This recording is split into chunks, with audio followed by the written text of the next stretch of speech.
this is officially day number 9 of our very first blind playthrough. And as you can see here, we are 36 hours and 25 minutes into the playthrough, and we are currently in the Empyrean District Sanctum area. So yeah, let's dive on in here.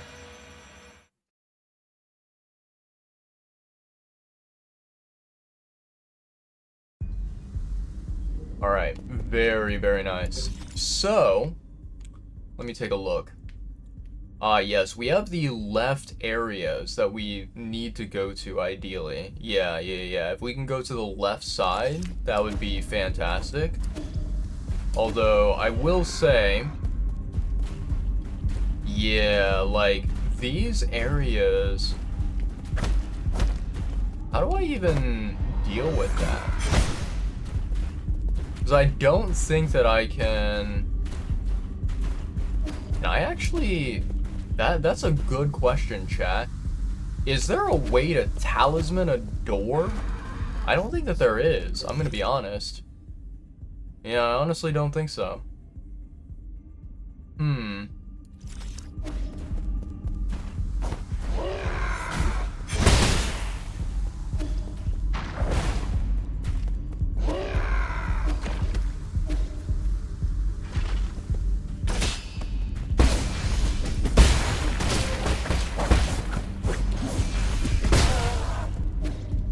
Okay, nicely done.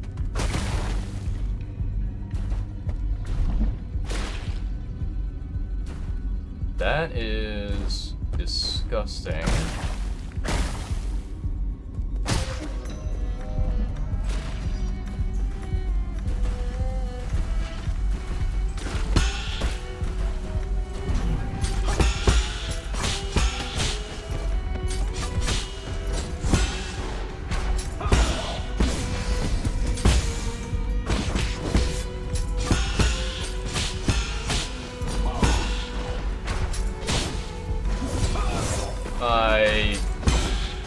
I beg to differ.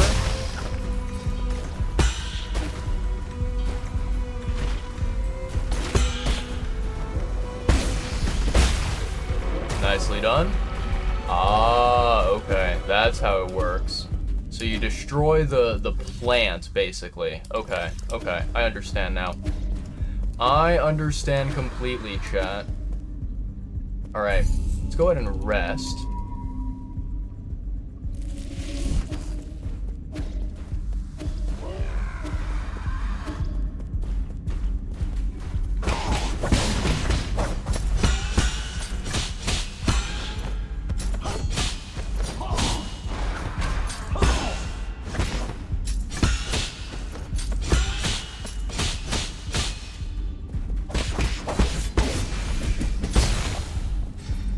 Nicely done.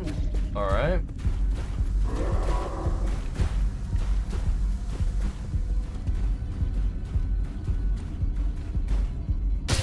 Ooh, oh, that is nasty, chat. I don't like that.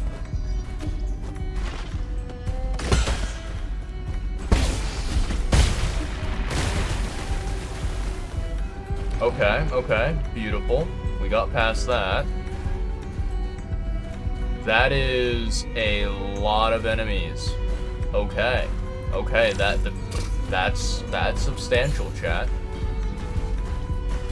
Why is there one that's green? That's interesting.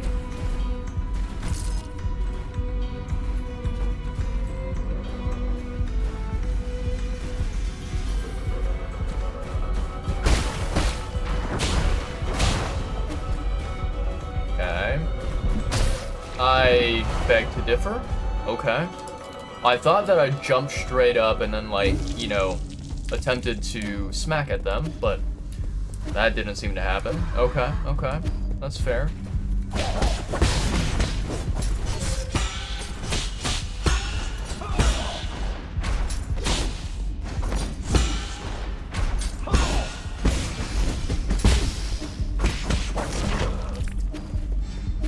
Okay, nicely done.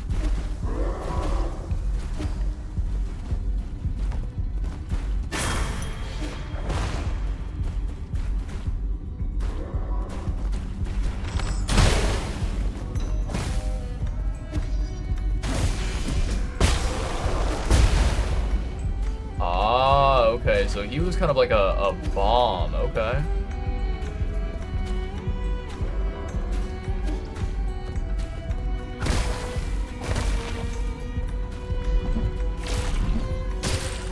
Oh shit, it regrew.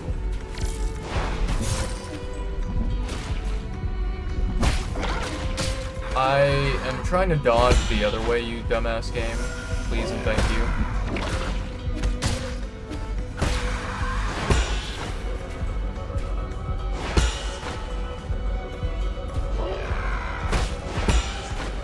Okay. But, okay.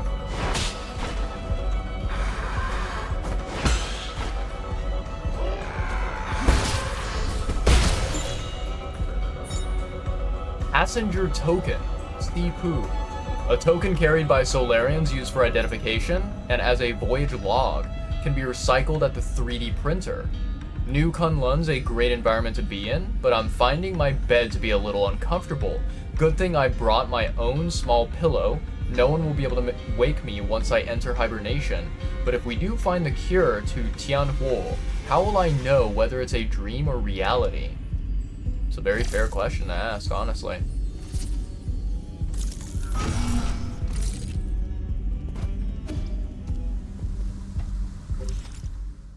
Okay, okay. Nicely done.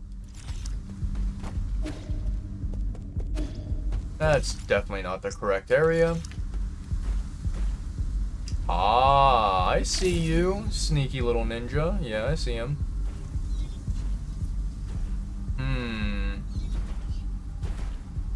Okay, there's an enemy there.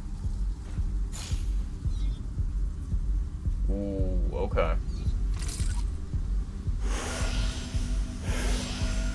Alright, chat, let's do this.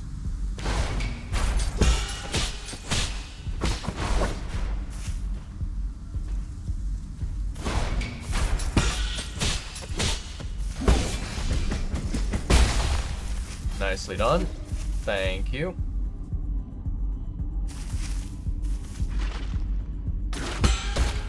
Okay, there's 1. 2. 3. 4. 5. Yay! Nicely done. Ooh, okay, elevator. I don't like that. Nicely done.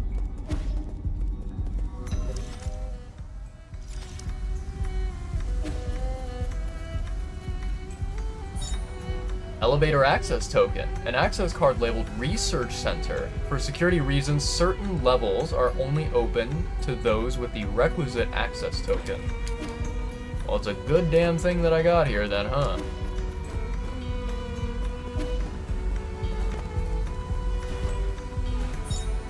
Passenger token G-High. A token carried by Solarians used for identification and as a voyage log can be recycled at the 3D printer. I'm the most extraordinary, unlucky person to ever live. In the womb, my umbilical cord almost choked me.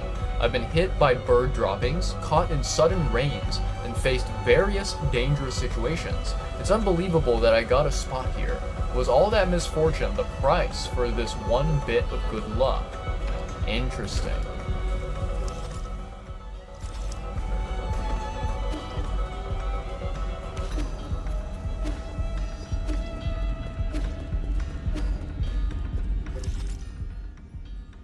Ah, this elevator goes down, and I wonder... Ooh, I'm assuming, chat, if this elevator goes down, then that must mean that... Ah, interesting. This can go all the way to the research center? No way. I thought for a second that it would go to, Sky Tower, but I guess that's not correct. Interesting.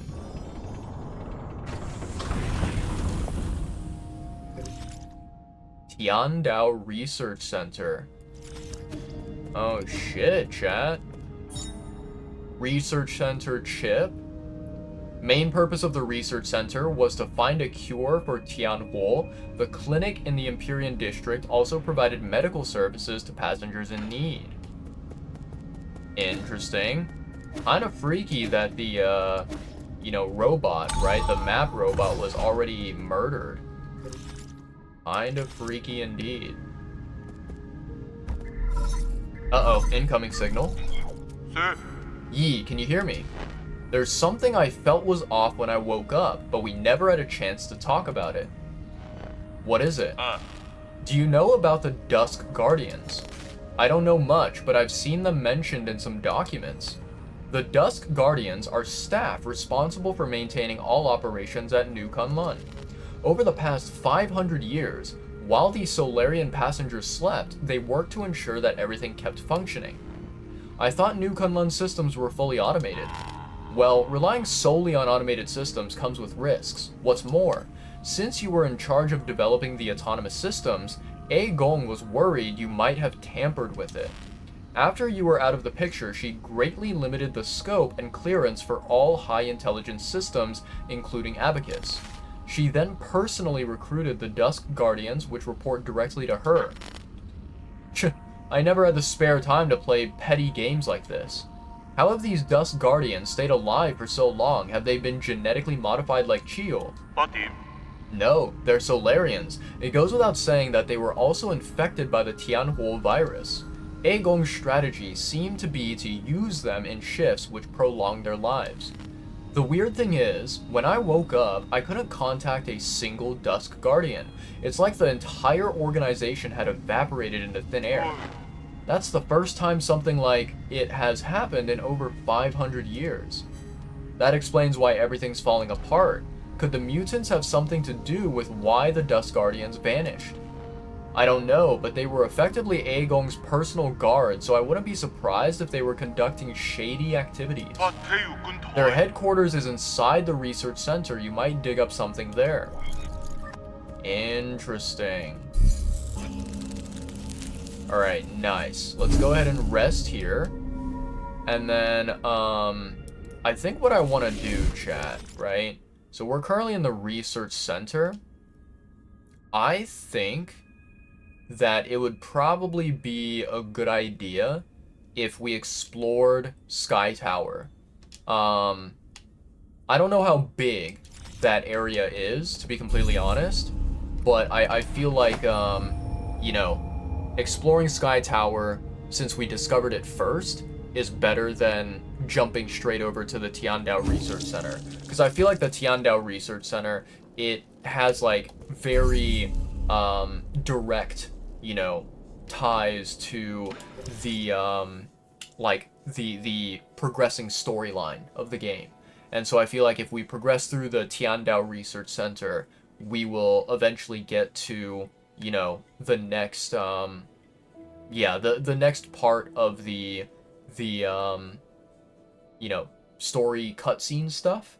And I feel like exploring Sky Tower is much more,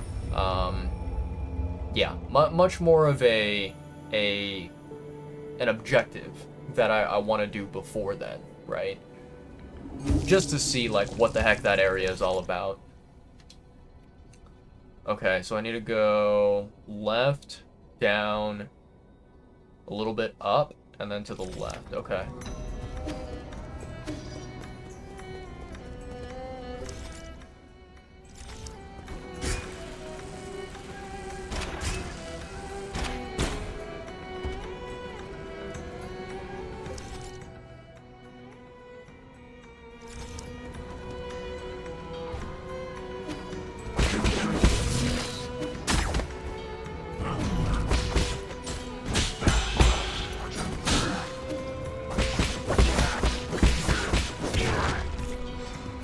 Okay, nicely done.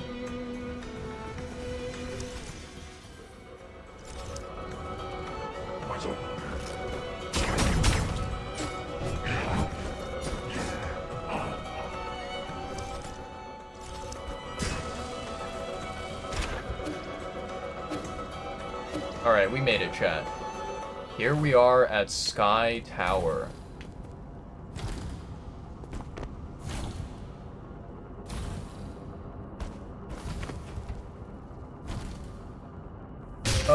I'm an idiot. Okay, okay. I see what I need to do now, chat.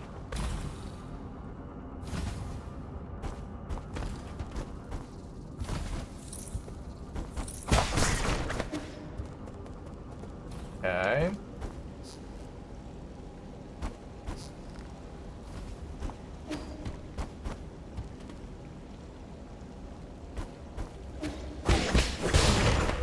Nicely done.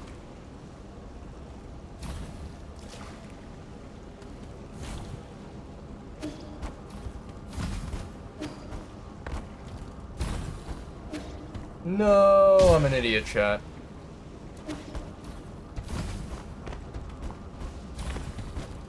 There we go.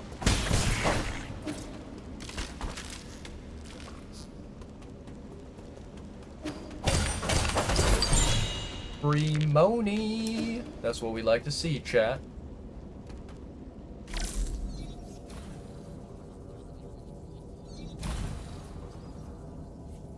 Okay, it's just a root node. That's good.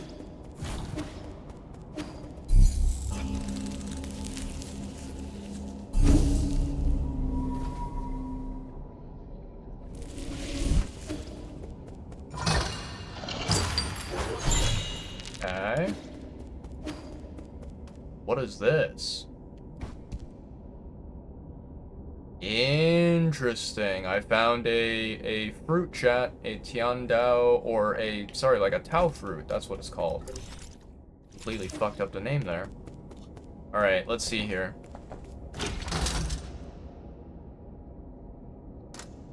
Nice. Okay, so we can now basically... I see.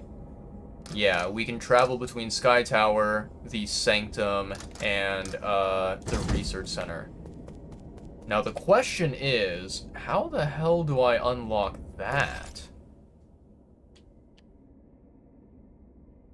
Interesting. Okay. So then... There's an elevator. Yep. Okay, okay. Alright. I don't see any other pathway there. Huh. Okay.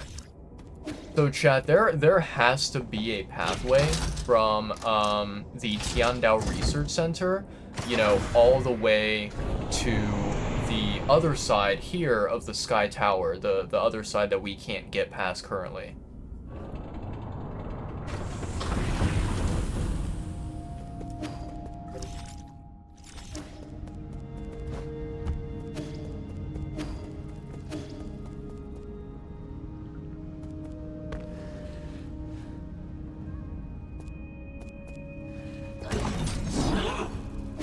Get over here.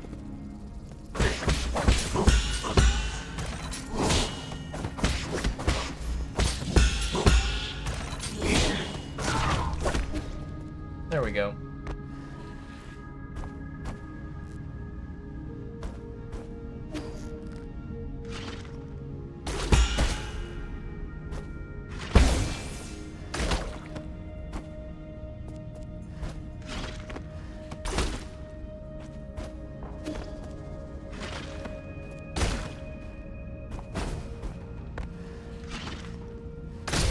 Ow, that hurt. Wow, that is really annoying, chat.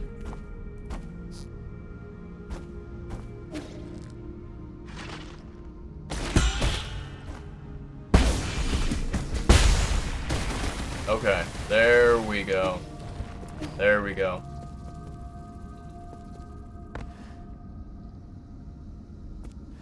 Need this bozo to notice me. Come on.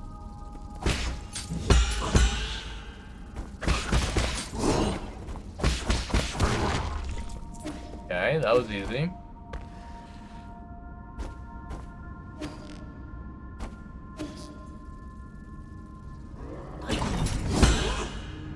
Nicely done.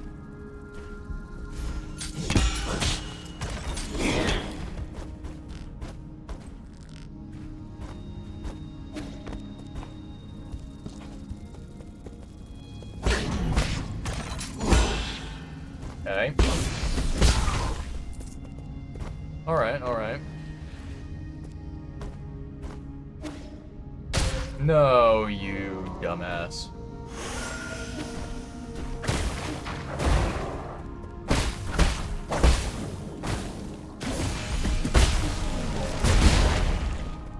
That was a big bomb. What the hell?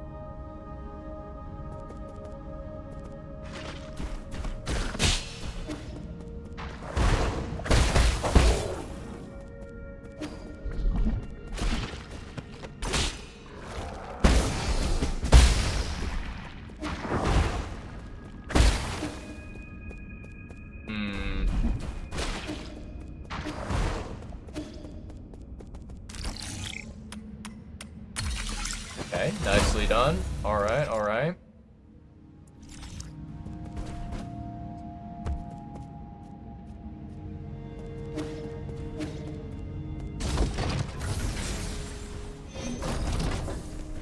Very nice. Okay, okay. I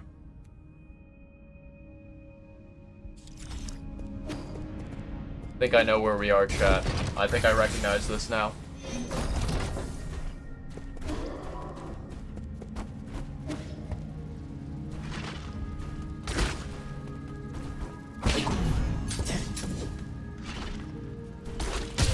Ow, that actually hits.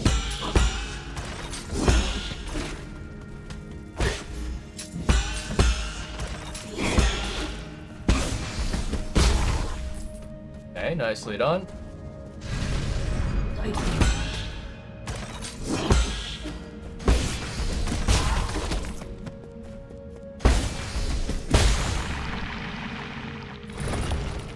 Okay, okay. How does this thing keep on getting, you know, respawned? That's actually quite fascinating.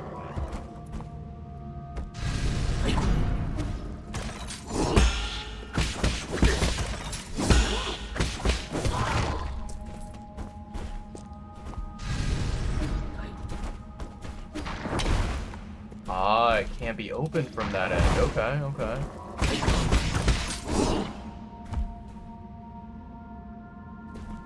Alright, chat.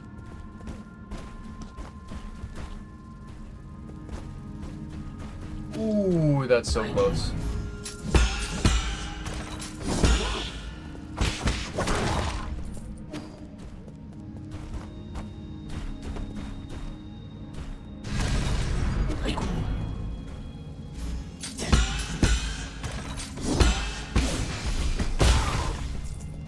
Okay.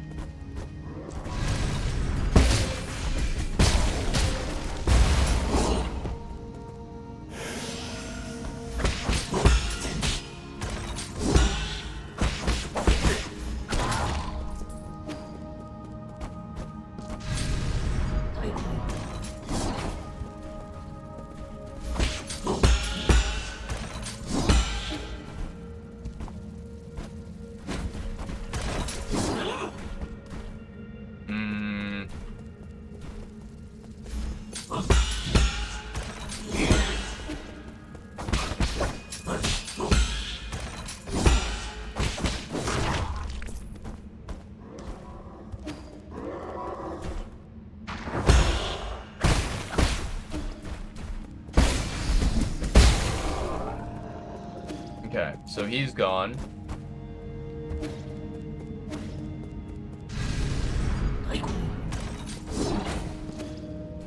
Interesting. Okay.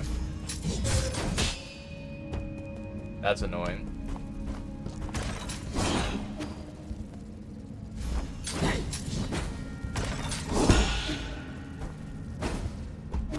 Okay, okay.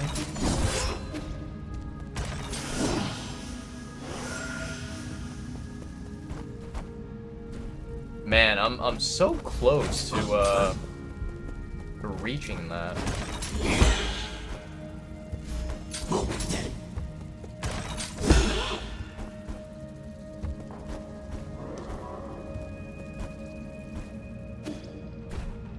Yeah, that's not gonna work. Okay, okay.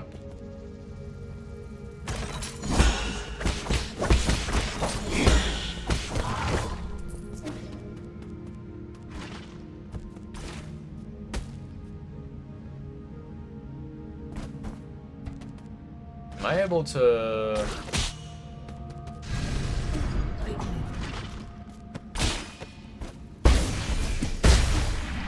There we go. Okay, okay. Very nice. Ooh, standard component. Let's fucking go.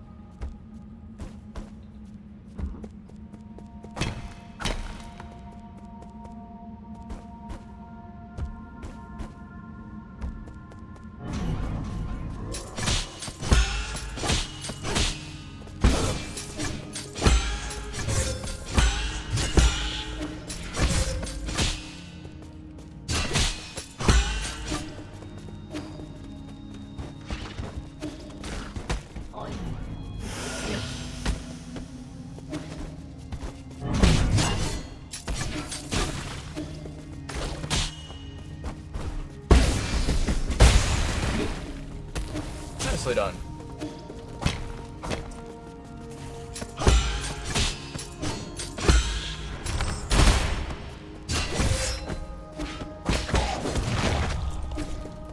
There we go, chat.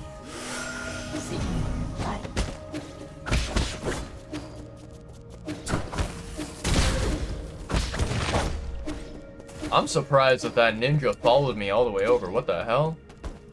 That is very surprising indeed. Okay. I definitely need to get rid of that enemy, but I'm so low health right now that I need to be very, very careful.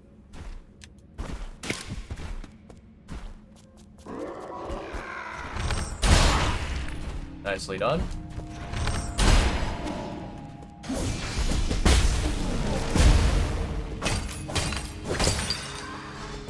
Thank you. I will take that. Ooh, that guy. I don't like that guy.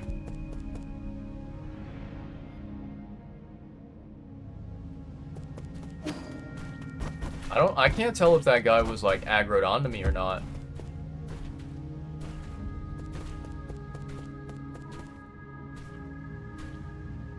I think he was aggroed onto me.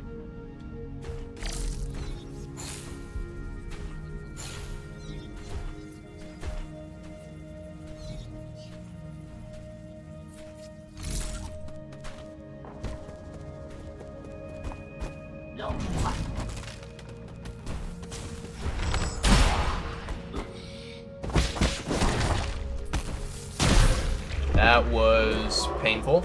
Yep, that was very painful. I didn't like that.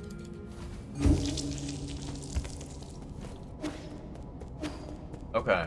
So now, chat, let's go back to where we were in the research center and continue exploring where we left off. I took way too much damage during that that exploration.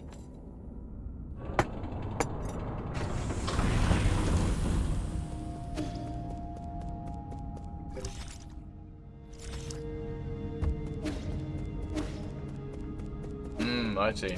Okay, so the door is locked. Now I understand.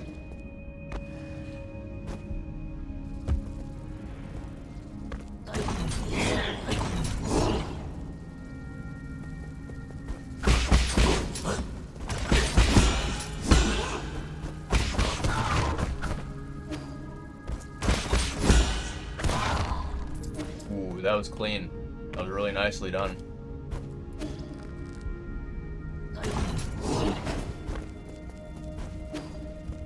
Get over here.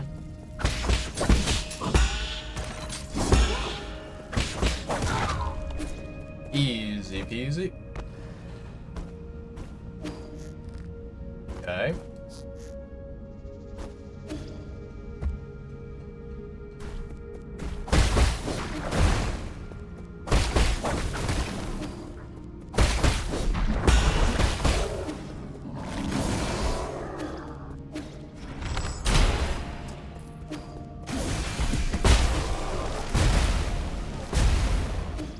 Okay.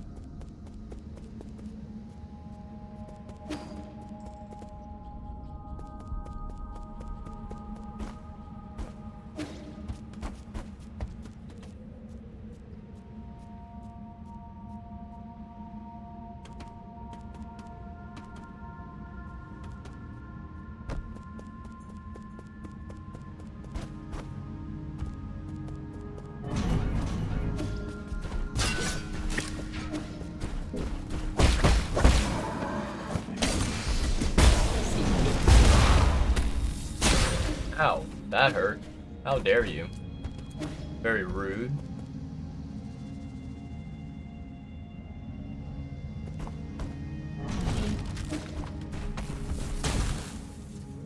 Oh, nice. He falls all the way over. Very nicely done. Thank you. I will take that very gladly.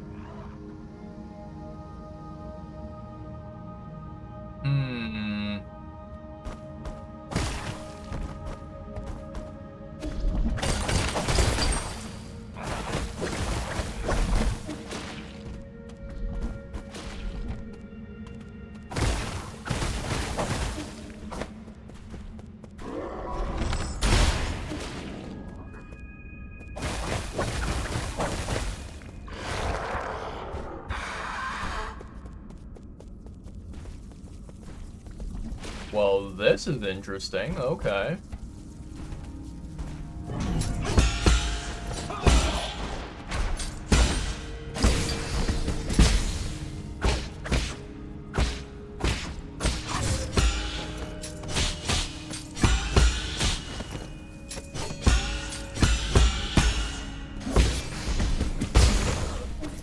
Bye-bye.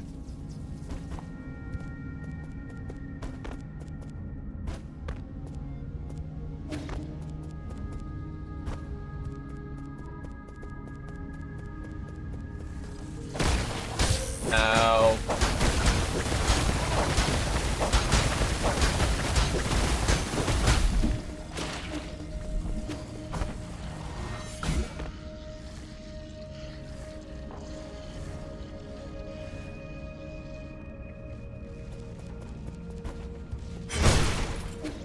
Stupid armored bug.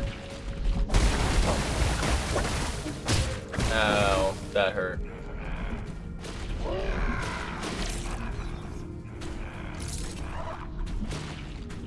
That is a horrifying creature, chat. I don't know what the hell that is.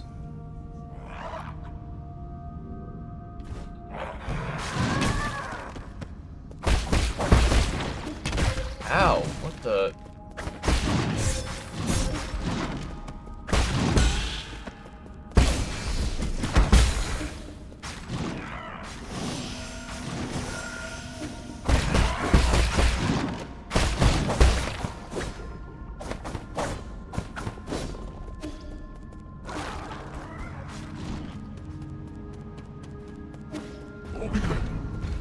Oh, hello there. I remember an enemy like you. Yeah.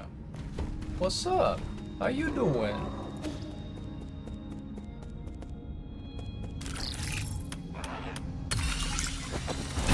Alright, elevator's working. Nice.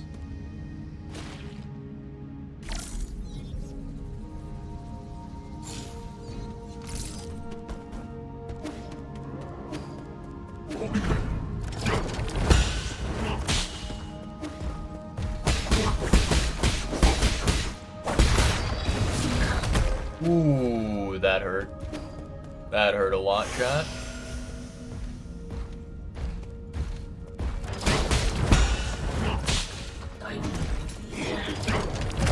Ow.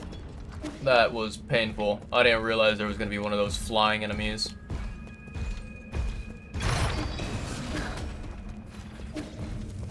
Oh, that's so cheap.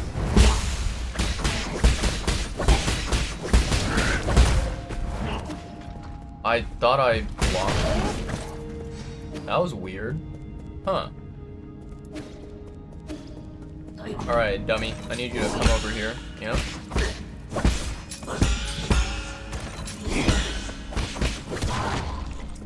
Thank you.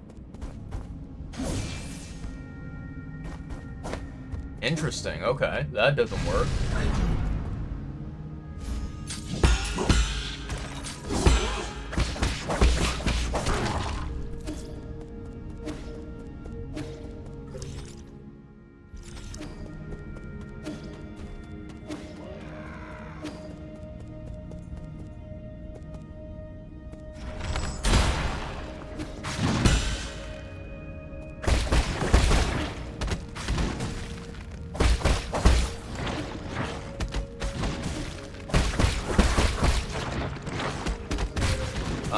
hate you.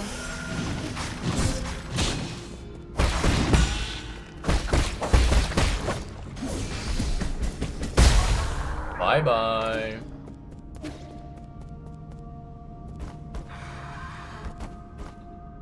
I can't jump up there.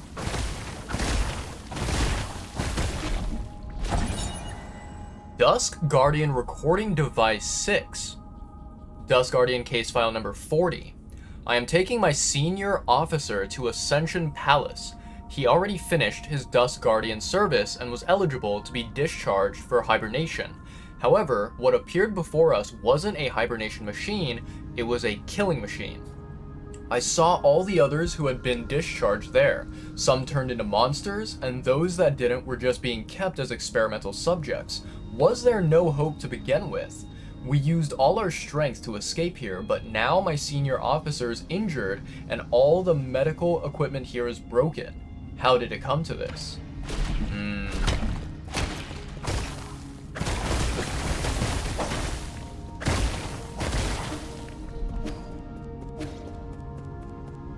Alright, so this goes down, right?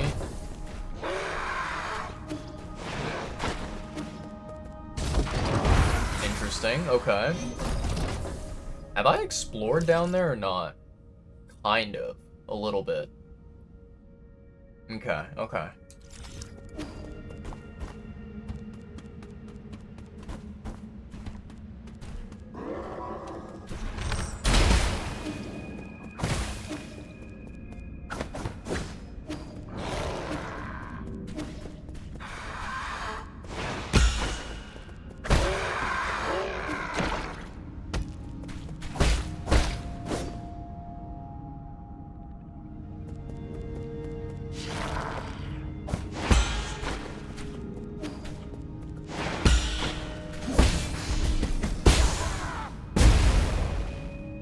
Okay. I don't know what the hell that thing is in there, chat. That weird experiment. But I don't think I want to know. Okay, so there's a door that I apparently can't go through.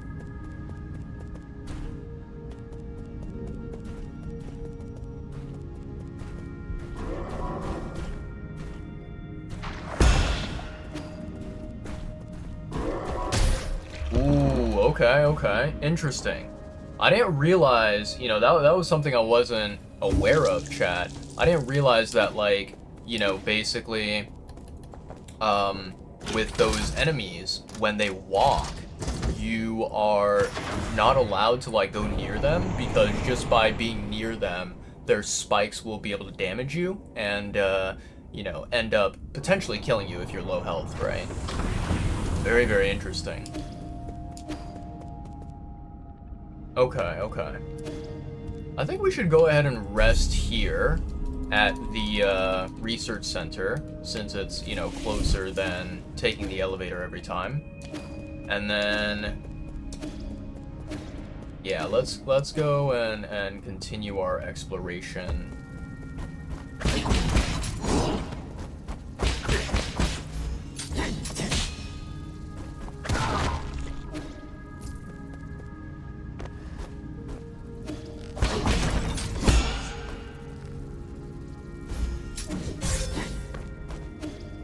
That was cheap.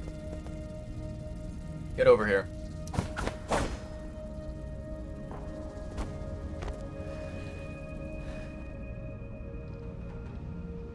Come on, you bozos.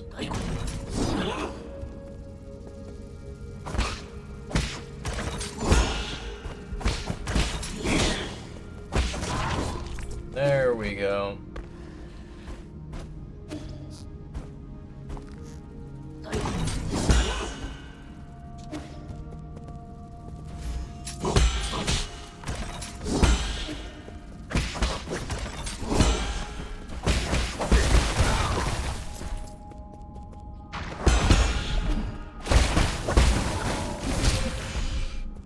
That hurt.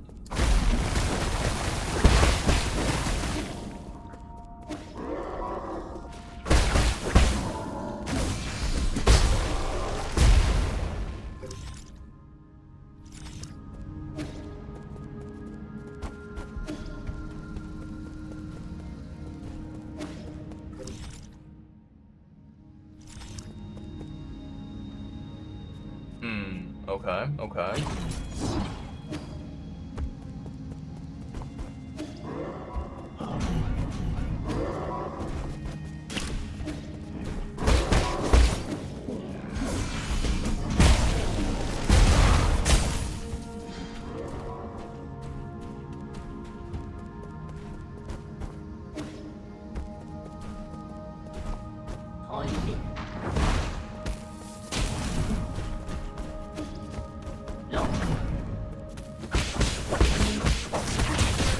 I hate you.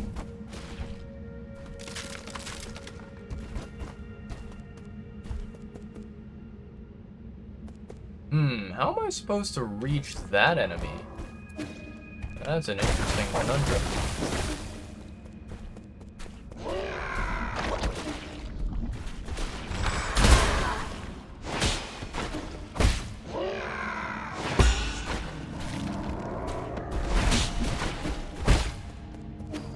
I hate you.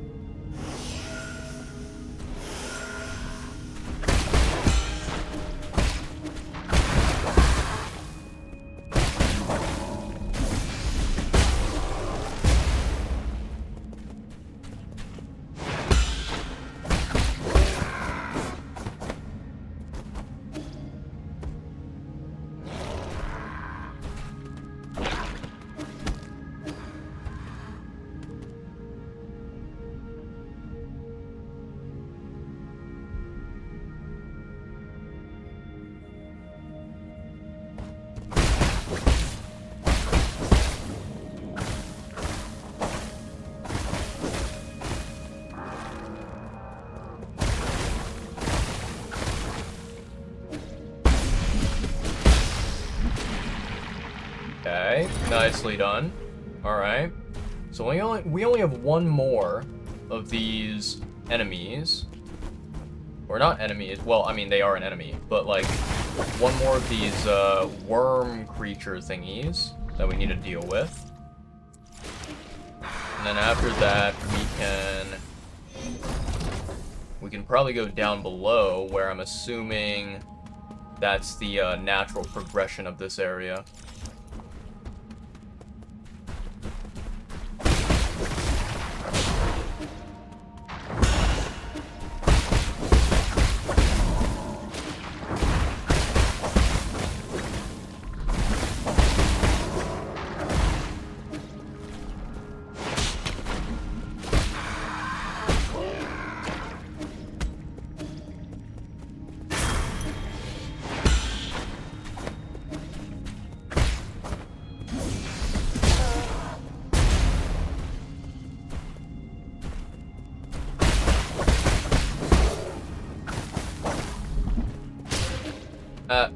That hurt.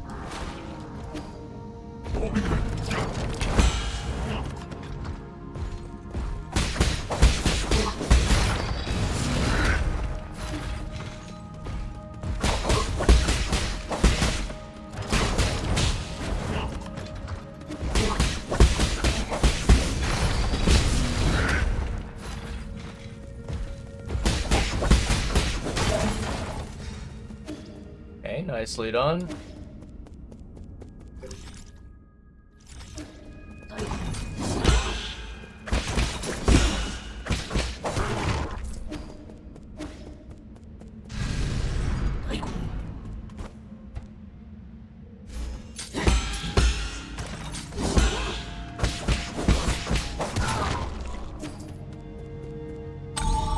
There we go. Okay, so we unlocked that. Perfect.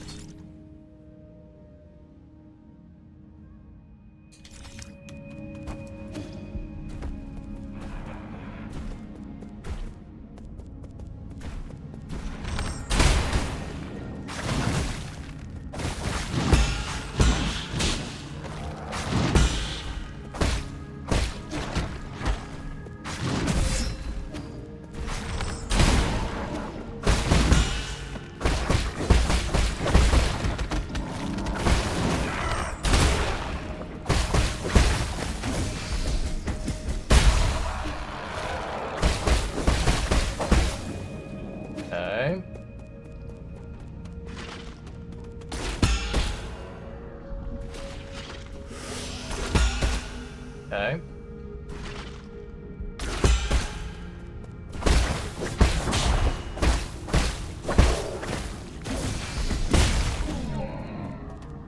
Alright.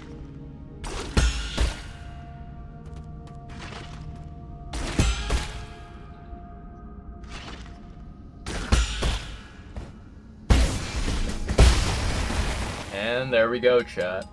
Nicely done. Very nice. Okay. Seems like we've gone through a good part of the research center. I do know that we are missing...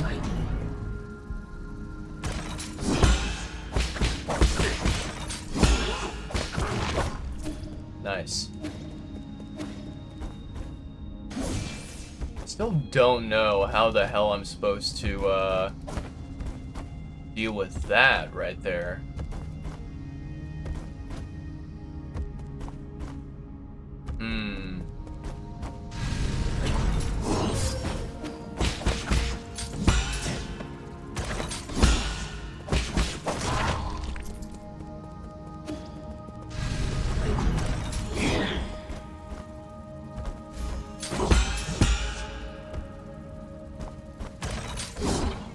Okay.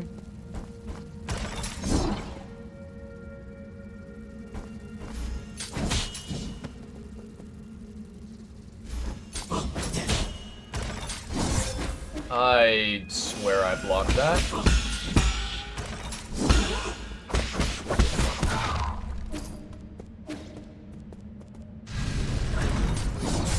What? I pressed the fucking, you know, parry button.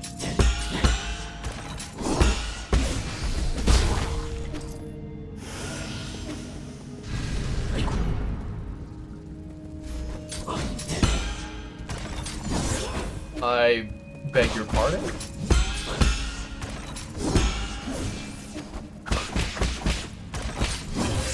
I definitely pressed the parry button there.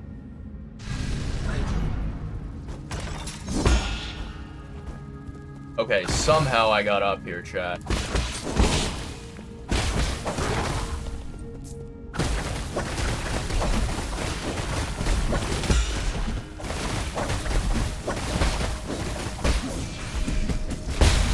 There we go.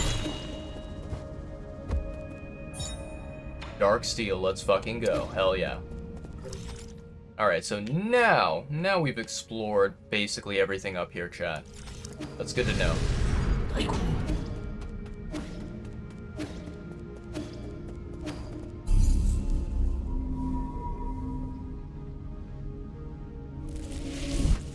Okay, so let's take a look at the map here. Okay. I actually do not know what you need in order to unlock that door all the way over there.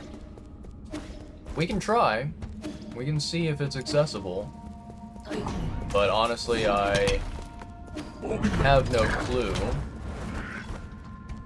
whether it is something that we can access or not.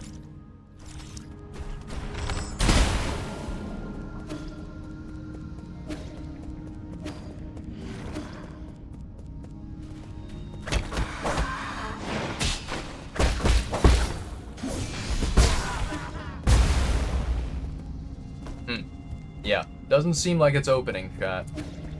So I'm assuming the answer is nope.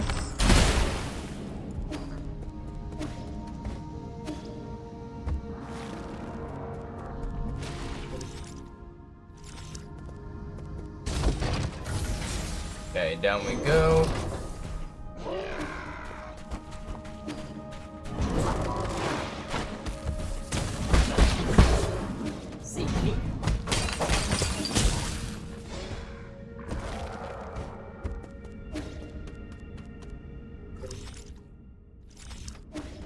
That is true, there is this underground area. I hate you. You're dead.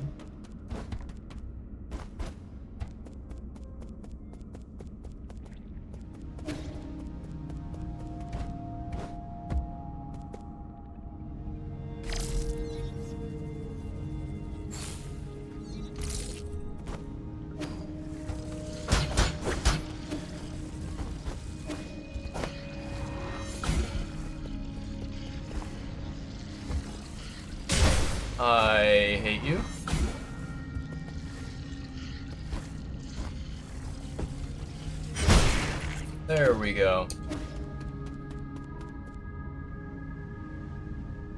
Ah, you have to go from another direction, it seems.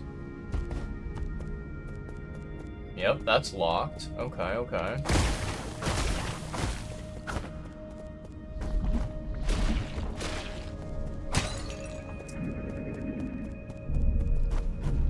That thing's not opening.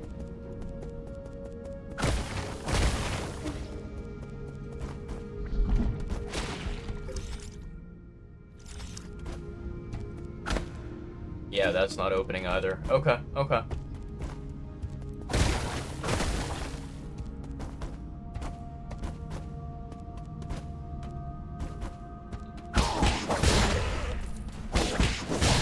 Beautiful.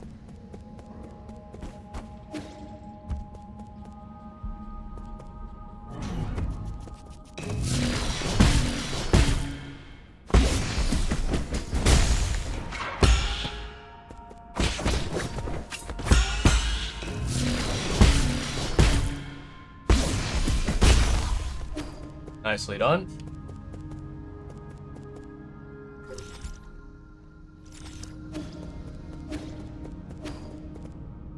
Man, everything's so dark around here, chat. Can't see a damn thing.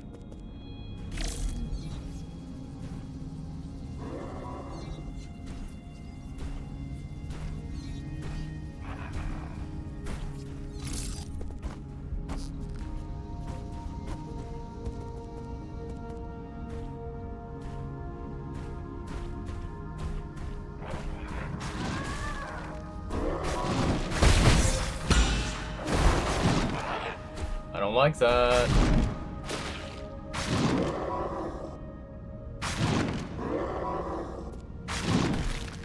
Yeah, that looks like death, chat.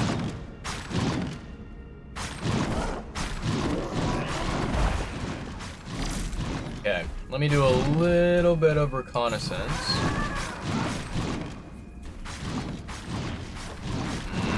Okay, okay. Okay, I think I'm seeing what is happening here. Maybe.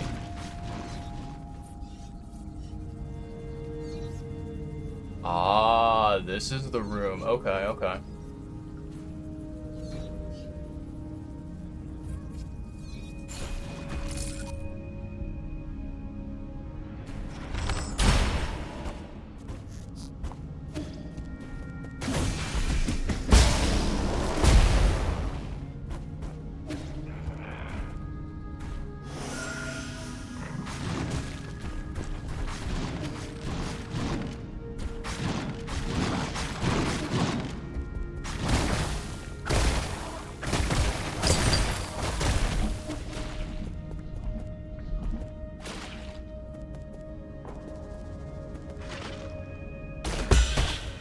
Okay.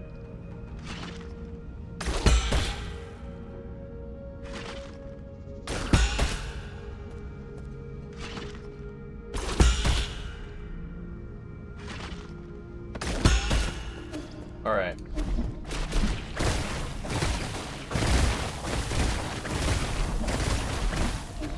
Good shit.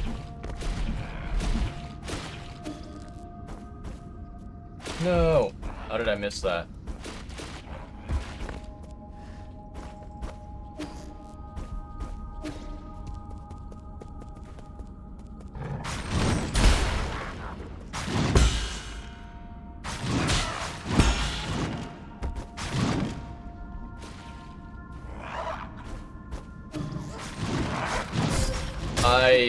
I beg your pardon?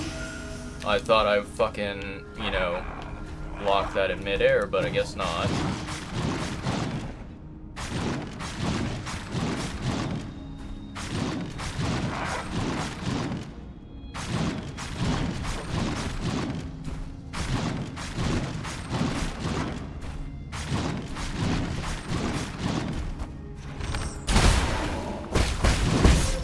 I can't believe that.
Okay, so that goes even further down. Oh boy.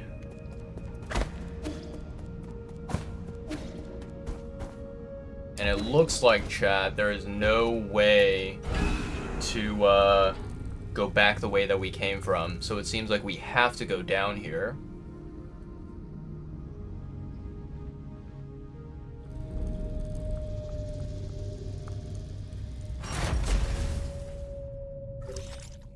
Tianhuo Research Institute.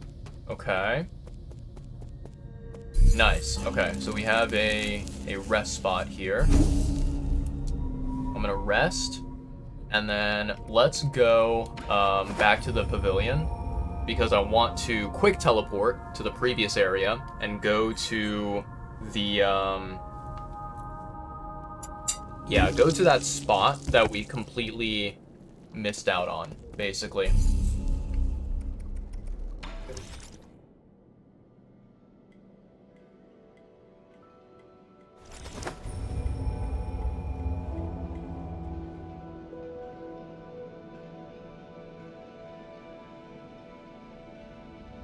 You know, chat, one thing that I was not really expecting with this game, which is not really like it's not a negative thing, right? Is you know, I was kind of thinking to myself, I was like, you know, what would happen if, like, you know, you take a look at this map here, right? You have what seems to be like this giant tree, you know, that's in the middle here, right? This giant looking tree. And I kind of thought to myself, I was like, okay. My assumption, my guess, is that in this game, right, there are various different regions that you can explore.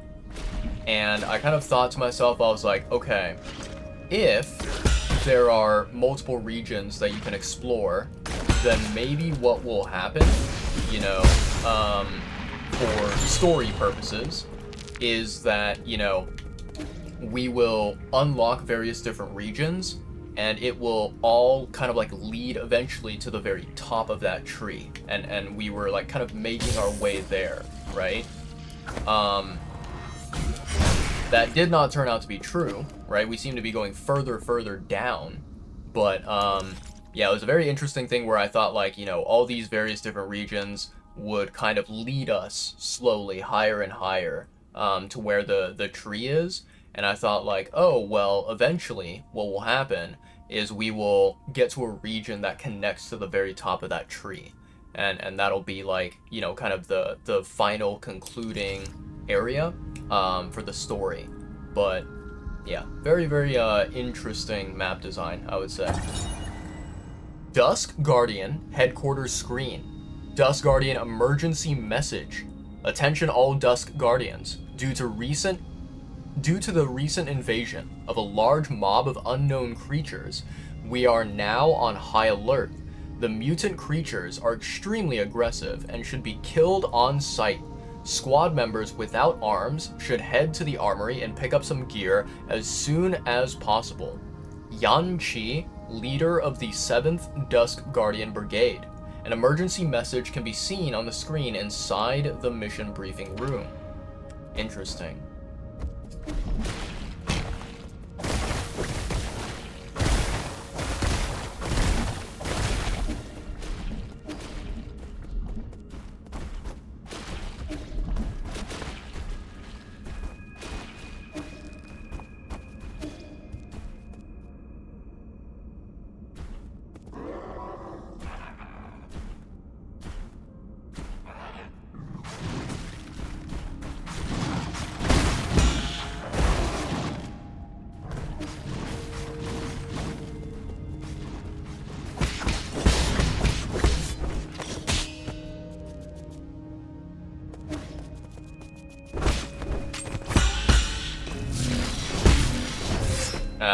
I'm not in an open area to be able to do that freely.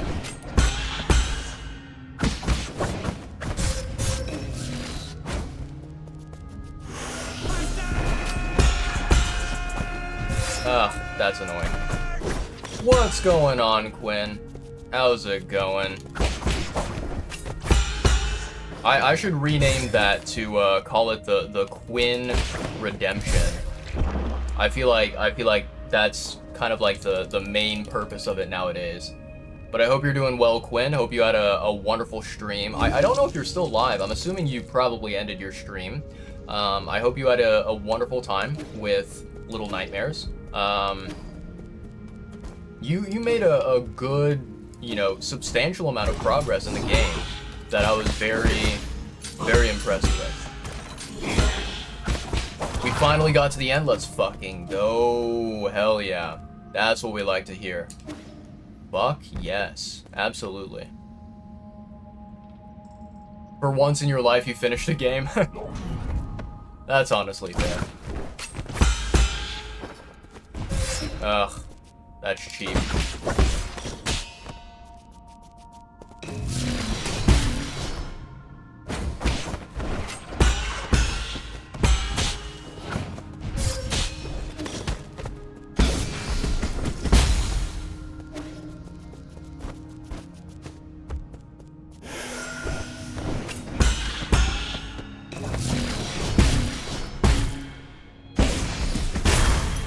There we go, chat. We got everything back. Be lurking while you get some dinner. Fuck yeah. Hope you get something delicious. Hope you enjoy it.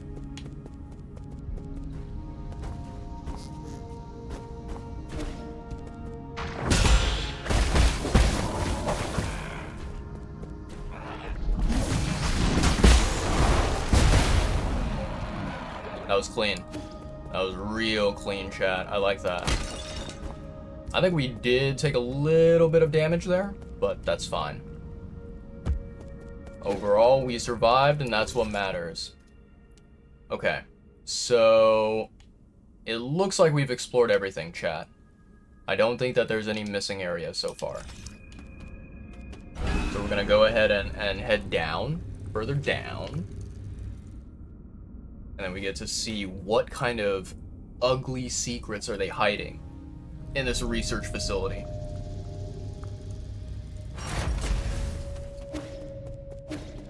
Can I rest?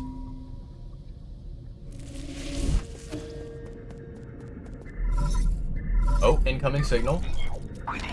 My lord, you are not far from the last soul Aegon. She is the final hurdle in the way of you obtaining all the soul seals. This last encounter is filled with unknown variables, so make sure you're fully prepared. I also suggest tying up any unfinished business to minimize any risk later down the road. That's a good point. That's a very, very smart point.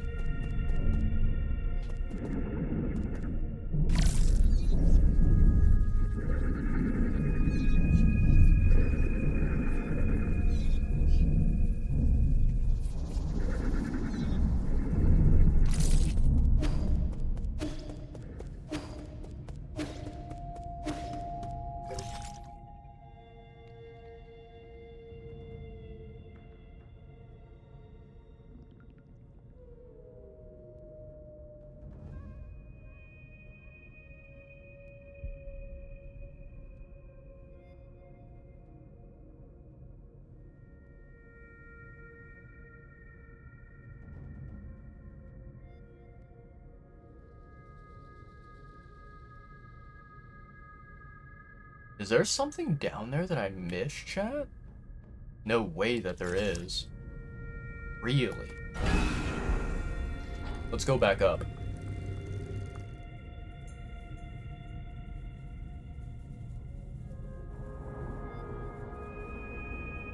Chat, I think it might be raining outside. I can hear some raindrops hitting.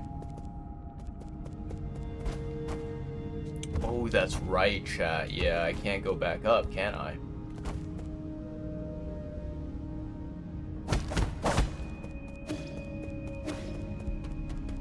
Alright. I suppose we teleport to the pavilion then, chat. We actually do have a substantial amount of Jinn right now, which is a good thing. So Yeah, it's not a bad idea to go to the pavilion for a second.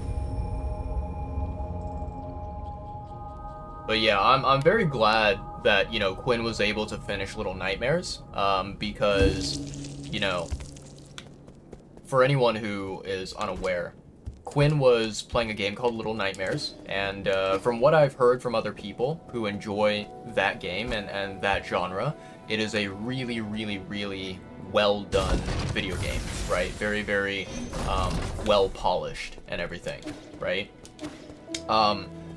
So there are actually 3 different games, right? 3 different titles in the Little Nightmares franchise. The 3rd game, Little Nightmares 3, came out recently. I think it came out this month, if I'm not mistaken.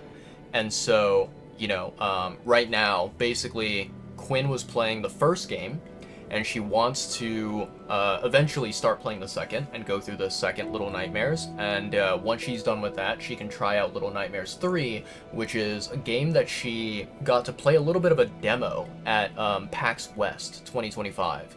So yeah, I'm more than confident that Quinn is very, very excited, very, you know, hyped to be able to go through that franchise. But yeah, I'm very happy that she was able to complete Little Nightmares 1 today, and hopefully she'll be able to make quick work of Little Nightmares 2. So, yeah. Let's see here. Hand over the chip. Aren't you running the risk of getting assimilated by receiving all these chips from other robots? Enjoy. Sublime Eternity. Amongst. Evergreen Foothills. New Kunlun. The Second. Home of your dreams. Forget it. You're not cut out for this. Okay. Alright, so where is my boy Kuaku? There he is.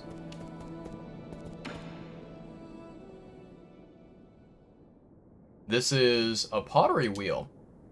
Uncle Chubby made it for me. Look, that's red Guifang clay. That stuff's so rare, it might as well be priceless. It would be such a waste to process it without the proper tools. I thought he was just going to need something small. Forget about small, he should be able to make those delicate Taoist statues with ease now. You guys are certainly taking it easy. I thought of a new theme for my next piece. What is it? It's a secret. Oh, now you've got me a little curious. Just look forward to the final product. No matter what shape your next masterpiece takes, just make sure to be gentle with that wheel. Retribution awaits those who mistreat machines. Very fair. Alright, let's see here, chat.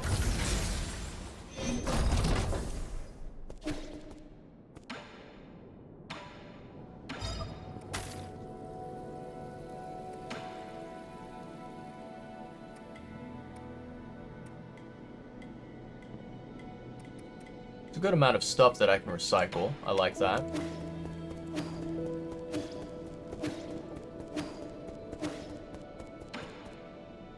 Modify. 4,000, that is correct. I remember that.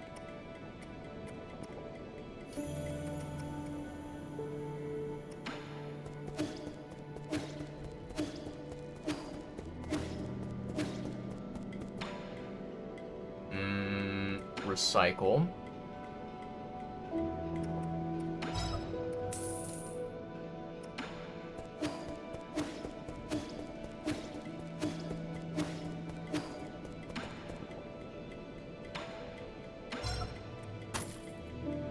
Okay, nice. So we've maxed out the capacity for the arrows. Very, very nice stuff, chat.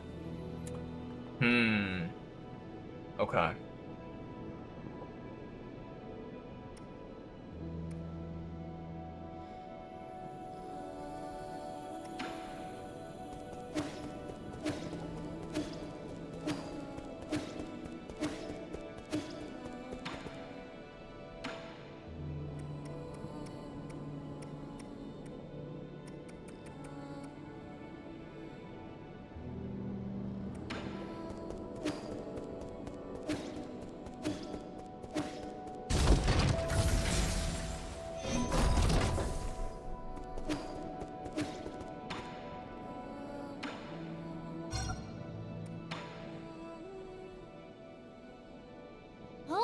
You got more fertilizer. That means the tree can grow even taller. Easy with the fertilizer. Excess breeds its own downfall. People aren't better off the more food they eat. But isn't more always better? Not always. What's wrong? Then, should we stop using fertilizer? Do you still want to find out how tall this tree can grow? I do. Well, now I'm just as curious as you are. Continue with what you've been doing. I'll deal with it if something goes wrong. Hee hee, sure. Okay, very nice. Interesting. By the way, chat, I did want to, share this with you. So, I think after the end of yesterday's live stream, I was taking a look at the different Steam achievements that are available in this game, right? And one of the achievements that I saw was that basically, there's an achievement that says, give Shenong all the poisons and, increase your max HP, right? To the highest amount. And that achievement that is, on Steam, I have not yet unlocked it, which means that there has to be more poisons out there that I have not discovered and that I can give to Shenong, which is very, very interesting because I thought that, essentially we had found basically every single poison that is available in the game. Yeah, it seems like we are missing quite some stuff. Okay. What do I want to do, chat? What to do.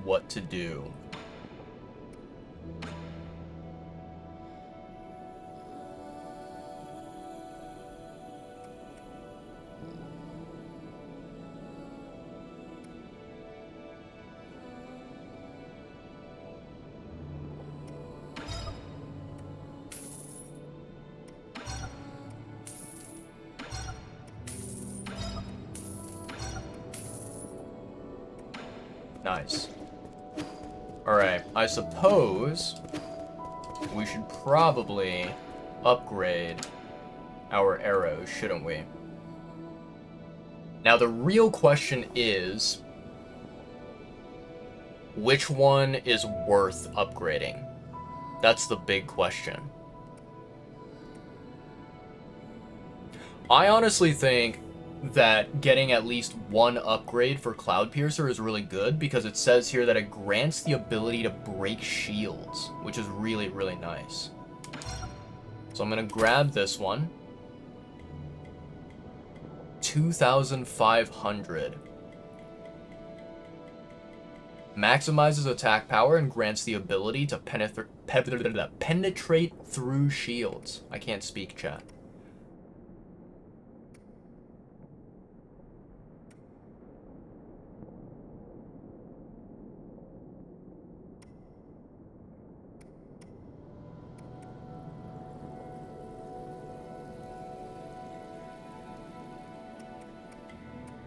Okay, I have an idea.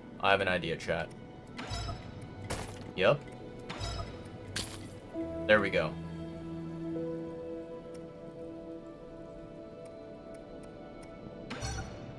Boom.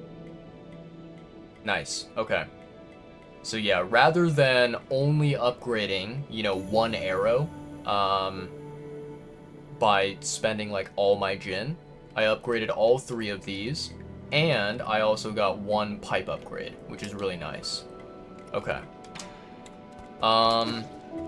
Let's see here. Is there anything else that I want to do? Probably not. Yeah, probably not. Actually, you know what, chat? This might be a really good opportunity for us to go and hunt down the Tiandao, or sorry, I keep saying Tiandao, it's the Tao fruit, that's what it is. Yeah, because...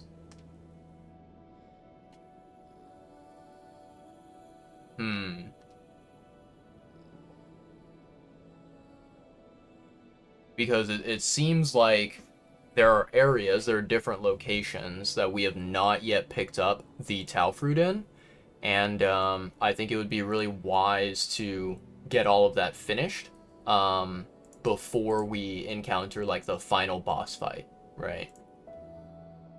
So let me see here, chat. Here's what I'm gonna do. I'm gonna pull up the kind of wiki page that I had. I think it was here, right? Yeah.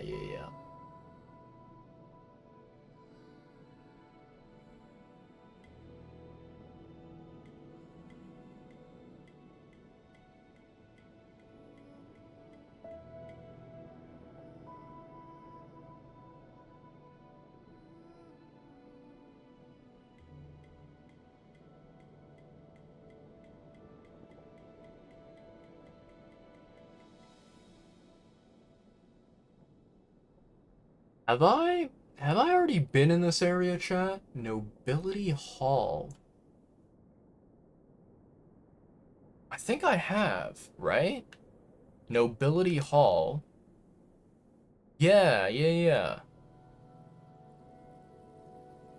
Why does it say that there's something I'm missing from there? That's interesting. Let me see here. Let's go to teleport. Let's go back to the sanctum. Seems like there's an item that I did not properly pick up or something in the nobility hall. Unless they're saying that, like, you know, the item in the area. No? Okay, that's it. Apparently it's separate, chat. I was thinking like maybe they meant that there's an item which is a part of what's it called? A part of like the greater overall sanctum area, but it seems like that's not the case. So what am I missing here?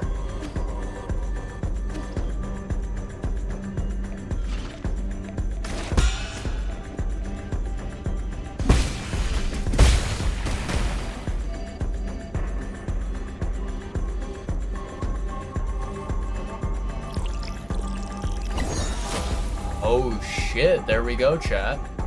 Twin Tau Fruit. When a Solarian dies after succumbing to Tianhuo, their body will produce a gorgeous fungal flower. It is unclear why this happens. During the process, the experiences of the deceased life are converted into something like a fruit, filling it with the energy of life. Gives a massive amount of skill points upon absorption, slightly increases slash and talisman damage. Nice, okay. Very nice. So yeah, this was the item that I was missing, basically, chat. I completely forgot to pick it up, and that's because I think, you know, we had not yet gotten the ability to kill those, like, mutated flowers and mutated enemies, right? Okay. So basically right now, chat, I only need one more Tau Fruit, and I'm not sure where to find it.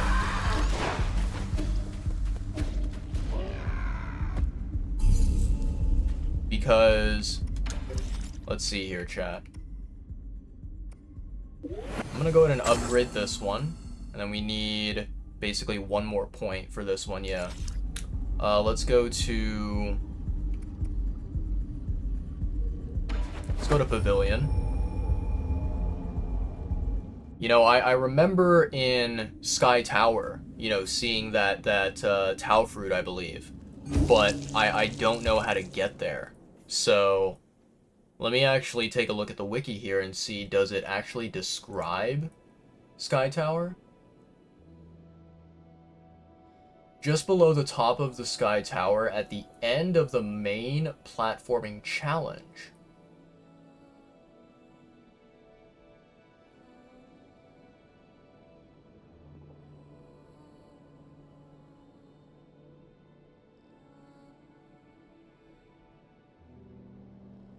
Wait, there's an elevator that leads there.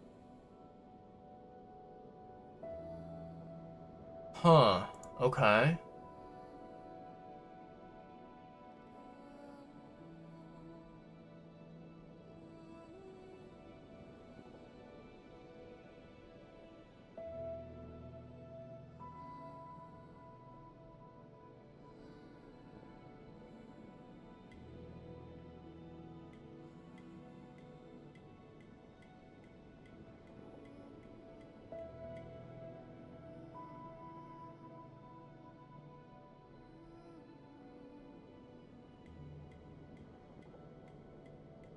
Interesting. Hmm.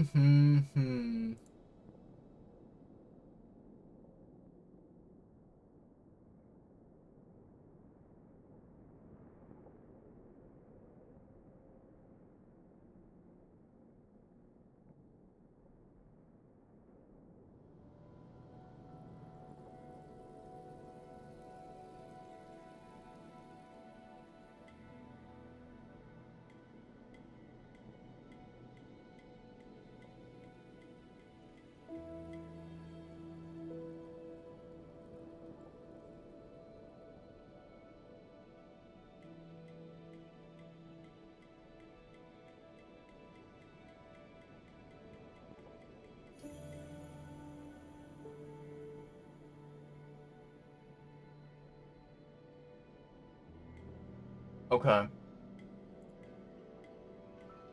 You know, I am, chat. I'm very, very, very tempted right now to kind of look up the information about,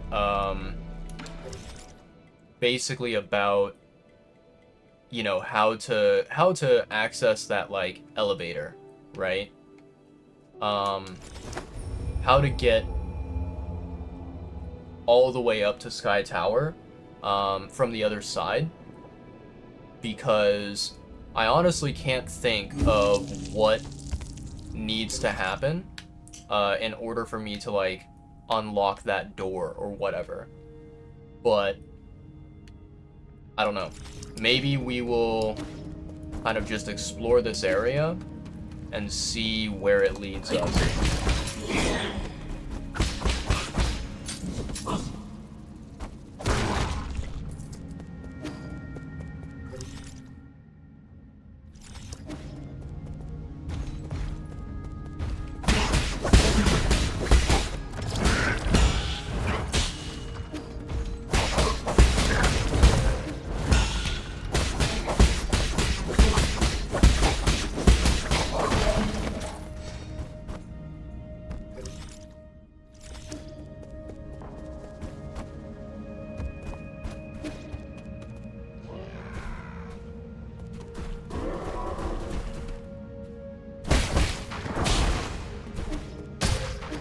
At her.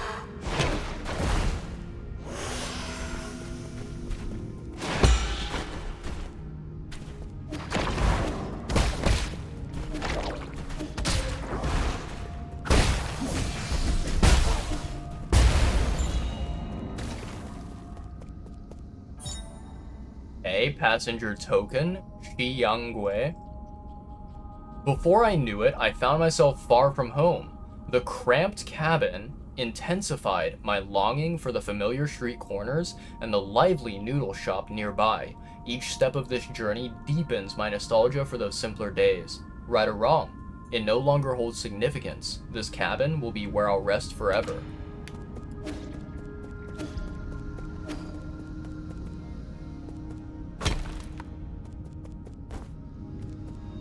Hmm.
That hurt.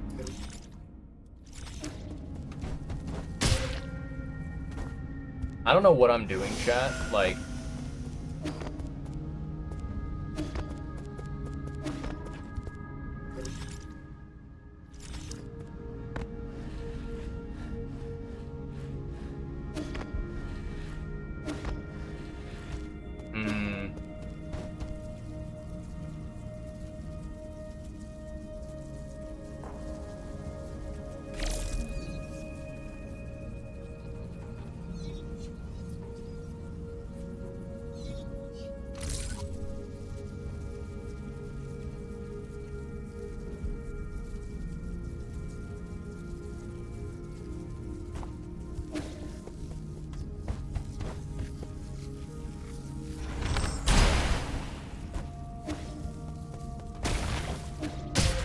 No way.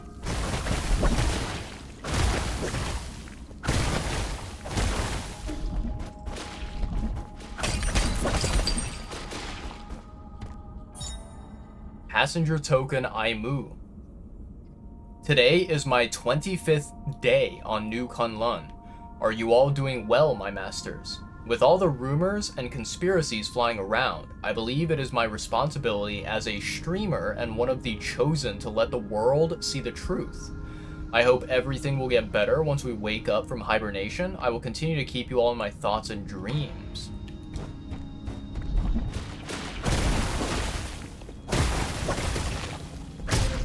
That's fucking annoying.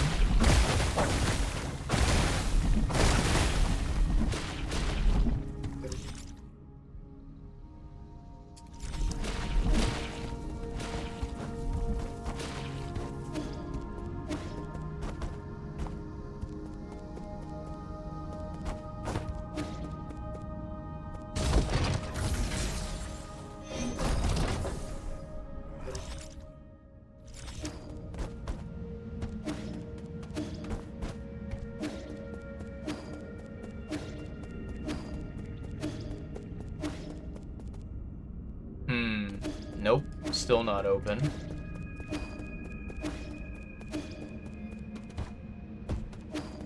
Maybe I just kind of have to go around, chat, and like kill every single one of the enemies. That may be...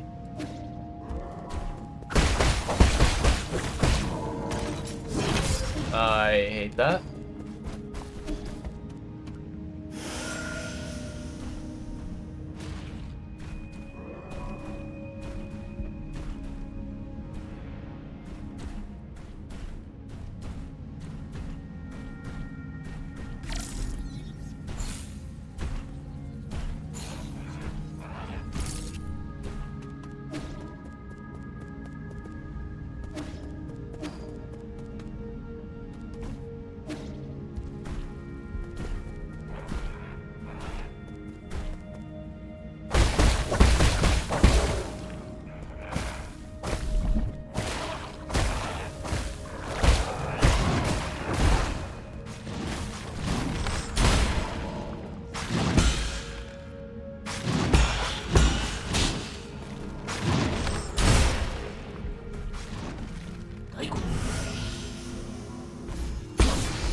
That's annoying.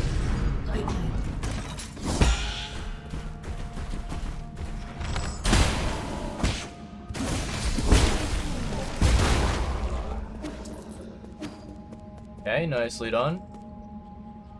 I didn't even notice this, Huh, okay, I didn't notice this room here. How the heck am I supposed to get into that room? That's interesting.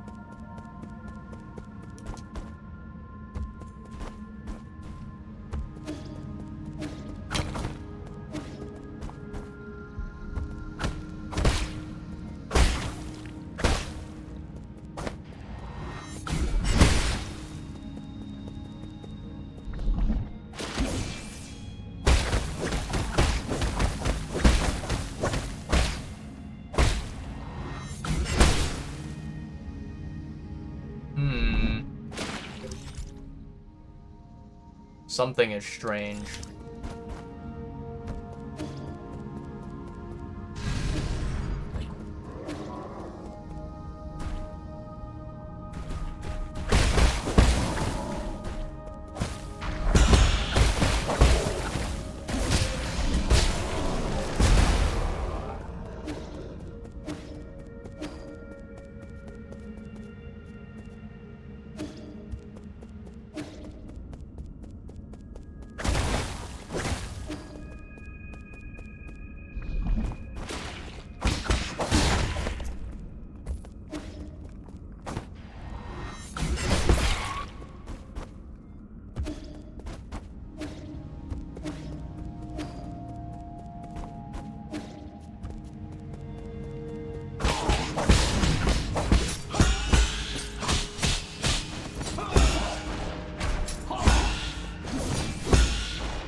not.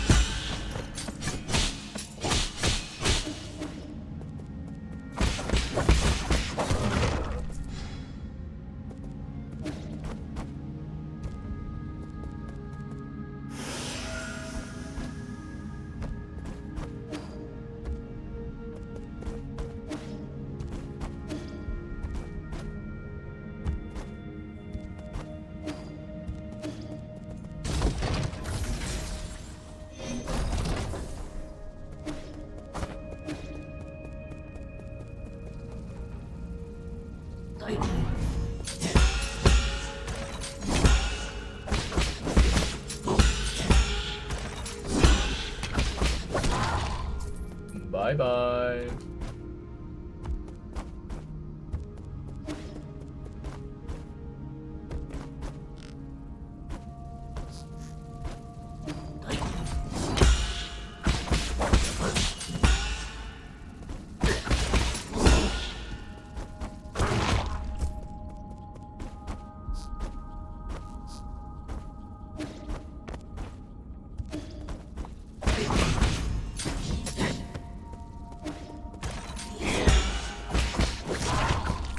Hey, nicely done.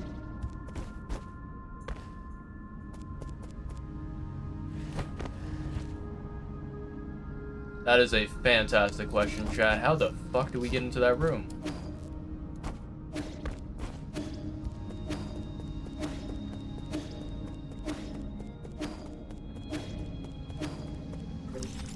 Interesting. Very, very interesting.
Okay.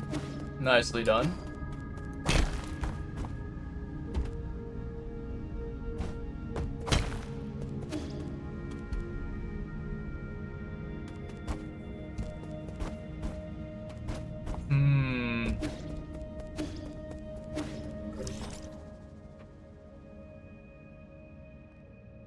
I am very puzzled, chat. I am very, very puzzled. Alright. I think what I might end up doing is... Basically, I'm thinking that I will kind of look up to see what is required in order to open that door. And, you know, I'll try to stay away from finding out how exactly to meet those conditions to you know, get those requirements. But yeah, as of right now, I am like completely, totally lost on, you know, where I'm supposed to go, what items I'm supposed to get, that sort of a thing, right? Oh, nice. I got a new card. I'll take that. That's a nice pull. It's a holographic Greninja, which, like, you know, I like that. That's nice. It's dope. The only downside is that with the holographic cards, they don't, you know, contribute towards your Pokedex in the game, which is a massive shame. Massive, massive shame. Okay. Let's see here, chat. So let's go to...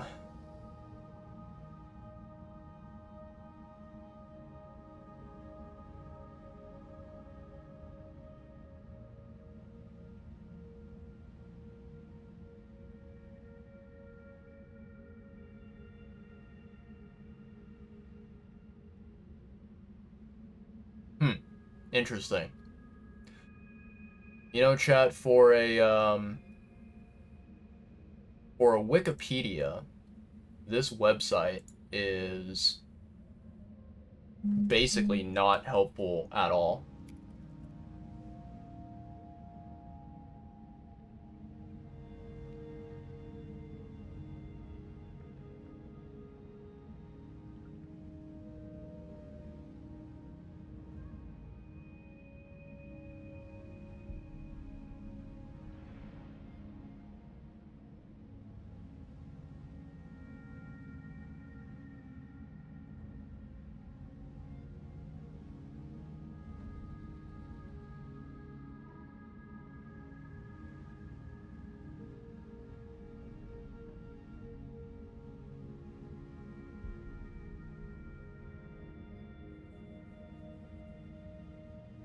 My god, this page is...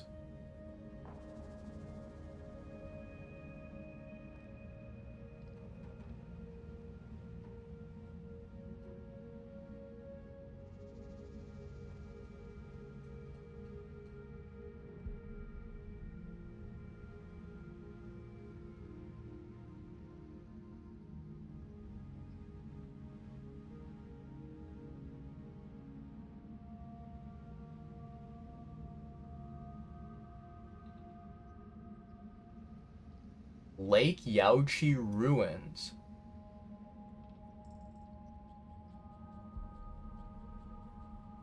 Wait, really? Really? Lake Yaochi Ruins.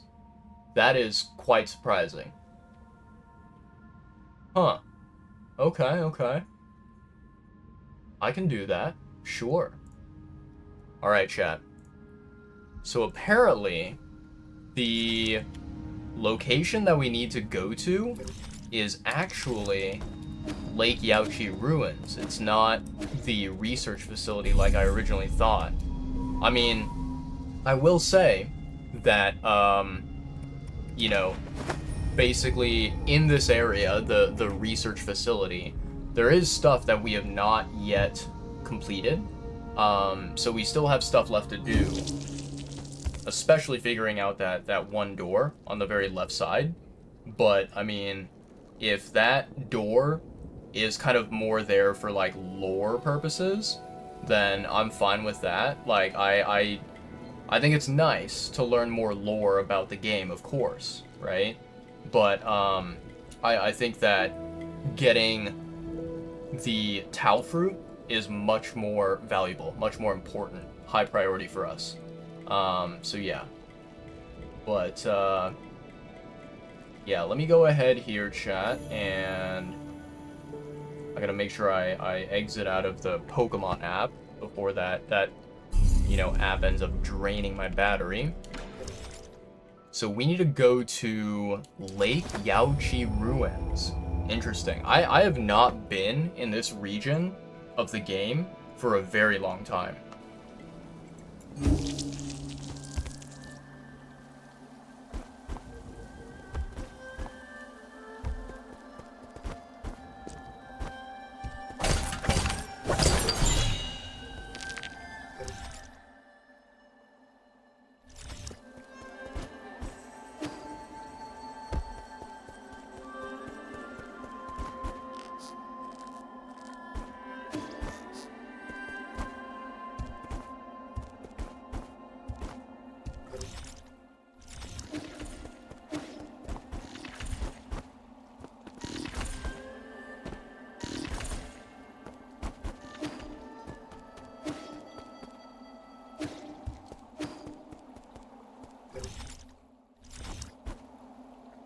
That's pretty cool. Okay.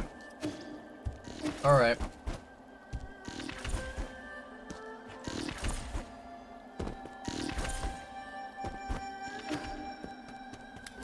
Alright, here we go, chat. So we found the elevator. This elevator apparently leads to Sky Tower, which I was not expecting. Because the map does not really give you an indicator, right? It does not really show you that there's like a connection between Sky Tower and Lake Yaochi, right? It's very, very intriguing. Like, normally, if you take a look here, you can kind of see different areas of the map.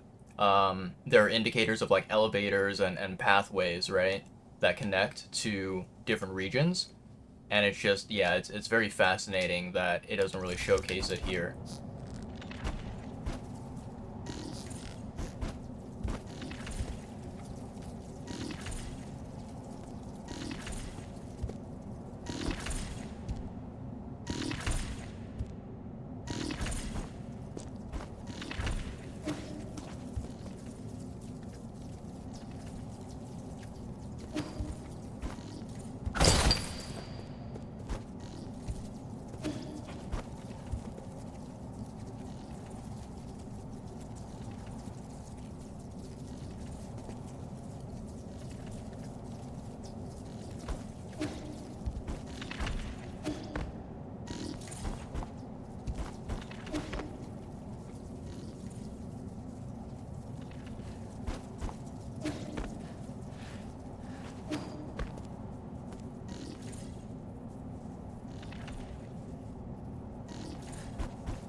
Okay, we're making some good progress. So far, this platforming is not the worst of the worst.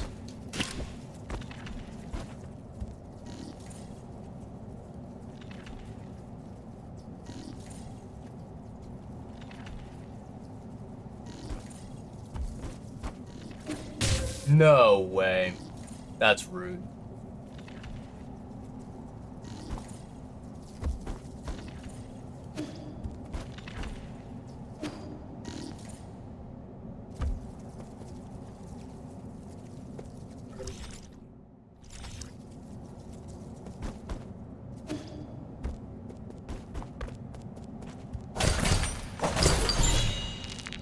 Okay, standard component. Gladly will take that.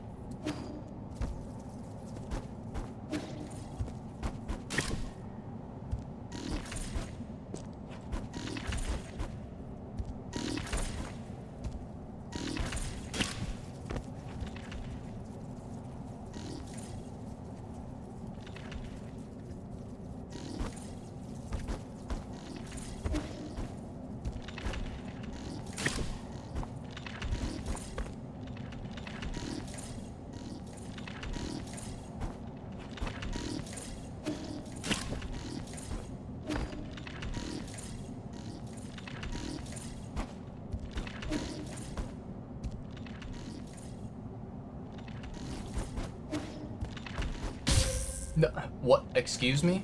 Hello?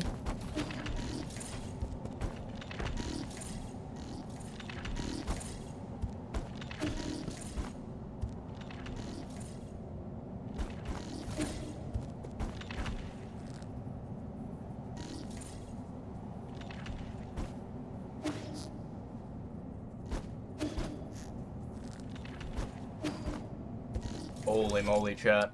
I don't like this. I don't like this at all.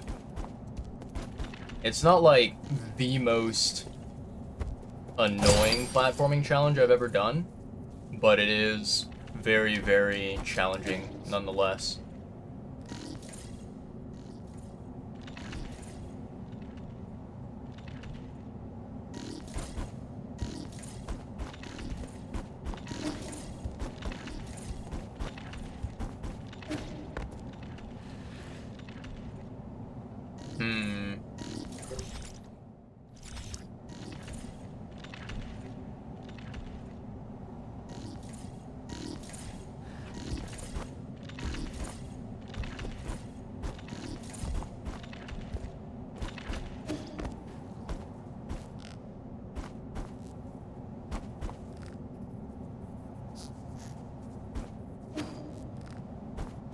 There we go, chat. Stowaway's corpse. Note from an unknown Solarian. They were just a little short. They promised that all staff would be able to board. Curse you, council bastards. I hope you all die horribly. If I had known, I wouldn't have left home. Mom, I should have listened to you. An ancient letter next to the body indicates that the person was a stowaway who tried to enter the Empyrean district hundreds of years ago. Cabins in New Kunlun were in short supply, so many tried to enter illegally. As that was happening, violent protests against the council grew fiercer, forcing the council to use the guards to brutally suppress the people. Not good. Not good, chat. Alright, there we go. We finally were able to get the Tau fruit that we wanted. And yay, we made it back to Sky Tower. Let's go. Alright. Let's see here, chat. So we're gonna go ahead and go to skills. Boom. There we go. We unlocked the full skill tree, baby. Hell yeah.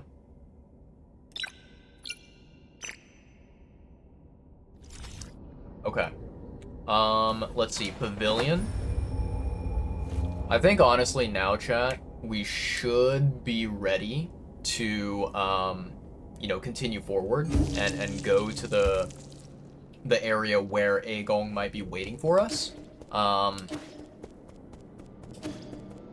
yeah, let me see here.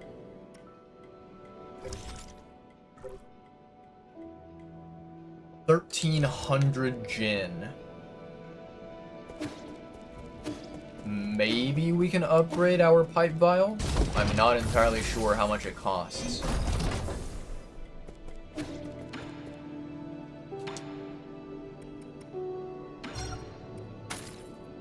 Okay, it stays at 800. That's really nice. That's really nice, chat. I like that. And how much are we at right now? Let me see. 500. I might have 300 more, maybe. Let me see here.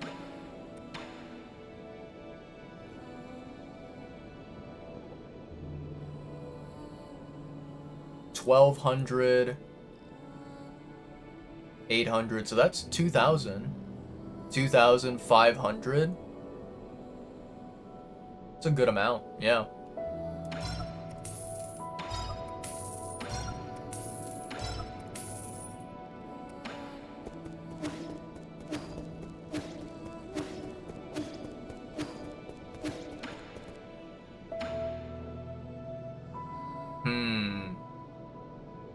It's probably smart to upgrade the pipe, isn't it, chat? I feel like it is.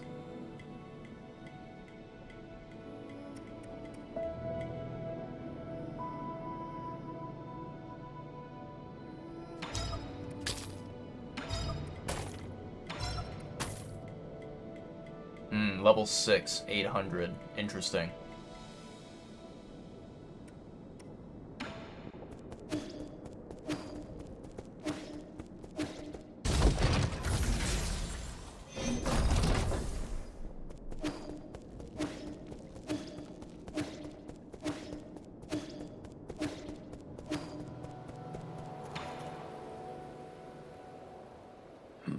No way. In just a few days, that fertilizer really is something. Weren't you going to climb up to have a look? Haha, you might not know this, but Anong is afraid of heights. Huh, I just get a little dizzy in tall places is all. I guess he was just bragging when he said he'd get those magic peaches. I'd be able to get them if I could grow a pair of them GM wings like you monsters. That might not be a good thing. Huh? Why do you say that? Ever since you said excess breeds its own downfall, I've been thinking about it. Does that mean we're being too greedy? We want to have the best for ourselves and for others. Like how I want this tree to grow taller because I think that's what's good for it, but is it though? Greed is in our nature. But a lot of times, more doesn't really mean better. It also happens when I'm writing stories. I always want to put the most exciting things together, but that always makes the story less interesting. Yeah, right.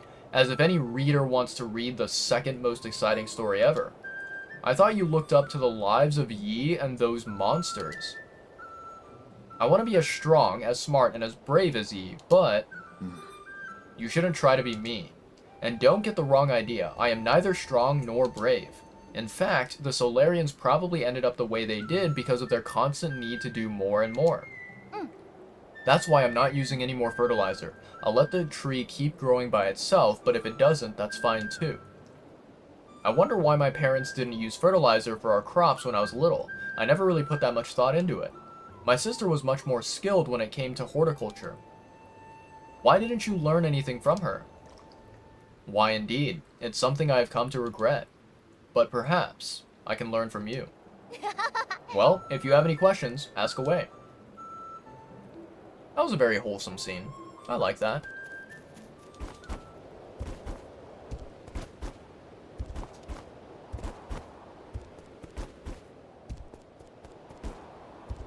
Oh shit. Okay. Treasure. I like it.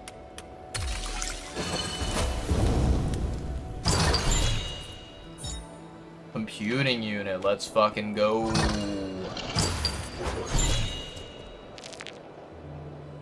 Advanced component. Fuck yeah. You love to see it. Honestly, the view from up here is really cool. Really nice. I like it.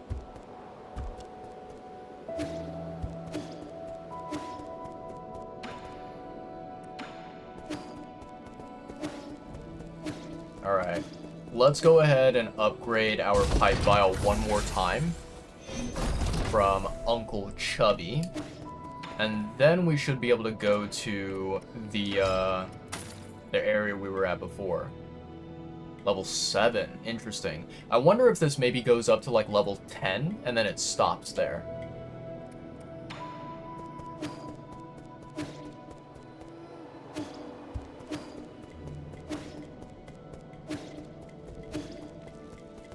Alright. Let's see. Teleport.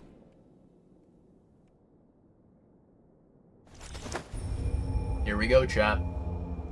Brand new area where we're going to potentially confront Aegon. Potentially. Let me take a look at my jades. Let's see here.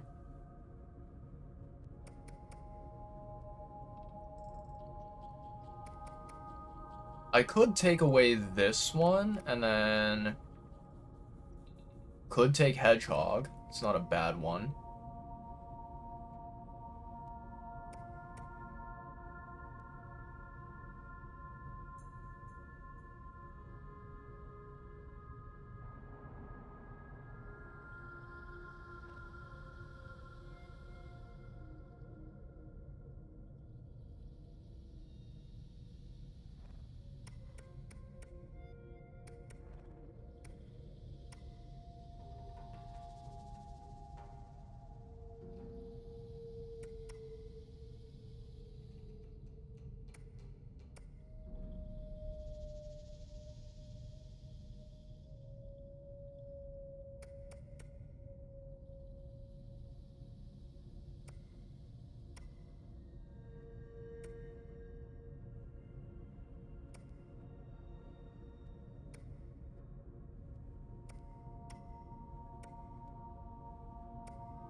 We can try it.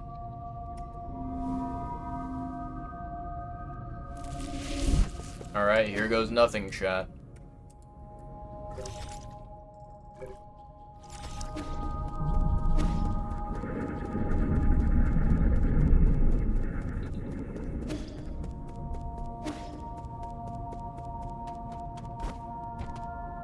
I almost fell down into that.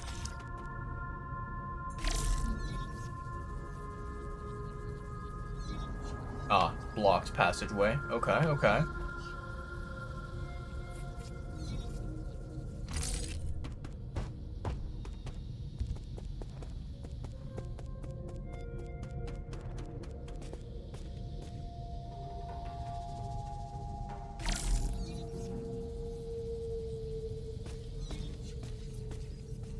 Two bozos.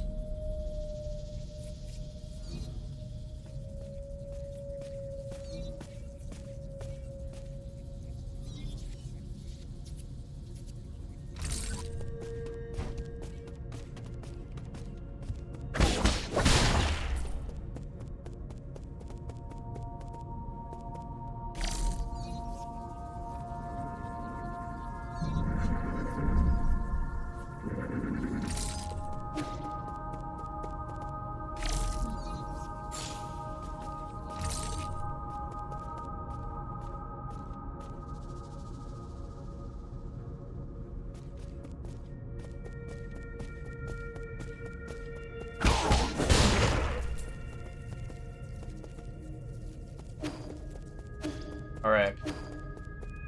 What the heck is over here, chat?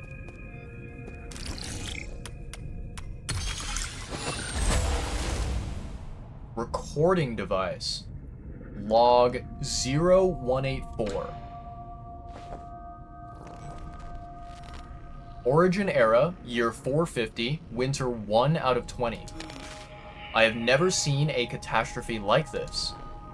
Tianhuo will spread all throughout Penglai. No Solarian will be spared, including myself. However, during this chaotic time, the Tiandao Council was able to maneuver itself to the top. This has helped us secure an unprecedented amount of support and resources. Our new Kunlun Research Center will bring back all the Fangxi technologies. I must live up to everyone's hopes and find that cure. That is our current mission. The world will know that science is our only hope. Okay. Log 0219. Origin era, year 452, spring 4-8. While I was speaking in the Xia Kingdom, a severely injured young boy was put in front of me. He had suffered serious injuries from an explosion. I did not expect him to survive to the next day. Miraculously, it seemed like the primordial roots was helping him regenerate the damaged organs and tissue. Using my rhizomatic stabilizer, the young man not only made a full recovery, his body also exhibited an unprecedented symbiosis between Solarian cells and genetic material from the primordial roots. This data may lead us to even more breakthroughs. Have I been blessed by the heavens? Interesting. Very interesting. Okay, okay.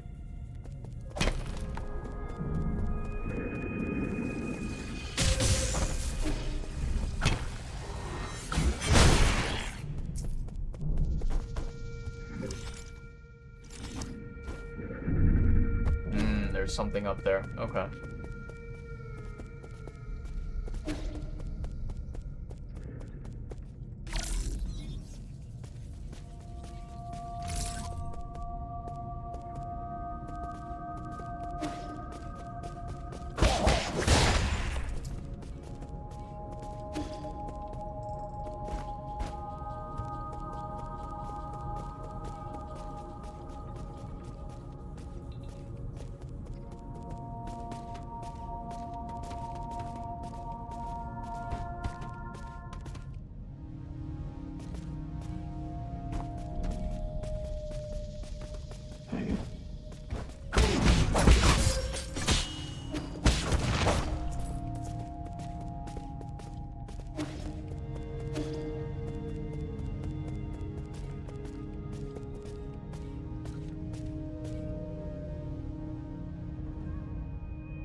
Nicely done.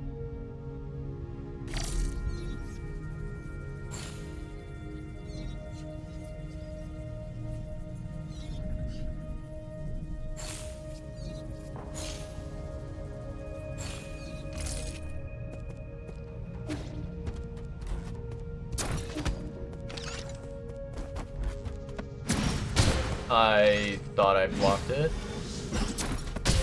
That's annoying. There we go. Finally got it, chat.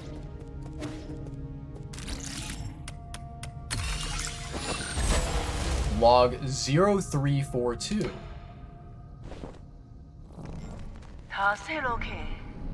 Origin era, year 468, winter 1223. Fantastic. We have found a new ray of hope on the eve of the launch. Our research was totally misguided. We need not rely on the primordial roots to eternal life for Solarians. With data from G's cells, we will not only develop a serum for Tianhuo, we'll also be able to achieve true immortality. I believe we can overcome any and all challenges we face. A Solarian that can live for thousands of years without any genetic modification. The source of G's vitality differs vastly from that of Kanghui or Yi. But this information needs to be concealed, especially from Yi. We can't afford any more missteps at this juncture. Okay. Log 0387. Foundation era, year 2, autumn, 1023. Despite not meeting expectations, we already have a prototype for the cure. The next step will be to test the cure on our test subjects. After several rounds of observation, adjustment, and additional testing, we should be able to perfect the serum. Solarian clinical tests take a massive amount of time to conclude. Luckily, the Eternal Cauldron project has brought us that precious time. Has bought us that precious time.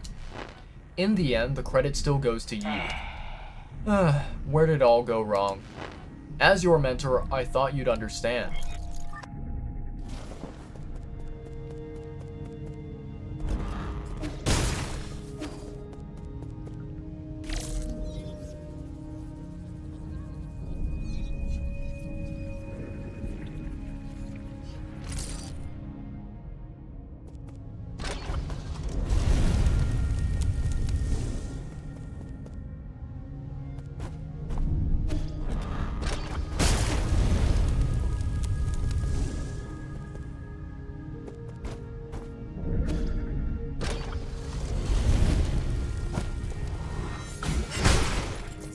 Okay.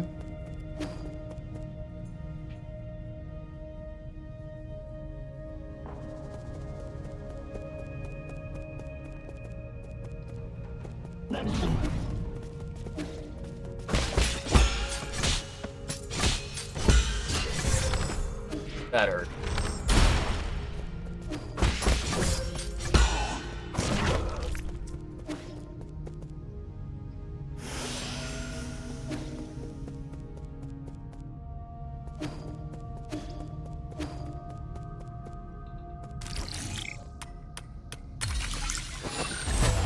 Oh wow, there's a lot of logs here.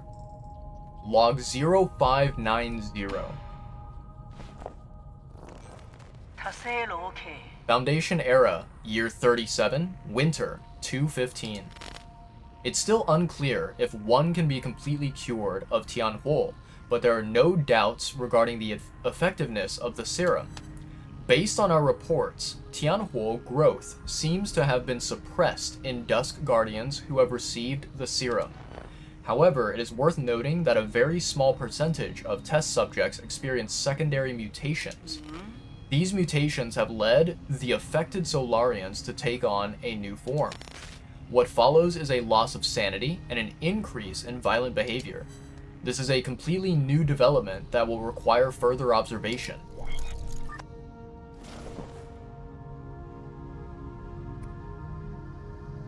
Log 1118. Foundation era, year 125, spring, 527. Waking up from the soulscape over and over again has taken a toll on my body. Solarians exhibiting the secondary mutations, now referred to as mutants, have demonstrated some incredible abilities. With the roots genes already present in Tianhuo, some mutants have been able to infect and devour a part of the primordial roots. Through that connection, these mutants are functionally immortal. Data corrupted.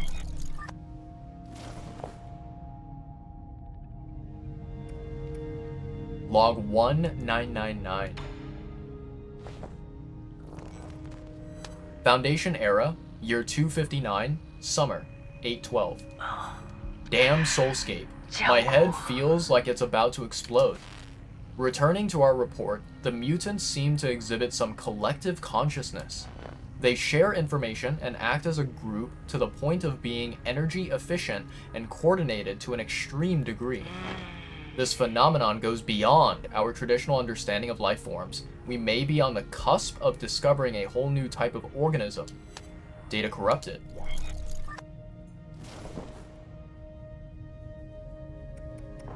Log 2501. Foundation era, year 351. We have concluded our clinical tests after no new qualitative changes were observed. 90% of those who received the serum failed to recover from Tianhuo. The remaining 10% turned into mutants. How are we supposed to find the solution? Oh boy. This does not really bode well, chat.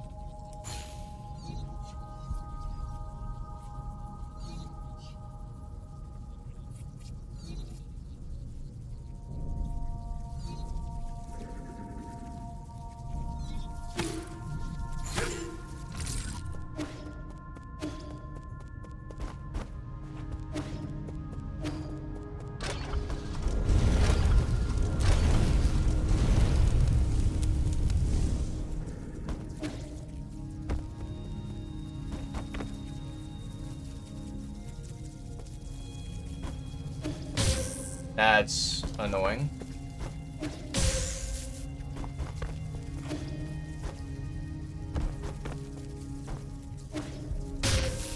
Okay, I was not...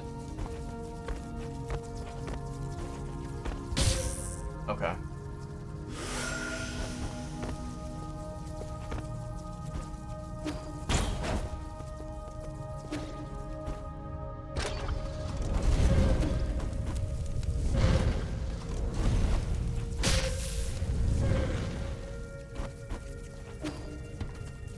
Somehow I made that.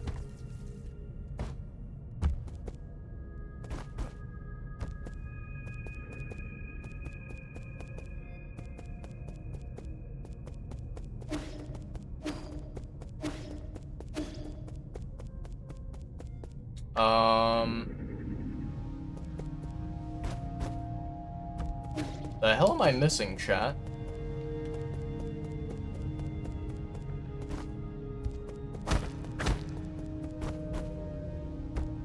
I think I'm missing something.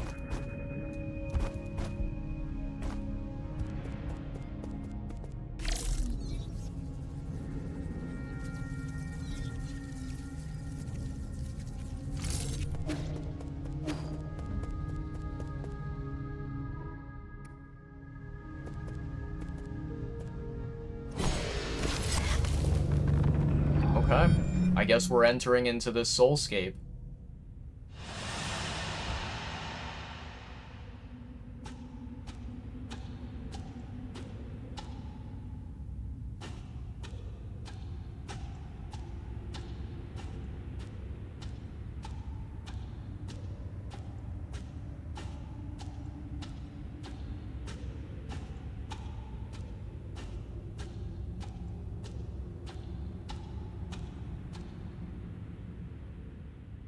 Hello there, Aegon.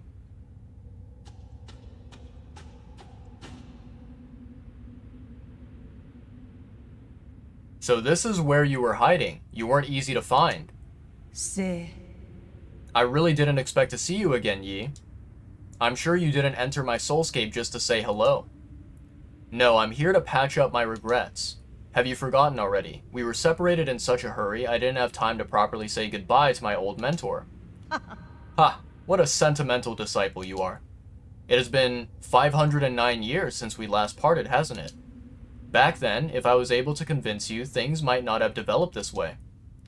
Spare me the empty speculation. If we could go back in time, I would simply behead you with my sword. I've watched you murder the souls one after the other. I don't even recognize you anymore behind your bloodlust. You were my favorite student, so curious about the world and eager to learn science. Don't you remember? You came up with the eternal cauldron and brought hope to all Solarians. That hope should not have been based on lies. People have a right to the truth. That's what you taught me. You were the one who betrayed everything you believed in. Wrong. As a scientist, I knew from the very beginning that it was important to solve problems in a practical manner. Truth and lies mean nothing compared to a Solarian's life. Forgive me for asking, but do you think Tianhuo will just disappear once you have taken all the soul seals? Or do you plan on waking everyone up just to die together back in Penglai? Overthrowing you in the council is a start. I believe there are things more important than mere survival. Like what? What could be more important than staying alive? Without life, we all turn to nothingness. I've indeed made mistakes in the past. That's why I spent the last few centuries trying to make amends. Right now, I am the only one who can make things right. No matter how much you hate me, this is an indisputable fact. You're not in a position to say any of that. Did that strike a nerve? That's only because deep down, you know I'm right. Yi, are you doing this on behalf of all Solarians, or is this a personal vendetta? Don't talk like you know me. Deny it all you like, but the mentor always has a handle over the student. I don't think there's any meaning in continuing this idle chatter. I agree. Draw your sword, I won't lose to you this time. I admire your confidence, but don't forget, this is my soulscape. Do you recall the first key point from Fangxi Art of War? All warfare is based on deception. Correct. You have always been an excellent pupil.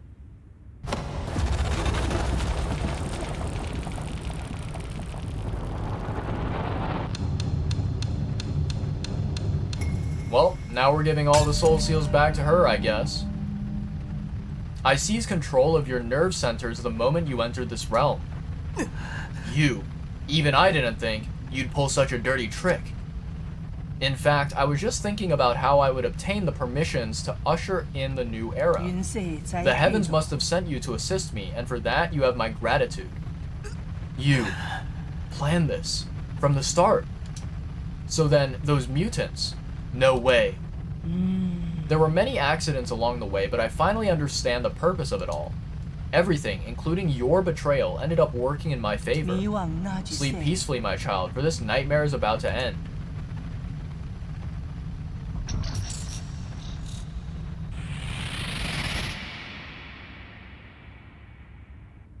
Monka W?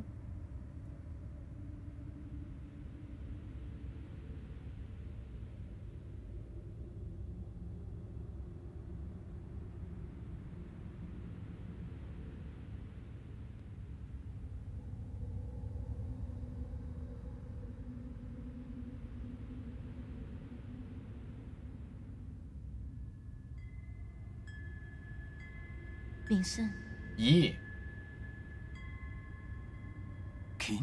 Hang, is that you? I've been thinking about a lot lately. What do you mean? Why are you here? I'm sorry, but I can't leave with you.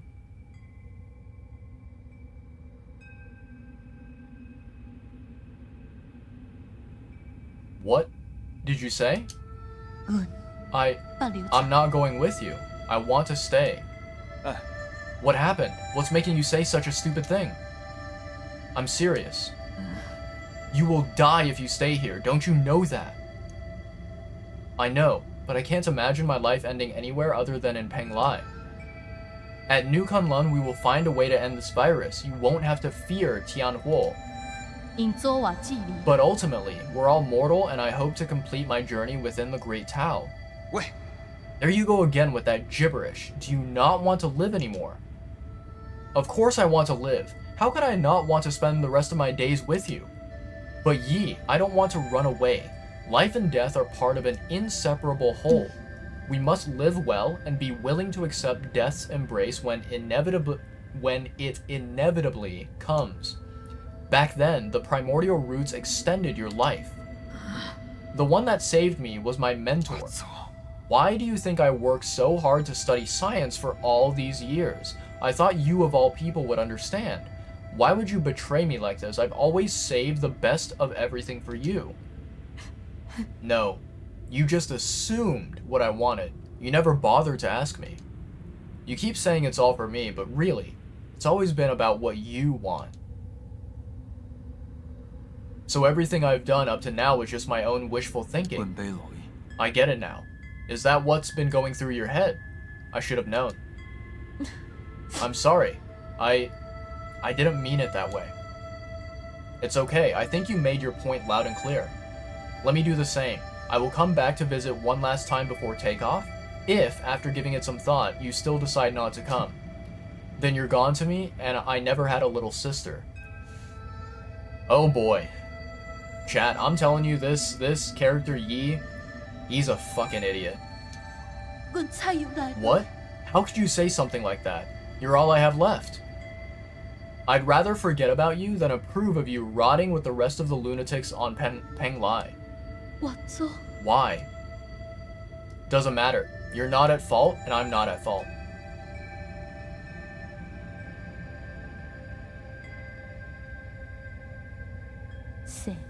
Yes, none of us were at fault. We just made different choices. But you never came back. Why? Why did you leave me behind? I didn't. When the curtain falls, none of us are really at fault.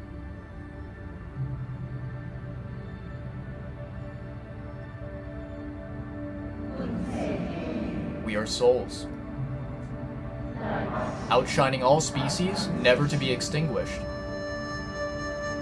leeching off bygone glory to fuel our brilliance. We are survivors. Our feverish flames have failed to forge hope, inflicting blistering pain with each searing embrace. We are martyrs. Working in vain, painting our colors across the sky over and over again, probing and feeling. Night descends and our light is already faded. Right and wrong fade away in the twilight. The sky is getting dark. No one's at fault, for we are only souls.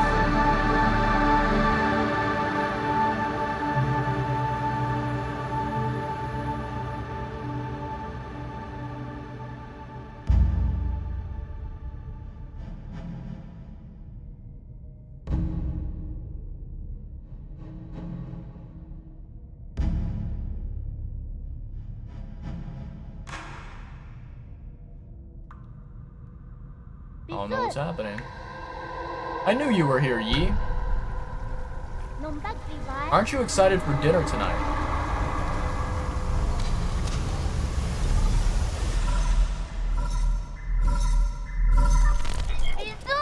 Yi, you're finally awake. Is that you, Xuan Xuan? Can you hear me, Yi? Where have you been? We were attacked. The Four Seasons Pavilion. How? Are you in danger? Those metallic monsters suddenly came in and... Ah! Wait, I think they're back. What? Find a place to hide, quickly. Xuan Xuan?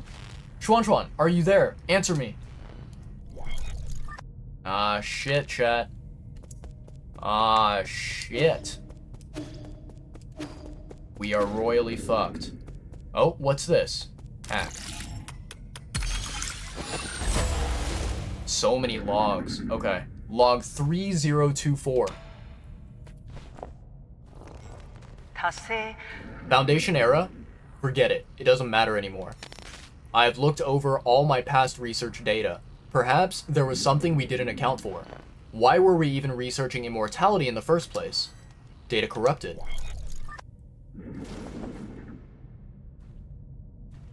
Log 3444. No.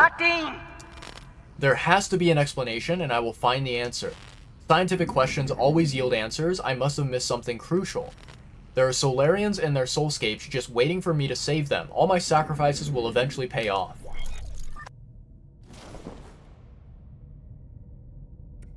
Log 4009. That's right, I've been a fool. The mutations are the key. To think that I wasted all this time. The existence of the mutants gives us a whole new paradigm to view life in our universe. Data corrupted.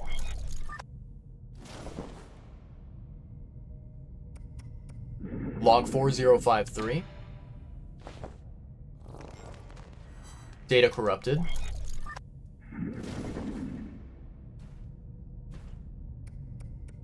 Log 4106. I finally understand. Tianhuo was never supposed to be a disaster. It's a trial and a gift from the universe to all Solarians. The mutations will allow Solarians to unlock the next stage in our evolution. This is my destiny, to lead all Solarians towards their immortal futures. How incredibly profound. She has lost it, chat. All her marbles are gone.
Hello, guards. Bye-bye, guards. Dang it.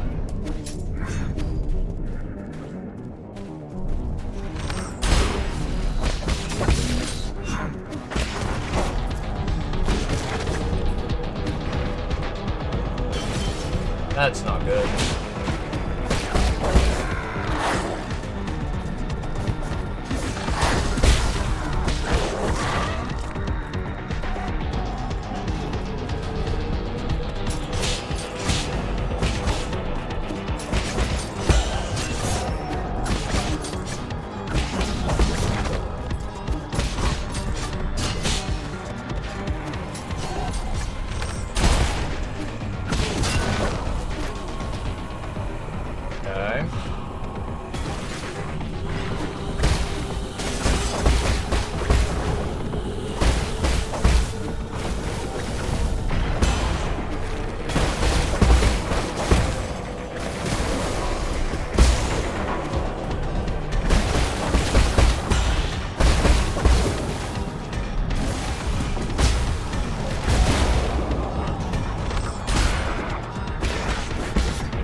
press the fucking arrow button, but it didn't fucking allow me to shoot. I definitely pressed the parry button there. No idea why the fuck it didn't let me do anything.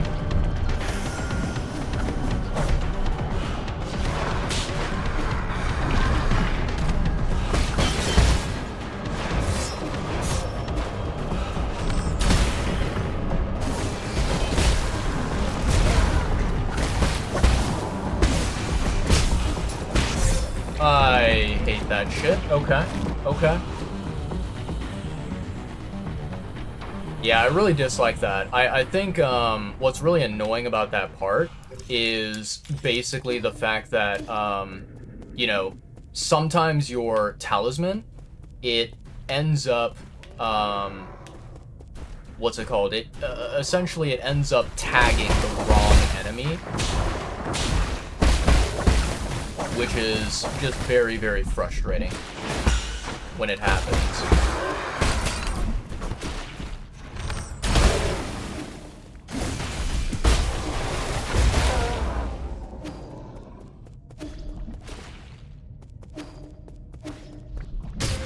I hate you.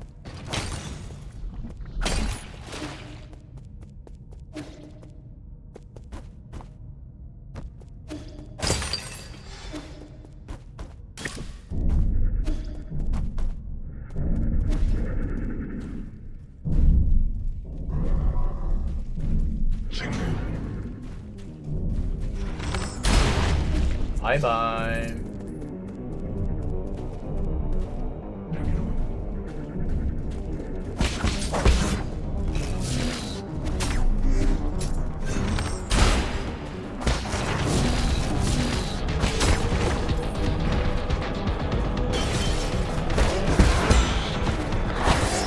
What? Fuck away from me.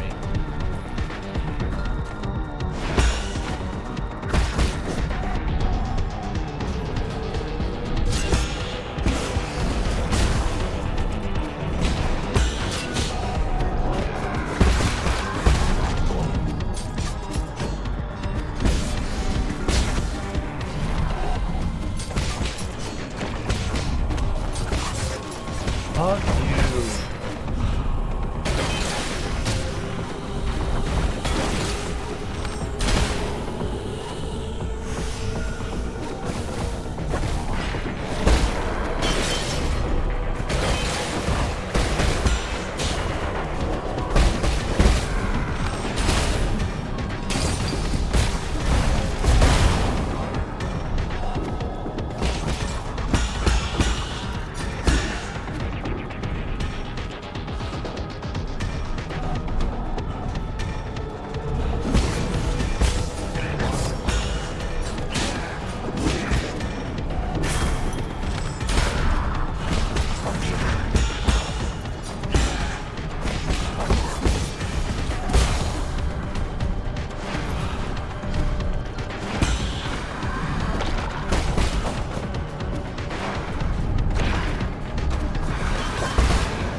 You guys fucking stand still.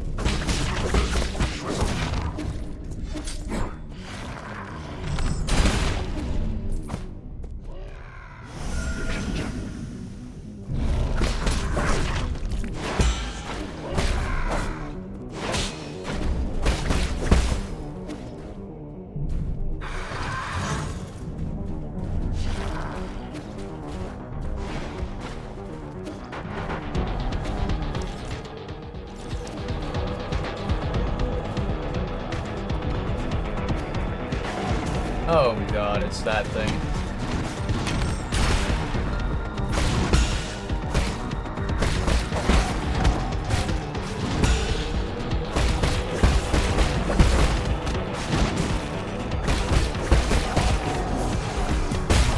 Bye-bye.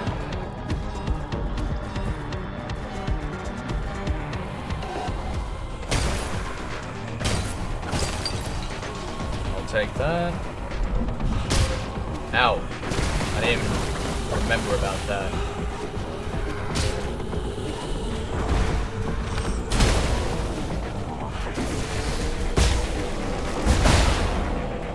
Easy peasy.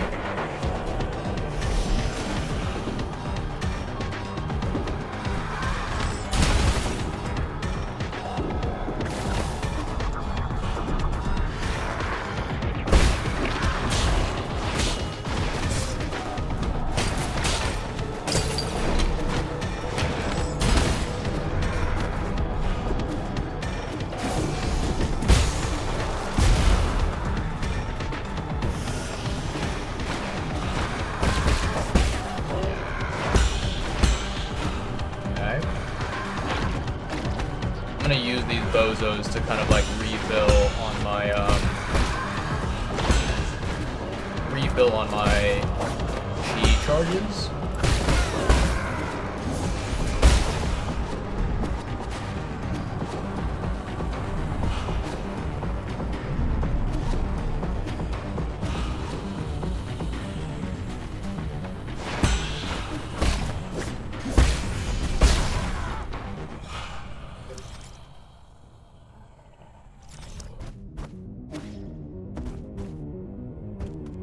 Okay.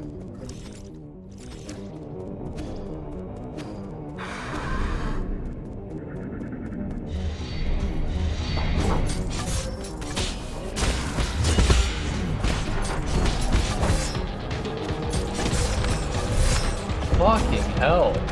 I couldn't even, like, get an arrow off there, chat.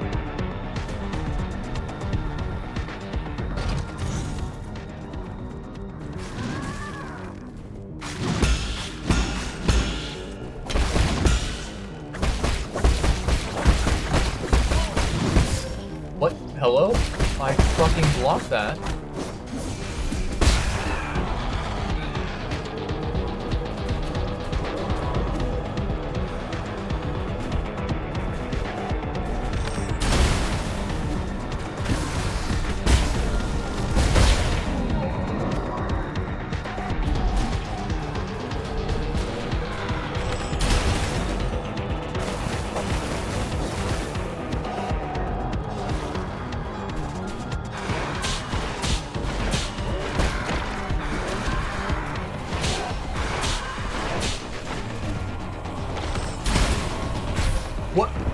What?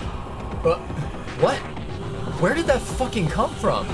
I didn't see that projectile, chat. Holy shit.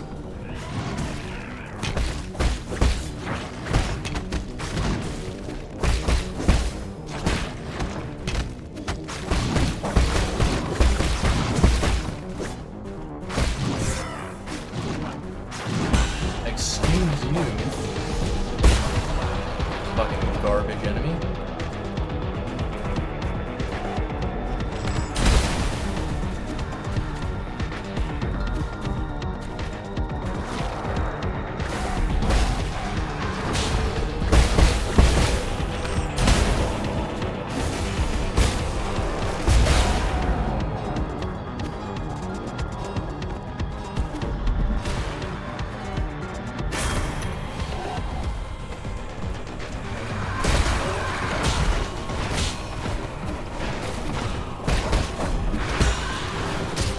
Fuck you.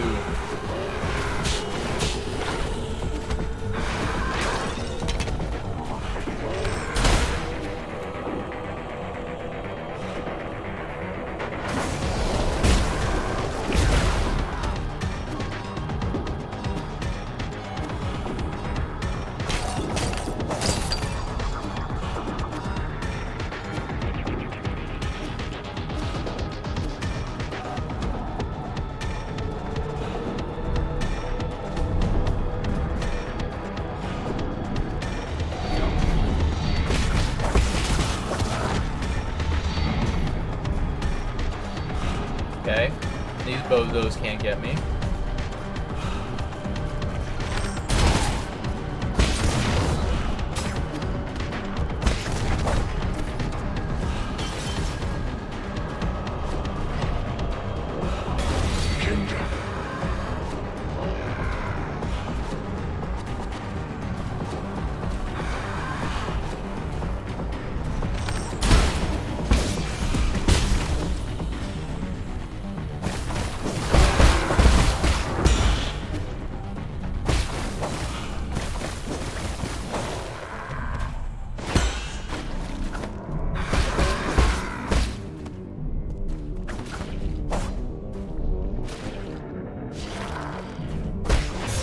I beg your pardon?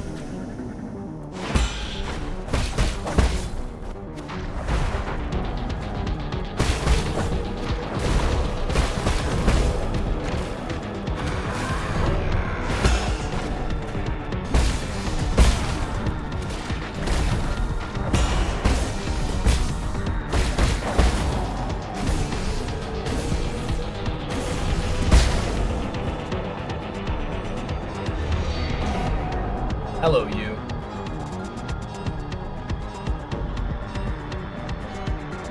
Alright, let's do this, chat.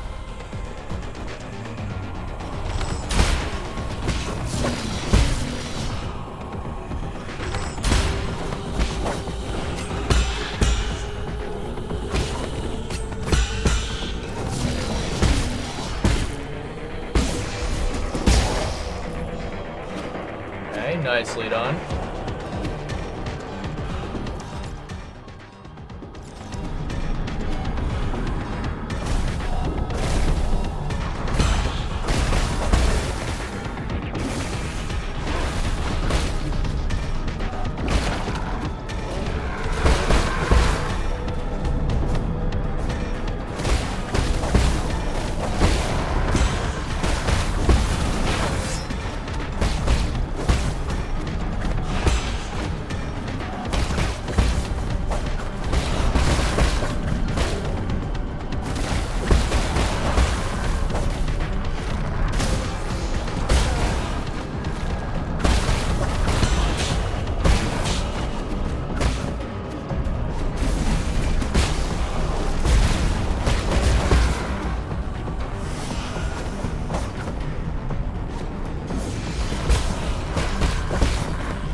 Okay. Log 0001. Ooh, the very first log. Okay. Origin era, year 434, spring, 35. Under both the pressure and expectations of the Council, I have fully devoted myself to the Immortality Project. If I fail to yield positive results once more, the Feng clan might pull their funding. This has been a personal dream of mine, so I cannot fail in this last-ditch effort. I'll start by researching the cells of the primordial roots Fusong for any clues. Data corrupted. Okay. Log 0073. Origin era, year 444, summer, 617. After 10 years of unrelenting research, we have finally made a critical breakthrough in the synthesis between Solarian cells and the roots regeneration cells. This is our first step towards immortality and a victory for science. This research may even become a turning point and encourage people to embrace science and technology. It may be our greatest accomplishment since Lear passed away. Okay. Log 0113. Origin era, year 446, autumn, 919. All test subjects have developed symptoms of rejection and are dying one after the other. The cause is a hitherto unknown virus that was accidentally synthesized during the gene editing process. It has been codenamed Tianhuo. The virus is contagious, but we have neither isolated it nor found its transmission vectors. Once the infected pass away, flowers blossom from their corpses, allowing the virus to propagate itself. Data corrupted. Ah. So in the pursuit of immortality, basically the council, right, Aegong and everyone, right, they ended up creating the Tianhuo virus, which they did not mean to. Oh, that's frustrating.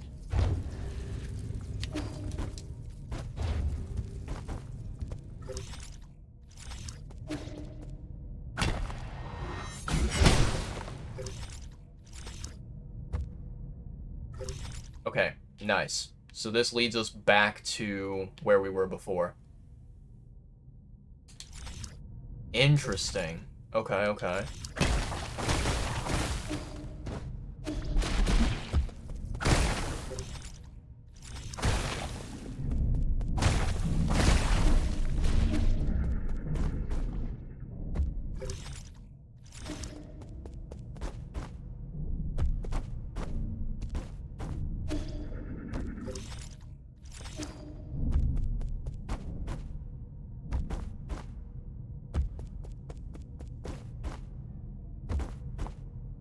Hmm.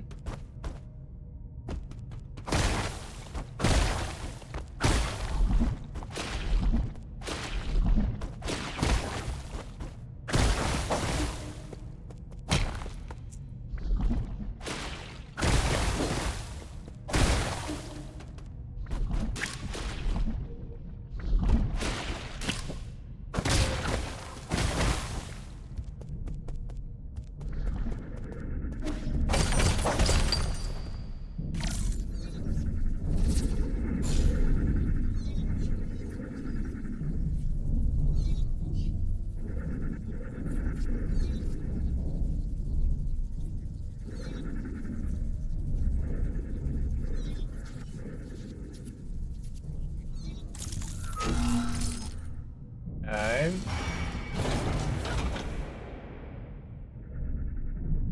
Interesting.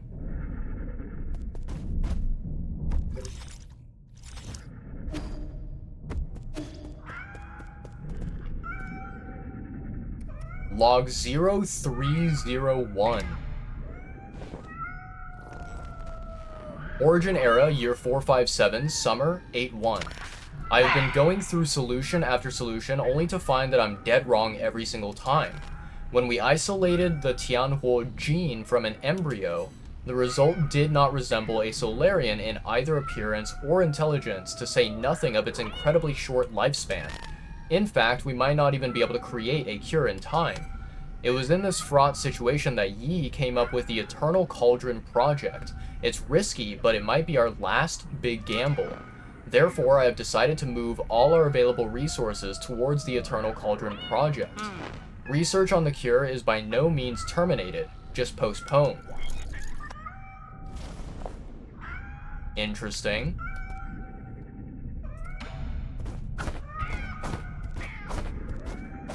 My question is, can I free these little kitties? Because they keep meowing, and I don't want to leave them behind. It seems like the answer is no.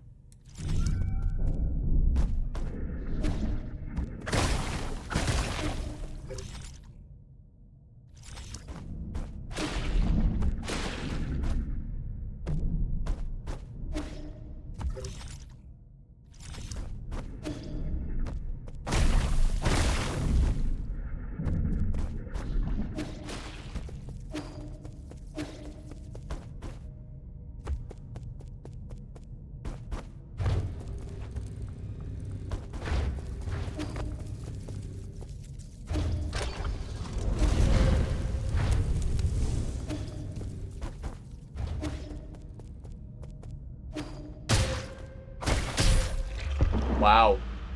Wow. I cannot believe that, you know, it killed me like that.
I hate you so much.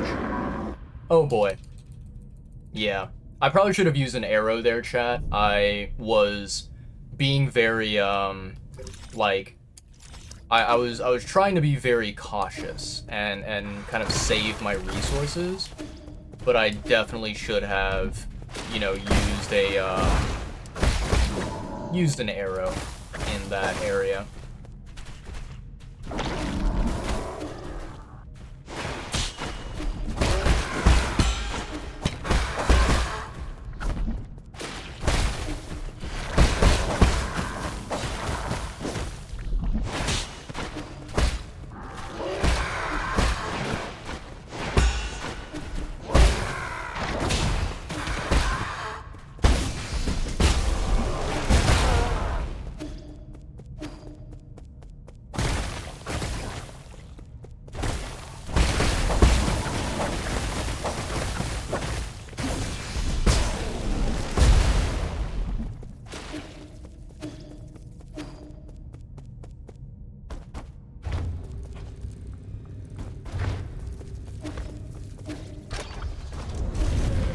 Really? Stupid ass fire.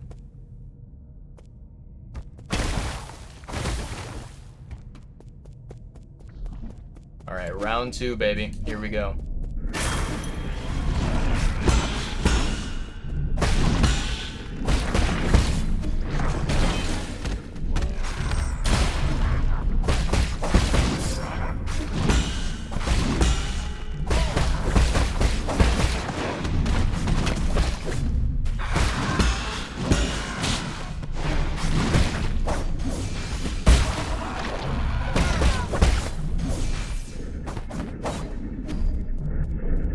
Let me get this guy to recover my chi charges. There we go.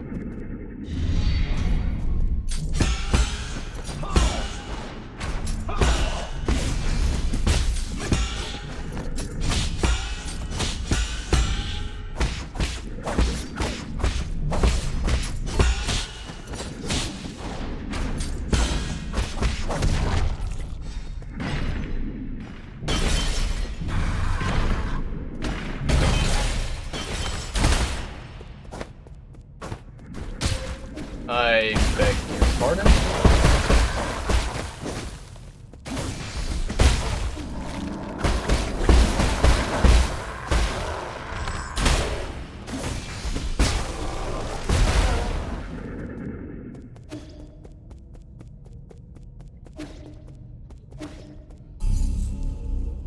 Alright, there we go, chat. So we rested, and it seems like we are unable to teleport to the pavilion, which is quite bad for us. I have a dangerous feeling that we have to basically run all the way back to the pavilion, and we have to kind of deal with a bunch of mutated monsters throughout the way.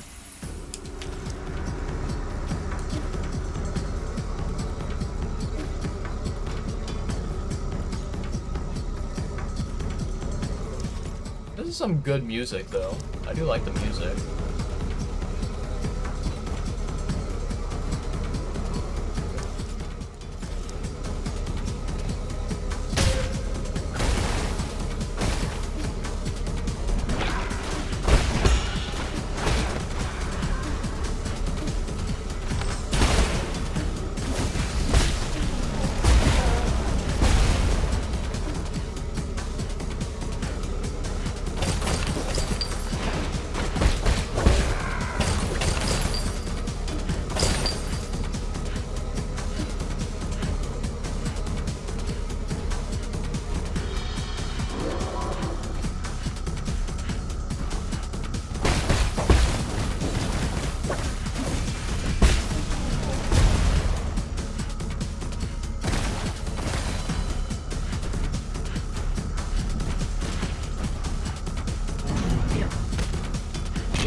Nicely done.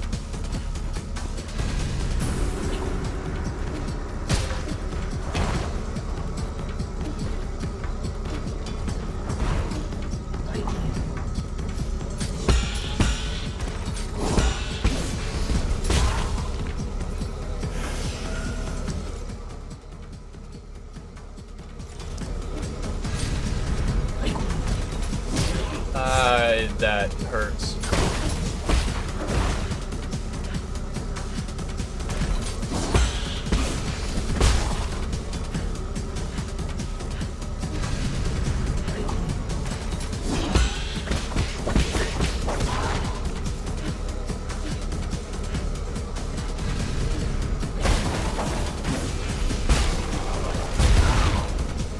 Okay, nicely done.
Huh, interesting. Okay. I guess I went this direction all for nothing, chat.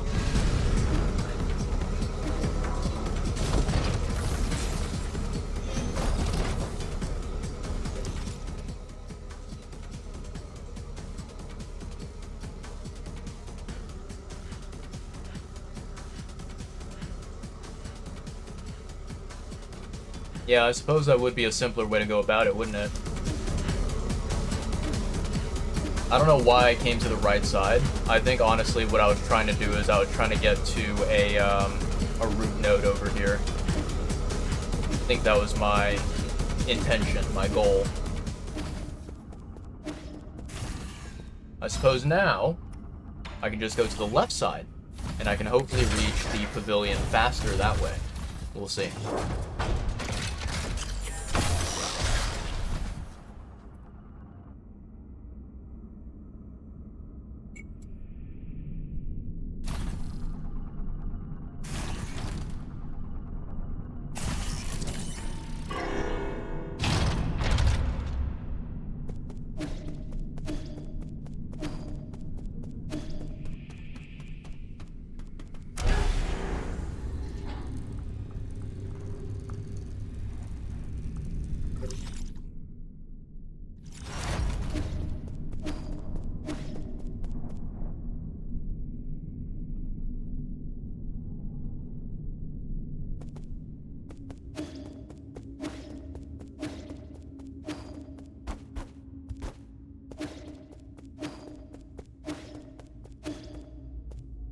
Alright, let's see what's going on here, chat. Entering into the pavilion.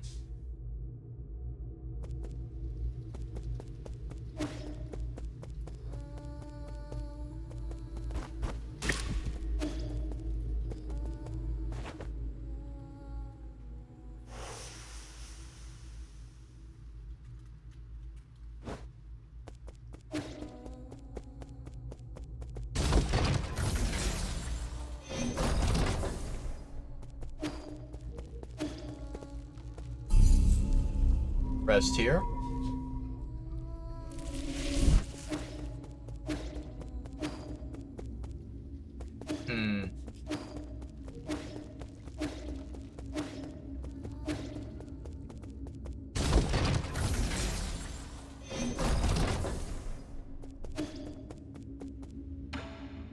Oh wow, interesting. So he leaves behind his backpack.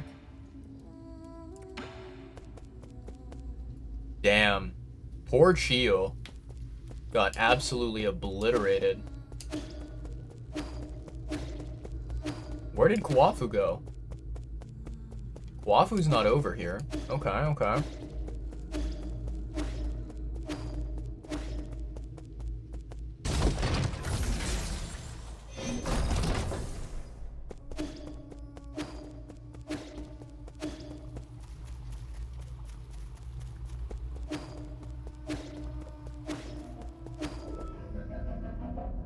Uh-oh. Something's wrong. What happened to Abacus?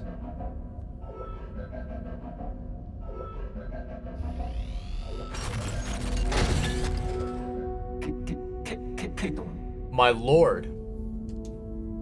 Welcome back. What happened? Where's Xuan Xuan?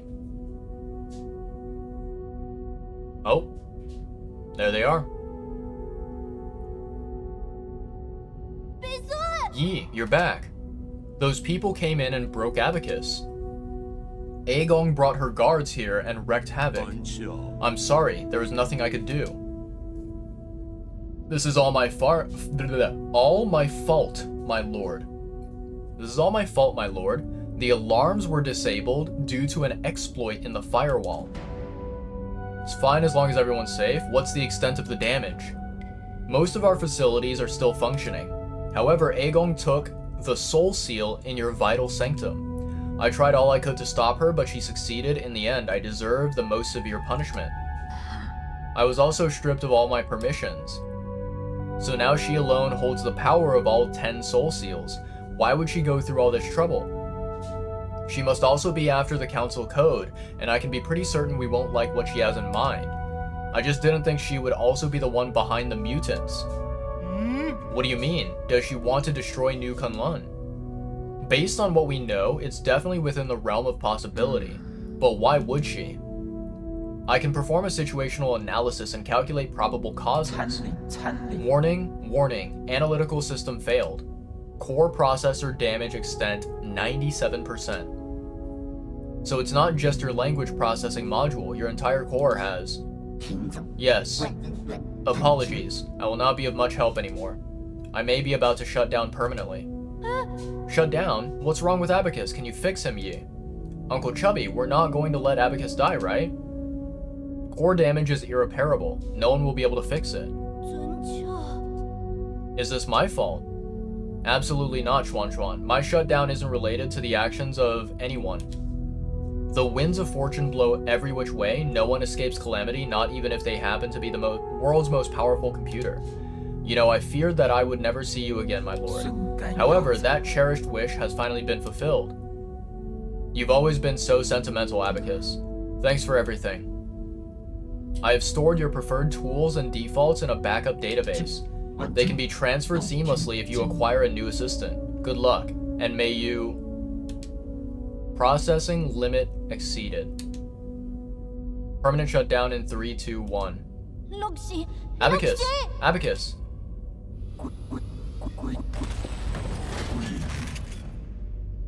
Well, rip bozo. Goodbye, Abacus.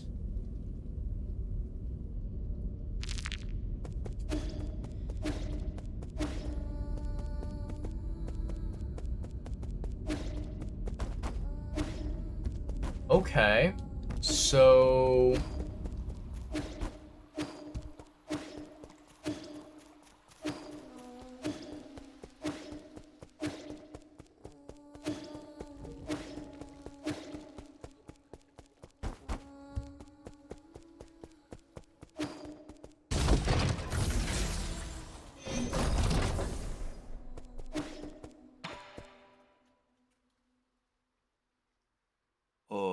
This is the end, isn't it? I feel like we just went on a massive wild goose chase. This is not the time to mourn. Was that supposed to fill me with hope? Aegong just seized ultimate control of the council. Commanding the guards to annihilate us will be a piece of cake for her now. And don't get me started on the mutants. It won't be long until the entirety of New Kunlun is crawling with them. Do you really think there will be any survivors? As long as there's even a single survivor, there's still hope. I really can't share that sentiment, brother. What should we do next? To be honest, I more or less agree with what the other souls have been saying. Even if you overthrew the 9 souls, would it do anything for the future of our people? Are you going to stop the Eternal Cauldron project? And that's not mentioning how New Kunlun is in complete chaos. Do you still remember our original promise? Oh? What promise? That we'd both return home in a blaze of glory. Hold on. Oh! You're planning on going back to Penglai. I checked the energy levels at the Radiant Pagoda. It should be doable. Indeed. We have been storing energy through the roots for centuries. We should theoretically be able to initiate a second space warp. But that's all strictly theoretical. New Kunlun's navigation systems do not have a built-in return procedure. Did you forget who wrote that system in the first place? You got me there. If there is anyone who could get us back home, it'd be you. Trust me, it'll all be fine once we return home. How is that you always find a way to win me over? Better than croaking this far from home. So, what's the plan? We still have some time before the code is revised. I need to get to the root pinnacle to stop Aegong. However, there is something that I can only ask your help for. Let me guess. Xuan? Yes, help me take care of him. What a hassle. Can't you raise him yourself? Fine. Just stop looking at me with those eyes of yours. Fine, I get it. I'll do it. Thank you. You're giving me goosebumps. You never used to be all kind and caring like this. Just don't lose, okay? Where are you going, Yi? Remember the people who just broke in? Well, I need to put a stop to their evil plans. But there was this super strong old lady swinging a really long sword. Are you sure you'll be fine on your own? I'll be fine. I've been preparing for this day for quite some time. After I deal with this, everything will come to an end. You've always liked hearing stories about where the Solarians grew up, right? When I return, I'll take you there so you can see it with your own eyes. Really? You're not lying, right? When have I ever lied to you? I can already imagine your jaw dropping when you see the ocean on Penglai. An ocean? You can teach me how to swim so that I can swim all the way to your hometown. You're gonna need a bunch more lungs for that. It takes months to even walk that kind of distance. How do you know if you've never tried it yourself? You have to come back safe and sound, Yi. Understood. Will do. That old woman, she just waved her hand and then Abacus... It was so scary. I felt so useless. Everything's okay now. It's all in the past. Are you hurt? I'm fine, but I'm just sad that everything here is broken.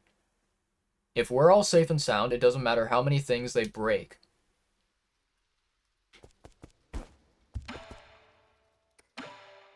That was unexpected. Aegong was never the type to act on emotion. She would do everything right the first time. Why would she spare your life while you were trapped in her soulscape? I don't get it. There's probably no escaping a head-on confrontation now. Trouble's brewing on the horizon. Fortunately, I have an excellent craftsman on my side who will save the day. You and your sweet talk. Just let me know if you still want to adjust your gear.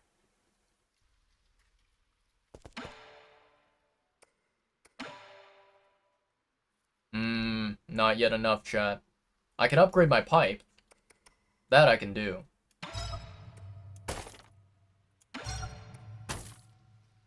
Nice, level 8. Hog. So we maxed out the pipe upgrade. Very nice. So I need a total of 7,500 to max out to like upgrade these arrows. So what was the deal with the Dust Guardians? The details are still fuzzy, but they may have been part of the Tianhuo mutation experiments. The entire research center and Dust Guardian HQ has been occupied by the mutants. Sacrificial pawns for Aegong's experiments. What a pitiful end. Okay. By the way, where did Shenong go? Did he, like, escape to Peach Blossom Village or something?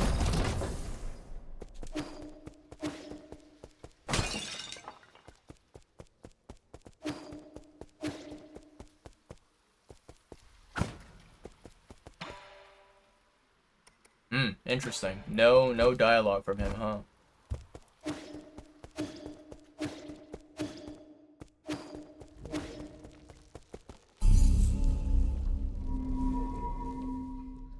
Alright, so let's see here.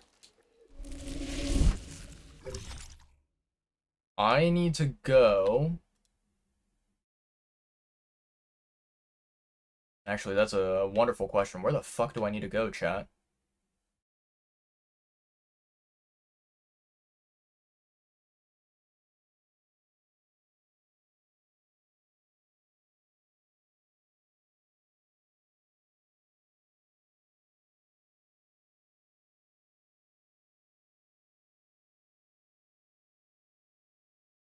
Maybe Galactic Dock? Possibly?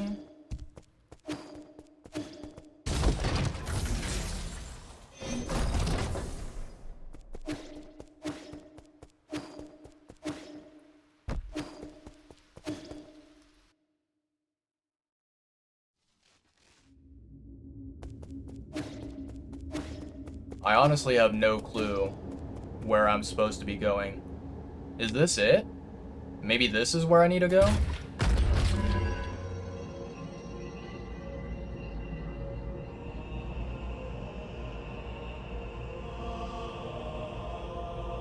Damn.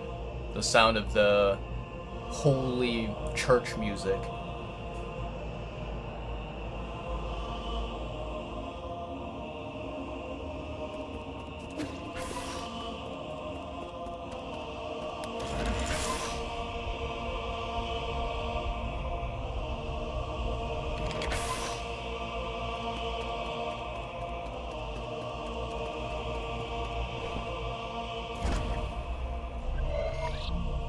Program. Unlock Primordial Roots core. Loading. System encrypted. Operation failed.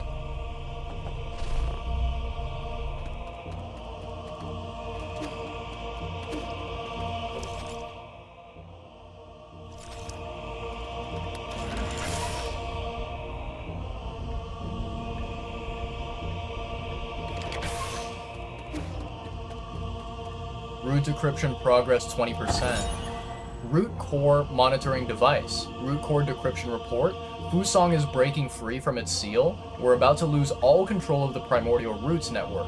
After arriving near the pale blue planet, the Primordial Roots were coaxed into building a massive web around New Kunlun to partially cover the nearby star, allowing the roots to absorb its light and provide never-ending power for the Eternal Cauldron project.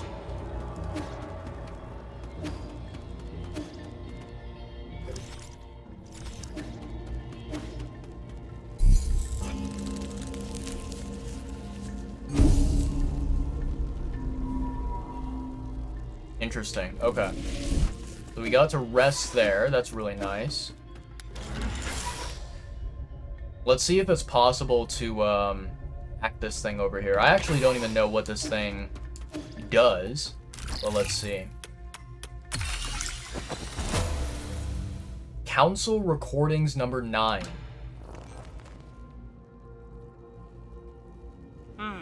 Soul Yi, you have the floor.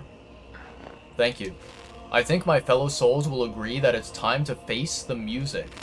We can bicker all we want, but the truth is that the Tianhuo cannot be cured in short term. Therefore, I would like to propose a bold new plan. Huh. Aegong might think you're clever, but since when did we let a rookie give orders around here? Let's not spoil the fun, Golmong. This kid's pretty charming. Let me see what he has to say. If anyone wants to raise any objections, please hold them until the end. The plan is called the Eternal Cauldron Project. Eternal? Interesting. Have you been keeping the elixir of life from me all this time? No, you misunderstand me. It's not bodily immortality, it's spiritual immortality. To put it simply, it's a plan to place all Solarians into virtual reality while their bodies are put into cryosleep, until we find a cure. Ha! Our scientists in Jie have already experimented on this. They were not very successful. This time is different. This time, we have Lady Ethereal's Vital Sanctum and Soulscape system. Her tests have proven that we can fix all the shortcomings of older hibernation devices. Combine that with the creation of virtual worlds, And all Solarians will be able to enjoy centuries of blissful dreams. Lady Ethereal, does it really work? Yes. Upon waking up, all test subjects were very satisfied with the dreams they experienced. There were a few who had trouble. But those are minor issues. I'll patch those out. Oh boy, nope. You should not have glossed over that. The only issue is, generating soulscapes for tens of thousands of people requires an unprecedented amount of computing power. We wouldn't be able to meet capacity even if we linked up every single abacus on Peng Lai. I believe the esteemed Golmong has an answer to that. Why are you asking me for an answer? If this is how half-assed your plan is, count me out, rookie. In your research on Jiangxi soldiers, didn't you posit the possibility of biological calculators? So that's what you're talking about. Connecting biological brains in series can indeed form an immense biological computer. However, that theoretical model requires the brains of organisms with higher intelligence. From where do we source those? Don't tell me you're going to use Solarian brains. Of course not. We can't use anything polluted by the Tianhuo. I mean, that would be unethical. Okay. Council Proceedings number 10.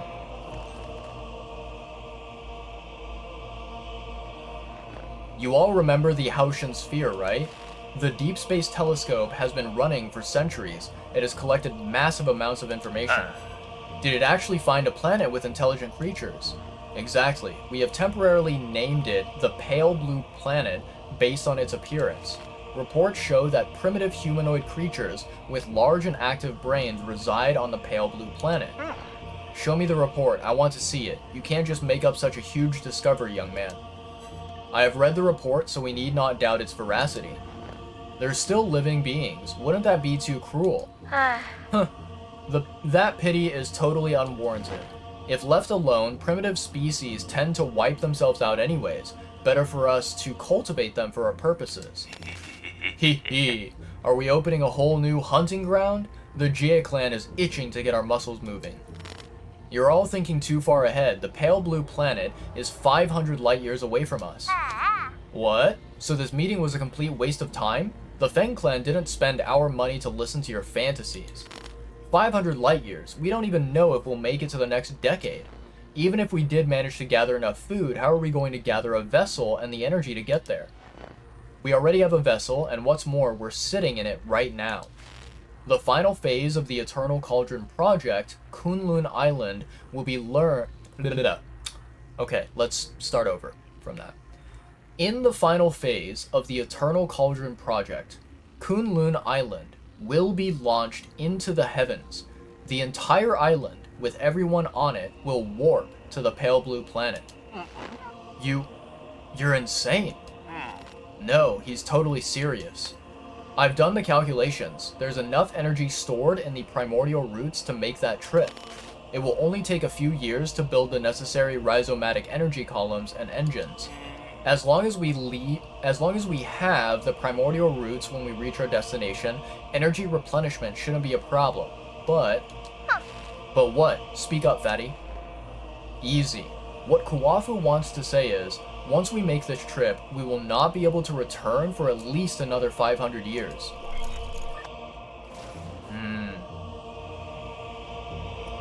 Council Proceedings number 94. Yi, calm down. Why won't you hear me out? It was you. You're the perpetrator. Where are the others? The other souls have their own matters to attend to and have asked me to speak on their behalf. I see. From the very beginning, I was the only one kept in the dark. Even Kuwafu and Lady Ethereal knew. They reached the same conclusion as I had. We must accept our current predicament. Conclusion my ass. It's you. You and this accursed Tiandao Council. You murdered everyone. Murdered my parents. Because of you, now Heng will die too. Data corrupted.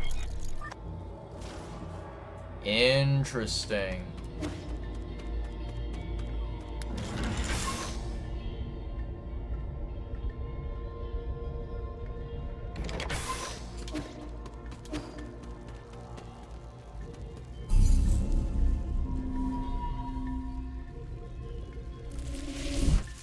Alright, chat. Here we go. This is probably going to be the Aegong boss fight. Let's see.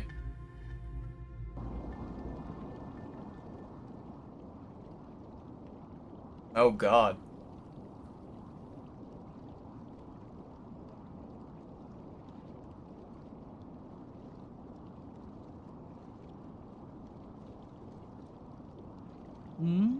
You're up early. I thought you would sleep much longer.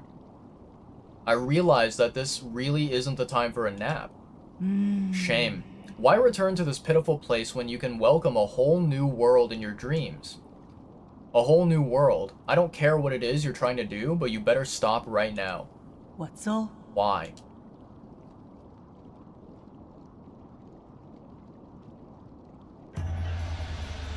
You are about to witness the liberation of Fusang. This is our destiny. We will soon devour the fruit that fate has provided for us. We have waited too long for this moment. You've gone insane. Insane? I found the truth and unlocked immortality. How can you not fathom the significance of this achievement? You're right, I can't. I don't understand why you would make the same mistake over and over again. Transforming Solarians into those mutants can't be the answer. Prophets always have to beat a lonely path. Never mind, you'll thank me in time. You and everyone else. Since the dawn of our race, Solarians were but stupid beasts before the whims of fate, endlessly pursuing our own tails.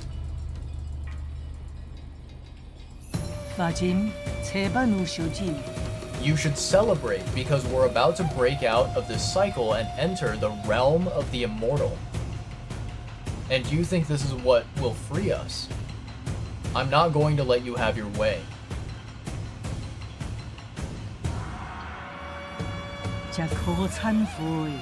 How extremely cruel of you.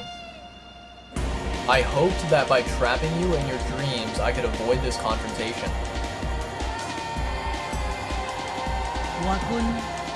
No mentor can bear to end any of their students' lives. Don't make me do it twice. Oh shit, chat. Here we go. Aegong.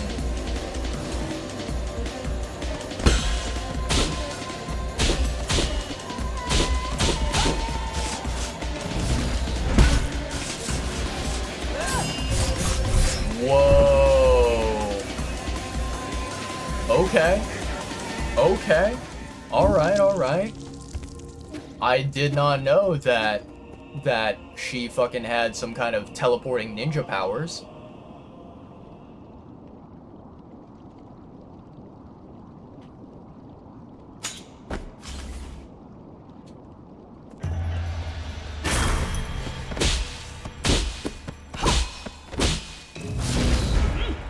I thought I dodged that.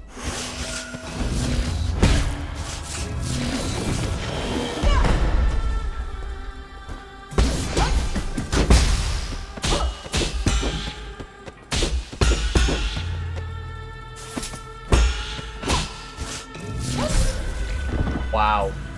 Okay. Interesting. Very interesting. Slowly, right, Chad? Slowly I am downloading her moveset. It's probably gonna take me like 100 more deaths to get it, but eventually we will get it.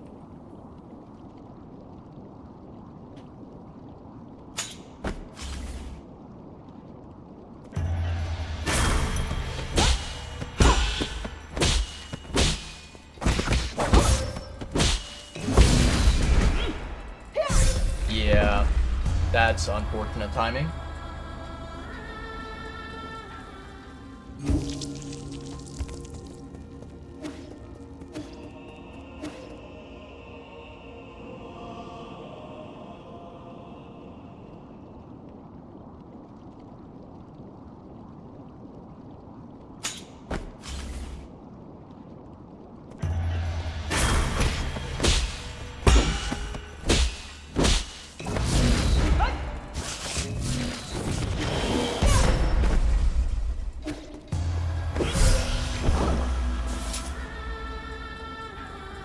Okay. Okay. I'm slowly downloading it, chat. Slowly understanding what I need to do.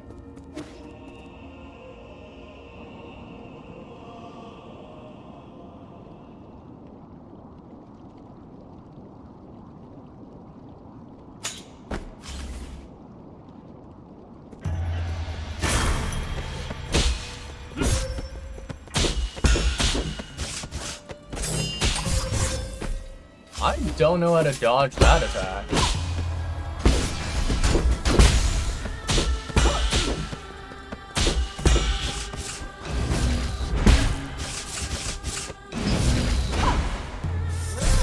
Okay, so she did the, that was the kind of jump parry attack that I needed to counter. She did that twice. Okay.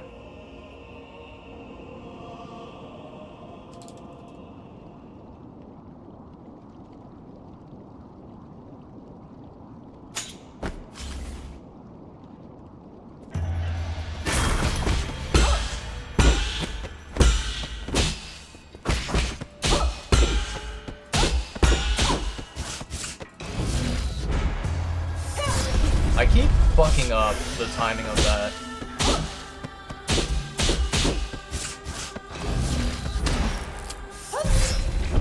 Yeah. Okay. So... Alright, alright. Yeah, I need to get better at recognizing when she does that attack.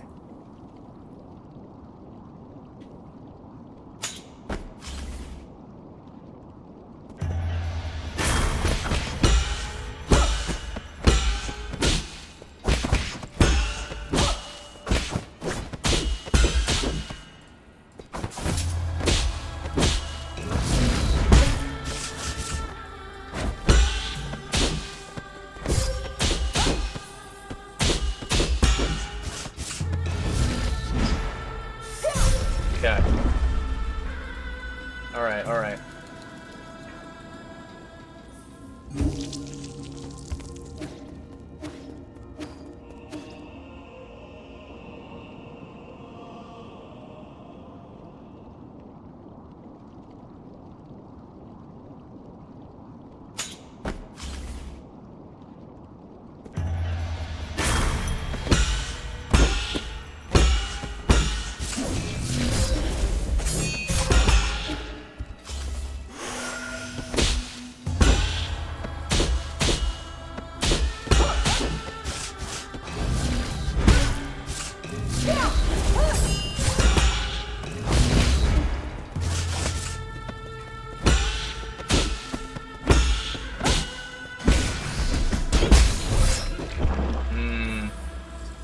Okay. Yeah, that's rough.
Okay.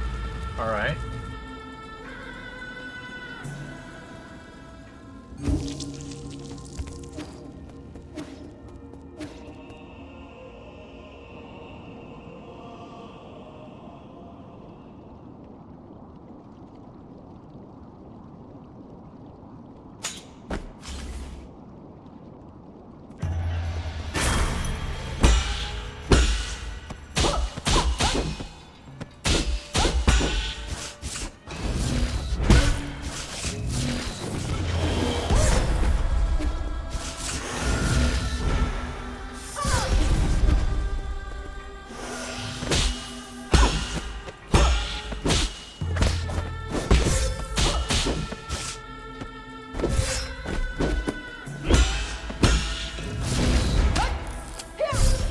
Okay.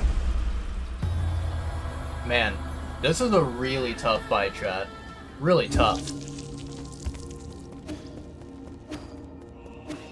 I think the biggest, you know, problem that I'm having right now is determining what type of Crimson attack she's doing.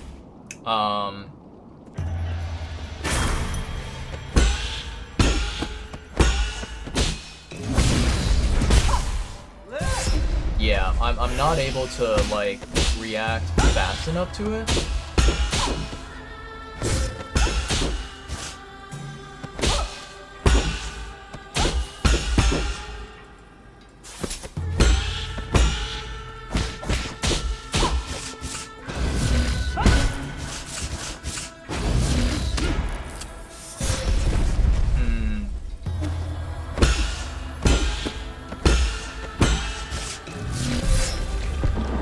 Yeah. Okay, so she has a combo string that she does where she'll slash a couple times, then she'll teleport, and basically she will, you know, appear right on top of you and drop down to kind of stab you. Okay. And that's the flame attack that she does.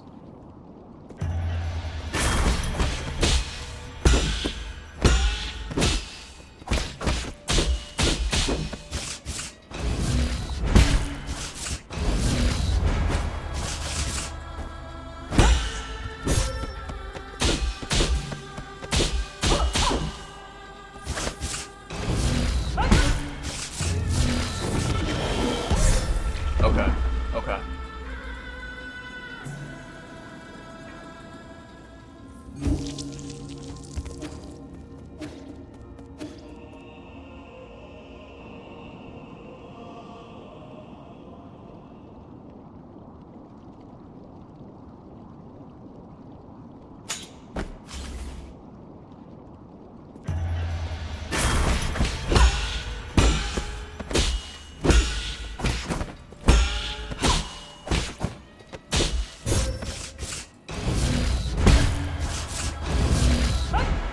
I thought I blocked that. I definitely did not block that.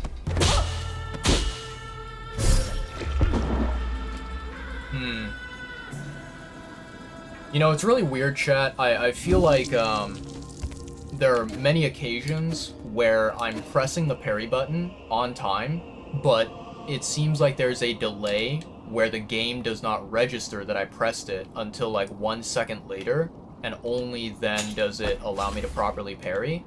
All the other times, it's like, oh, you didn't properly block that attack. Like right there. Right, you know, that one hit that I randomly took there, even though I was pressing the parry button, I don't know, it felt like my timing was good. My timing was perfectly fine. But then the game was like, yeah, no, you got hit.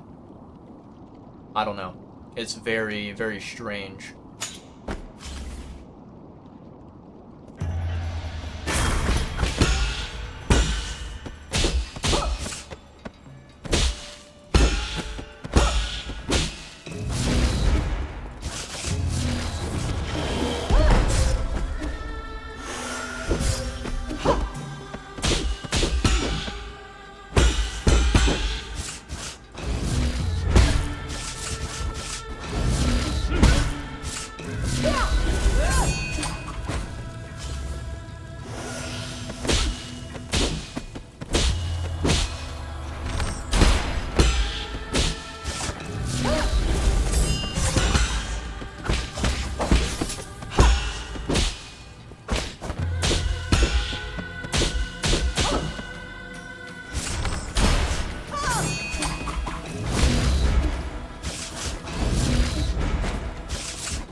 Okay.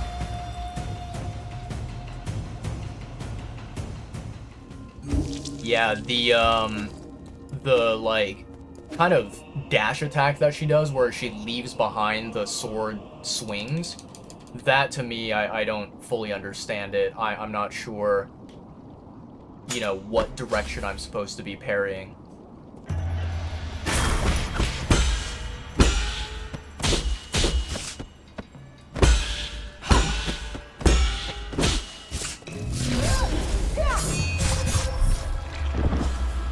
Yeah, I'm not really sure there, chat.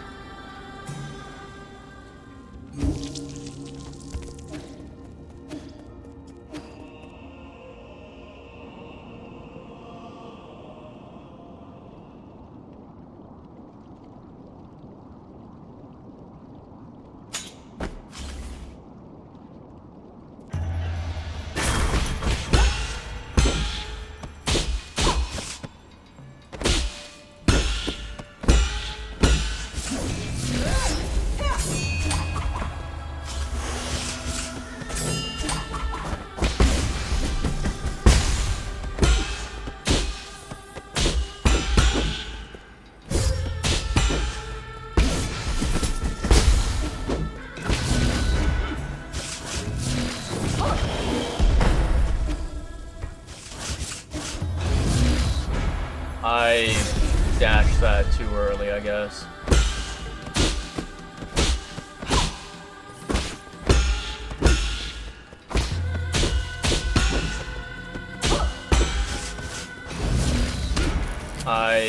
Okay. Yeah, I'm not really sure about this boss, chat. I think the design of this boss is very overtuned, in my opinion. I feel like there's too much shit that's happening with this fight that it's really hard to keep track of everything.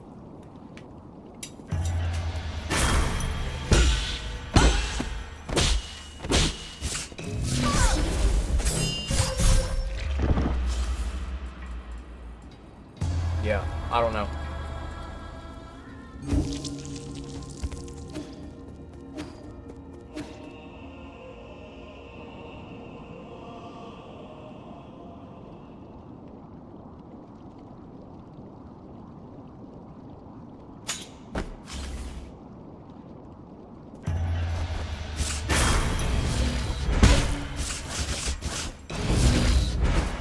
I definitely parried that.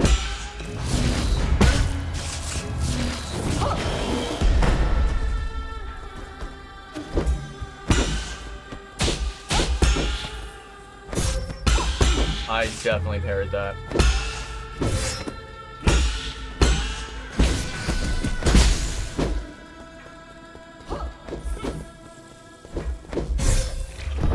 Okay.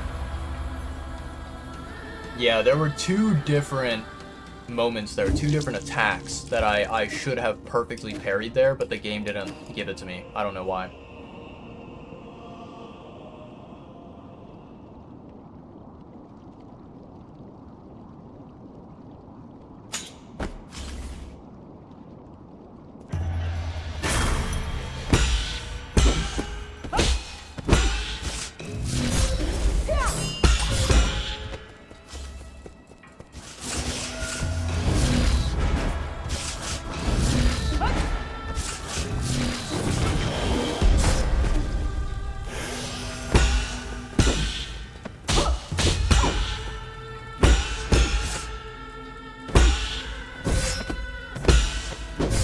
Yeah, like those two just now, I perfect parried them, and for some reason the game was like, no, you didn't. I'm not sure what's happening. Like, maybe what's happening is like my controller, when I press the button, it does not always recognize that I'm pressing the button, and maybe I need to like just simply press the button even harder to make sure that the input is being read. I'm not really understanding.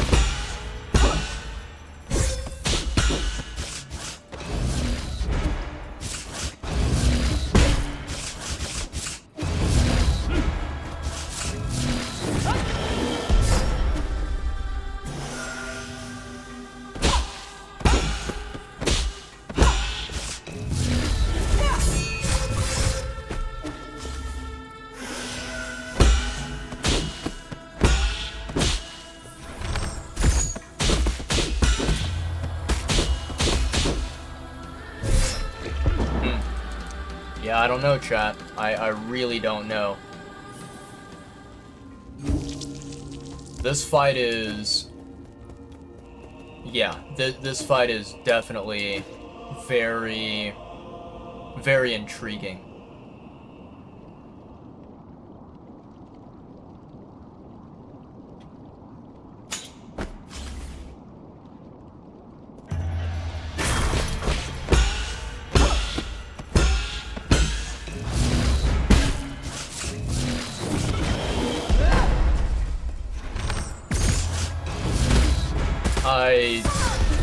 Fucking hell, man.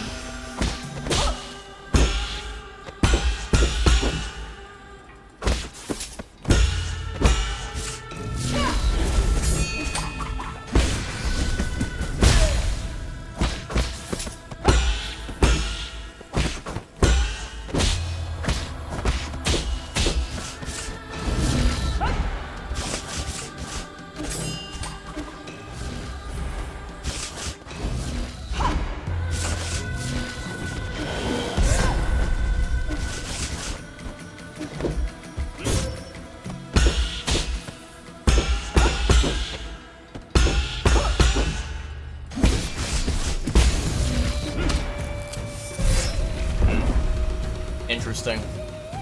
Honestly, like, I feel like, you know, I've seen basically every single attack that she can do in phase 1. So honestly, right now, what I really want to do is I really want to get to phase 2 and see like what phase 2 offers. It's probably going to be significantly worse, but I want to at least have that knowledge, you know?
What?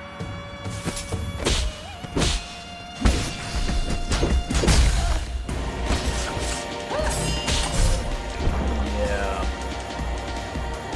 Okay, okay.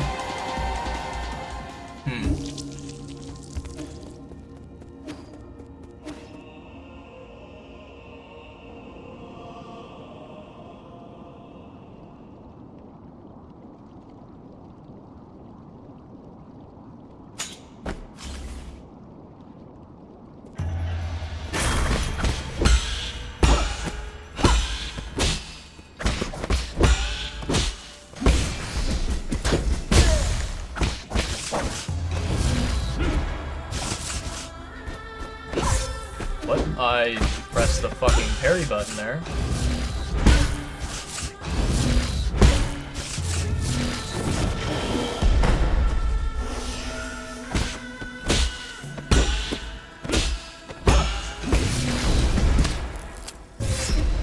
Wow. She reverse Uno'd me by Talisman, you know, grabbing me. Interesting. Okay.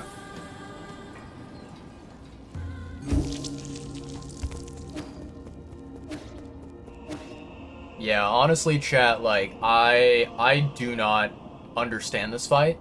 I'm not sure, you know, what are the strategies to actually getting past phase 1. But...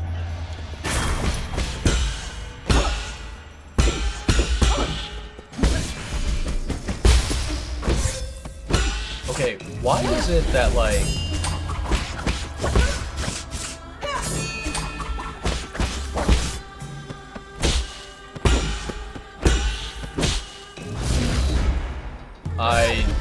I dashed through that, but okay.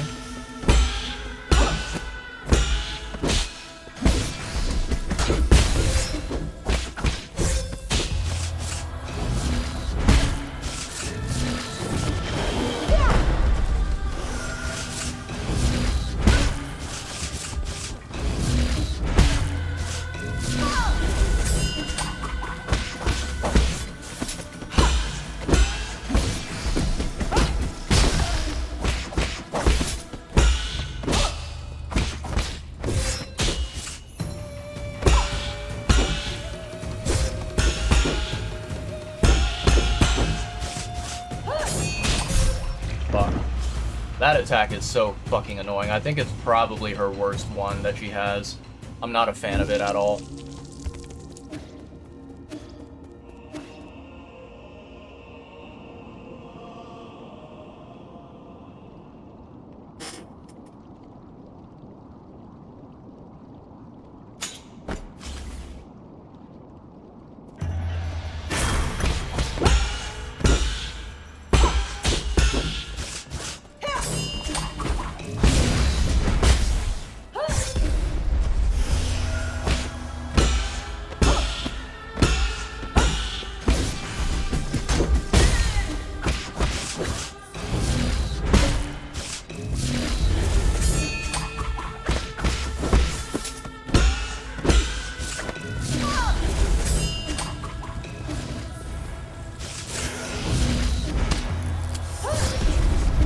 I don't know how the fuck that was a grab when I was dashing, but sure.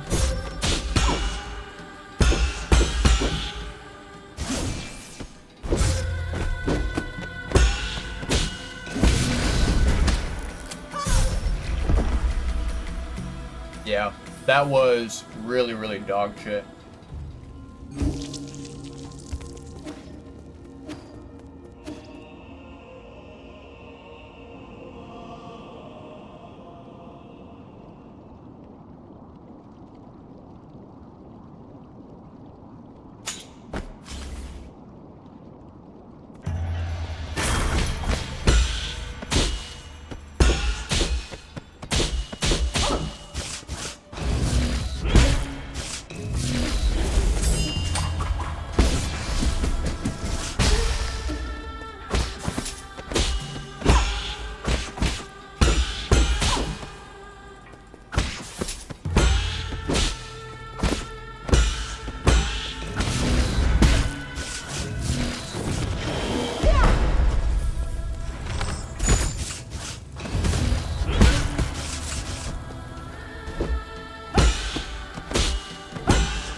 Fuck you.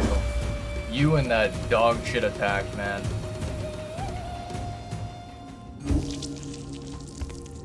Okay, let me see here. I'm very, very genuinely curious about that attack. Because I want to know, like, how the fuck are you supposed to parry it?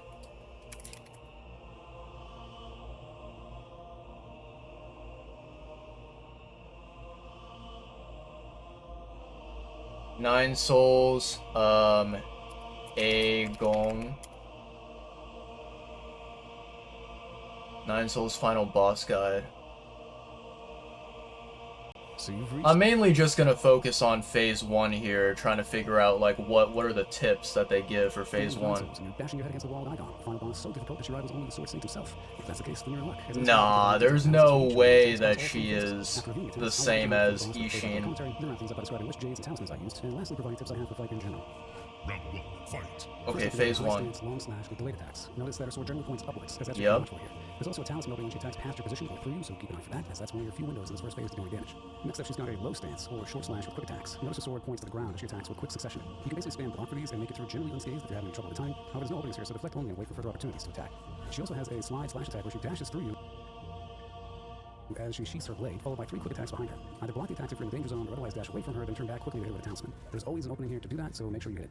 Next, she has a red talisman attack, and whenever she Yeah, basically this video is like, oh, you're supposed to jump and like dash away from that attack.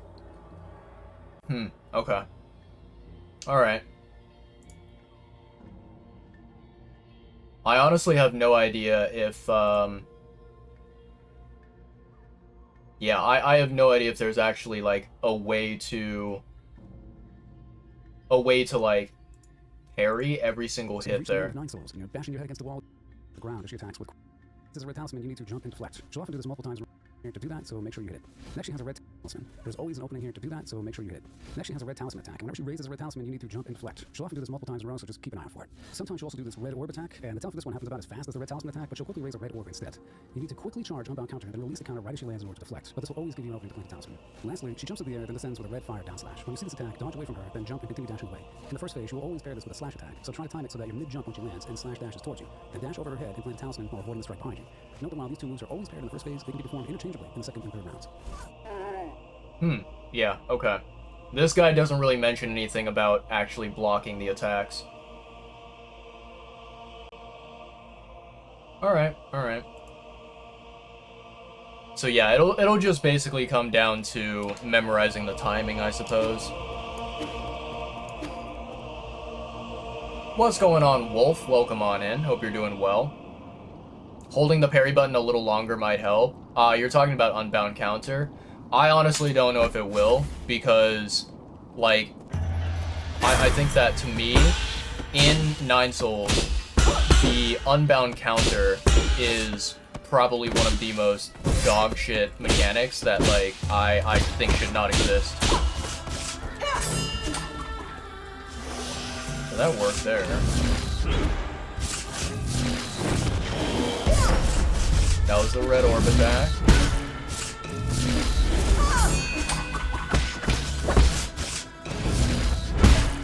Okay. That's the orb attack. Okay. Fucker.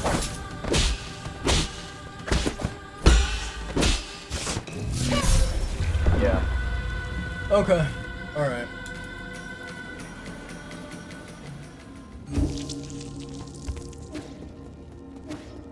The duration of parry is based on how long you keep holding it. That's fair, that's fair. I don't know if it makes any difference. Because, you know...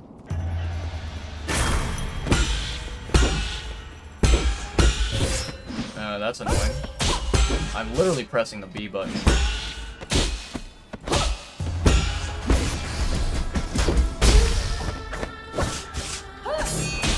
Yeah, that attack. The thing is, right, you know, you mentioned that, obviously, the longer you hold the parry button, that's, like, the duration of the parry, right? In this game, in order to properly parry attacks, you have to time, you know, when you know, press the parry button, and... You know, I think that holding the parry button a longer amount of time, I don't think that it's going to make any, like, any attacks that I was having trouble with earlier that are, like, really difficult to dodge or whatever, you know, like the crimson attacks or whatever. I don't think it'll make that any easier, you know? Because to me, so the way that I interpret this game, and you know, maybe other people out there who play 9 Souls, they see it differently. I have no idea. To me, there's basically 2 functions in this game, right? Function number 1 is parry. What do? You press the LB button 1 time. You just tap it, right? You tap the button, you parry. Then, function number 2 is the unbound parry, right? That's where you hold the parry button and then after a while, you basically, you know, let go of the parry button at the exact right time that you need in order to, you know, properly block the attack, or yeah, properly counter the crimson attack or whatever it is that they throw at you. And so, you know, if there's this hypothetical idea of like, oh, well, you just need to hold down the parry button longer, but not do an unbound counter, that to me, it feels like what you're doing is you're trying to describe something in between a parry and an unbound parry, and that just, like, assuming that hypothetically that mechanic exists in this game, that's fucking stupid. Like, I think that it should not exist. You either do a simple parry or an unbound parry. There should not be anything in between that. And I already mentioned it. I think the entire existence of an unbound parry is fucking dumb. But anyways.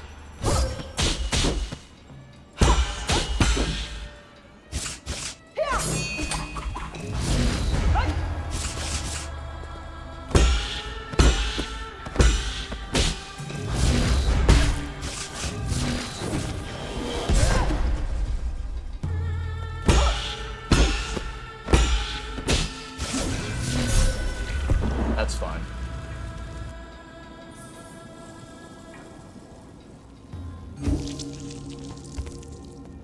You know, the thing that I don't really like in this game, that to me, I think the fact that it works this way, the fact that the game functions in this manner, I think it's such a scam, in my opinion. So, this talisman right here, Stasis Jade, you attach a talisman to an enemy, and then it immobilizes that enemy for a certain amount of time. This does not apply to bosses at all. Like, it has no effect on bosses, which I think is horseshit. I think that you know, having a Jade which only works on enemies and not bosses is... It's like a giant waste of space, is what it is. And so, I don't really understand why the devs were like, yeah, no, you're not allowed to... You know, you're not allowed to use something like that ability against a boss, right? You know, I think that if I were a game dev, you know, the way that I would design it is when you attach a talisman to like an enemy in the open world, you can immobilize the enemy for, let's say, just randomly, right? 3 seconds or 4 seconds or whatever. But then maybe against bosses, you can immobilize them for 1 second only, right? I think that having a good balance between how it affects enemies out in the open map area and bosses is much better quality game design. Other than, like, you know, yeah, the current system that is in place where it's like, yeah, this works against enemies, it doesn't do dog shit against bosses, like, that to me is really, really lazy fucking game design. I just think that, you know, they could have designed a better system where this Jade, and not just this Jade, there are other Jades that don't affect bosses as well.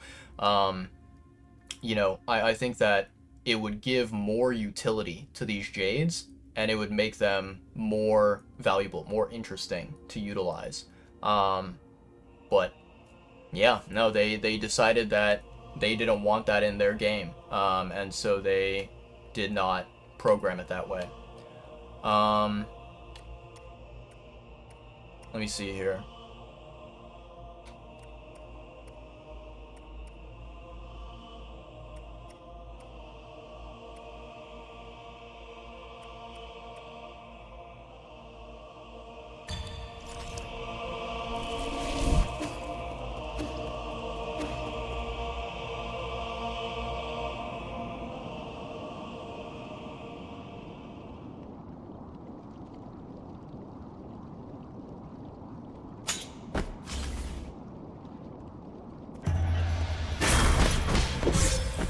I definitely blocked that.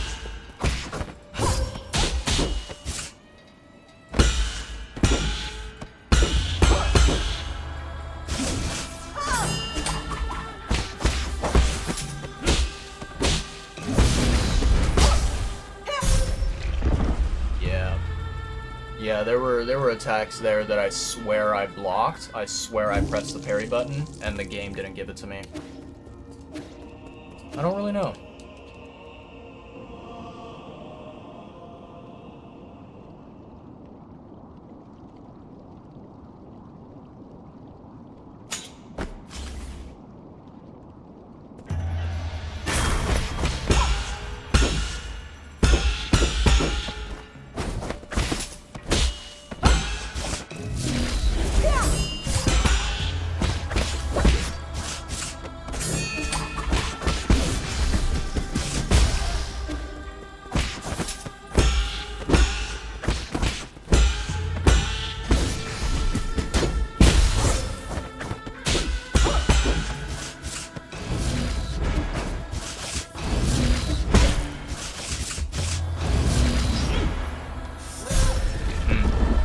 Yeah. Yeah, that's really annoying.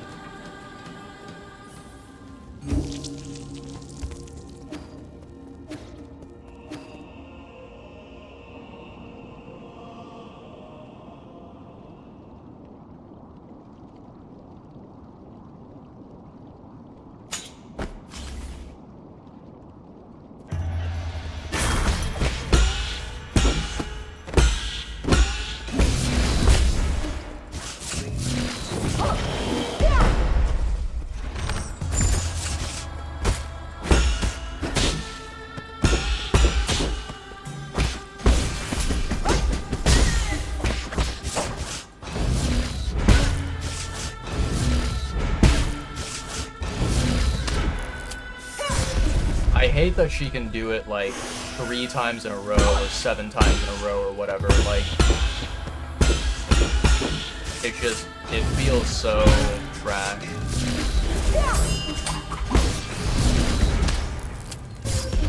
Yeah, and then the fact that she can do that shit.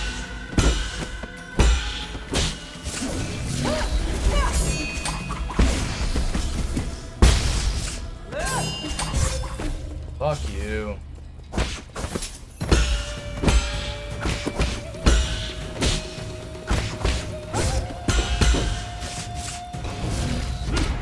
I jumped that too early.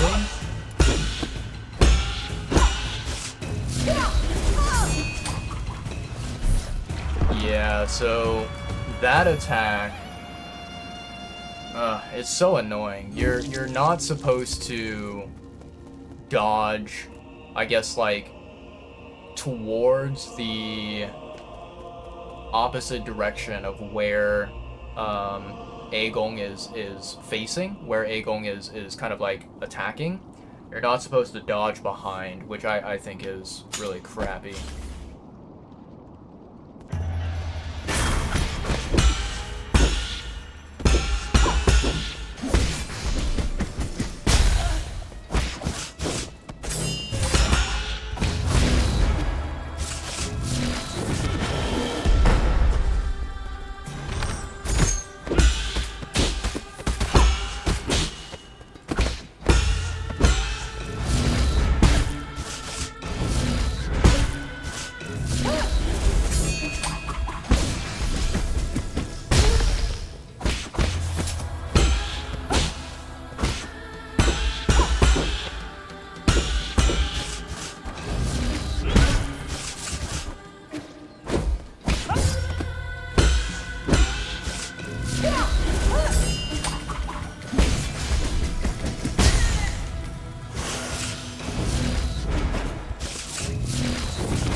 to. Let's see what dog shit attack she has.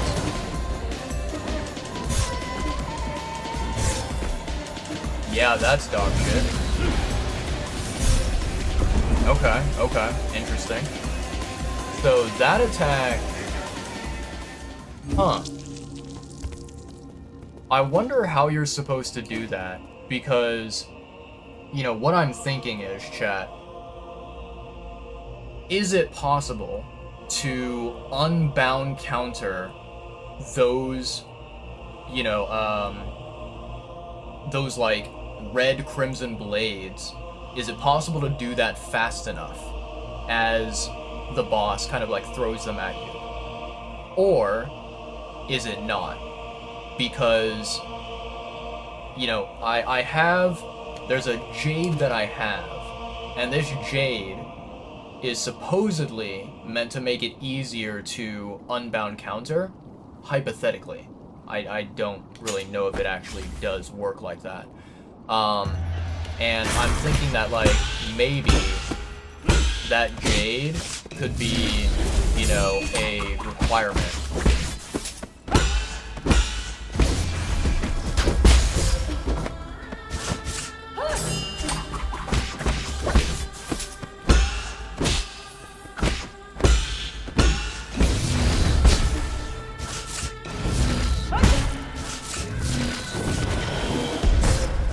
Yep.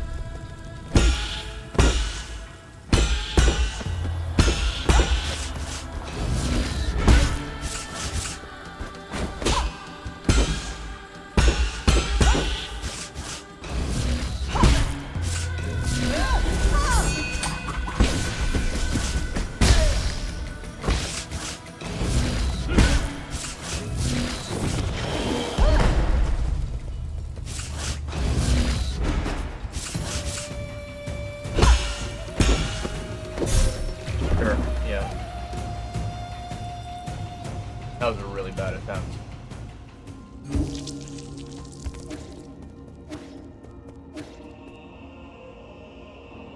By the way, I actually did not realize this, chat, and maybe there's like a button that I'm accidentally pressing on my controller that is doing something that I don't want it to do.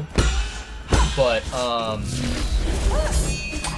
you know, basically, I've noticed that, like, sometimes my, my arrow type will get changed randomly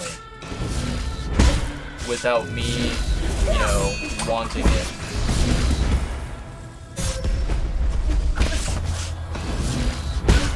And I don't really know why that's happening.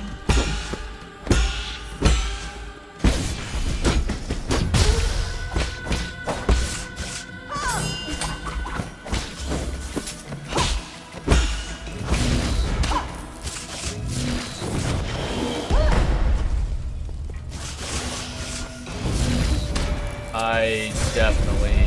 okay.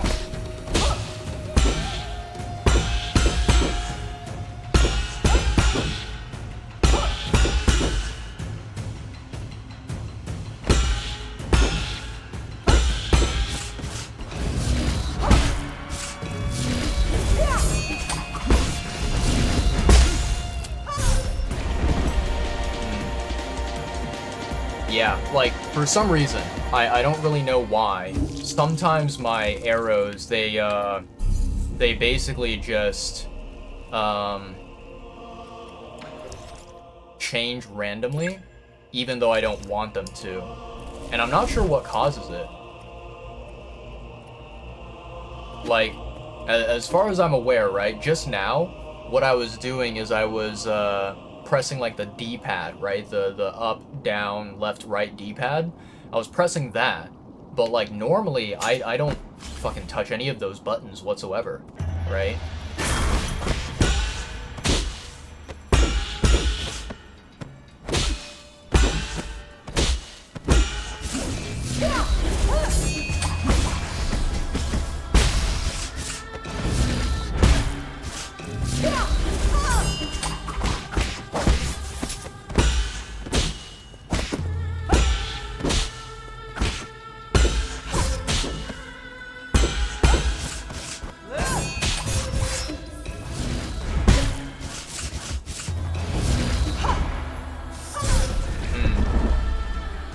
Yeah, very weird. Very, very weird.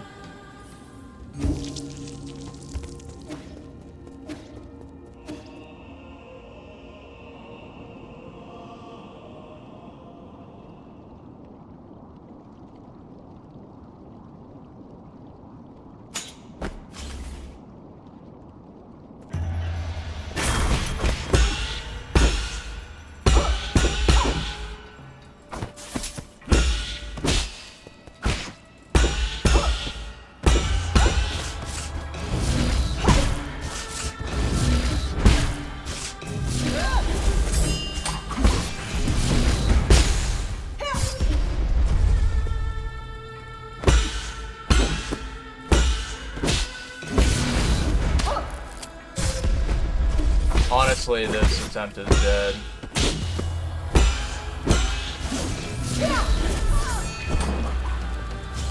I really fucking hate that Aegon can immediately do one of those, like, you know, crimson attacks after she does the attack where she, like, teleports forward and then there's the bunch of, like, sword swings behind her. I hate that she can activate it, you know, right then and there.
I swear to God.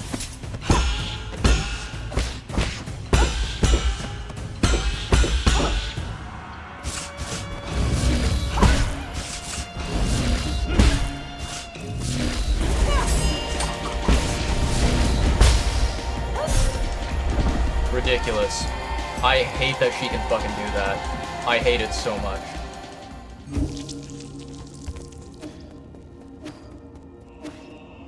Oh boy.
Okay.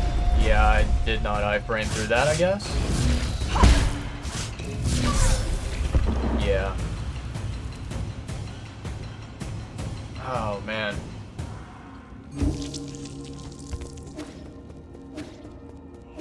One of the biggest things that I really hate about the mechanics of this game is that, like, you know, there are times where you can dash, right? You use your dash ability, and you're able to iframe the crimson attacks, right?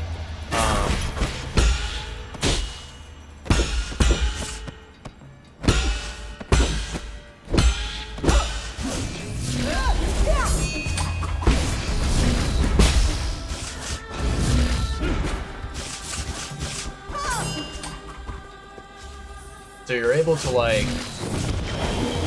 iframe the, you know, the Crimson attack, and then other times it's like, nope, you're not allowed to. I think the inconsistency is the most annoying part of it.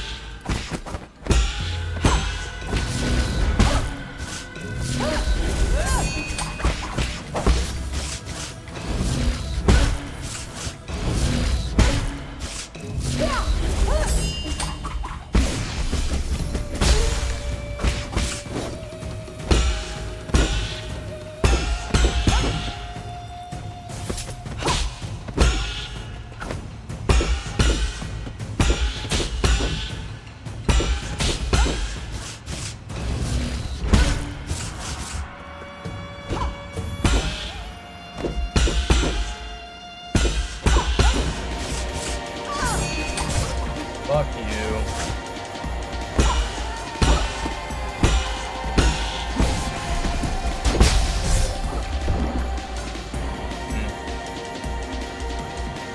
For some reason, I'm not really sure why, I keep on randomly stopping at, like 4 talisman charges rather than doing all 5. And I think, you know, like, my gut feeling is that, oh, I have 5 charges ready and I can activate it now. That is not true. And, you know, basically every time that I think that, I get punished for it.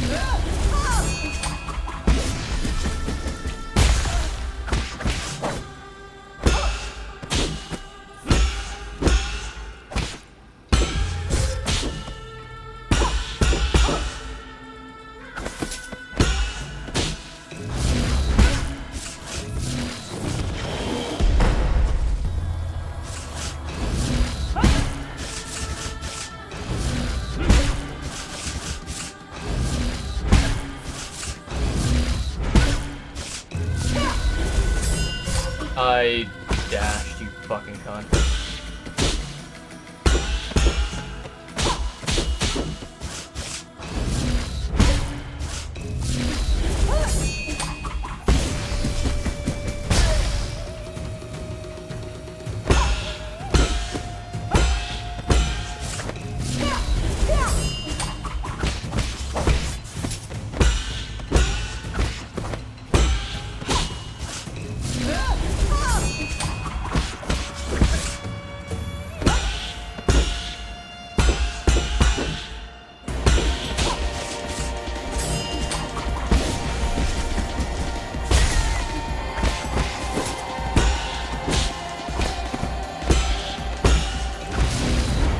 I should not have done that.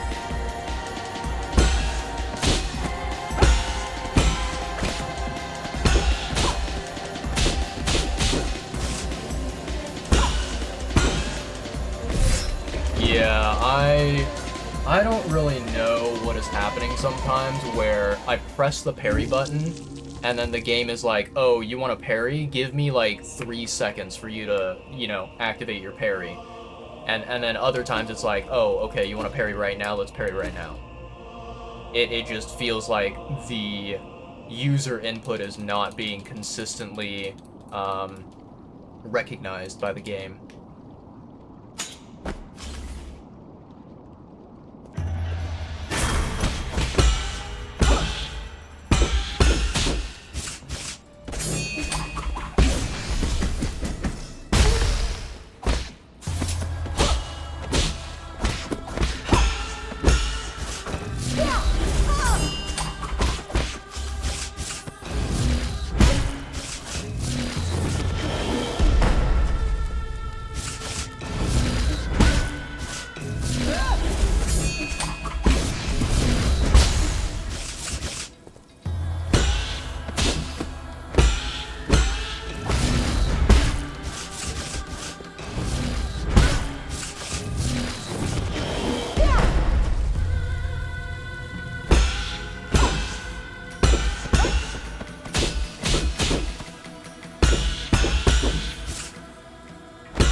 like right there.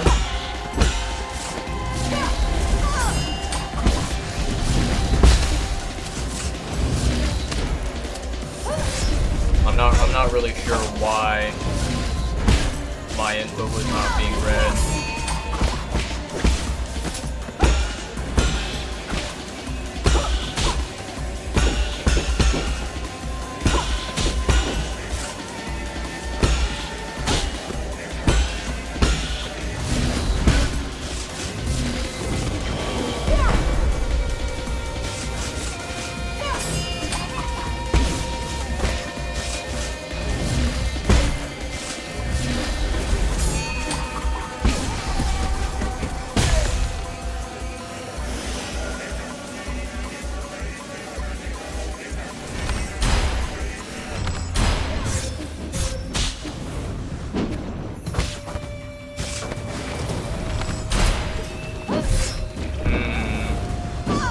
Interesting. Interesting. Yeah. So what I was thinking there, which, you know, I tested out the theory, and my theory did not work. Basically, I was thinking that, like, I could potentially interrupt her ability with my arrows. But that was wrong. That didn't happen.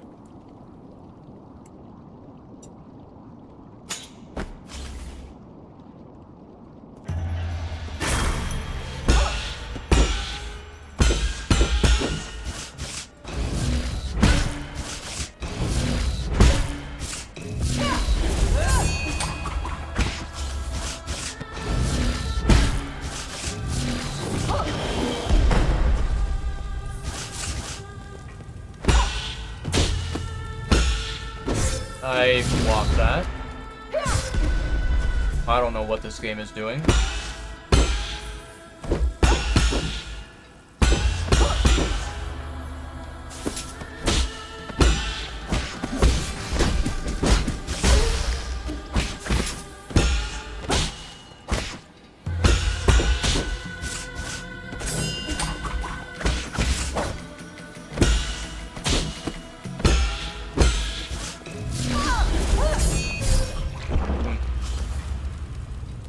Yeah. I don't know. It's really annoying that, like, I understand the movesets in Phase 1. It makes sense to me, right? And I can see the behavior, I can see the patterns. But I really fucking hate that, like, there's still this level of RNG where even if I try to play as perfectly as possible, something might happen where my input is not read properly, and that ruins the entire Phase 1, and I end up dying. I really don't like that. I'm pretty sure with, like, almost every other soul that I've fought, you know, Phase 1, I was able to basically script it. And I was able to get to a point where, you know, where I, you know, was confident enough to clear Phase 1 without any issue.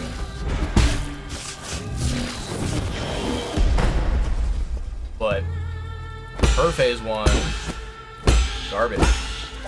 I can't figure it out.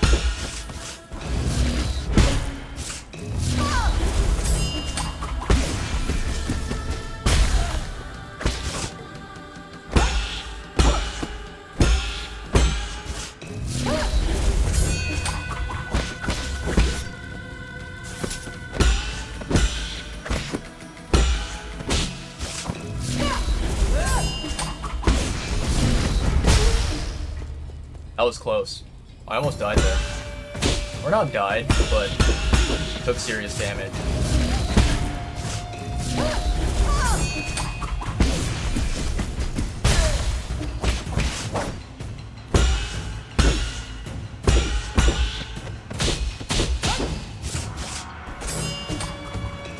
Okay.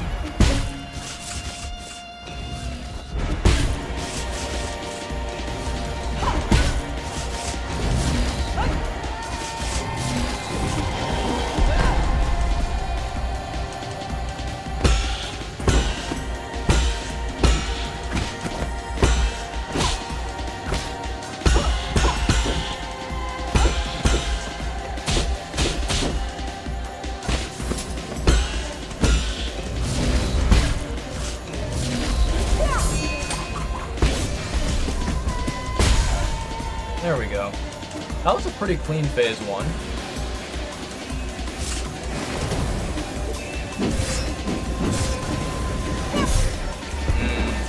Okay. That's kind of interesting. So, one thing I learned about phase 2 there is when she's doing that attack, she is able to reposition herself. And it's not like, you know, she activates the attack, and then she faces one way, and she continues facing that way. Interesting. Very interesting. Yeah. I mean, that's another reason why that phase 2 is so fucking garbage.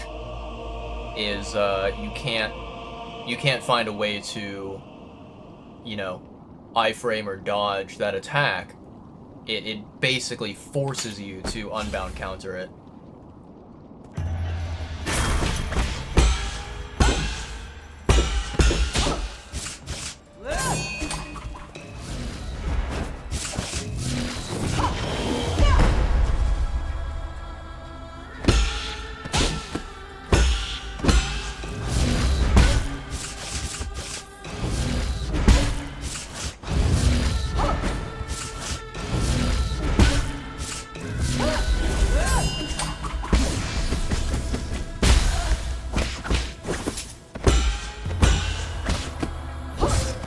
I definitely blocked that.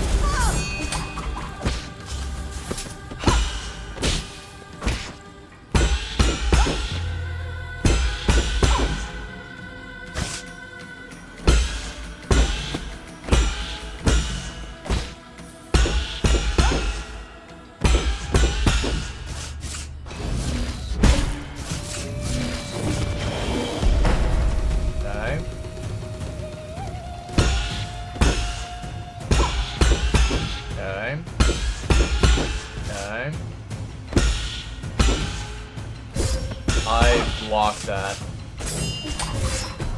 That's fucking annoying.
Wow.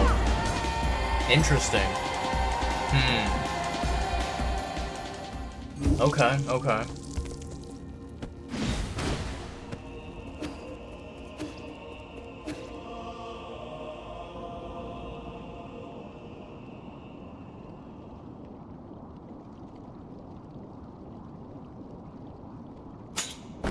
Only level 3 cloud piercing arrows can stun her, to like the max level. That makes sense.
I was...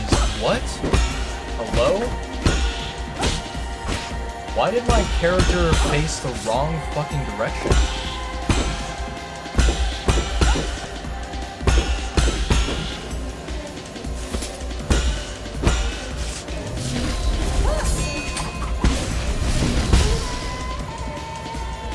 That was so fucking weird, man.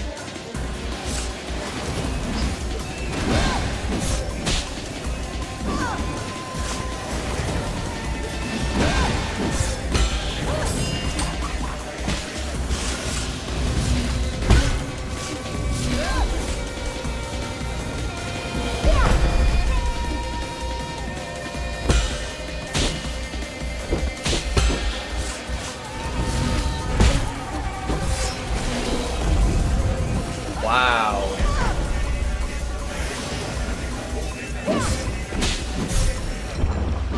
Huh. Okay, okay, interesting.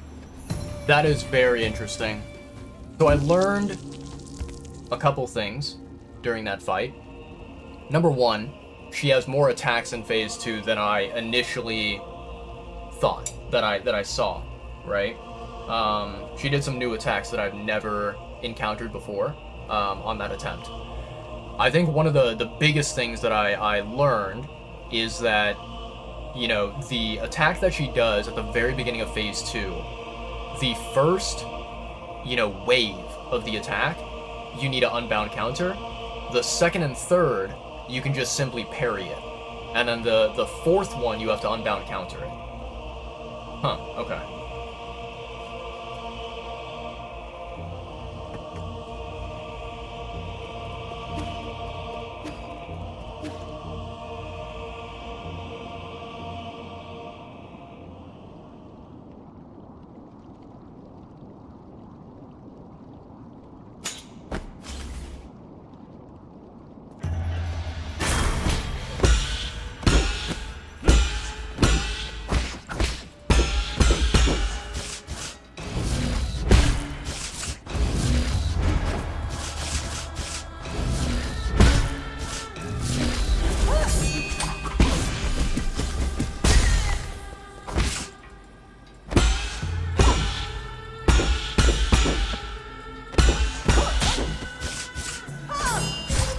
I was not paying attention to that.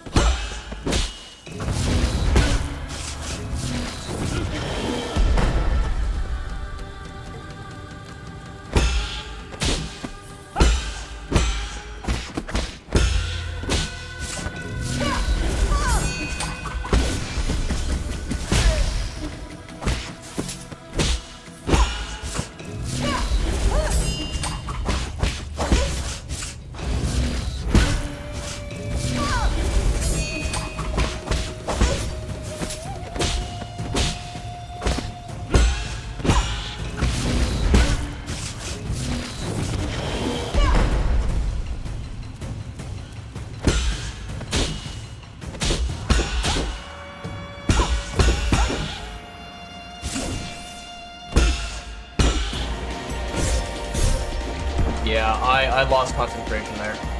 I was not properly thinking about what attacks I was looking at.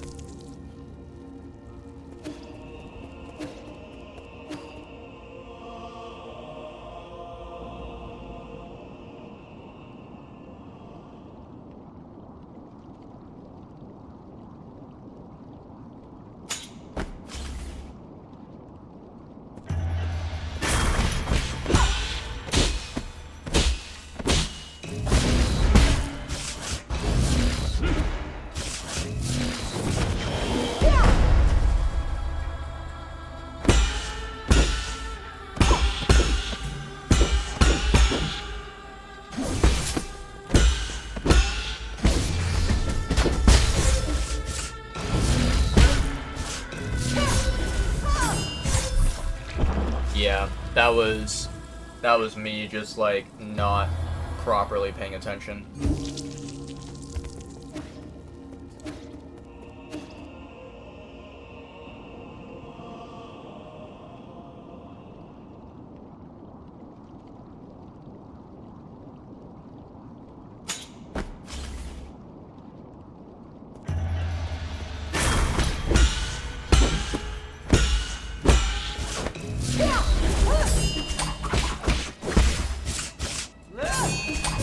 I hate you.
That's fine. That's fine, chat.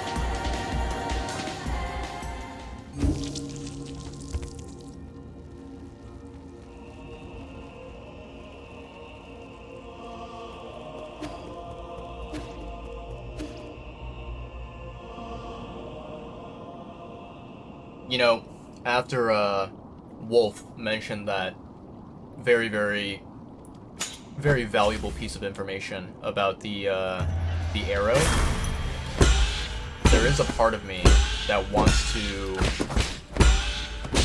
you know, basically see if I can get the Jin to be able to upgrade that.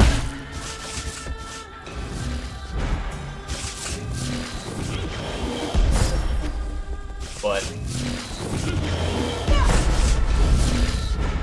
I'm pretty sure that, you know, that would take a lot of time, and I'm gonna be honest, I think it would be extremely boring to watch.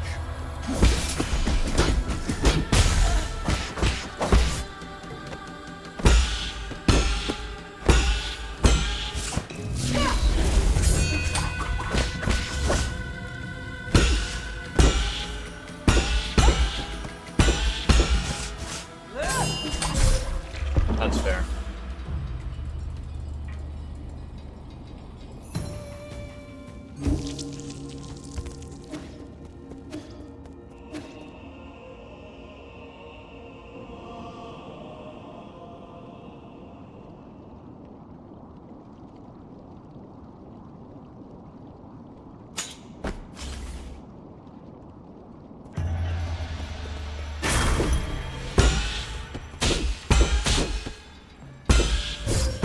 I blocked that.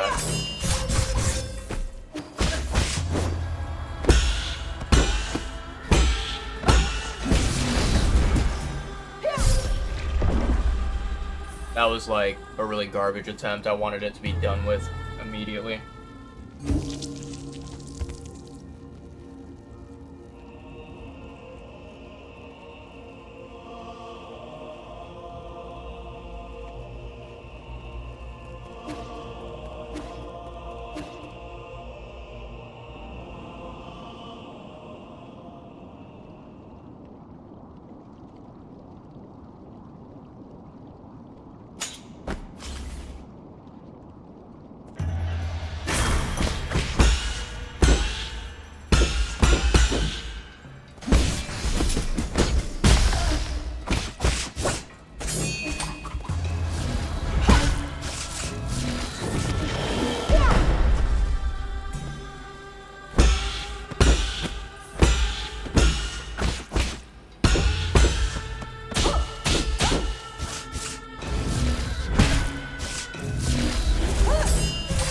I swear I fucking...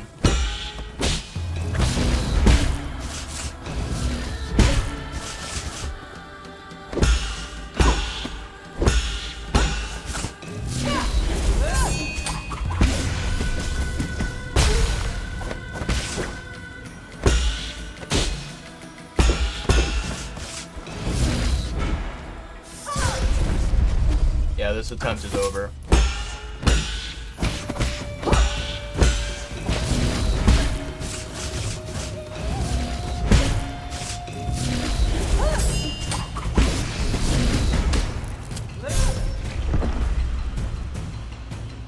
Absolute trash.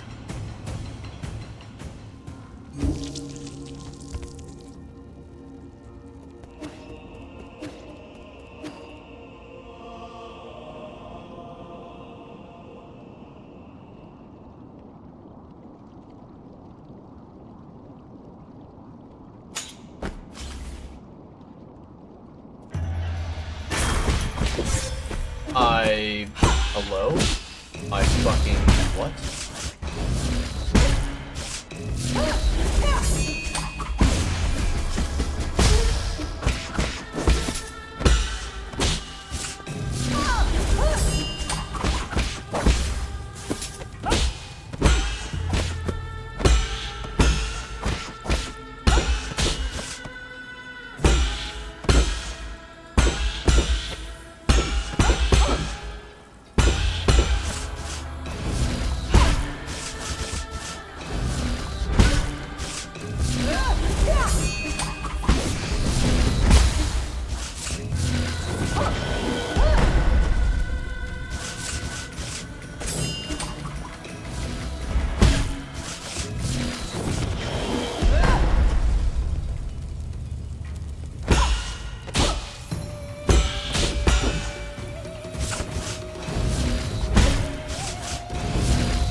I swear I fucking unbound parried that, you know, on time, but I guess the answer is no, I did not.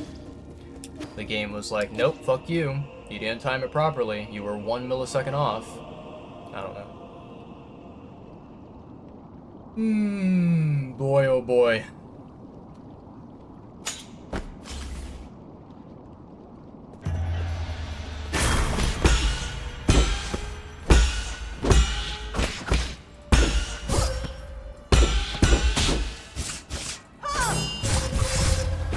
Just murder me already. There we go. That was a shit attempt.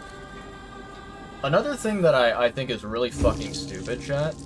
So, every time that you die, right? You leave behind your resources, your Jin or whatever.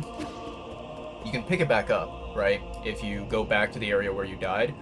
For some reason, I don't understand why the game is designed this way. It takes like 2 seconds for the game to recognize that you're standing in front of your resources, and like it'll you know, basically kind of like stall, and you know, it will not let you press the button to grab your resources until there's like the short delay is done, and it's like, why?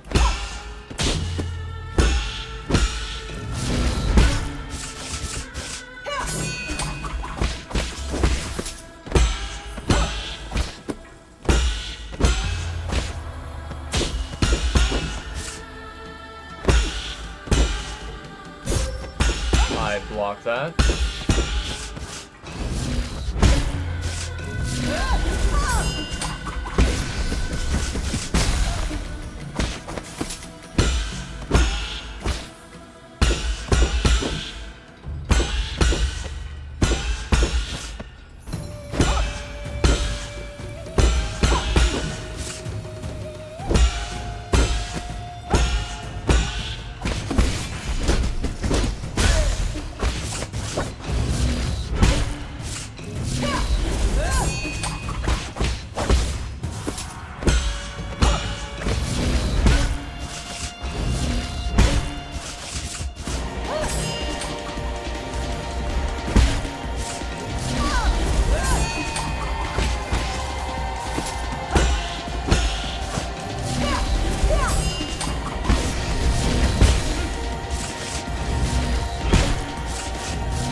Fuck you.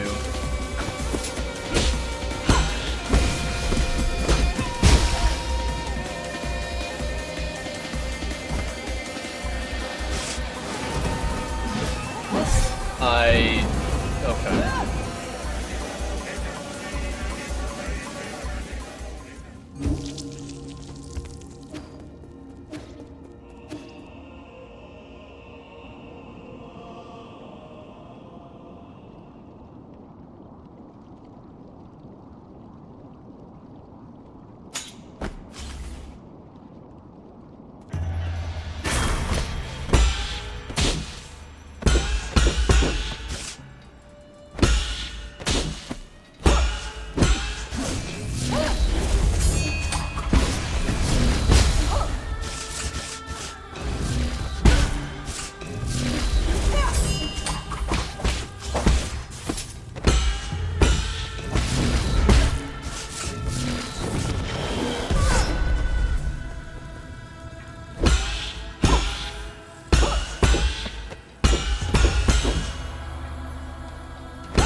I hate that attack.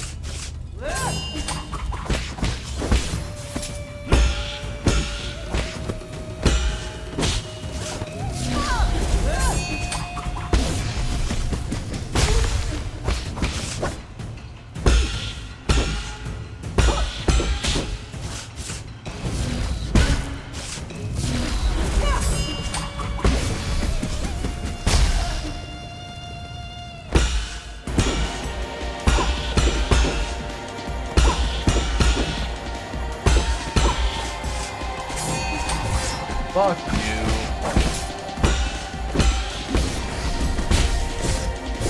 How are you not dead? Did I really not deal enough damage to where my talismans were able to kill you? That's honestly incredibly fucking, like, embarrassing as fuck. Holy shit. I thought she was so close to death, which is why I didn't want to use, like, 4 talismans or whatever. But she somehow stayed alive.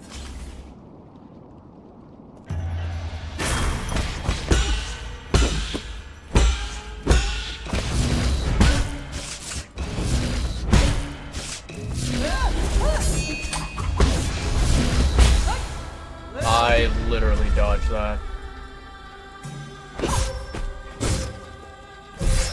Yeah, I'm resetting that.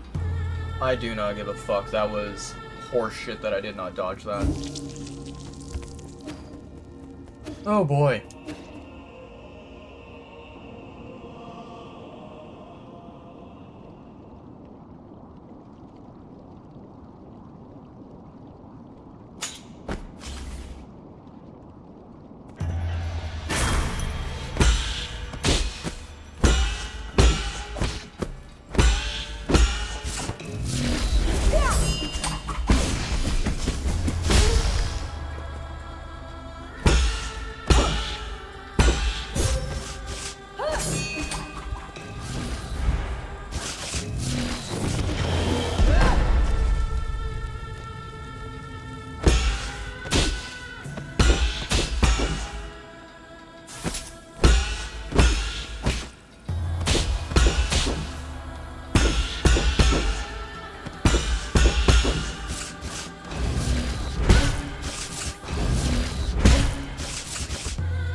I hate you.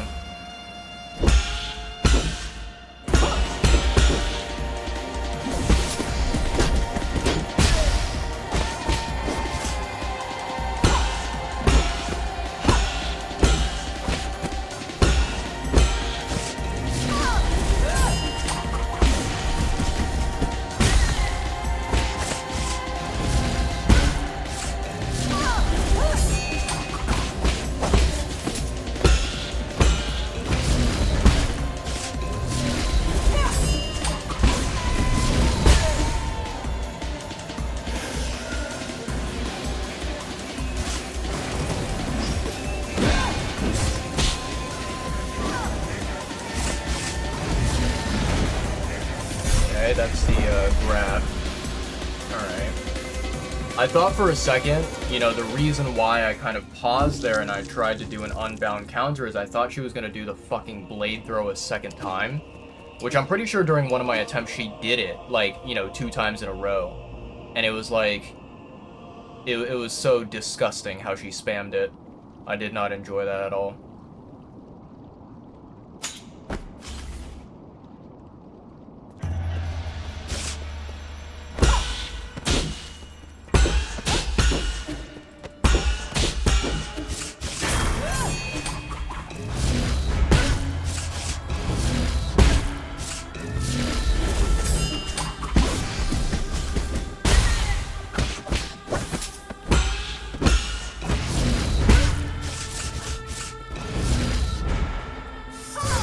That was horseshit.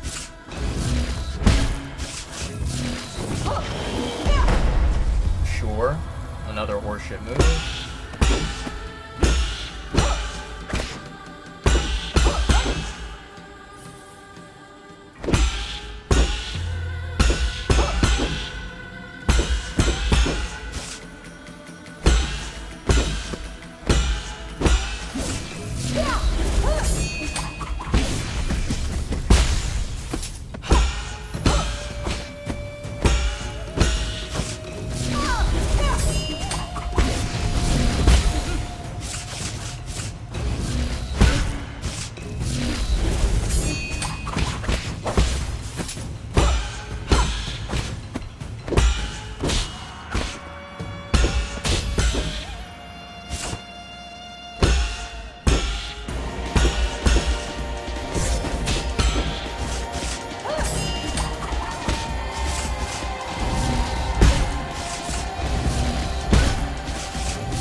That one, you can't like dodge away from it, right? Dodging away from it means basically instant death, because you are guaranteed to get clipped, which I think is really shitty. So you basically have to dodge towards the boss.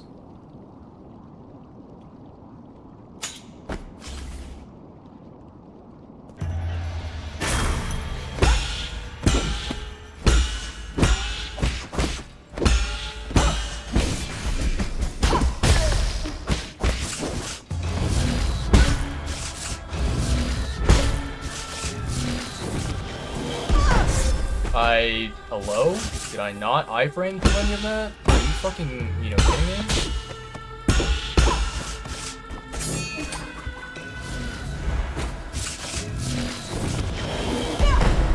Sure, yeah. I guess that attack is just going to hit me every single time now, huh?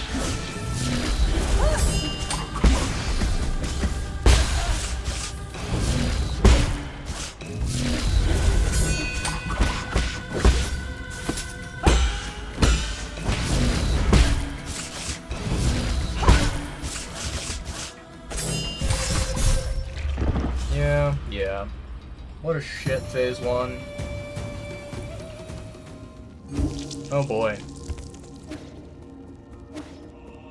You know, Chad, this right here, this exactly is the reason why I was like, I don't think we're gonna finish 9 Souls today. I think that it'll take us at least, bare minimum, 1 more stream, if not multiple more streams.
boss.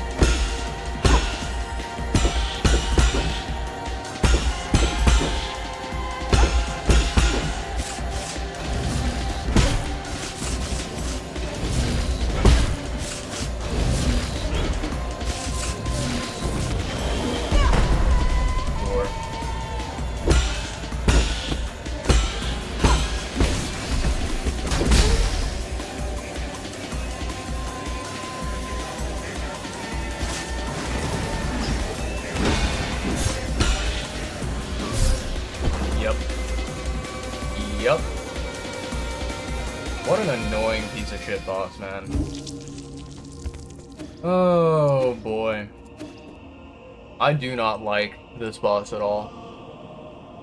I think, like, you know, it's very difficult to find a boss that, you know, basically does not abuse the concept of, like, clones. I definitely parried that. Yeah, this attempt is done. You know, like, there are a lot of bosses that exist in games, right? All over the world, which have the mechanic of summoning, like, clones, or summoning,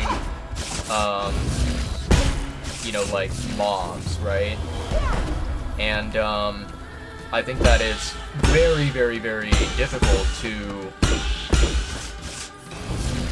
find a boss that does not summon clones and ends up being a worse boss than a boss that, like, you know, summons clones or summons mobs. Somehow Agong is managing to do that.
I don't know what happened there.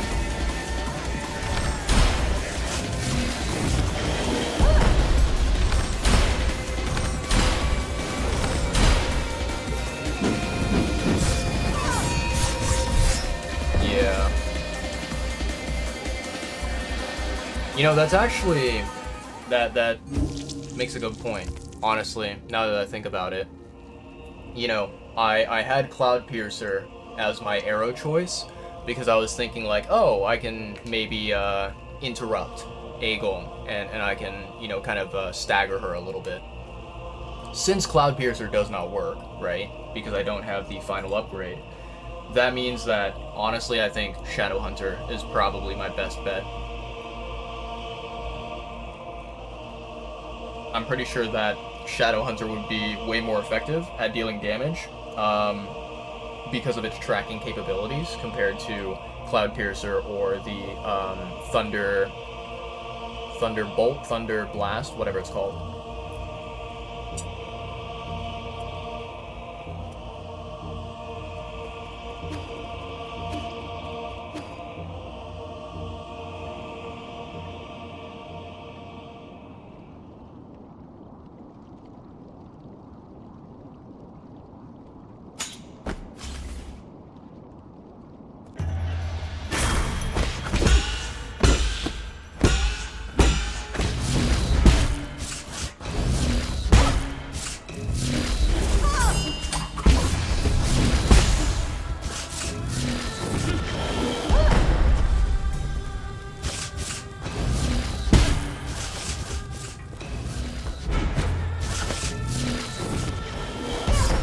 I definitely fucking iframe that. Hello.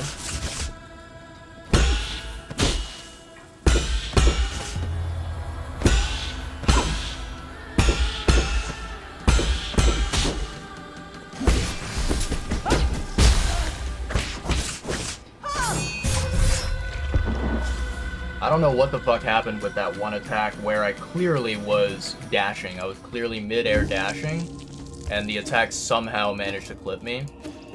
I don't really know. No explanation.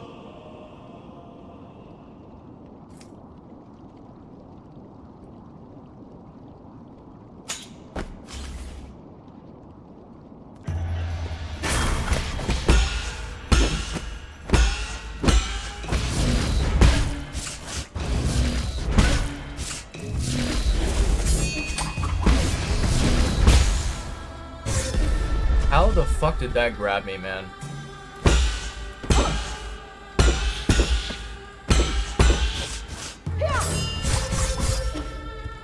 Just kill me at this point, man. I'm so sick and tired of, you know, taking hits that should not have connected.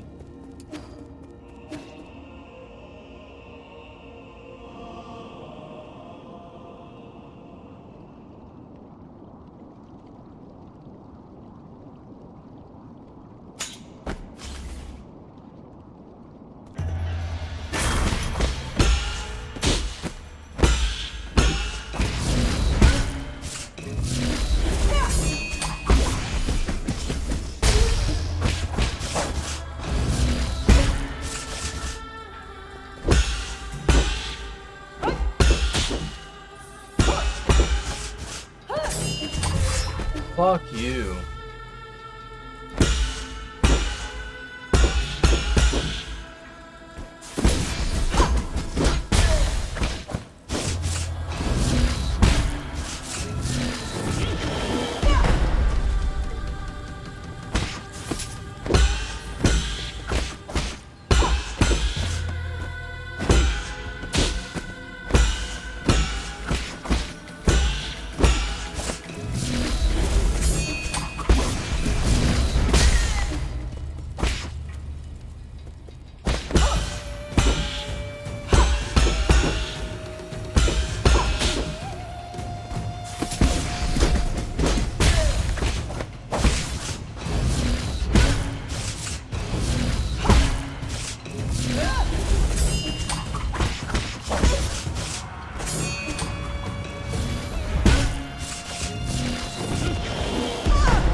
Alright.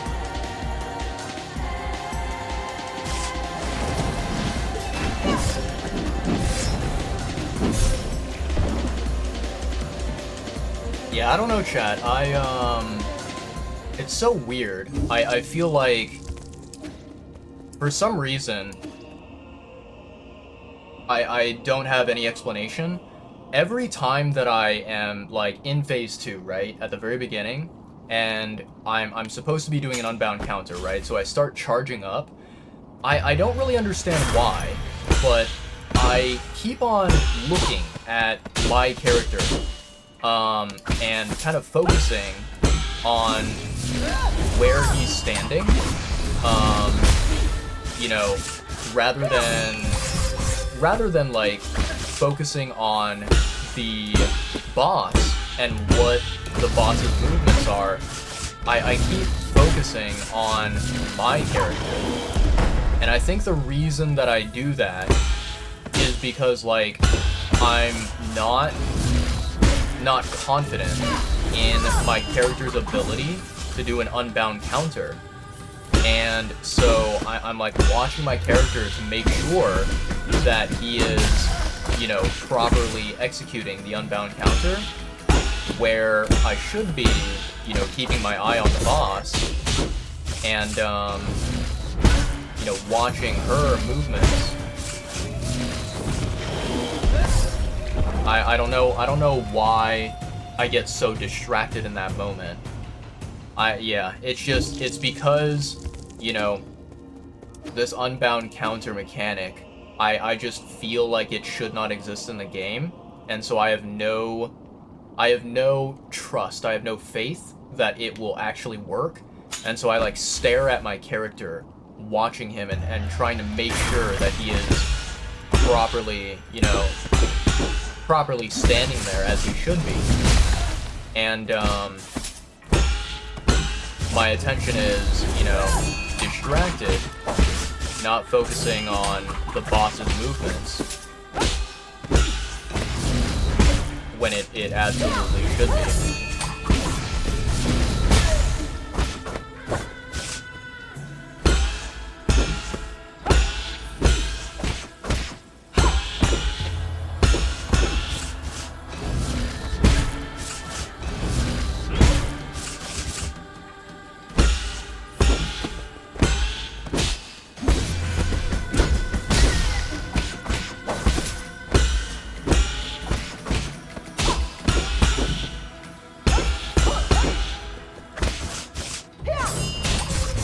Fuck you.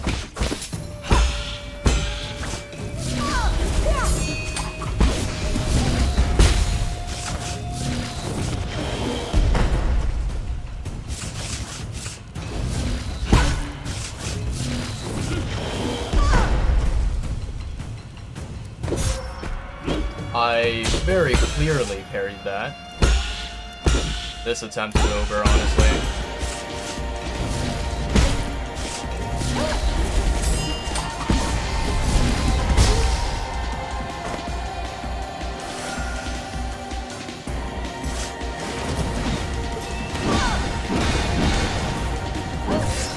Fuck you.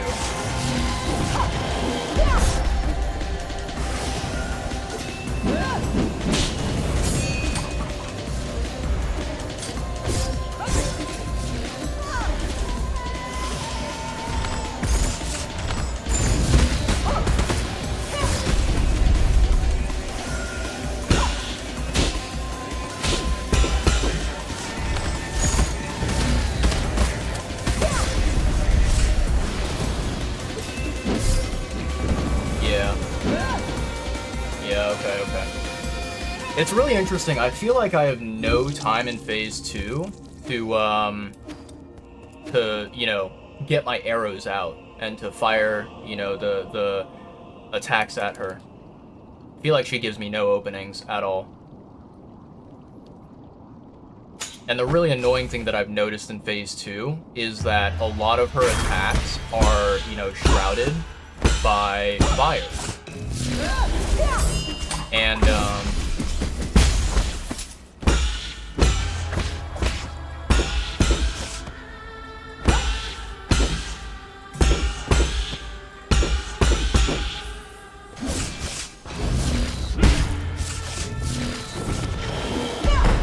fuck you.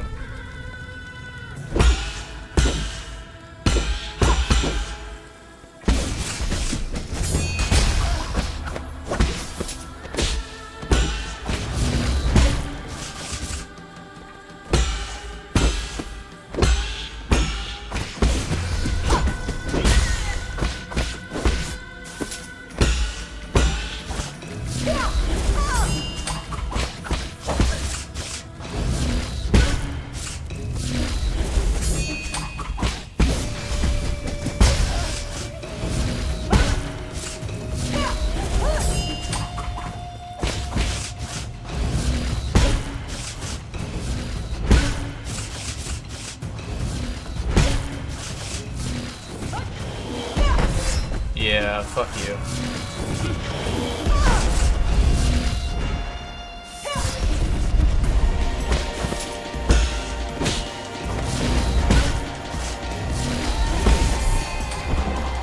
That attempt was absolutely fucking, like, garbage. It was dog shit trash. So I was like, yep, nope, we're gonna just find a way to end it and then restart.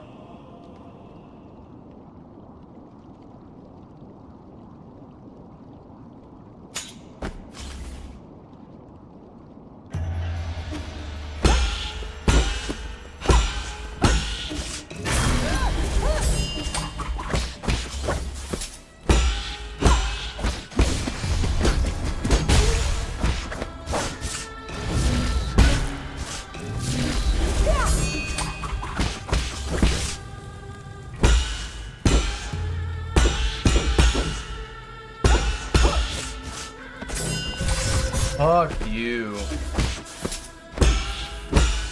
Doing that shit-ass fucking dash attack, you know, when, just like, without any sort of prompt, it's like, it's such a fucking scam move. I don't know. I think to me, the way that this boss should be designed is in phase 1, the only time when they are allowed, the boss, like Agong, is allowed to use that dash and then the multiple, you know, sword swipes attack is after she does the teleporting, you know, fire attack.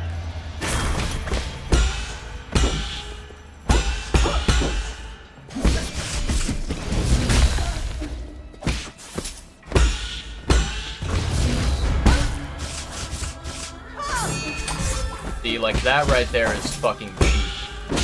That's like a fucking coward's attack right there.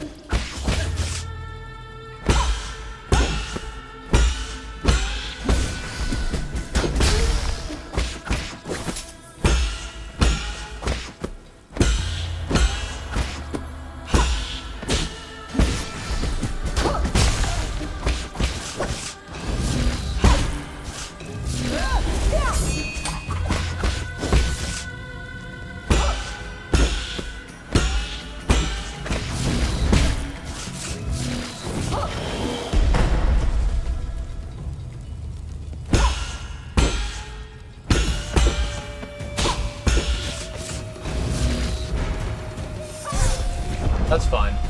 Yeah. Yeah, that attempt I took way too many dumb hits that I should not have.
Good start, good start.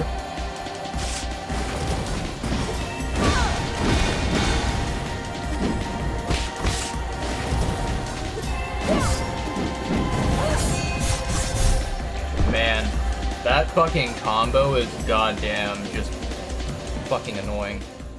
Like, the fact that this boss is able to do that, you know, the blade throwing attack, the Crimson Wave attack, right?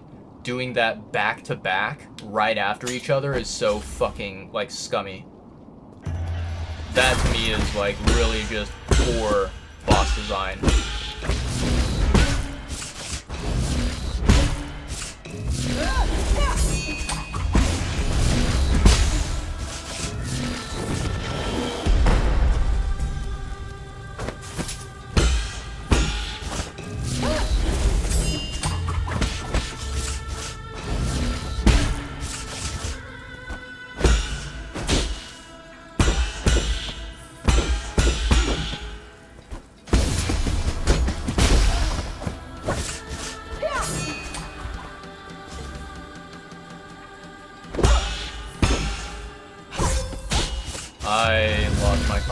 concentration.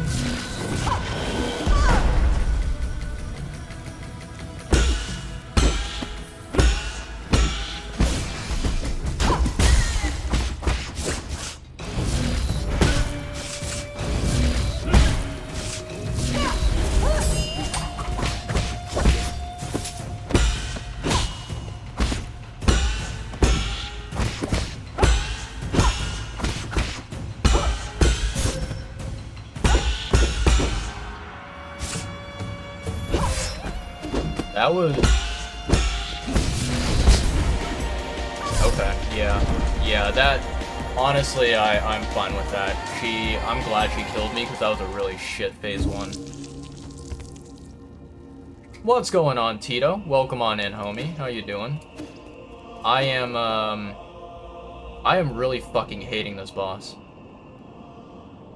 Like, I think the problem with this boss, and this is not exclusive to Agong. I think that there are other like bosses in this game that also, you know, kind of do the exact same thing. Basically, you know, the big problem is that, you know, as like, even if you try your absolute hardest with phase 1, basically this boss, you cannot, you know, there is no way that you can guarantee you will survive phase 1 and guarantee, you know, a win, right? Yeah, like, I think that basically there is a degree of bullshit that this boss fight has, where no matter how hard you try, there is always going to be a level of bullshit where you cannot go into phase 1 and be like, I know every single move, I'm confident I will not get hit, I will not, you know, die against phase 1. There's always this level of RNG, this level of bullshit where it's like, oh, well, the boss decided to do this dumbass move that it never does 99% of the time, and because of that you got clipped and you got, you know, yourself killed. I don't like that. I like it where, you know, you learn a boss and you practice the boss many, many times, and then you're able to get it to a point where, you know, basically your attempts are perfect, and you can easily like go through phase 1.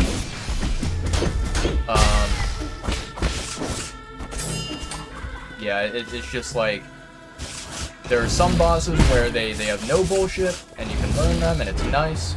And then there's other bosses where it's like, ha, psych, get fucked. You are a big fat loser, and, you know, you make one tiny mistake, you die. Oh, why did I not jump there? I'm losing concentration.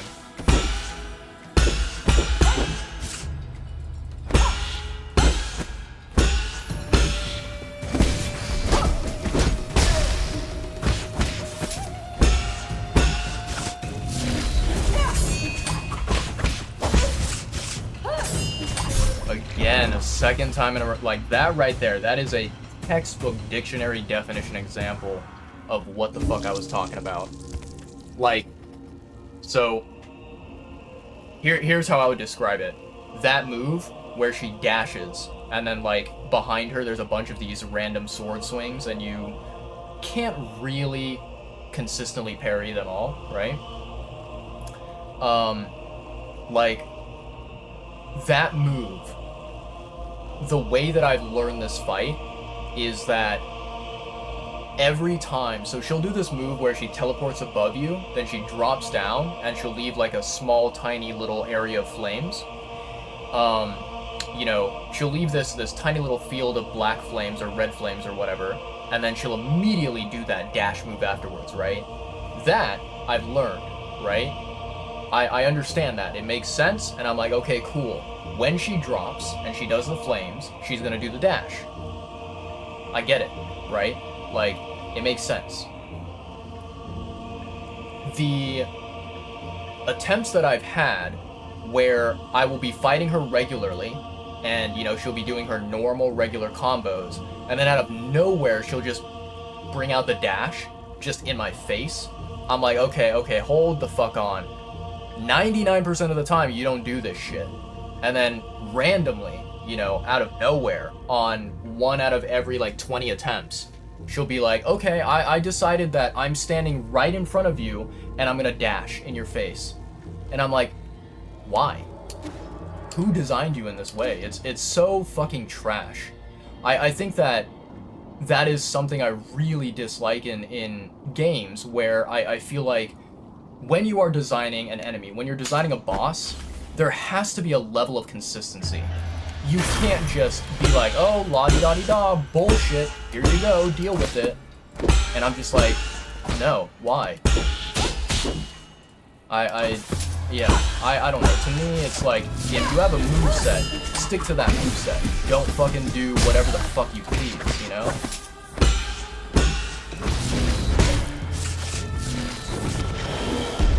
That move is really annoying.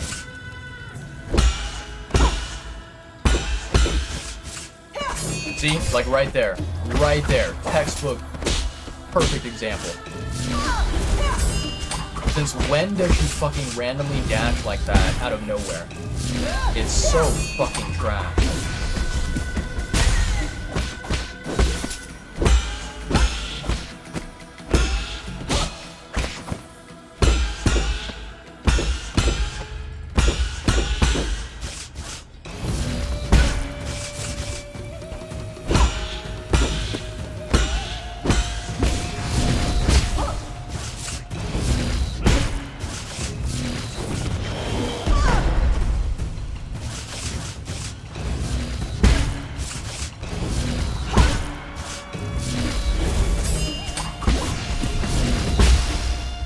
I probably could have done the 5 charge there. Probably.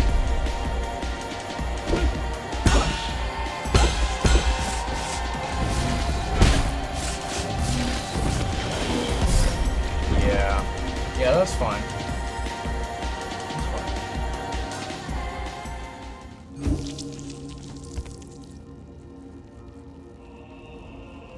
Let's see. I think I missed a couple messages. Let me scroll up here. That grab is annoying.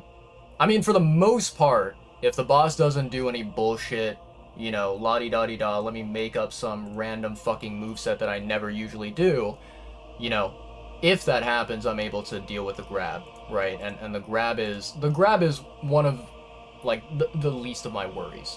It's not even that bad of an attack. It's just like, when she decides to be bullshit about it, it does frustrate me. But yeah. Playing this slightly differently than how you played it. Certain parts you're seeing, you loved this boss fight. I'm gonna be honest with you, Tito. This boss is a massive candidate for being the most trash dogshit boss in the entire game. I think, like, Jie Quan is so much better. Fuck, even G with his bullshit, you know, like, multi-directional attacks. Fuck that. I would take G any day over this bullshit Agong. I will say that Lady Ethereal, problematic. Lady Ethereal, problematic. I don't like Lady Ethereal. Kang Hui, fuck Kang Hui. That boss was so fucking annoying. But I think that Agong is rising the ranks of being one of the most trash, horseshit bosses in this entire game.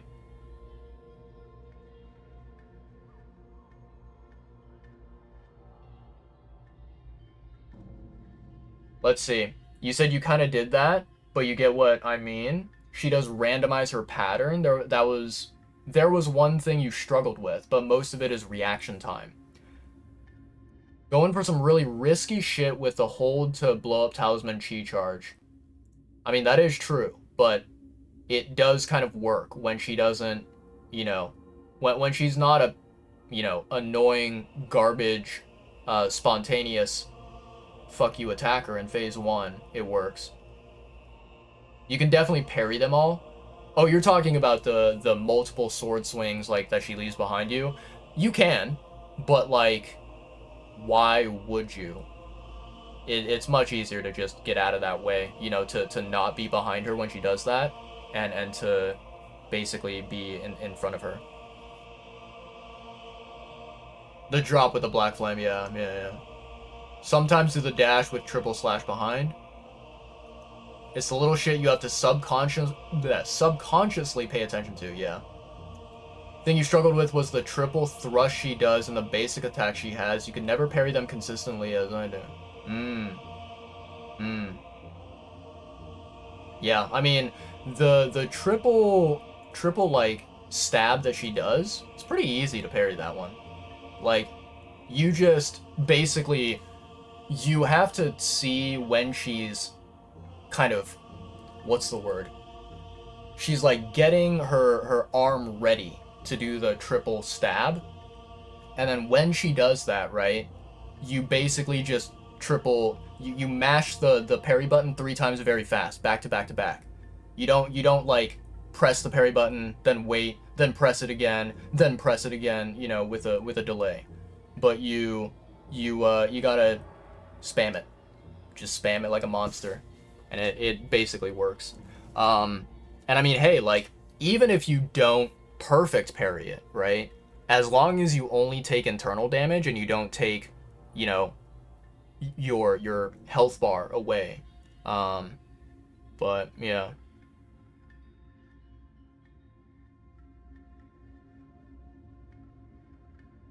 You get the parry chi charges back and you deal internal damage to her. Wait, what? Oh, are you talking about... Oh, you're talking about the dash attack. Oh, okay. I see.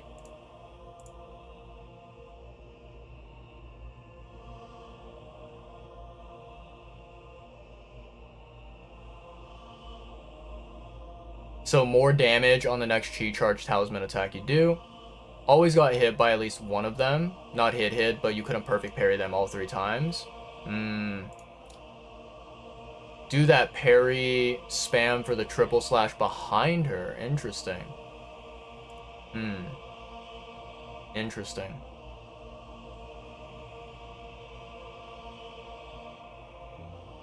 Oh, I've seen phase 2, Tito. I will we will get there. You know, I'll show you, you know, once we get a good attempt, I'll show you what exactly phase 2 is. Yes, I fucking hate phase 2. And I think one of the biggest reasons I fucking hate phase 2 is because in phase 2, I think there's a lot of her moves that are kind of shrouded in fire. And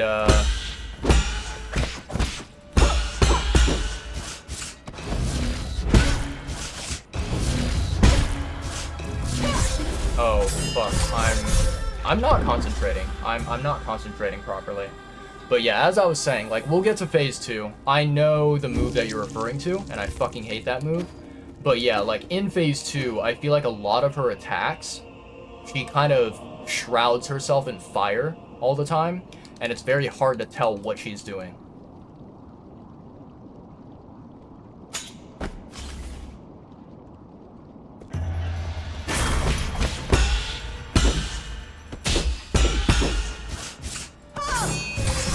Really? A dash right there? You are a little fucking cunt.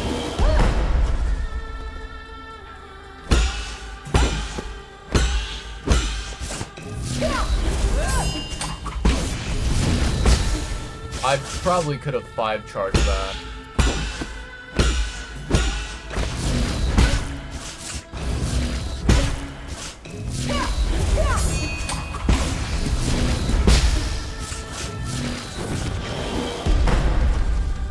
That attack is so annoying.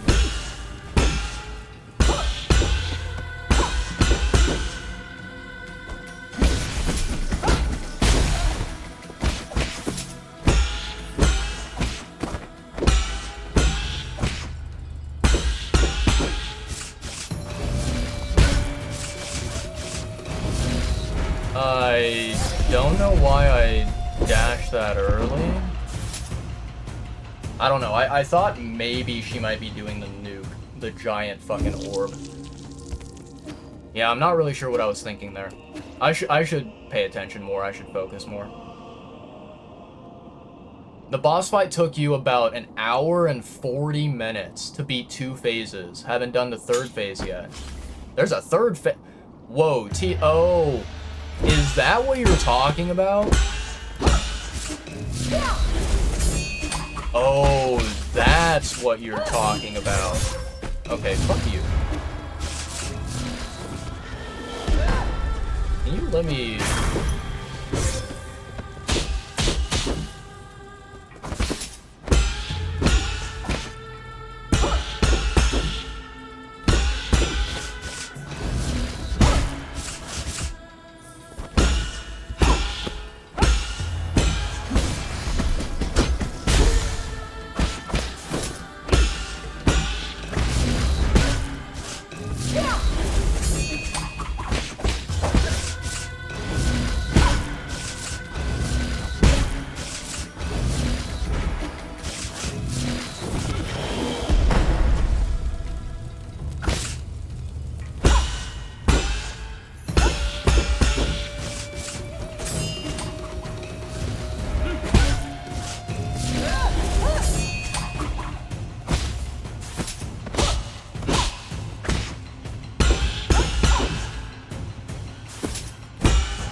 That was my fault.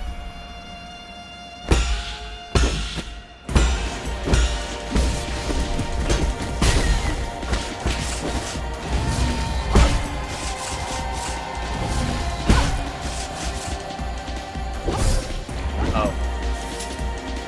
Whoops. Completely forgot what she was doing, chat.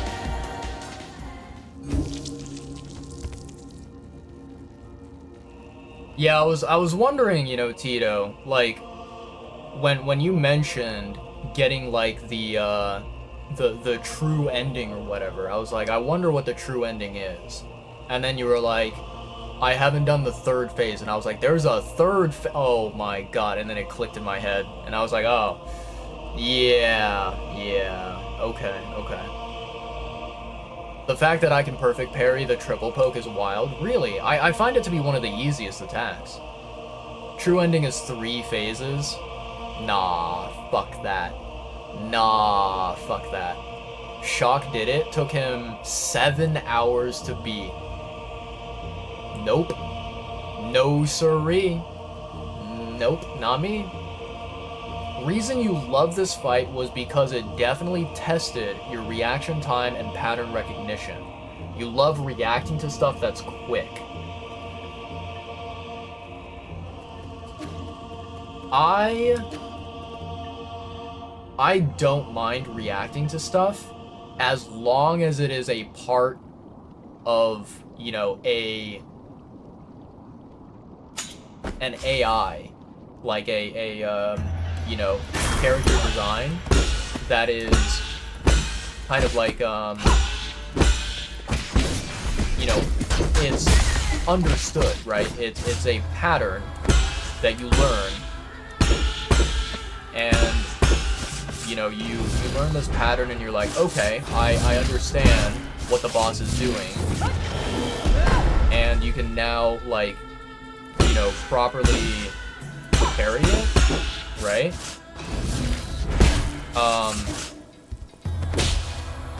If it's like a pattern where you're like, okay, I can learn it and I can understand it, and once I understand it, you downloaded the moveset and you're like, okay, cool, I can use this to kick the boss's ass, right? That's fine, right? So I like games like that where it's like, okay, very clear pattern, understandable behavior. There is no deviation from the script. There is no bullshittery with the boss. That I really like. Which is why, you know, you can look at a game. So, for example, there are 2 games that exist, which I personally love more than Nine Souls. And Nine Souls will never, ever, ever, they will never, like, never be defeated. by a game like Nine Souls, right? The two games that I love to death, one is Sekiro, Shadows Die Twice, and the other one is Lies of P. In both of those games, the major mechanic that exists is parry, right? You parry attacks in Sekiro, and when you perfect parry, you take no damage, and you kind of build up you kind of, okay, let's rephrase this. There's a posture bar in the game. You build up the posture bar. Once it's built up, the posture of the enemy breaks, and you can kind of insta-kill them, right? In Lies of P, you parry, and you can perfect parry. You can also just like block attacks, and you know, when you play the game enough and you unlock abilities and whatever, perfect parrying attacks has incredible benefits, right? And it'll bring you closer and closer to staggering the boss, staggering the enemy, and then you can take advantage of that. You can deal massive damage. I like those two games, Sekiro and Lies of P, because both of those two games, right, they have some fucking difficult bosses, but the thing about those bosses is they don't fuck around, you know? They don't have this bullshit of like, oh, I'm gonna do, you know, whatever move that I want to do, and you can't change that, right? It's like, okay, you learn the behavior, you learn the pattern of the boss, and you're like, I understand now how to beat the boss. And you know, there's no problem with facing the boss and understanding like, okay, this is the pattern that I need to, you know, go by, and I need to remember to dodge here, to parry here, to attack here, right? Ah, that attack is so fucking dumb. Stop using that attack.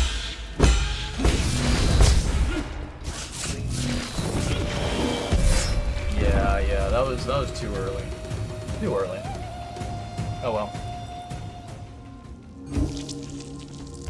And so, you know, when you have a game like this, when you have a game like Nine Souls where the boss can do whatever the fuck they want, there's no way, never in hell, will this game be better than Sekiro or Lies of P. There's no way that anyone could ever convince me otherwise.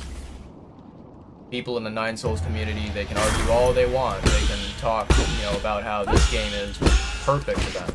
It's not.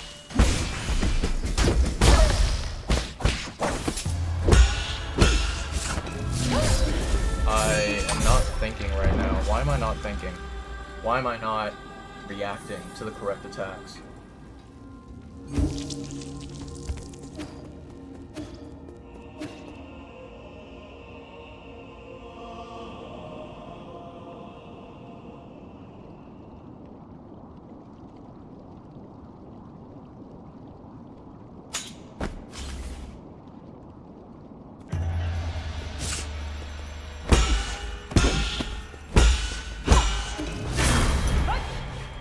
I'm trying to grab my shit. Can you stop fucking bothering me, you fucking cunt?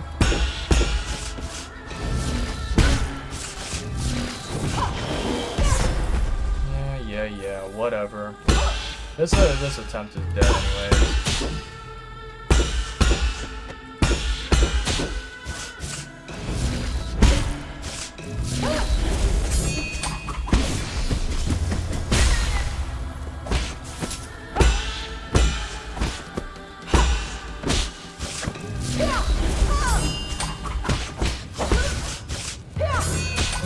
Yeah, second time in a row, man. That's so trash. Spamming that one attack multiple times. Absolute cunt. Let me see here. I missed some messages. Let me scroll up.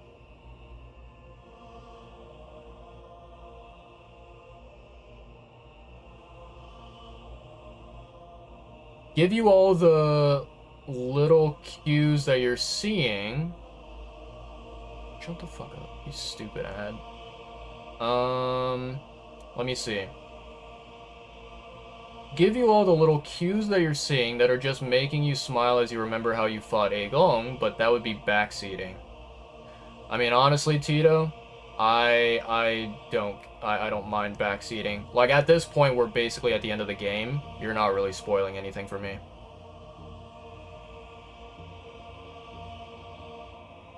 You're watching, and you're like, yep, there's 1, then 2, then 3, then you do that, and you parry that. Yeah. Boss fights, kind of like Mega Man. The boss does the same thing every time. Yeah. Sekiro and Lies of P are Sekiro and Lies of P. Couldn't see this game being better than those 2 games ever. Yeah. Nine Souls is fire. You haven't played either one of those other games, but Sekiro, literally 1 game of the year, LMAO, yeah. Yeah. This is exactly why, like... I wish Nine Souls was built differently. Like, I wish that this game... You know, I've had many criticisms of this game, and I've had many ideas of, like, how this game could be improved. You know, what things could be added to this game, what things could be removed from this game that would make it even better. And I think that, you know, basically Nine Souls, it is a game that is, like, so close to being perfect, right? But it's like a flawed masterpiece, right?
Really, a dash like that?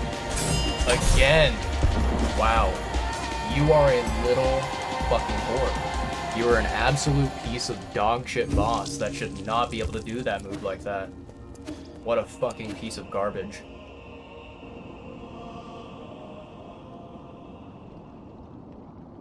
Imagine spamming that dash attack multiple times back to back like a fucking coward.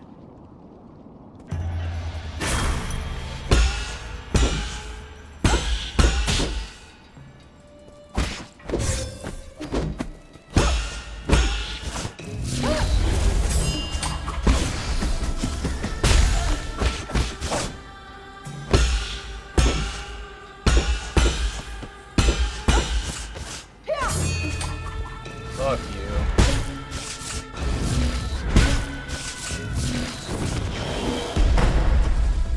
I don't care.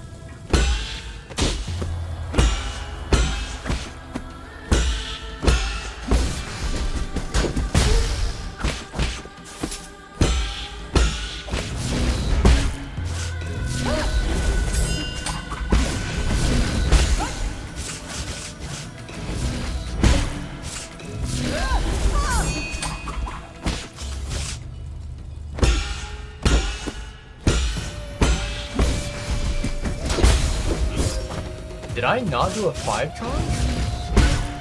What the fuck?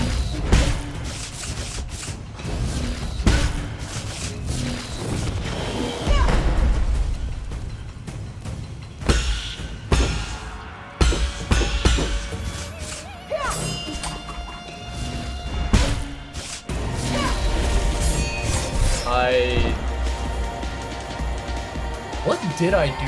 Why did I stop before going to the other side of the boss? Why did I stop there? That's not what I normally do. I think my brain just had a glitch there where it didn't remember why I moved like that. Because that's not normally how I handle that attack. What the fuck was my brain thinking?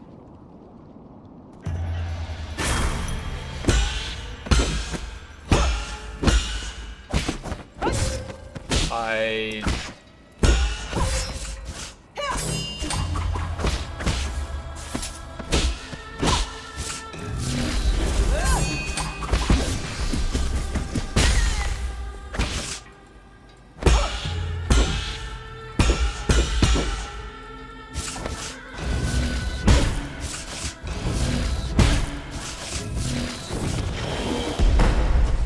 Somehow I managed to dodge that one.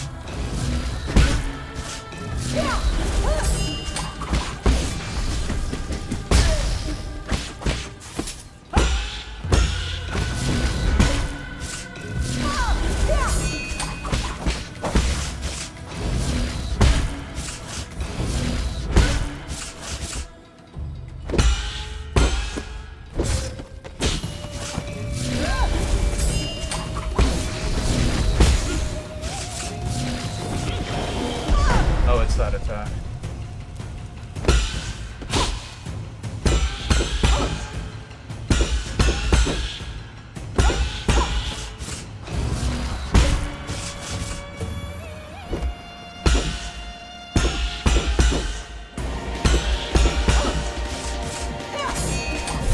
Yeah. When you do that dash like that, it's so fucking cringe. Alright, that's fine.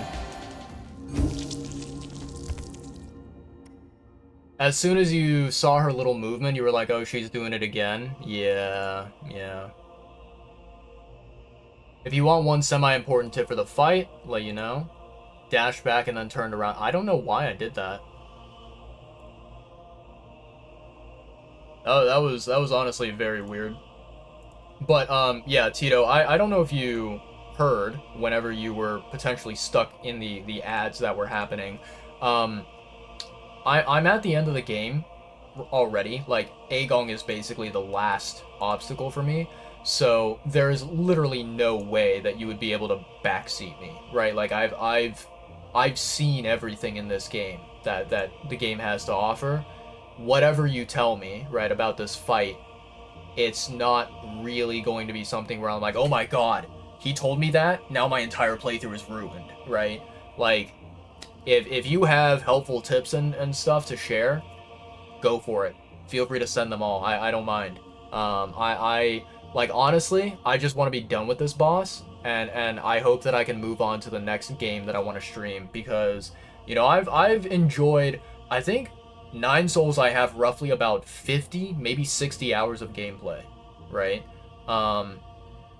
Yeah, like, I have spent plenty of time playing this game, and I don't need to drag it out any longer.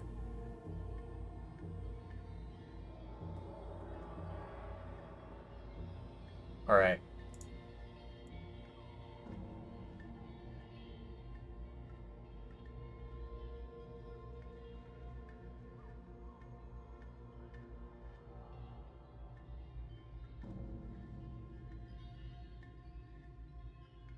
When she does the talisman dash, the grab, she'll do that once or twice, max 3 times, then she'll do the big one in the air and drop down. You can unbound counter that. Yeah, so here's the thing, Tito, right? There's 2 things about what you said that I want to bring up. Number 1, I feel like when she does that attack, you know, where she kind of does the giant orb, the fucking nuke, and she drops it down, I feel like that attack is very quick. And I don't know if I'm able to learn the timing of unbound countering that. I have no idea. Number 2, you know, and this kind of ties together with what I just mentioned. You said that, like, you know, she will do the talisman, you know, the grab attack. She'll try to do it, you know, multiple times. And you said that she can either do it, like, maybe 2 times, maybe 3 times, right? And you said 3 times max. That's the major problem of, like, trying to practice a boss like this, is it's not always 2 times. It's not always 3 times. So if let's say that like I go into the boss fight and I'm like, okay, she tries to do the grab once, she tries to do the grab twice. If I then try to do an unbound counter right after the second one, I might fuck up, and she might try to do a third grab, and I might, you know, not be able to counter it because I'm focusing on trying to do an unbound counter at that moment. And then same thing where it's like, you know, if she does the grab 3 times, right? If you basically wait to see if she does it the 3rd time, then, you know, you'll end up waiting too long, right? And you know, you might think, oh, she's gonna do the grab 3 times and then she'll do the nuke. It turns out she only does it 2 times and then she does the nuke, and you're caught off guard. So I think, like, if there was one specific built pattern where it's like, okay, guaranteed she will do the grab 2 times, then the nuke, I'm gonna be like, okay, I will practice my unbound counter, I will make sure I lock it in, and I'm able to consistently do the unbound counter, right? Master that. But if it's so RNG like that, I'm like, nah, I'm not going to you know, waste my time trying to like gain an advantage over the RNG, right? Over the bullshittery that this boss is.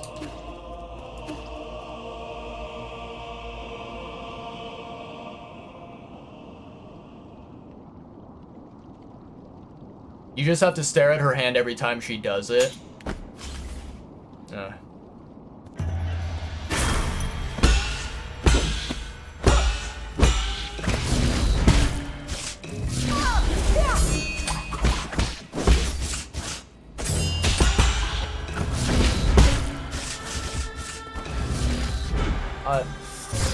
Why did I...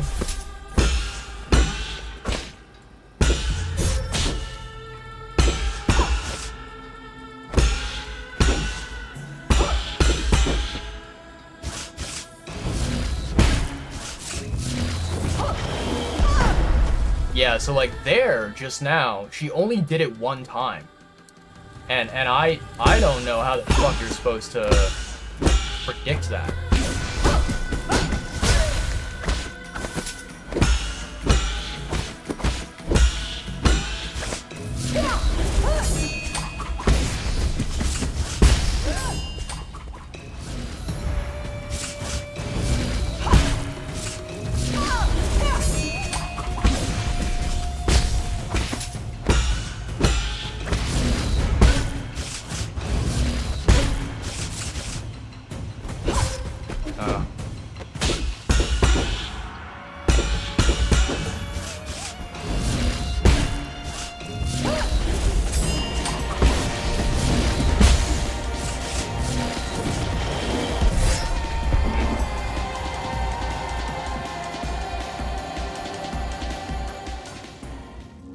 What's going on, Memaglia? Interesting name. I hope I pronounced it correctly. But welcome on in. Hope you're doing well. Suggest using flow of water. Much easier. I can try it. I don't know if yeah, I don't know if I am good with that style. But I'll try it.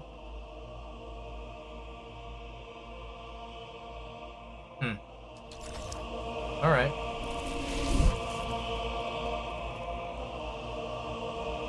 So you said that I should try to parry the triple slash that she does. It's really easy. Lemon said there's a trick. You can jump and still hold parry, so you're already charging when landing.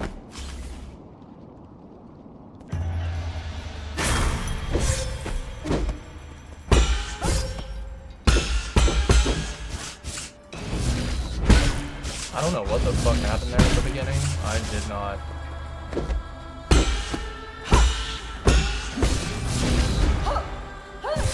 Okay, I got grabbed there.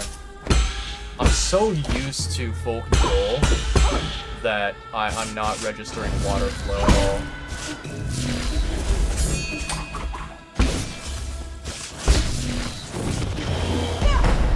Somehow I dodged that.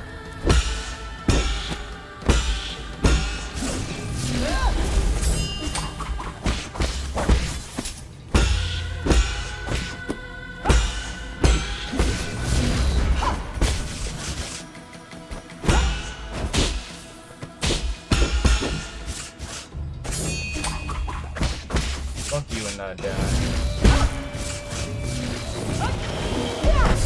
Oh yeah, I jumped that too late. I'm supposed to jump that early and then dash, basically. Or I can try double jumping and then dashing that one.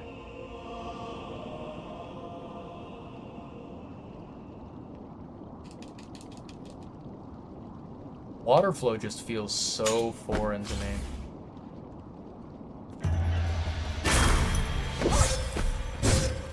Am I facing the wrong fucking way when I grab my shit? What is happening there? I don't know. This game is... I don't understand why sometimes the game will fuck around with the direction that you're facing.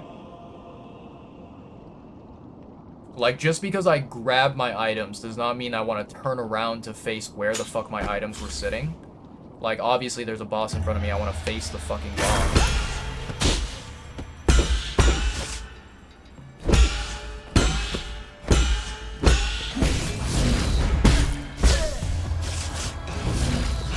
Okay.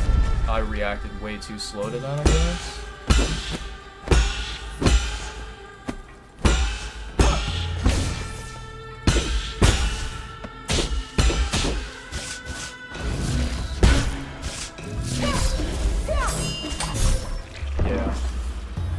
Yeah, I'm reacting way too slowly.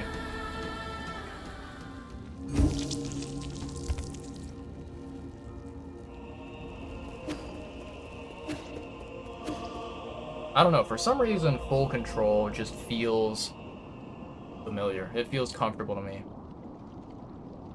And I'm used to it. Water flow is very weird.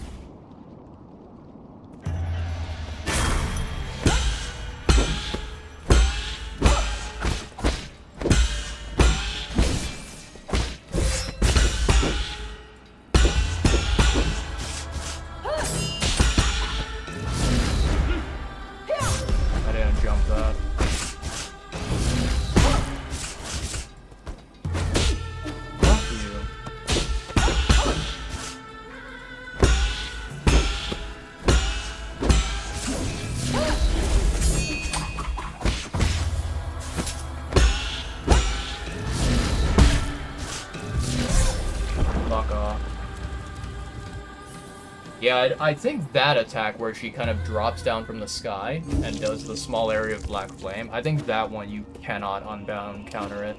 It's way too rapid.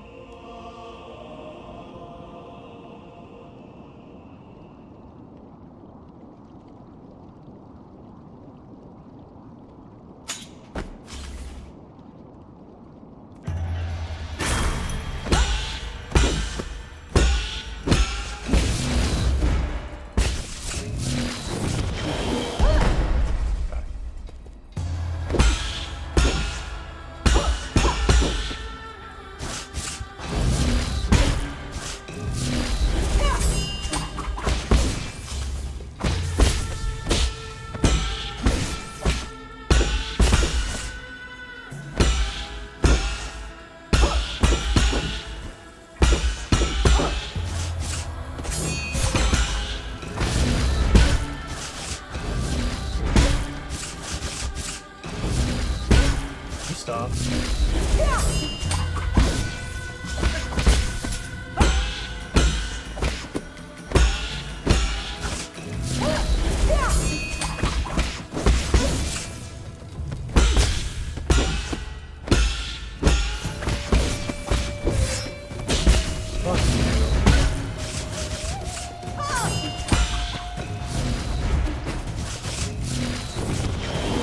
Nope, I didn't do that on time.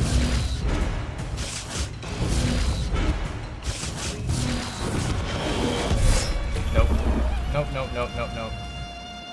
Hmm.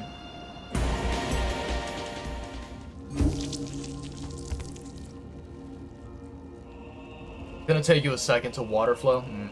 Hold parry when you jump, then unbound when you land. I think my controller is broken. I think my brain is broken. Learn to parry the dash slash, you'll be fine. Don't think you can do that one, just dodge that one, yeah. Jump, parry, hold if it's a big boom. Yeah, that's fair.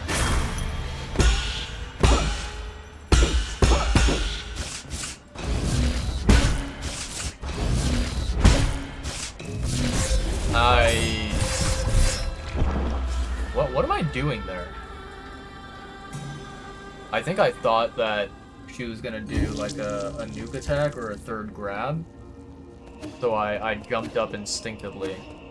And I was thinking of jumping and parrying, and then she did the drop down attack. Which is really tragic. Very unfortunate.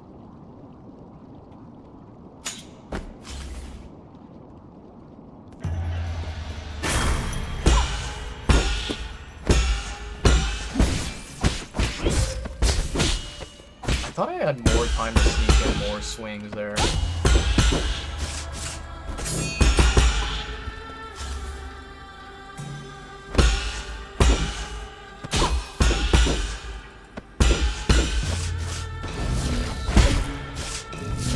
I fucking hate you. Hello? I'm literally pressing the parry button. Okay. I don't know.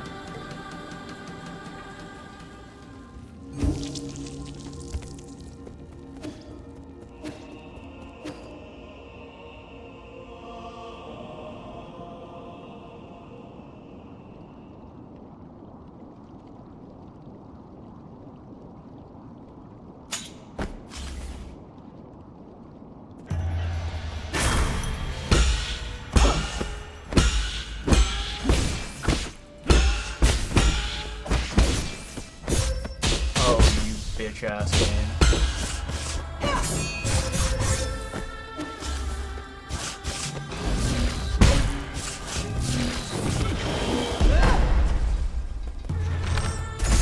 Why did I arrow there? I don't know why I arrowed there.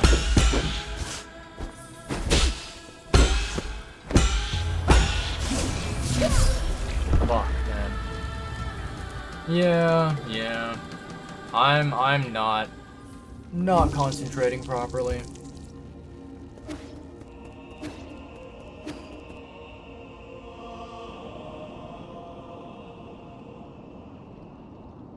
For some reason, full control, I felt like I was somehow doing better, even though it's probably just my mind hallucinating.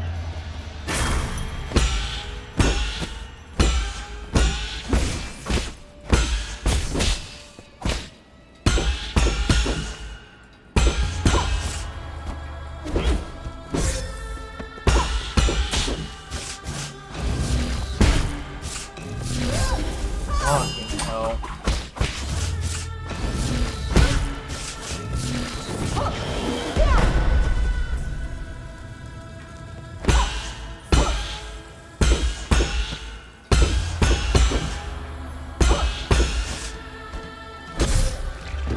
Yeah, I kamikazed there.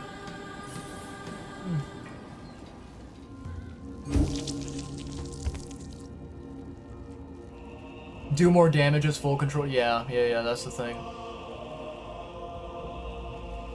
Did I do Radiance ending in Hollow Knight or not? No, I did not, Lemon. So, wait a second. Okay, hold on. Let me back up, because in Hollow Knight, there's like 50 different endings. 50 different endings of Hollow Knight. So, if I remember correctly, right, Lemon? I did fight Radiance. However, there's an upgraded version of Radiance, which I think is called Absolute Radiance. And I did not fight Absolute. I only fought the regular Radiance. So I did fight Radiance, like the normal version of it, but not the upgraded version. In Hollow Knight, I have 107%. I don't have 112 because to me, I feel like the remaining percentage in that game, basically, you have to be like a #1 dedicated Hollow Knight fan to love that game and want to 112% it. If you are just like, oh, I like Hollow Knight, it's a good game, I enjoyed it, I had a fun time with the bosses and whatever, and you're like, cool, I'm done, I want to move on, right? I think that getting anywhere above 100% is perfectly fine. You don't have to go for 112%. 112% is basically just for people who want to try and brag about how big their dicks are, and they're like, oh yeah, you know, I'm the biggest Hollow Knight stan ever. I love that game. Nothing else is superior to Hollow Knight. So they go and get 112%, and it's like, cool, you know, you want to do that, that's great, that's your prerogative, but I don't give a fuck about 112%. Like, I beat the game. That's really all that matters, right? I think, like, if you experience the majority of the game and the rest of it is just like optional endgame content, like, you know, basically.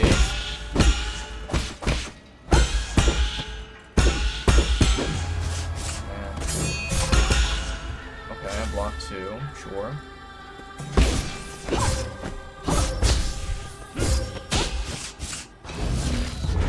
The game fucking put me facing the wrong way. Yeah.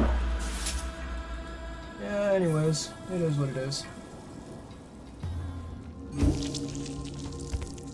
The reason that you ask is not about credentials, it's a lead to this question, will you do true ending on this game? No, I won't. True ending is, that's a YouTube video angle. That's like me watching and seeing whatever cutscene happens for true ending. I don't care enough about this game to do true ending. It's the same shit in Hollow Knight as 112%, you know. If you want to do it, if you want to prove you have like the biggest dick in the entire world, and you're like the #1 Nine Souls player to ever exist, go for it, right? You do you. You have all the power in the world. But like, you know, why should I care about defeating an annoying boss that just will not die? I'm in the middle of healing, you bitch.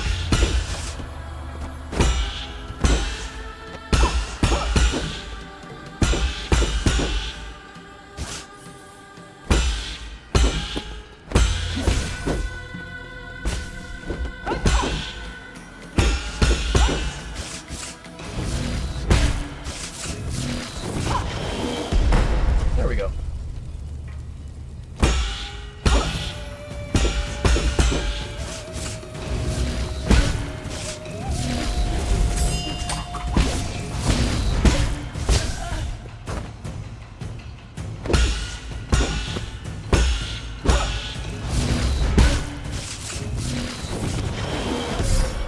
Oh, it's that attack. Oops. I forgot what she was doing there. I honestly don't know about water flow. Like, water flow is not bad because you get automatic detonation, but it's just it feels so weak compared to full control.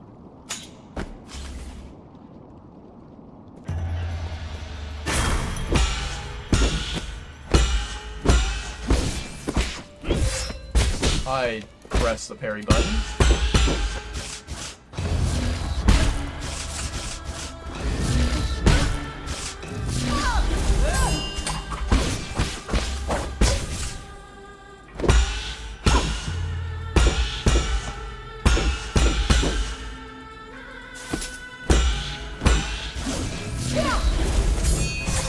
Ugh.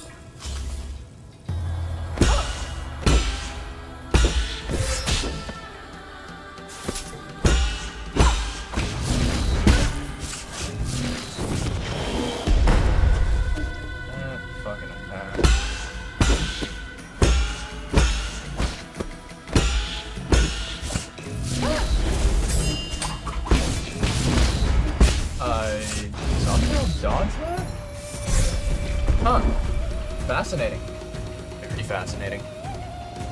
I did not realize that I was able to escape her clutches.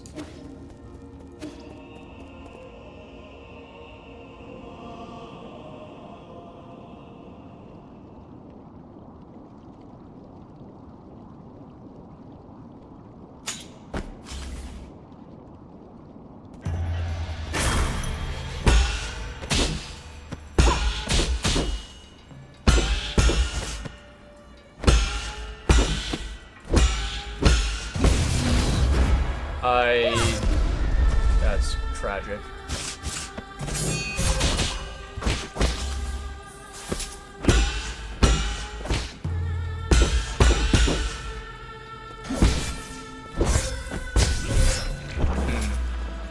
Yeah, that's tragic.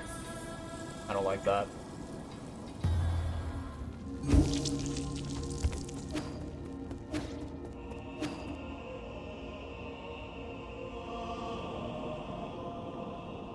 You know the funny thing, Lemon? After fighting Aegon, Jiaquan is actually a pretty damn good boss. Lady Ethereal is still dog shit garbage. But we don't talk about that.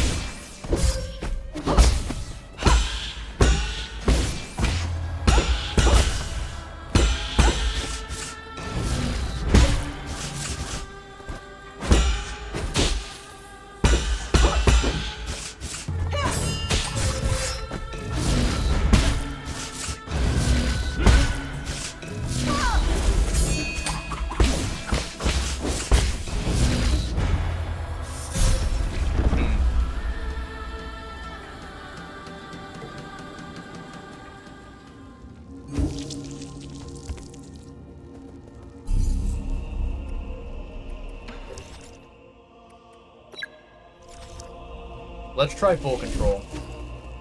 I want to see what is the difference.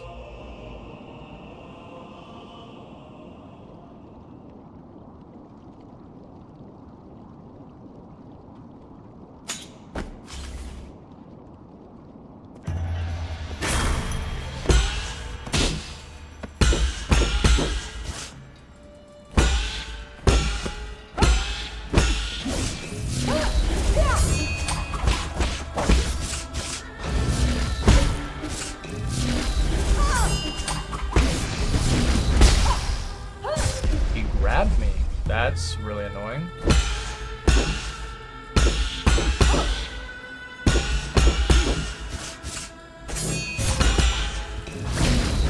I don't know how I'm able to partially block that attack, but then, you know, I can't block all three swings.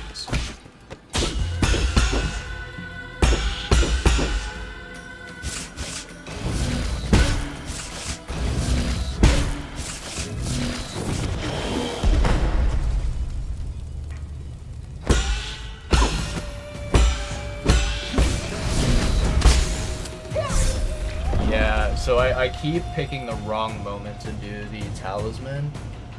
It's really tricky. You have to find a moment where she does that move, that like dash move, and she's, you know, standing there vulnerable for a second. But then you have to make sure that she does not try to do a talisman attack immediately after, and it's very RNG.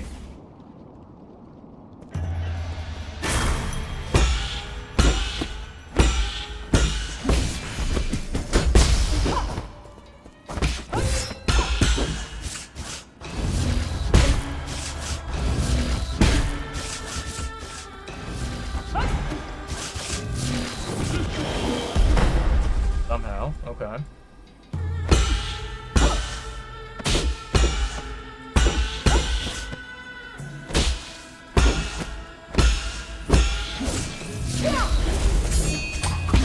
This is a really good time to do it.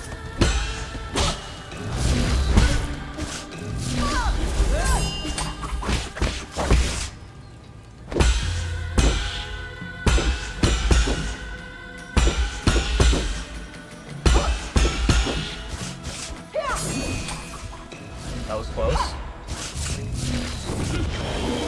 Oh, I might get hit by that. Ooh.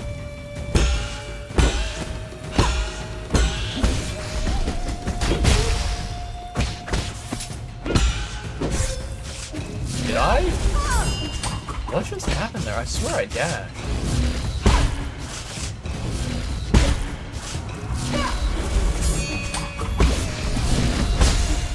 Okay, that was close. Oh, fuck you. Doing that dash like multiple times in a row is so fucking trash.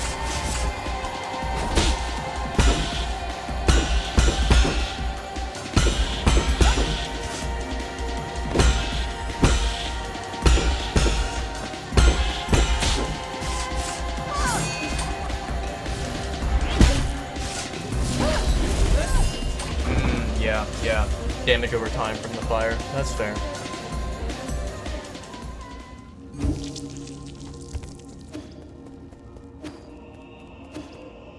You can do the talisman after the triple dash slash if you parry it. Yeah. Sometimes you can also get lucky if she does not do her talisman, you know, grab attack after the dash.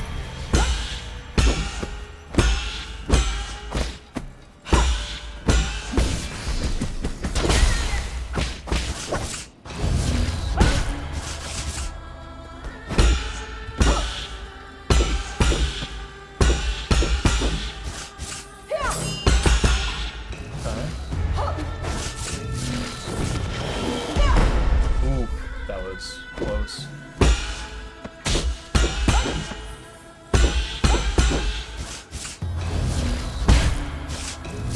I don't know why I'm not dashing away.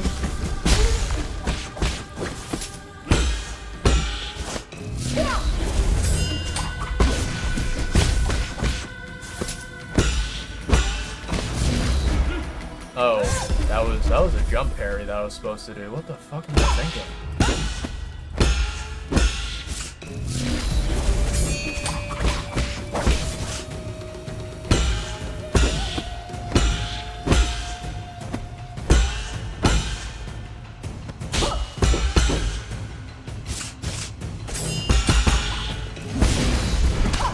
Yeah, he grabbed me. That's fair. That's very fair. Okay.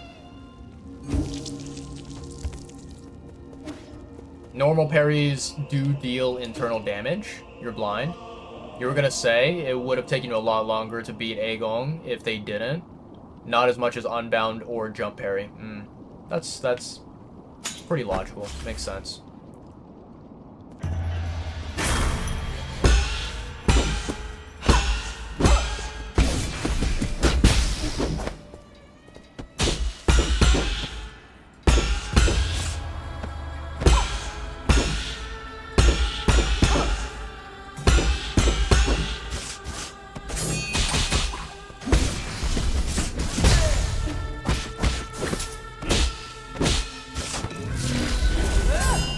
I fucking hate it.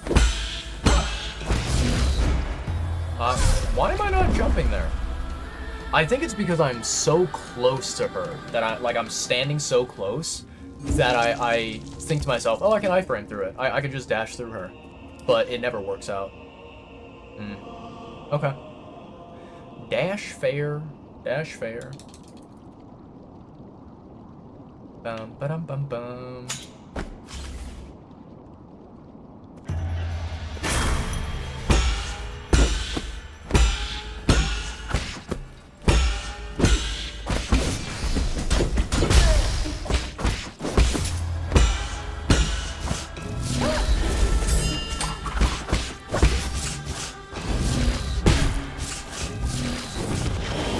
Oh, yeah, I got hit by that. Yeah.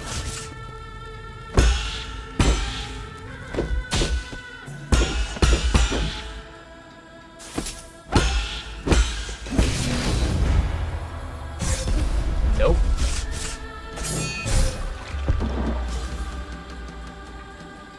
Nope, nope, nope, nope, nope.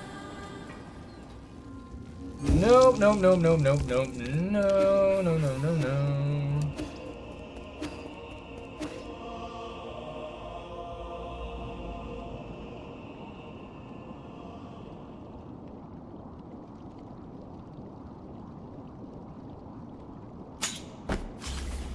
You know, I've always wondered this. If she takes that sword out of her hair, That means that she has nothing holding up her hair right now. How the fuck is it staying in place?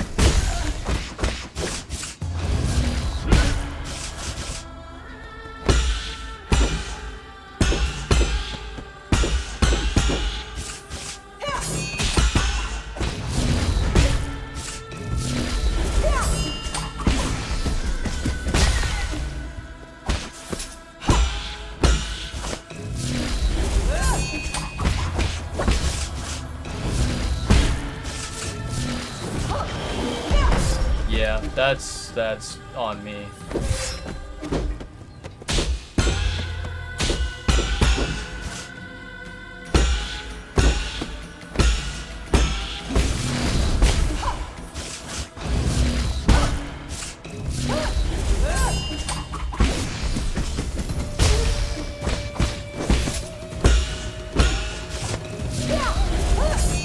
Why do I keep dashing the wrong way?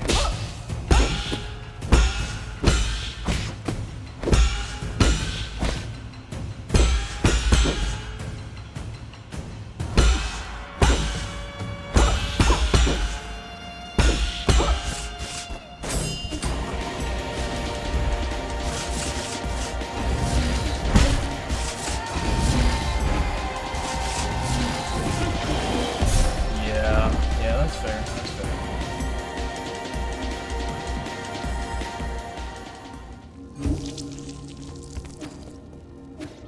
You know, honestly, I should take Lemon's advice, and I should, without a doubt, be jumping and then hold parry, just to, you know, potentially do an unbound counter. I'm so, my fingers are so used to just pressing the parry button rather than holding it, that it kind of becomes, you know, becomes difficult to change up that behavior.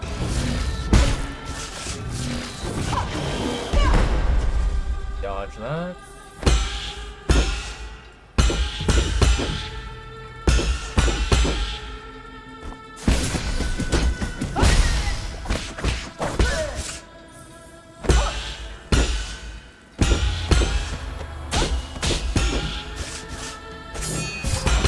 I block 2.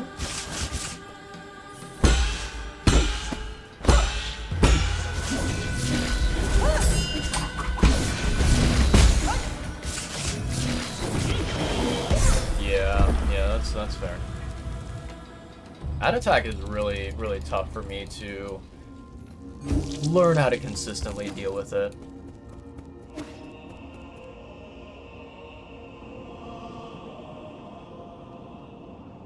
You know, with a boss like this, I think what would really help is if there was like a, if there was a way that I could practice the boss. You know, without obviously dying.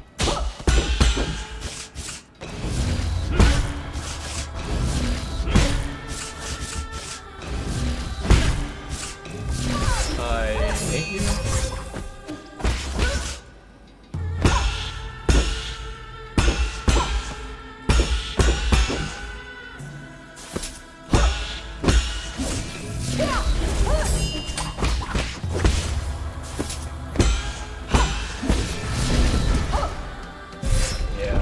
Just end it.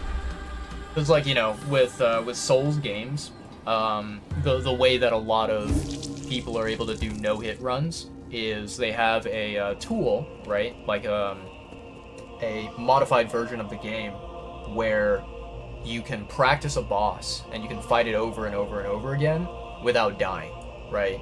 When your HP goes to 0, your character still stands there and still lives, right?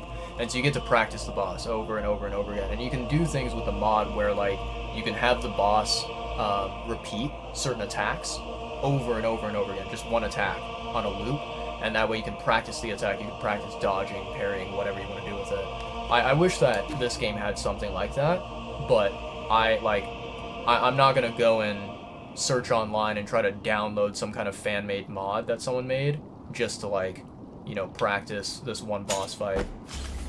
It would be cool if they had something that was, like, kind of built in the game. That would allow you to practice bosses, but oh well. It's fine.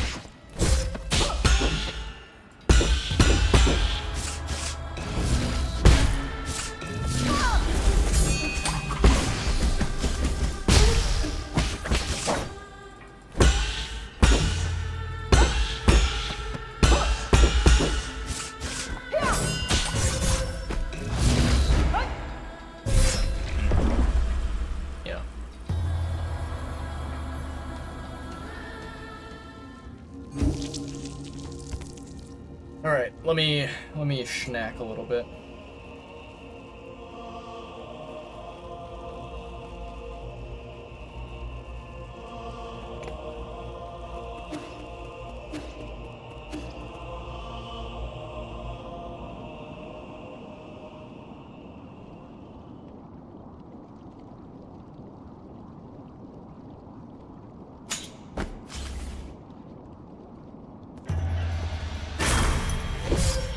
I clearly pressed the fucking parry button.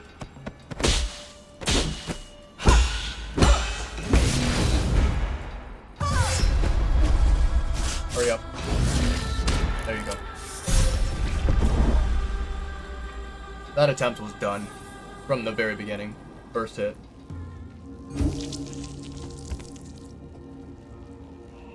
Needed to reset that entire fucking thing. That was so garbage. I don't even know what happened.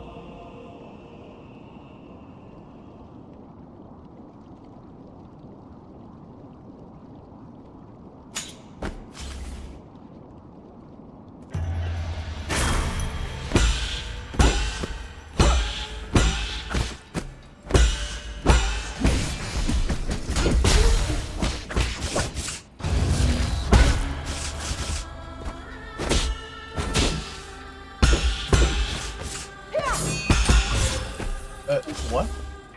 How did that third one hit me?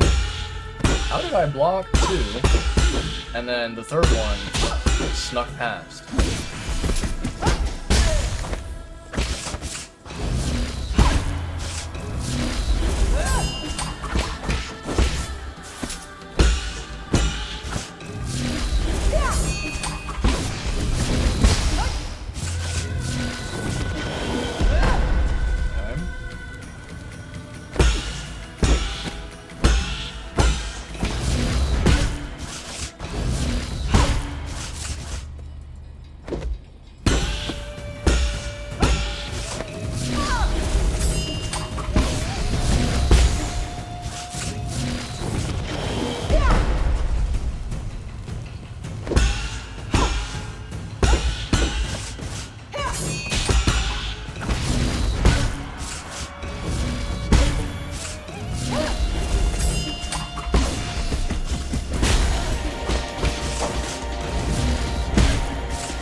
Oh, she's not dead.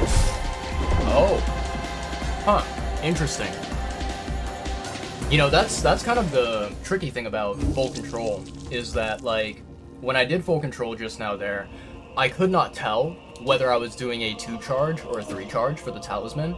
Like, it was something that I was not paying attention to, because I didn't look up at you know, my health bar and my chi charges. You know, I was kind of focused on staring at my character, and, you know, I kind of just thought, I'll hold it down as long as I, you know, think that I need to, and then after that, you know, I just let go, right?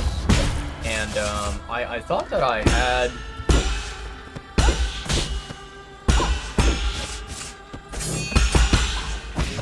you know, enough, I wasn't in charge to be able to, like, take out her HP entirely. But I should have held on to it longer.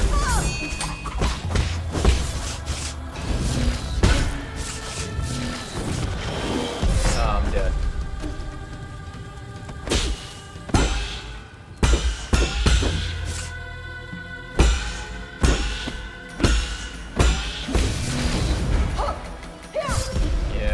Yeah. reset that attempt. Hmm.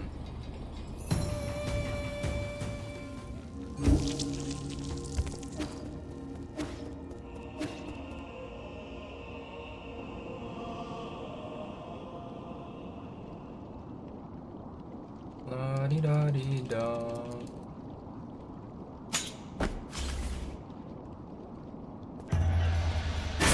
Iba niya mic ko daw.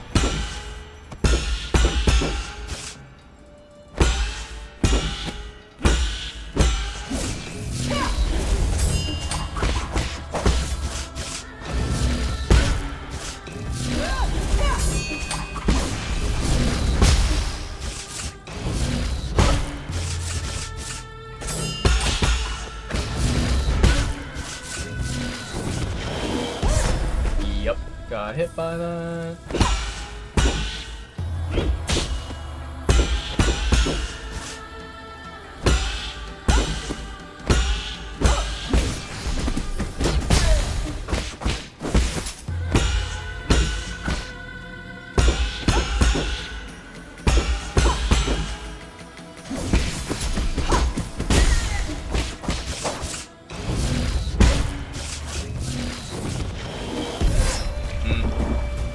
Terrible.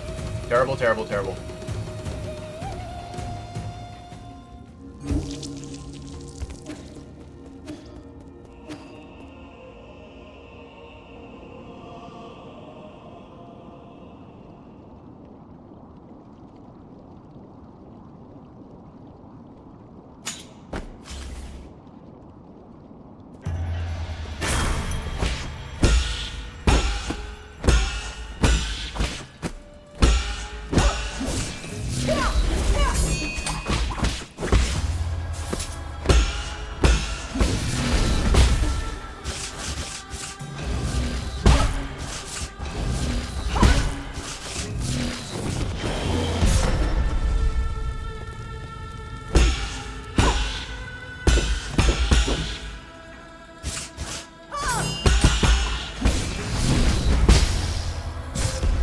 That's fair.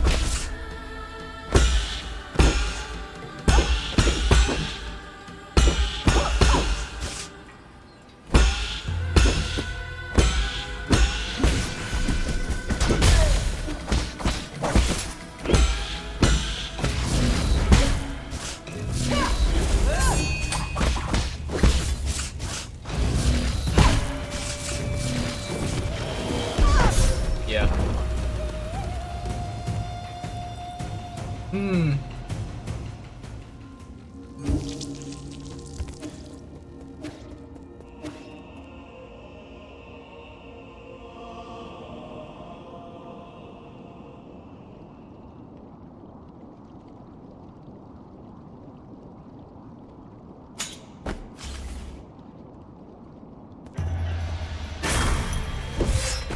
Hello? I pressed the fucking parry button.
baby.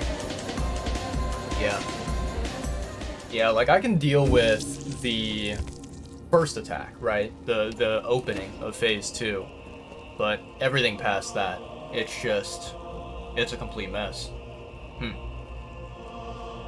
Yeah, very rough indeed.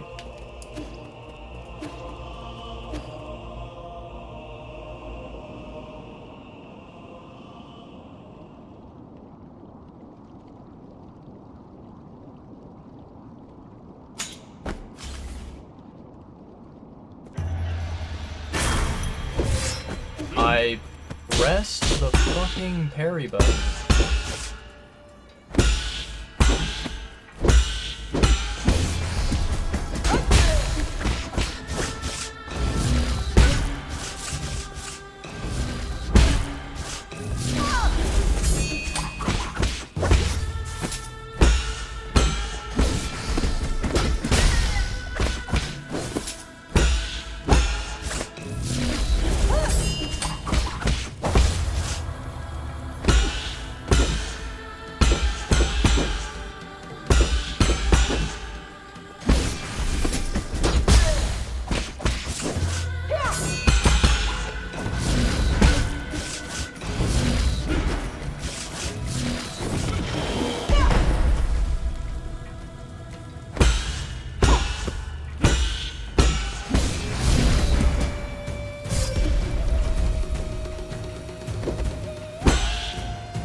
Too early. What the fuck am I doing?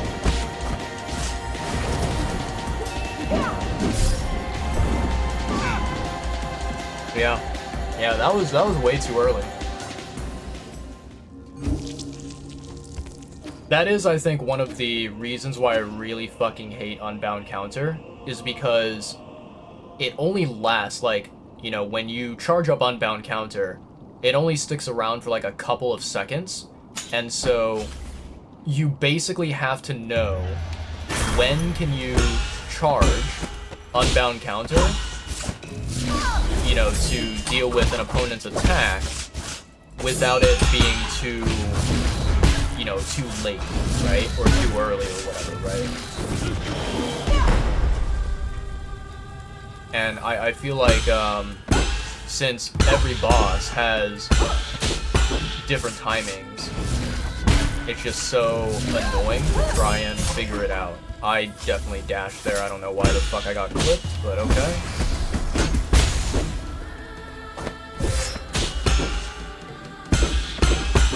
Yeah, this attempt is dead.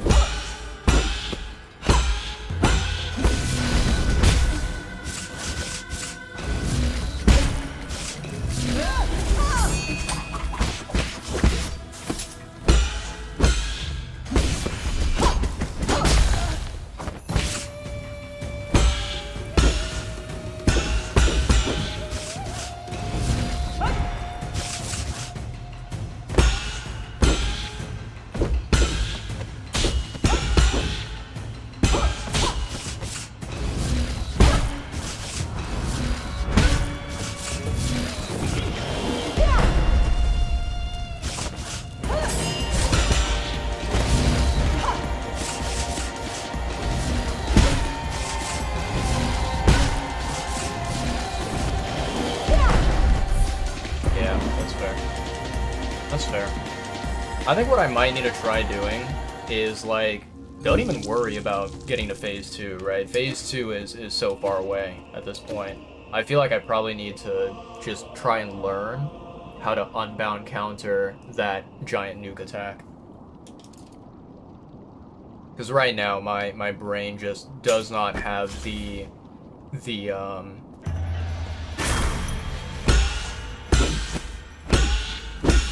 thinking power to be able to, like, understand the timing of that attack.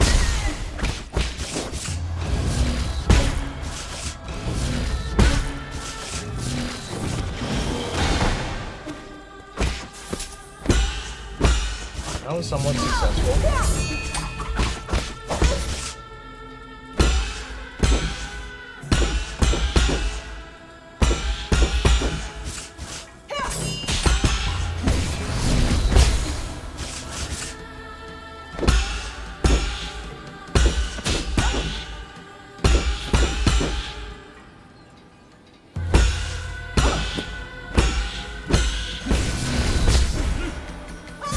Managed to grab me. Interesting.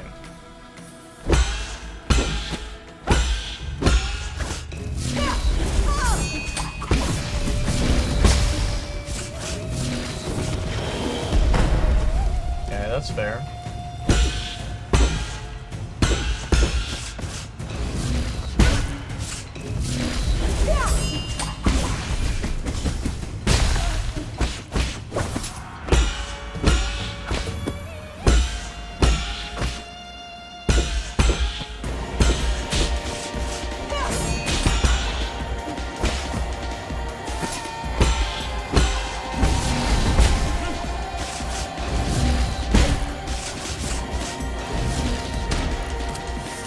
I don't know why I stood there.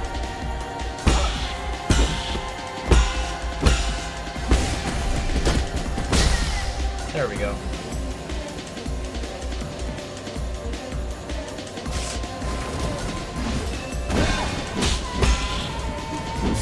Yeah, that was too early of a dash there. So it's unbound counter, block, block, or parry, parry, and then unbound counter again, assuming that you don't want to dash.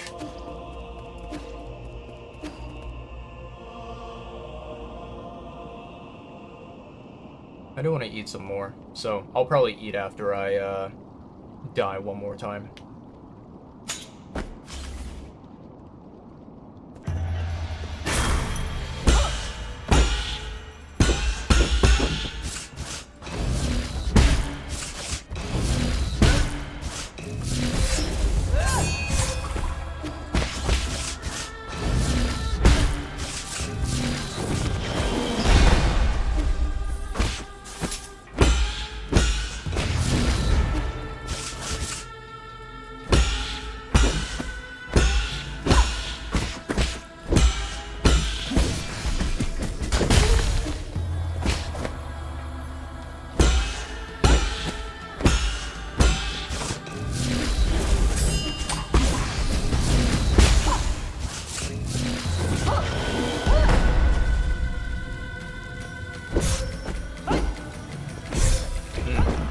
Yeah, none of my parries at the end there were being recognized, being input properly. Very interesting.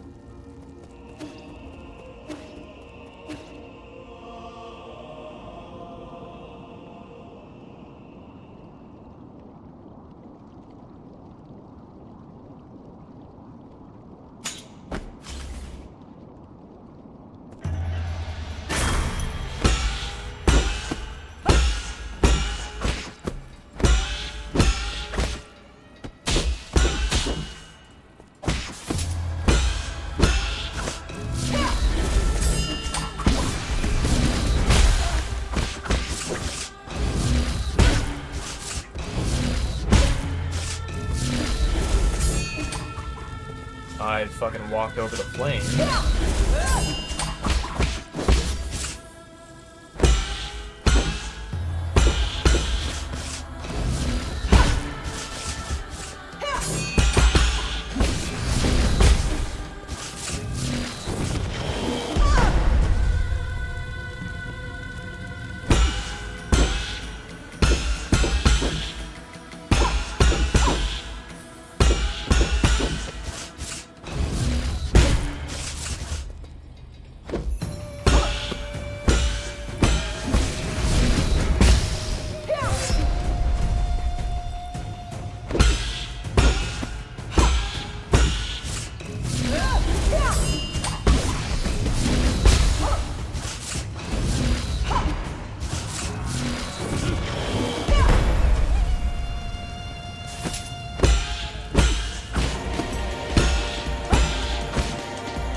Phase 2.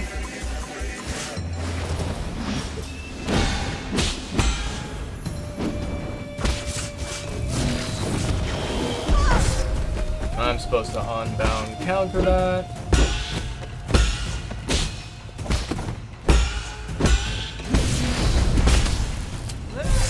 Yeah. Yeah, that's the risky thing that I need to stop. Yeah, I need to stop, like, habitually doing that, right? Where immediately when she does the dash attack, I assume that, you know, it's safe to do a talisman, and then she ends up doing her grab attack and interrupting me.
Okay, alright. Somehow we survived.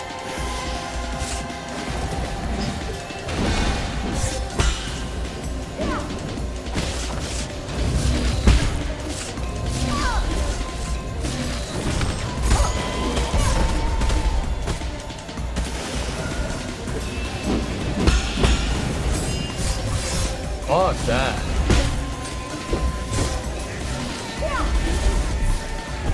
Man.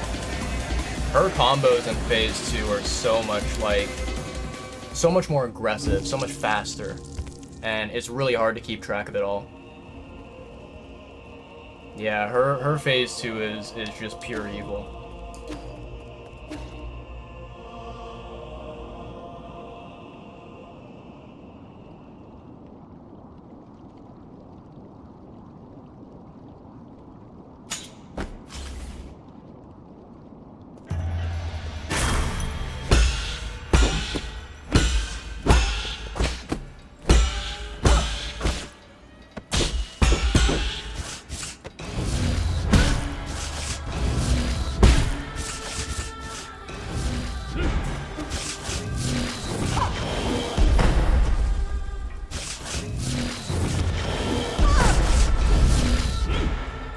Stop doing fucking crimson attacks? Like, you're fucking spamming shit.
Okay, so I'm thinking, chat. Let me think. Are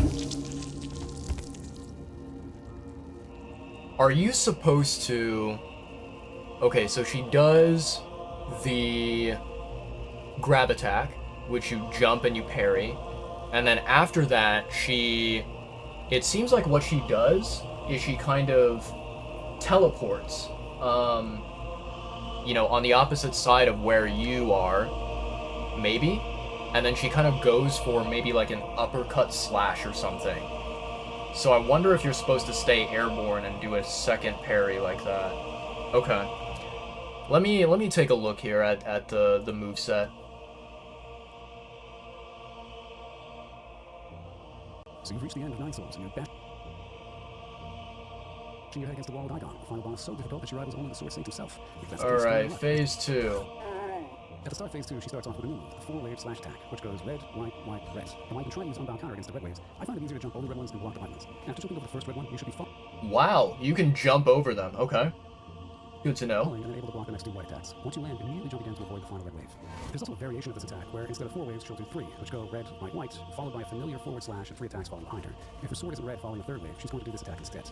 The red talisman attack for phase 1 also gets 2 new variations here.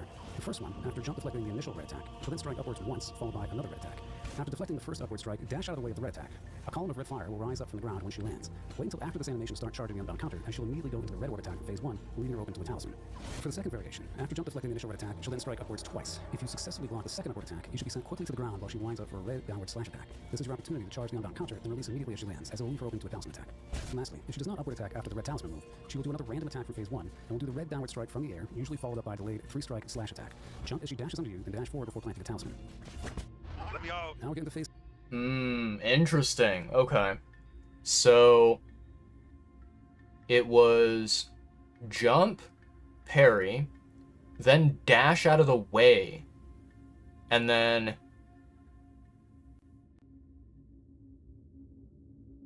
dash out of the way, and then what? What was it? Let me see that again. I'm gonna slow this down to normal speed very quickly. After deflecting the first upward strike, dash out of the way of the red attack. Dash, A okay. column of red fire will rise up from the ground once she lands. Okay, so you dash behind you, dash backwards. You land on the ground, and then you charge an unbound Wait until counter. after this animation to start charging the unbound counter, and she'll immediately go into the red orb attack for phase 1, leaving her open to a talisman. For the second variation, after jump deflecting the initial red attack, she'll then strike upwards twice. If you successfully block the second upward attack, you should be sent quickly to the ground while she winds up for a red... Okay. Man, that's tricky, chat. Because you kind of don't really know if the boss is going to do a, you know, in midair, if she's going to slash once or slash twice. And depending on which one she does, you have to, yeah, you have to, like, react differently, right? If she only does one slash, then you dash backwards. If she does 2, you simply parry both hits, and then you do an unbound counter. Huh, interesting. Man, as I said, I wish there was a way that I could practice this boss without, you know, continuously dying and resetting the fight at phase 1. I wish I could practice the moves in phase 2. That would be really nice.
I did not jump. Why did I not jump?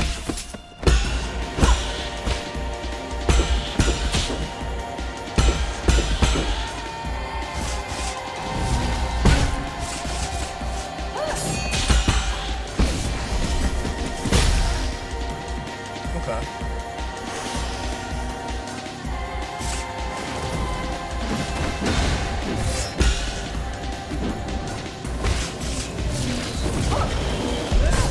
Fuck.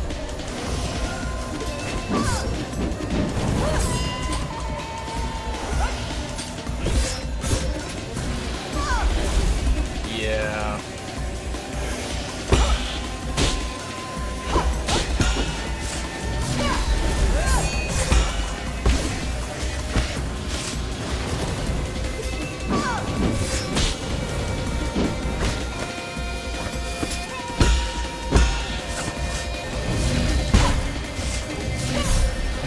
Okay.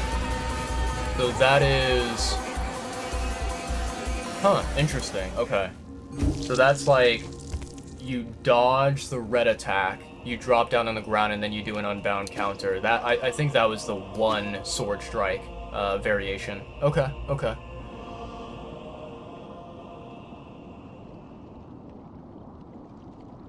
Yeah, the really tough thing, Chad, is like, knowing this information about Phase 2, it's really beneficial knowing, right, what is happening.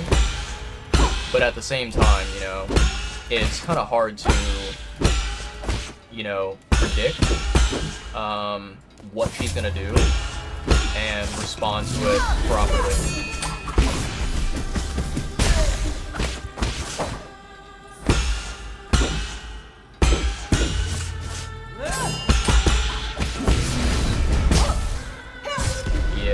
Yeah, I fucked up there.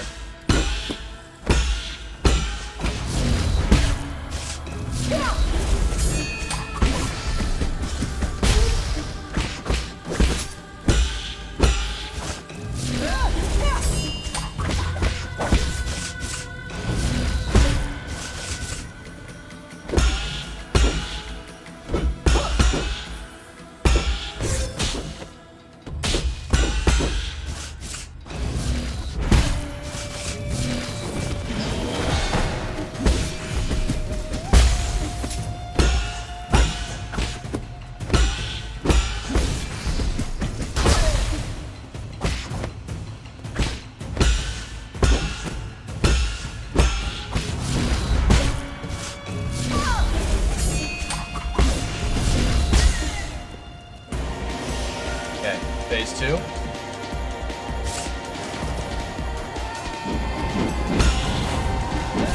Ah, got hit. Ooh, okay. I didn't do the unbound counter there. Ooh. Yeah, that's painful. Okay.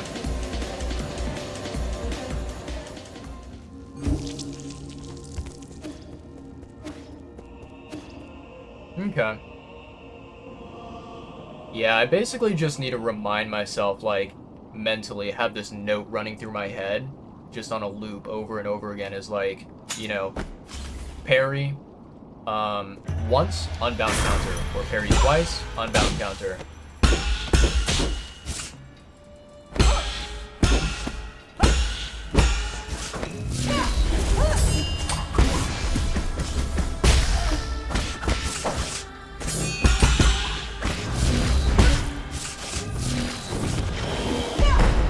That's fair.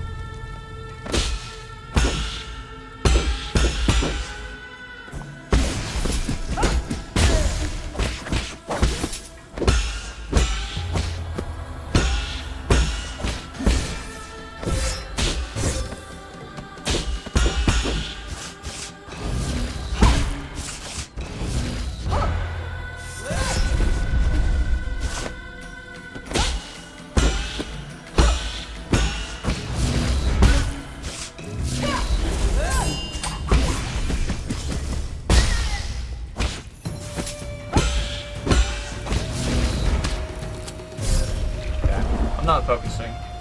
I'm not paying attention. Which I should be, but it is what it is.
Phase 2.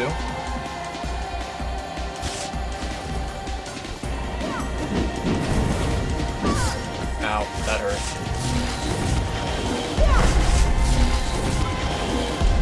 Wow. Double.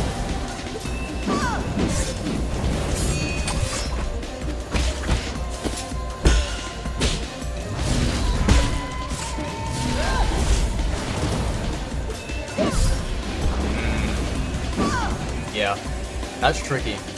I think the annoying thing about, you know, Aegong's fight is the way her combos work. You have to continuously kind of swap between unbound counter and regular parry, and you have to go back and forth, back and forth. Whereas with you know, other boss fights that we've completed so far, the other souls, it's a lot different.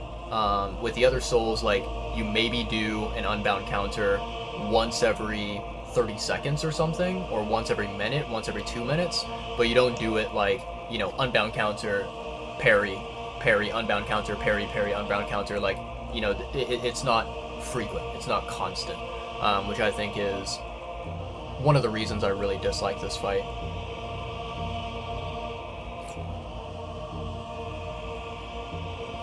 The good thing is that, like, as I play more and more, I am slowly, very, very slowly getting better at Phase 1. But yeah, Phase 2 is an enigma for me.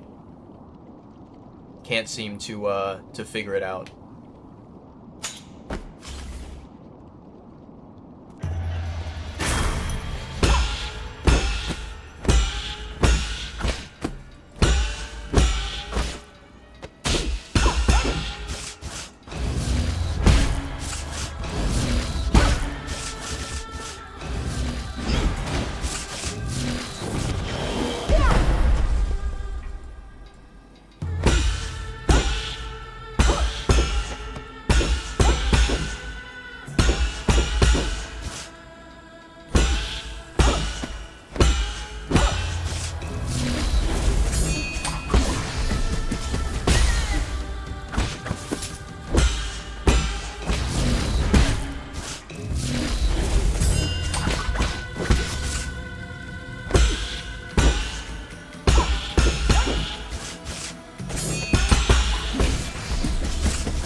That was a pretty clean Phase 1. I'm happy with that.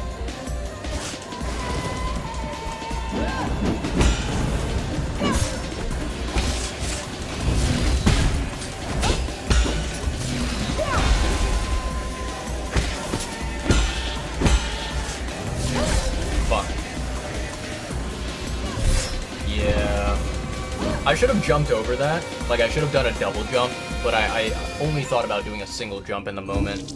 Completely forgot about what I wanted to do there.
Unlucky.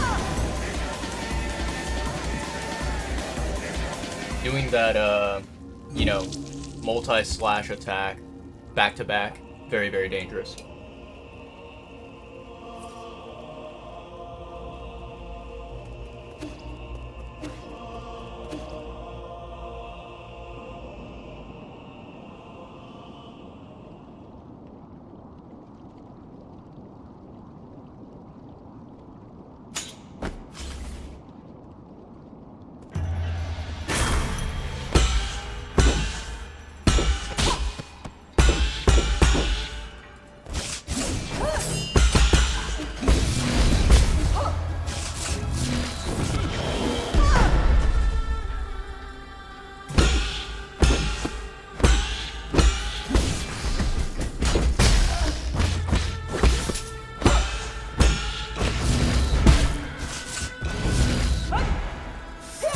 I don't know why I didn't jump there.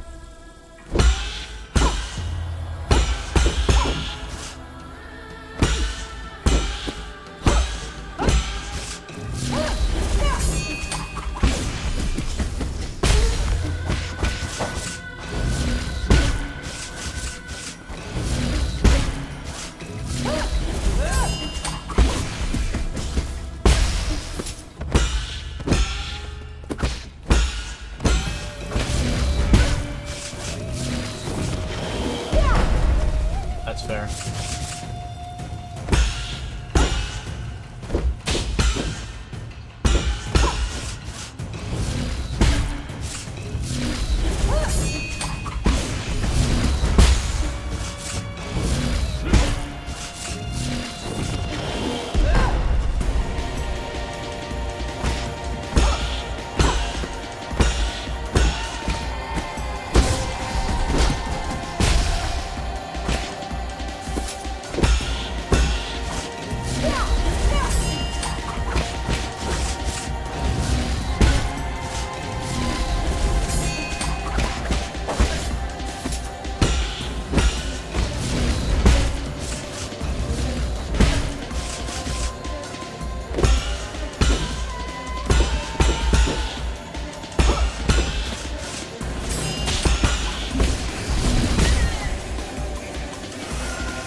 Wow, she spams that attack a lot.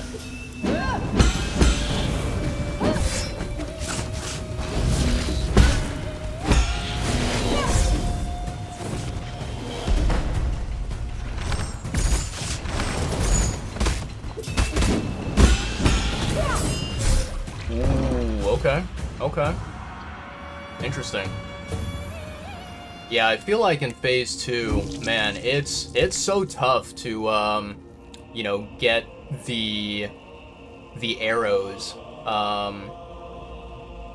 get the arrows like activated, or I suppose like use your arrow abilities.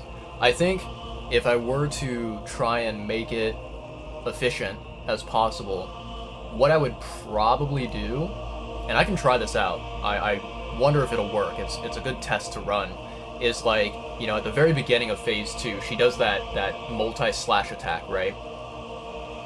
My idea is like, I double jump, right? Like I would double jump over the projectiles. I do a double jump, and then in midair, while I'm double jumping, I activate, you know, as many arrows as I possibly can, and just like send them flying towards her. And of course, because it's the Shadow Hunter, right? It'll have tracking, which is really nice. But I'll test it out. I'll see if I can get the right scenario, the right yeah, the right moment. Then I'll definitely test it out. Because I think like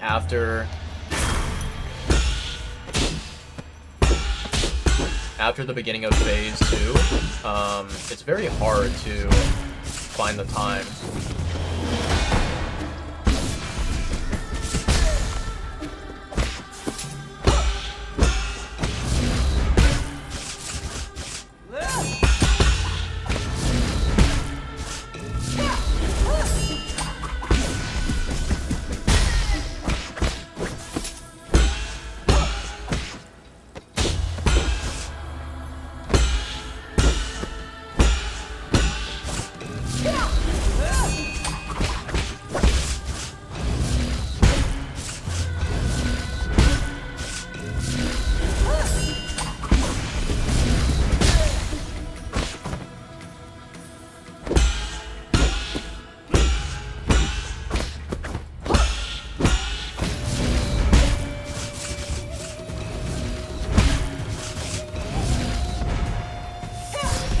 I should have jumped that.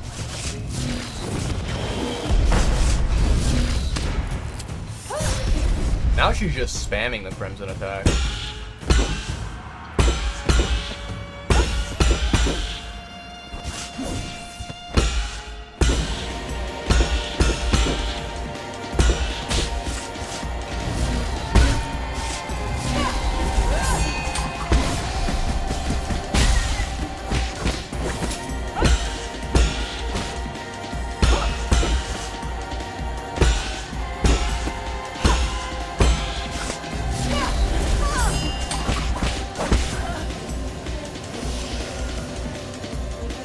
Okay, let's try this out, chat.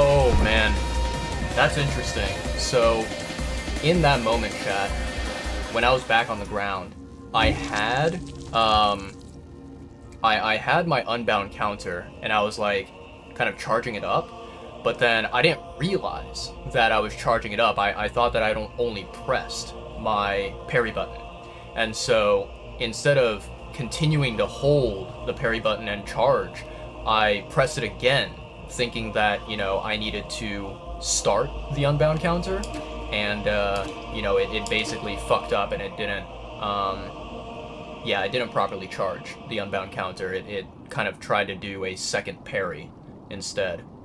But that was a good test. That was a good attempt where we were able to figure out the beginning of phase 2, right? How to deal with the opening properly.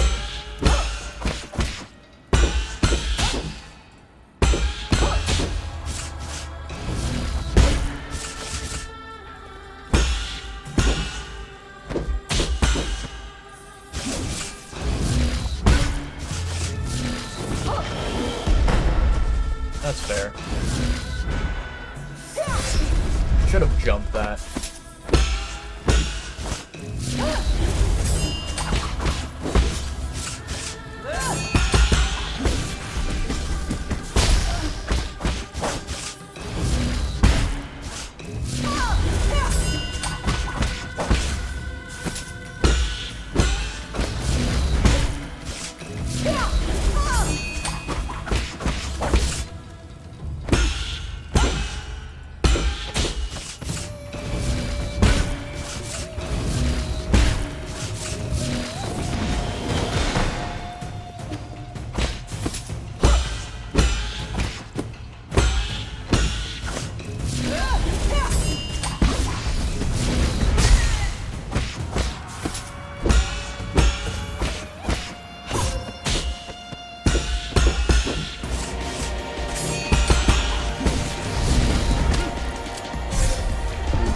That was rough.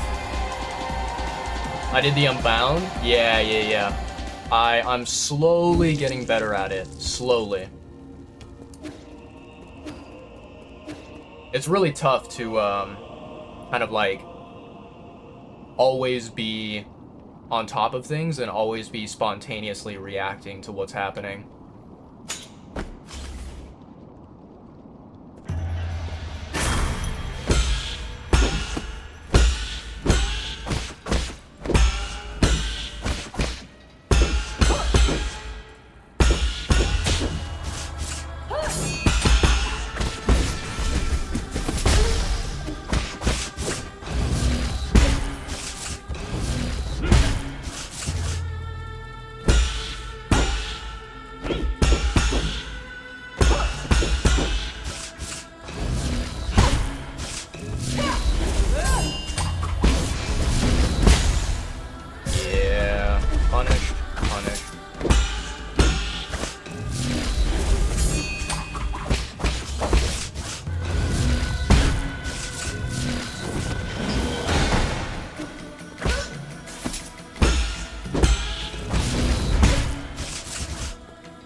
I not press the parry button there?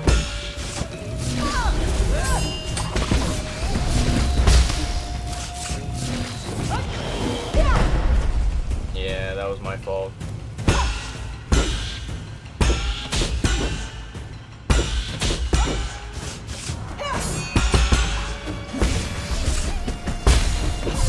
Ooh. Yeah. Me being greedy, me fucking losing focus. I don't know. I just have these moments during the fight where I'm trying my best to focus on what's happening in the moment, but I think like what ends up happening is like my brain kind of goes into this auto mode where it's not really thinking about anything properly, and you know, my muscles are just kind of moving on their own, and I forget like, oh, I need to press this button.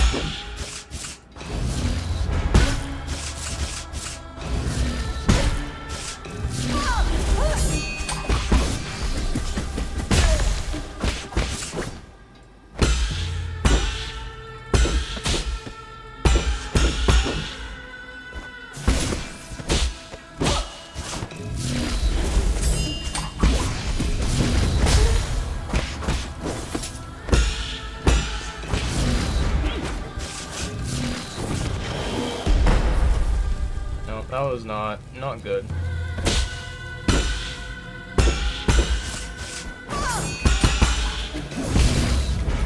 I should not have done that. Okay. Punished immediately.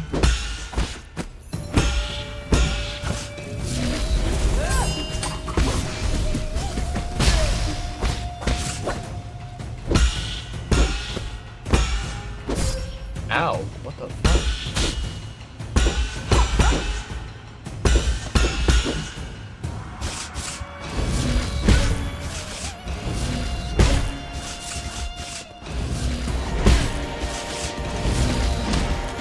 Wow. Wait. Chat. Go back into the... Yeah. Go check the VOD on that. Right there. That moment just now. She just did the talisman, like the grab attack 4 times. Am I hallucinating? What the fuck? I was literally ready to unbound counter. And then she did a 4th grab. I don't like this boss. This boss is so trash.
I thought I unbound counter that. Okay. Never mind. Yeah, I don't like this boss, chat. I do not like her. Not one bit.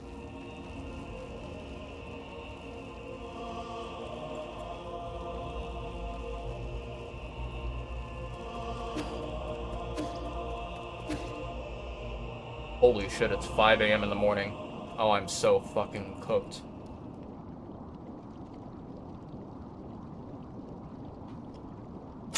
Yeah, we are royally fucked. 5 a.m. in the morning, I'm doing this shit right here.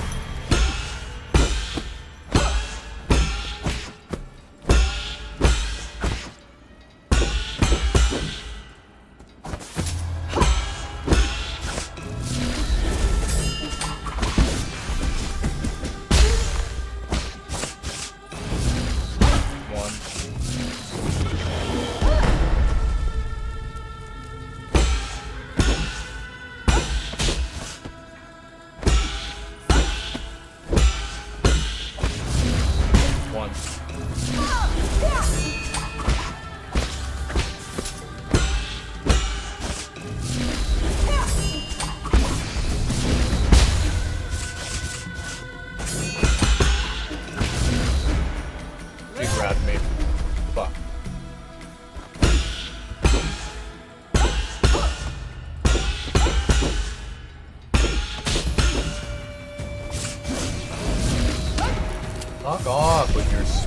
bullshit. 1, 2.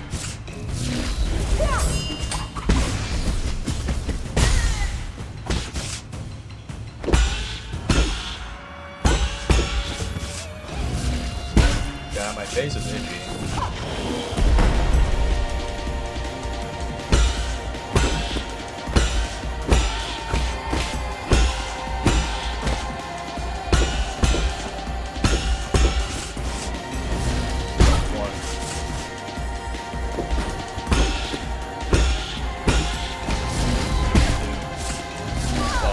Separate.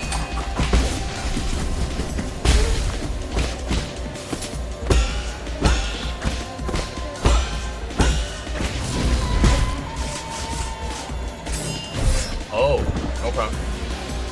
I thought I dodged that. I thought I jumped over it or something, but I didn't.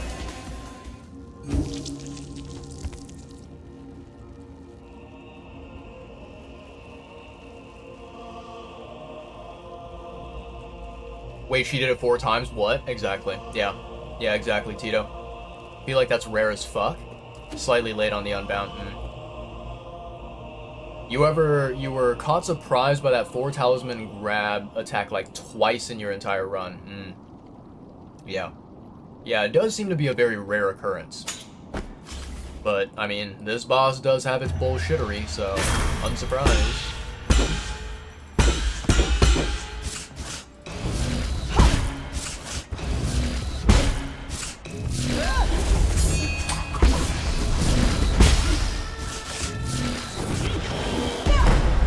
That's fine. I'll take that.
Okay, phase 1 done.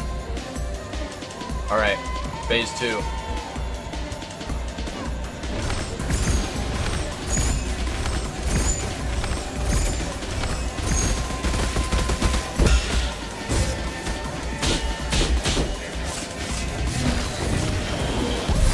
Yeah, that's fair.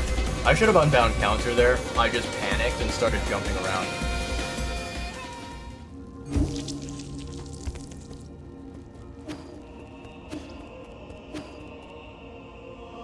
I'm actually very curious to know, like, if I were to upgrade the Shadow Hunter, how much damage would that deal, you know, at the beginning of phase 2?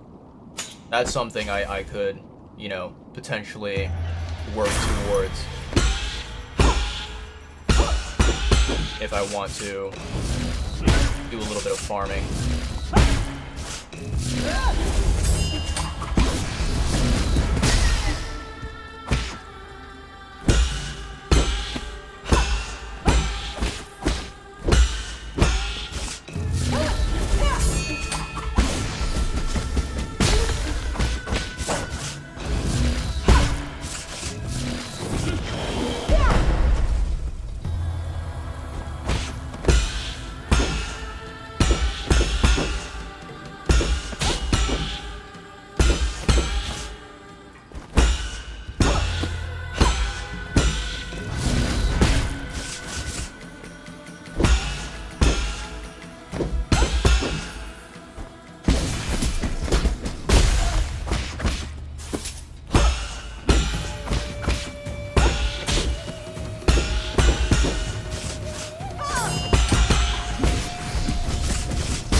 I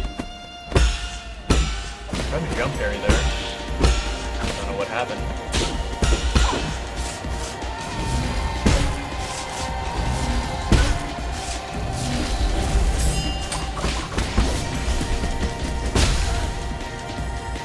Alright. Here we go. Oh. Oh.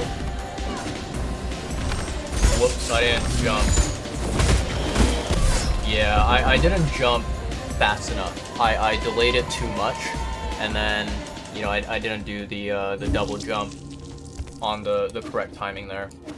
I was way too late. Ugh.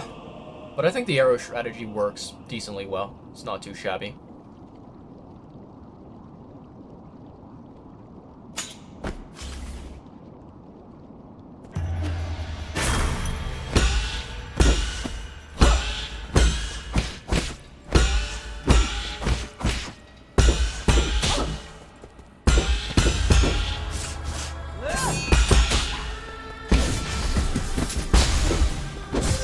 Fuck you. That was bullshit.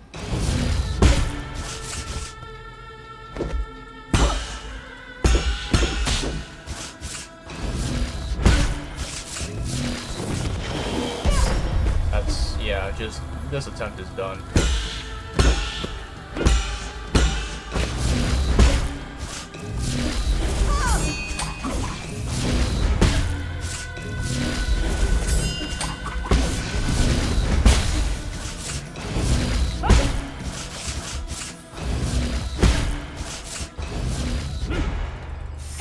There we go. Yeah, let's just start over. That was a really trash attempt.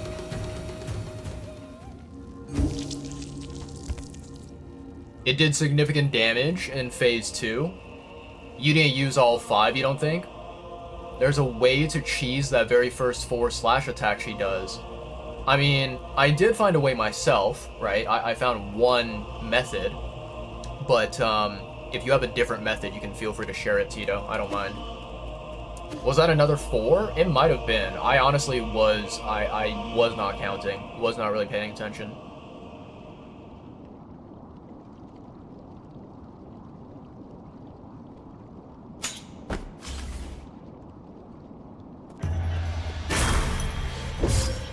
I pressed the B button, or not the B button, the LB button. What the fuck?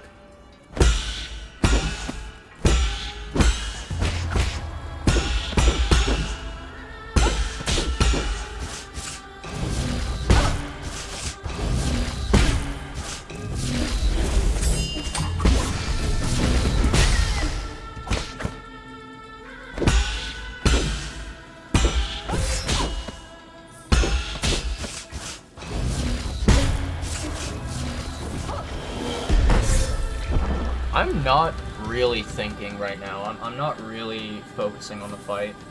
I should be.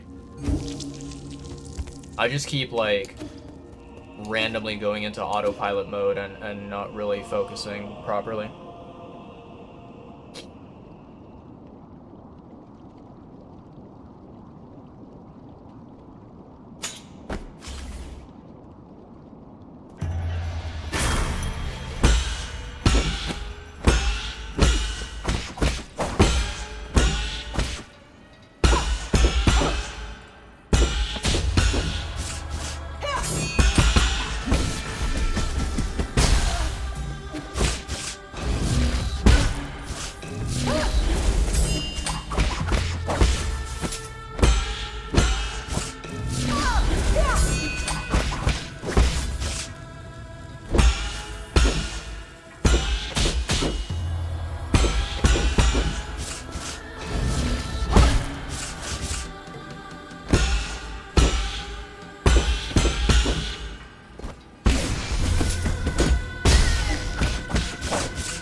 bueno, no bueno.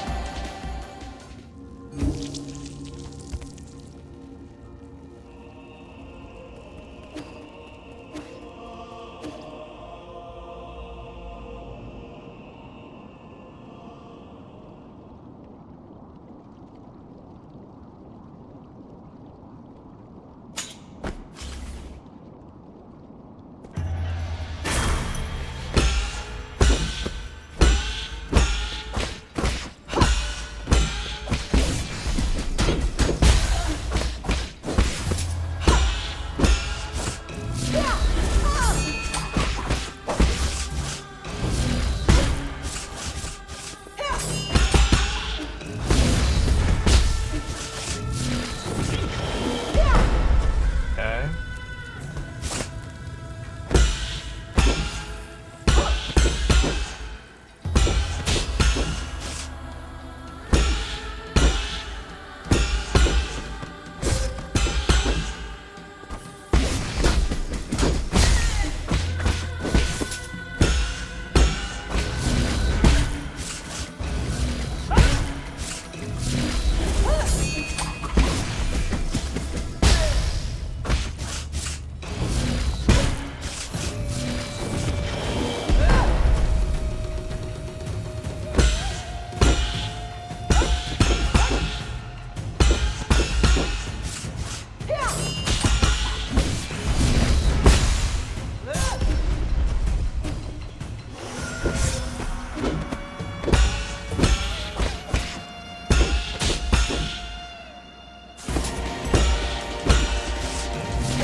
That was one wasted heal in phase 1.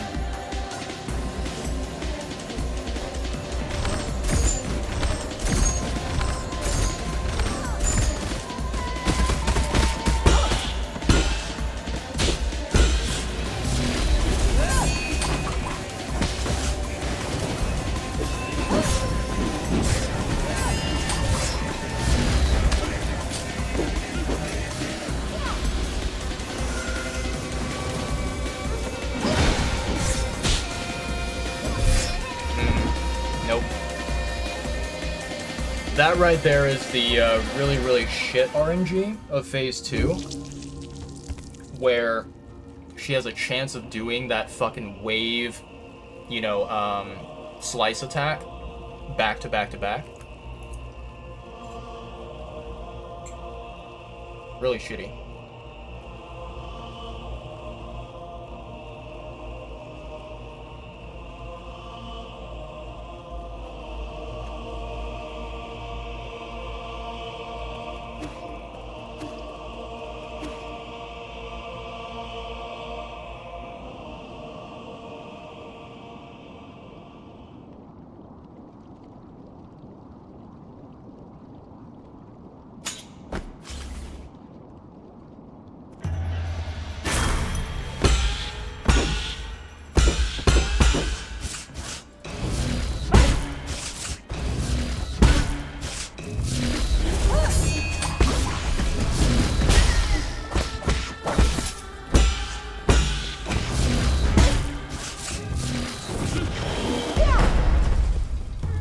Somehow I managed to iframe that.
I thought I jumped and parried.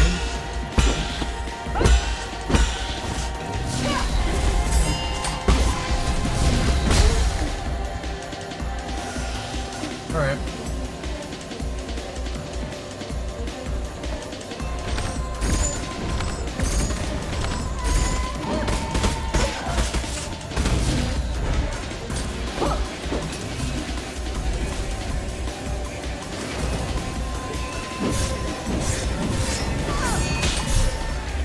Okay. I keep forgetting, for that move, what you're... I think the best way to handle it, which I keep forgetting to do, I need to, like, continuously practice it so that it gets hammered into my muscle memory, is every time she does that, instead of doing just one jump, I need to make sure that I'm doing a double jump. Because otherwise, there's no way I'm dodging that shit.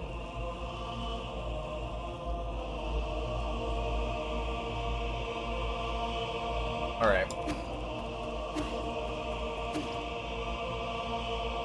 But yeah, to be honest, chat, we are not beating Aegong today. There is absolutely zero shot that we are winning. Based off of our current, you know, practice history, we ain't winning.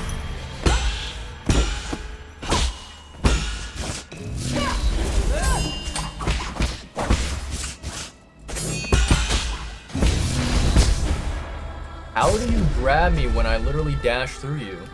Huh? What?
How did I fall before the rest of my...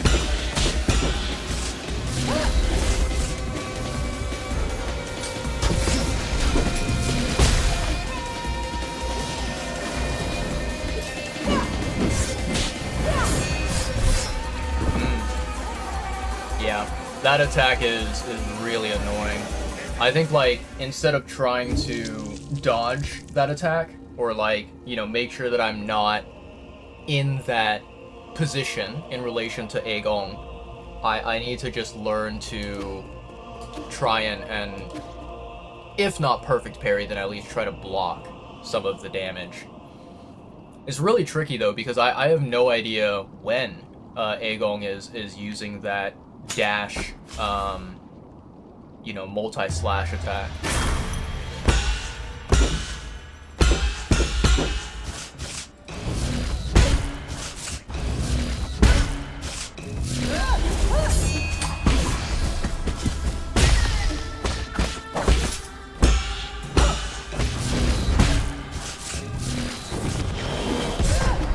I should have just dashed.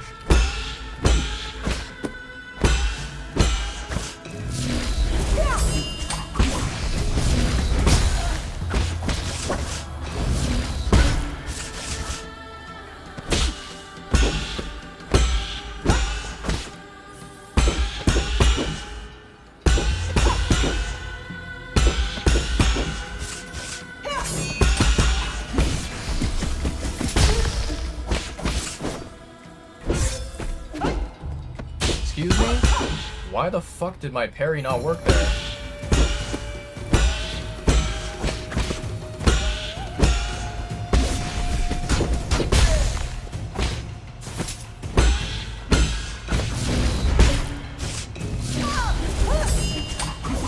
I dashed the wrong way.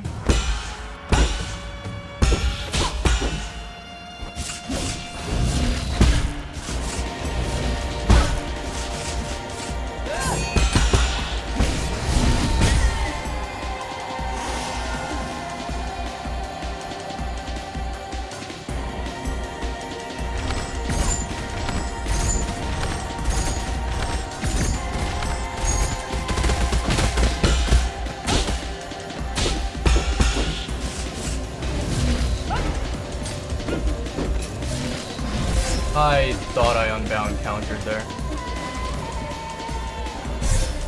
Oh, wow. Okay.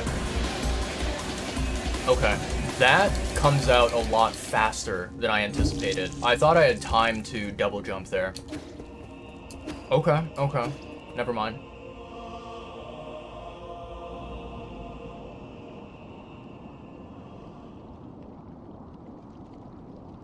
Yeah, so far, honestly, I think for phase 2, we have been able to, you know, use our arrows and maybe hit her, like, you know, one time at most. And, you know, I think that we've maybe gotten her health bar down, like, by 15%. Or, you know, even less than that, maybe like 10%, right? We have not really made a lot of progress with phase 2, so I don't really have a lot of hope.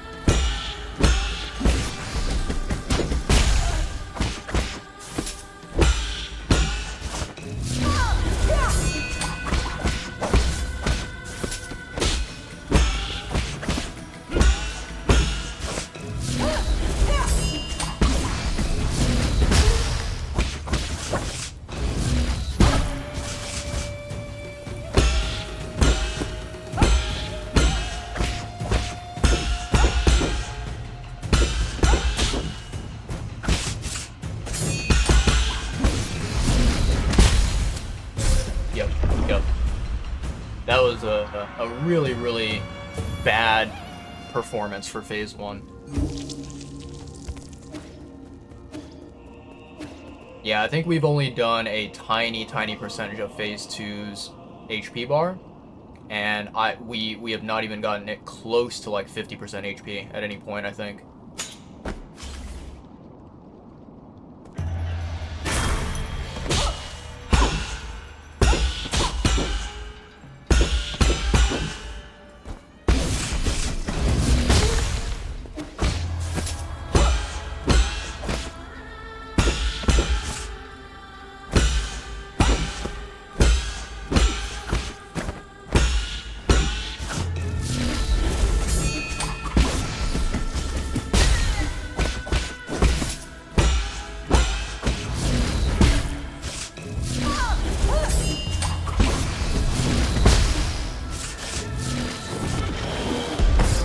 That's fair. I should not have fucked around with that.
That's very unfortunate.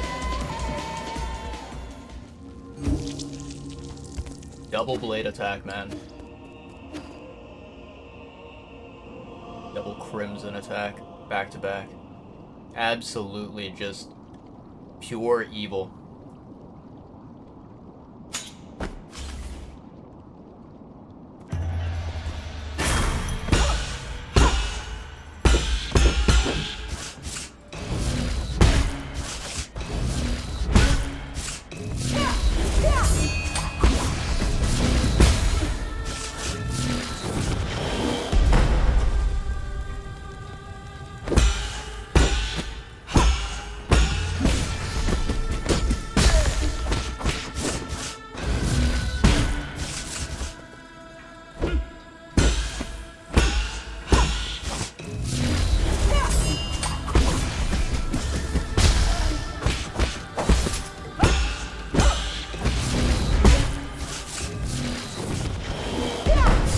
Ooh, okay, that was a late one.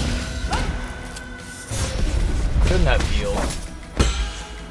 I know better than to try healing into phase 1.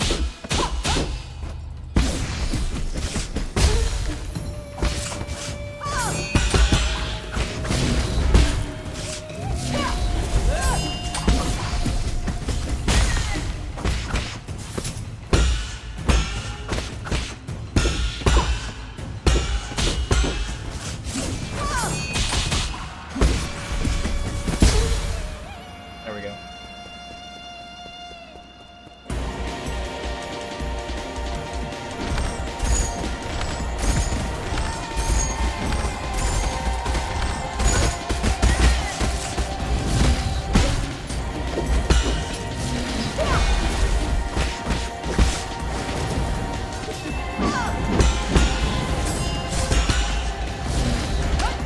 Oh, she got me. I was not paying attention there. I didn't realize that she was doing a grab right after that. Oof. Yeah, that's painful. It's either 1, 2, 3, then 4, or 1, 2, 3, then triple slash dash. Almost always uses the triple slash dash after she does the quick airdrop flame attack after the talismans. Yeah, I mean, if you're talking about phase 1, yeah, I've seen that. I don't know if I've seen that in phase 2 yet. Even without the talisman, she does that quick airdrop flame attack, then the triple slash. Yeah. Not gonna lie, you don't know how Shock got past that because you're pretty sure he didn't use the Unbound Chain Parry Jade. Interesting. Yeah, very interesting.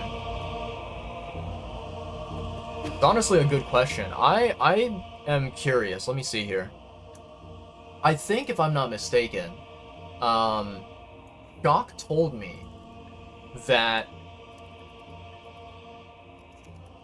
he has VODs for 9 Souls, if I'm not mistaken.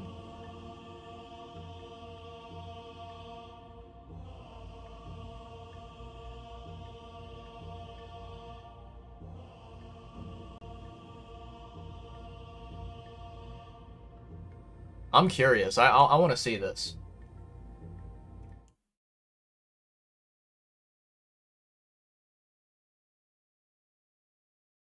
God damn, look at that hair.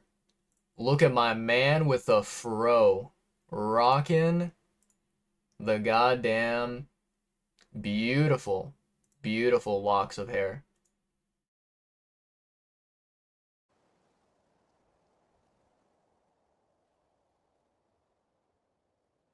Damn, bro, what a throwback. They're all, look, Nate, look, I may work on easily manipulatable people, but my skin's a little thicker than that, but hey, I do appreciate all and any support, just, doesn't necessarily, is what I would say is hard and ball. Usually the trope is if you enjoy Dark Souls, you don't enjoy Sekiro as much and vice versa, but I think you would enjoy Sekiro, just, as long as you give it, a proper chance, you gotta tough it out. Anyway, it's coming from someone who's never played a Souls game in their life, so take my word for it. Fuck.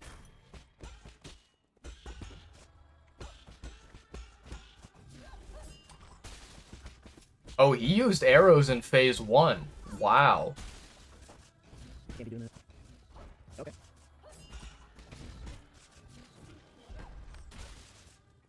I see.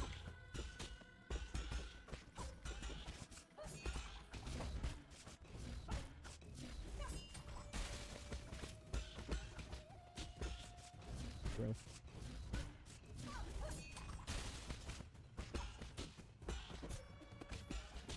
What the hell is the difference?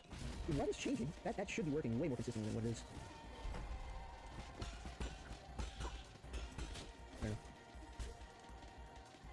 There. We should be alright, just in case we fuck up. Okay. He actually handled that really well. God damn. Fuck. Actually, what's zero? Okay, he got hit by the second one. Yeah, that's fair. I've gotten hit by a lot worse. Sorry.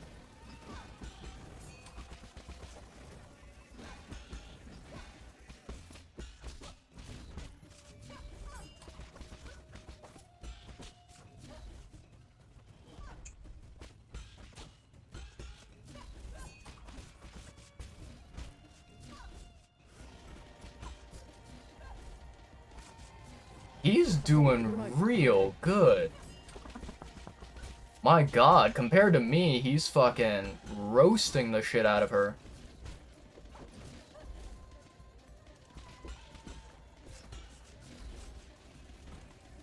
That was not the time. Oh shit, he had a lag going on with his game. Oh fuck.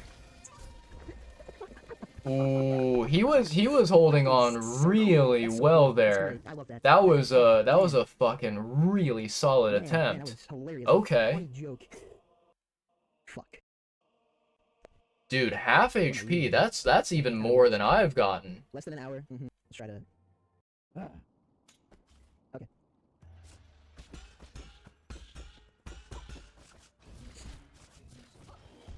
Oh.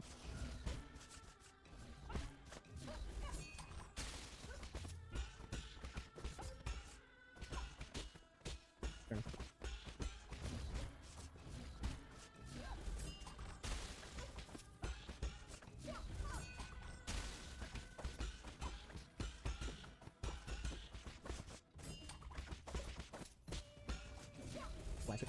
Okay, well that's not at all what I expected.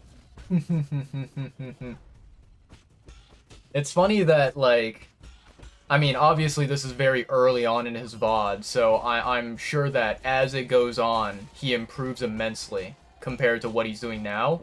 But it's so funny seeing attacks that, like, I now have learned how to dodge or how to parry, and he gets hit by them. Really? Okay. Yeah, that honestly, that's fair. That's bad RNG. This game has zero eye. Okay. It does have zero eye. Here's what we're gonna do. Bro, no way this man... Oh, look, he's going through his talismans. Here's a fun combo. This provides He an extra took 5%. away Otherwise, Divine it's only Hand? 1%. No Probably way. won't work. No way that he took away Divine Hand. Maybe you were too soon. You celebrated too early, so to speak. Because holy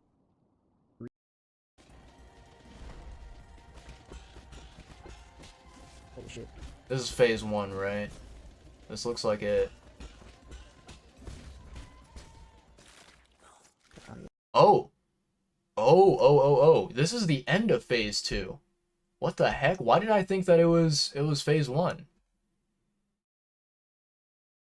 Okay, let's go back, because that looks like he got to phase 3. So I'm very curious how he managed to handle all of it. Okay. Let's watch his phase 2.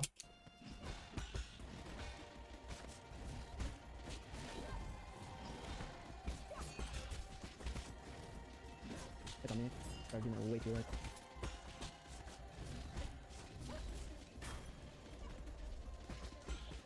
He's staying away from the boss, which I think is, like, kind of smart.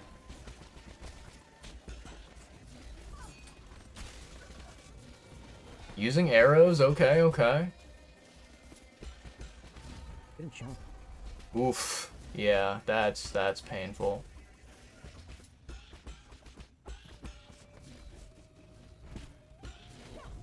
Way too early? Wow. Didn't deserve that.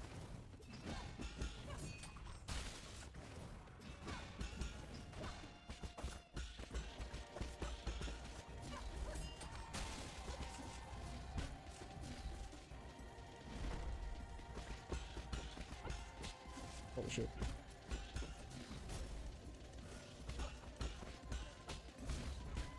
I don't know how this man is hanging on, but he somehow managed to get phase 2 down. Holy shit.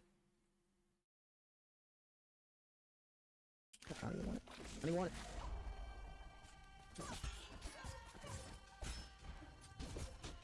Okay, so here's something that I'm curious Just about. spamming the button.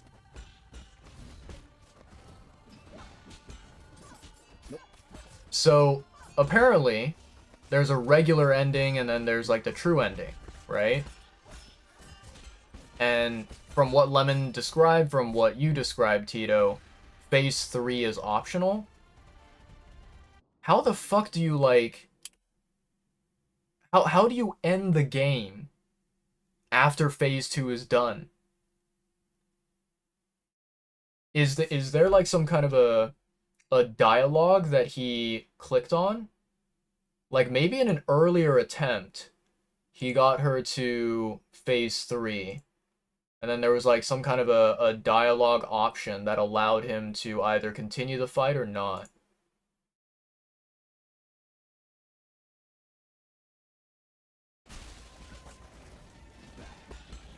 Yeah, that looks like phase 2. How far did he get in this attempt? Last fire. Then jump.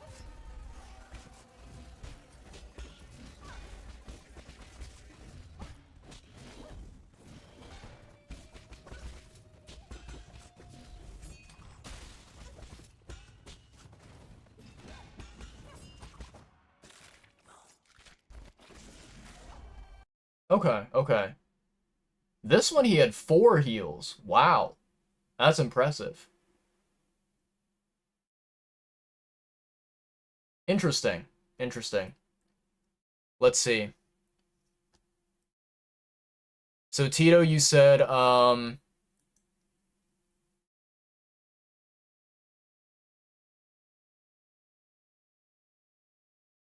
okay. Let's see.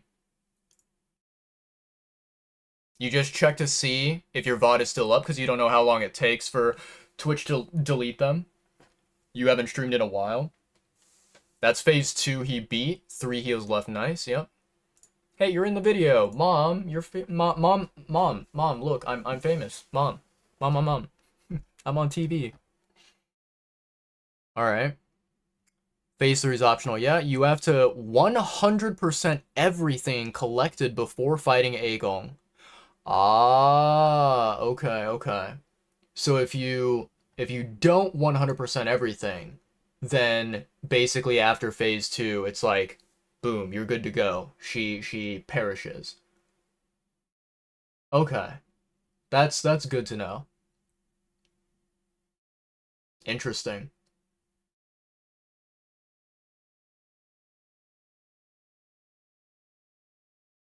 Side quests, heals, collectibles, stuff you give to Schwan Pavilion unlocks. God damn.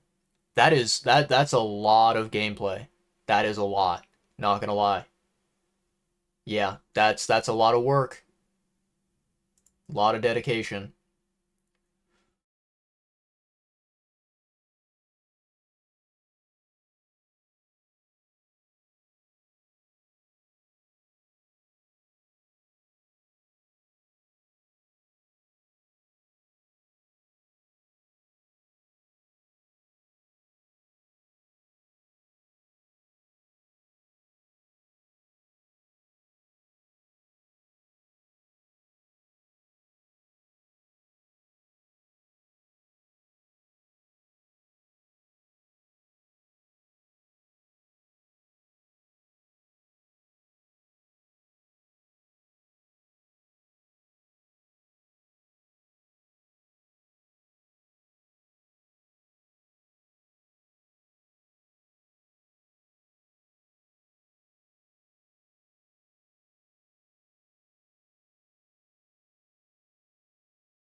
Hmm. That's very interesting.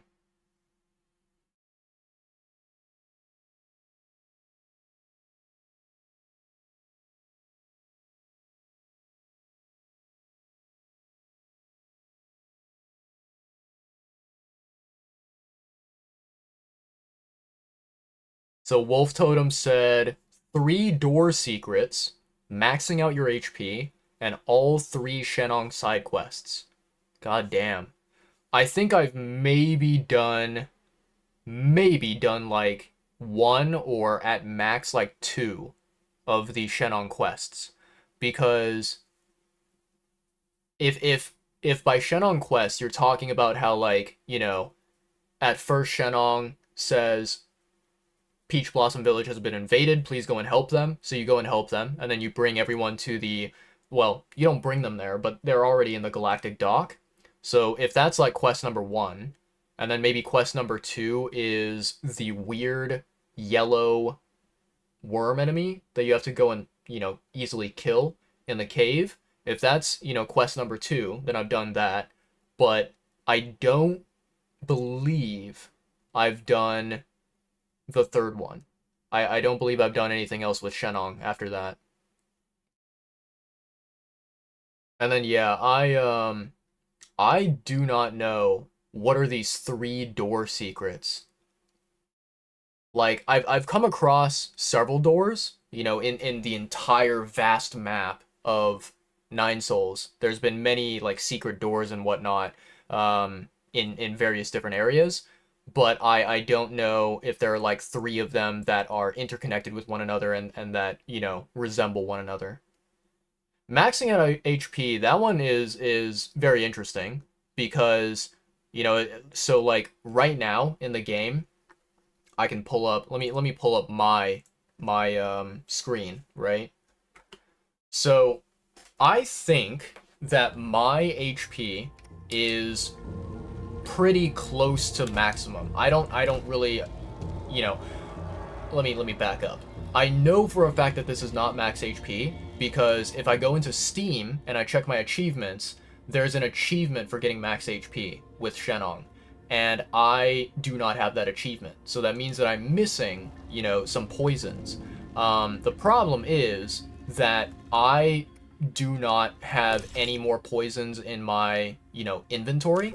I've already, you know, went through multiple different areas, and I have not been able to find any more poison, so I can't really talk to Shenong and give him anything. So, you know, it's very interesting that there's apparently 2 more poisons that are out there somewhere that I can collect. So yeah, but I think, like, if I were to take a guess, my theory is that I only need 2 poisons to get to max HP. I think I'm literally just 1 more Shenong conversation away from max HP if I am able to find where the hell those 2 poisons are. But yeah, that's interesting stuff. You said you beat the fight and you were waiting for phase 3, didn't happen, you were like, wait, what the fuck? So much worse, you had everything else but the last Shenong quest. Damn, that's rough. Maxing out HP is required for the 3rd Shenong side quest. I can see how that would make sense, you know, like, after you max your HP, Shenong is like, cool, I, you know, am tired of making weird alcohol drinks for you with my spit or whatever. Please do this side quest for me in return. I can see that happening. Yeah, that sounds like something the game would do. That's fair. That's fair.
Somehow I blocked that.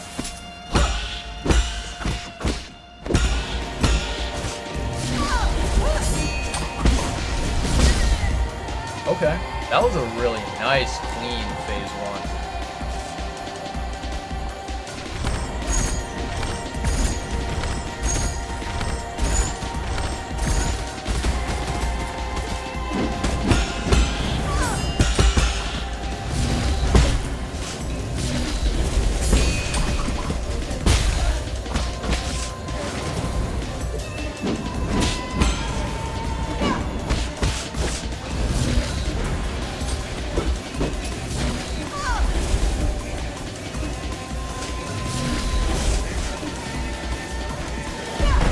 Ooh, I walked into that.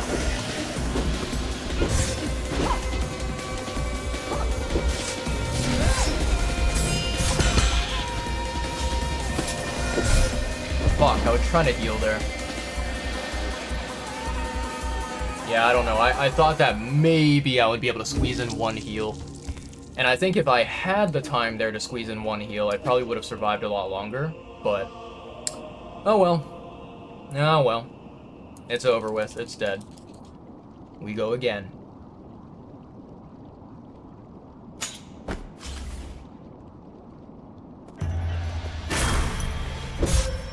I clearly pressed the parry button.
Oh, I'm in phase 2 already? What the fuck? Okay.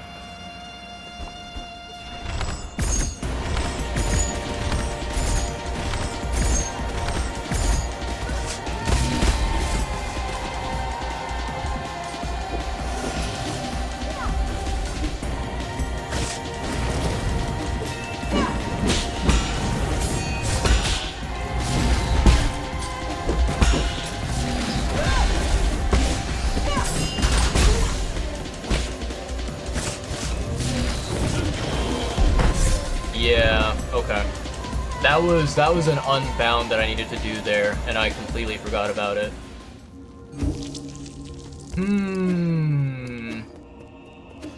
I need to get into the habit of, like, having my finger ready on the LB button to hold it and do an unbound. Because I'm never quite prepared for that.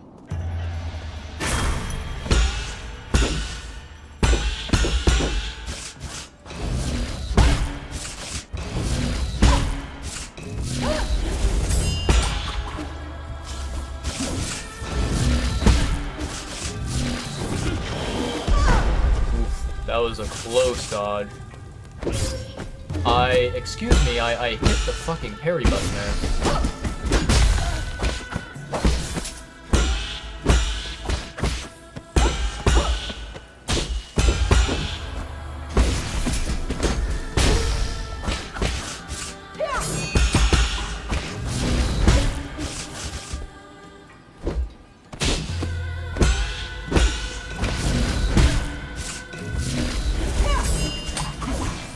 I missed the talisman. Wow, okay, that clipped me. Yep, I mean, that's fair.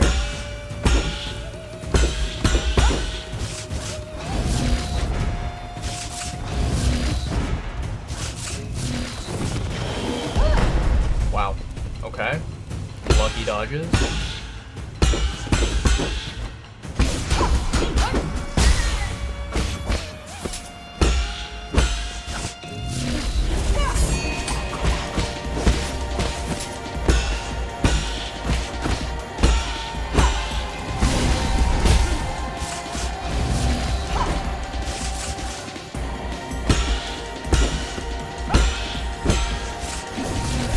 Oh man, I tried to do a talisman there because I was fucking, I was delusional, thinking that Aegon would not move. That was a really unfortunate phase 1.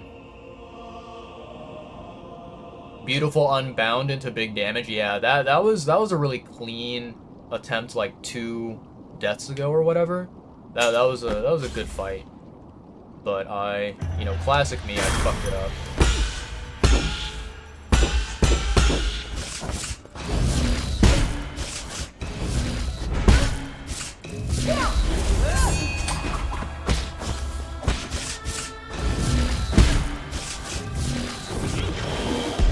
Oof, got clipped by that.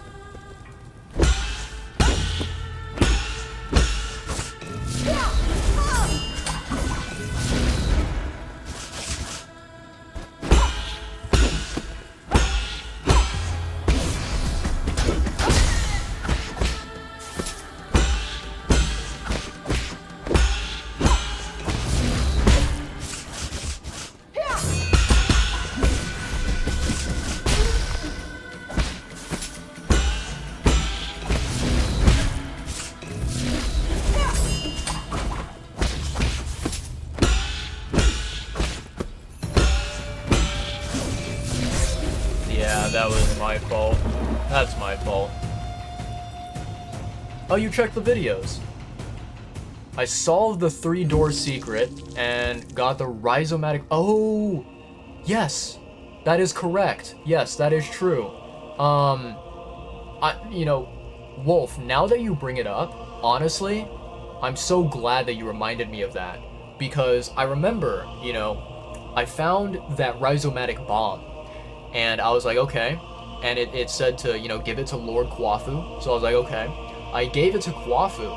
And he was like, it's gonna take me a while to, like, craft whatever, right? He was like, it's gonna take me a while to modify or work on this rhizomatic bomb.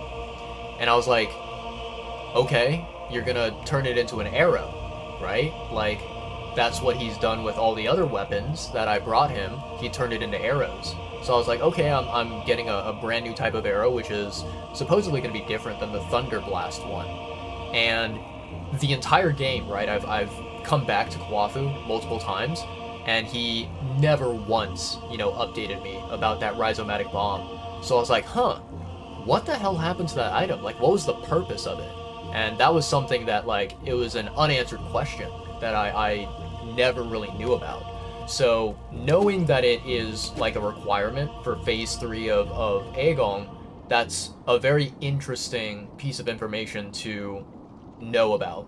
And I think, if I were to make an educated guess, I can probably see what may, be the use for the rhizomatic bomb, if it is, a thing necessary for phase 3, right?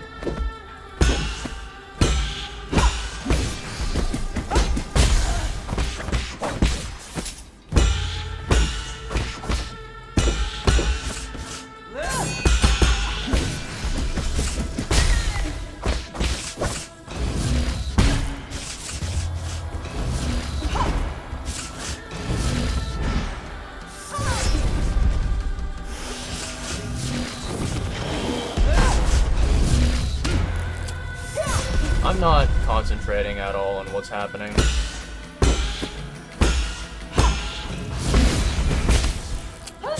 Yeah, just honestly, let's reset this entire attempt.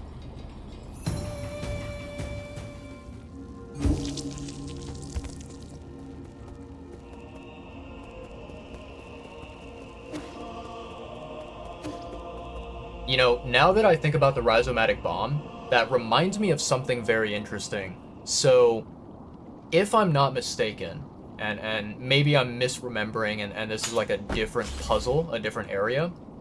So, I believe that, you know, the, what's it called? The rhizomatic bomb, it was kind of in an area where, the three, like, great sages were, right? The ones who are, kind of like the, closest followers of, Lear, if I'm not mistaken. And, you know, I remember that specific puzzle in the, Grotto of Scriptures, but, like, I don't ever remember... I don't remember, like, the second part of, you know, that area, right? The Grotto of Scriptures, because I think, if I'm not mistaken, right, and you guys are more than welcome to talk about it in the chat. Like, I don't care if you guys, reveal information about it. But I do not think that I ever, unlocked the Grave of Lear. Maybe I did. Maybe I, you know, unlocked it and I just completely forgot that I unlocked it. But, like, apparently there's some kind of Grave of Lear, and you can go inside and you can explore around, and maybe there's some items in there you can grab. I don't remember it. I could have completely skipped over it and forgotten about it. But,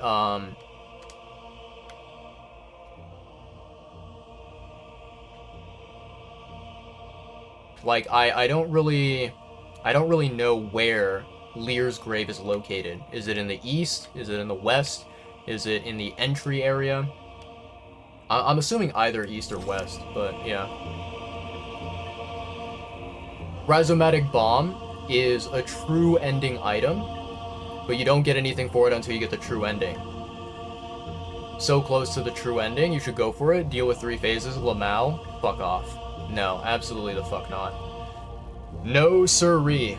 No siree. That is not something I have any interest in doing. Nope. No, no, no, no, no. Oh shit. What's up, Shock? What's going on, homie? How you doing? Welcome on in. By the way, Shock, I wanted to show you something absolutely beautiful here.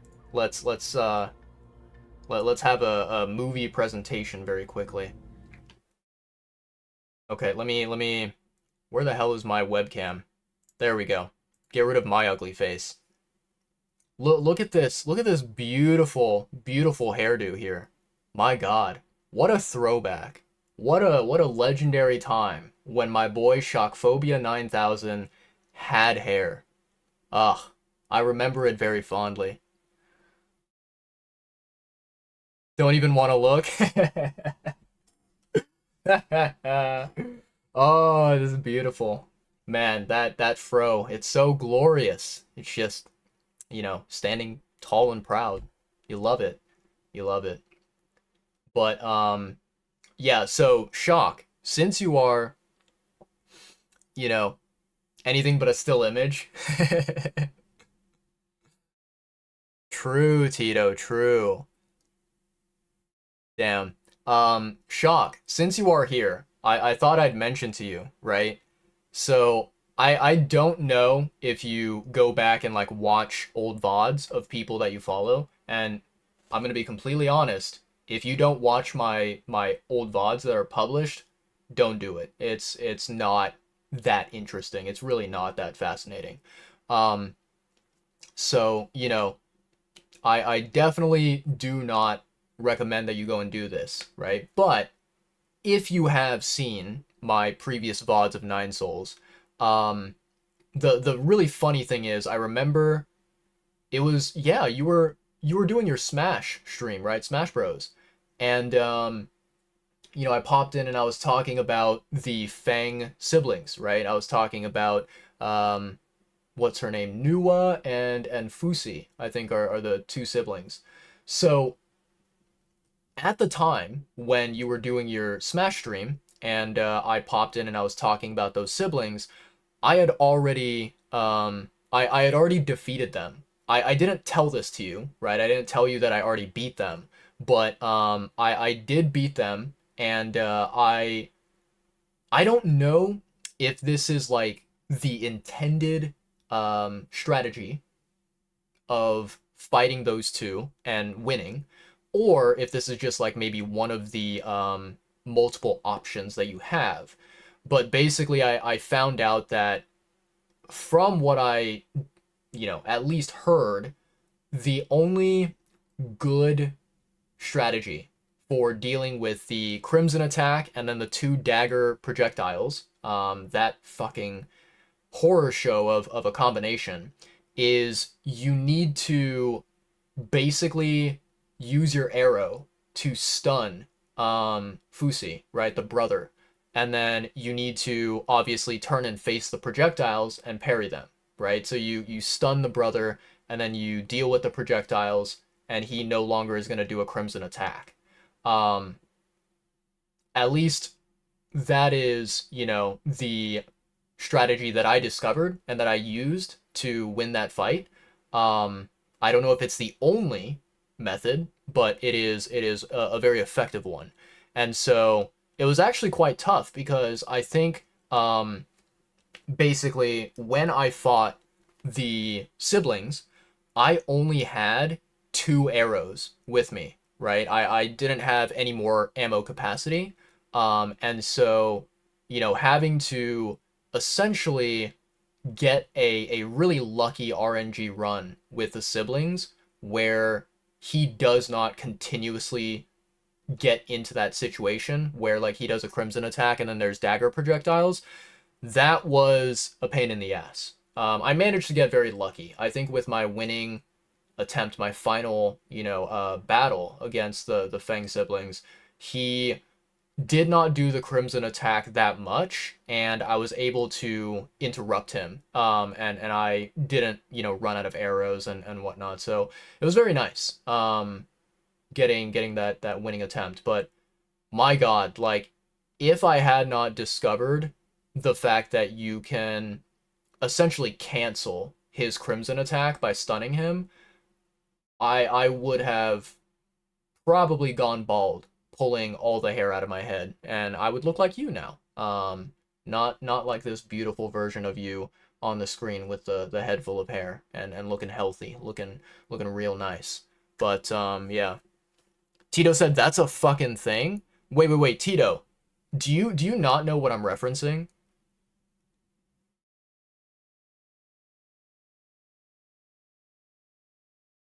You've got a gun. Oh boy. Oh, I love this conversation.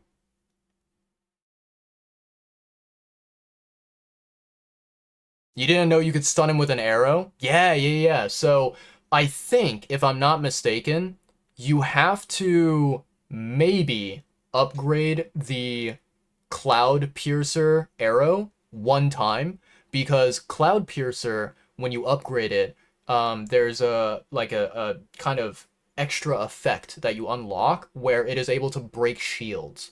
And so I think that also means that it's powerful enough to stun certain enemies. So I can actually, I will do Shock a favor and I will get his beautiful, beautiful face off the screen. Um, oh God, this is gonna be horrible, but let me. I'm gonna pull up my Twitch VODs, even though I hate my Twitch VODs and I hate rewatching myself. Um, I swear to God, if you fucking... I hate Twitch so much, like the front page. Automatically, as a new person visiting twitch.tv, you're blasted in your fucking ears with loud volume from a random streamer you don't give a shit about. This design for this website is so dog shit. What the fuck is my... What is it? Cappy bar... Yeah, okay. Hey, I'm live right now. Look at that. I don't want to hear myself, though. Shut the fuck up. You're loud and annoying. Okay. Um... My God. Where are my VODs? Wait. What is happening?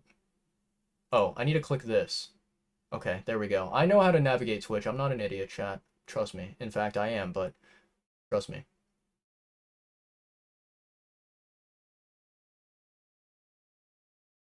I think it's this one, right? Okay, please be muted. Thank you. I don't want to hear my annoying voice. Quality. Why would you put it at 360 pixel? Are you fucking it? This website is moronic. Okay. Where? Oh my god, there we go. Okay. I'm gonna see if I can find an attempt where I actually successfully do it. Where's my winning attempt? I don't even know where my winning attempt is.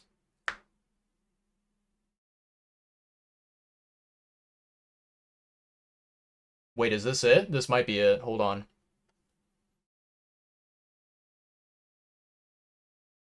Phase 1 is easy peasy lemon squeezy. I basically scripted it.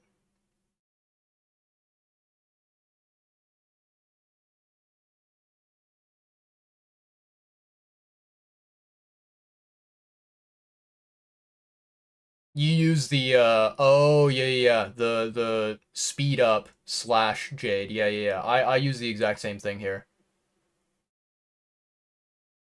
Did I die? No, I didn't. How am I alive right now? Somehow I'm alive. Look at those beautiful unbound counters. Okay, we're getting into phase 2. So, I'll see if I can find a moment where it happens. Oh god. Twitch player, can you stop being a fucking donkey, please? Thank you. Okay, so we have projectiles there. Okay. Yeah. There we go. Hold on. I'll put it at normal speed so it doesn't fucking look so goddamn fast. And it'll look proper. There we go. Okay. So he's gonna do the crimson attack, and there's gonna be daggers, I'm pretty sure. Yep. There we go. You see? You can stun him like that. And if you shoot him at the right time, he doesn't do the crimson attack, and then you can deal with the dagger projectiles by itself. It's so beautiful. And I think if this is my winning attempt, then, you know, oh god, that's magnificent. Yep, here we go. Another arrow. Oh man. When I successfully got that off and I was able to, survive his crimsons, oh, it was magical. I felt like I was on top of the entire fucking world.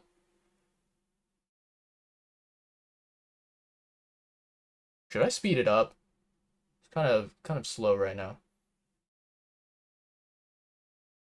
Ah shit, we have ads going on. God damn it. Okay. All right. I'll pause the VOD until it's over. Honestly, there's not really much interesting happening. I think for like a good majority of this fight. I don't remember if he ever did the Crimson again. That might be the only 2 times that he like did the Crimson attack. All right, we've got 25 seconds left of the ads, and then we can resume this little video.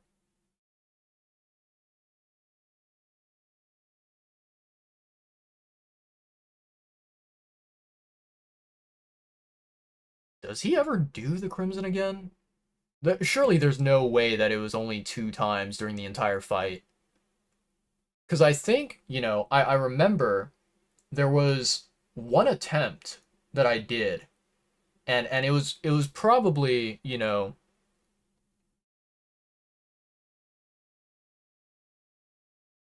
watching your fight, you shot him with Thunderbuster. Didn't stop him from doing the Crimson. Ah, yep.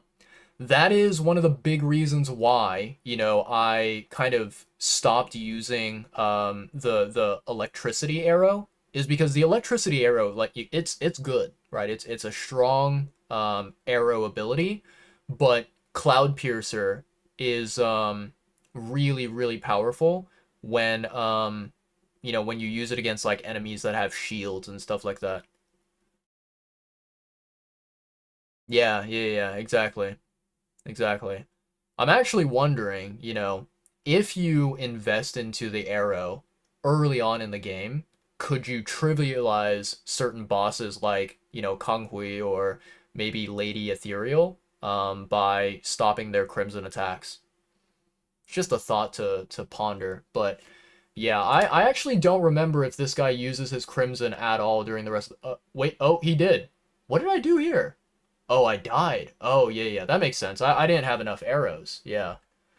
I remember, I think it was my winning attempt that I did, where essentially, like, another thing that you can do is if you talisman Fusi, right, the brother, if you talisman and I think you do a 5 charge talisman against him, and you have like the skill tree unlocked, you know, all the max abilities for full control, then I think that basically you can basically stun him with a 5 charge talisman and you can stop his crimson. Let me I'm gonna put it at 2 times speed again just to see like is this the winning attempt? I'm not even sure. I think it might be potentially.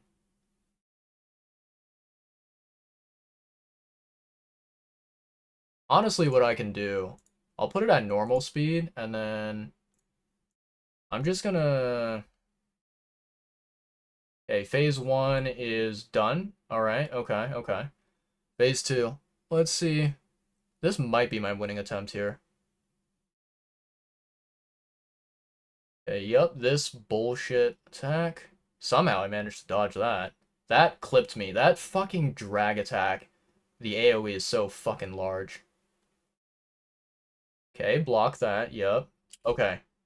Arrow. Okay, so I arrowed here. That's good.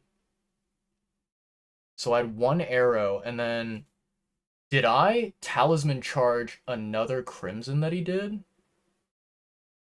I might have. Or I just got really lucky and he didn't crimson a lot during this attempt. Fuck you in that. Oh, wait. Oh, yeah, there we go. Wait, was that a 5 charge? I think that was a 5 charge.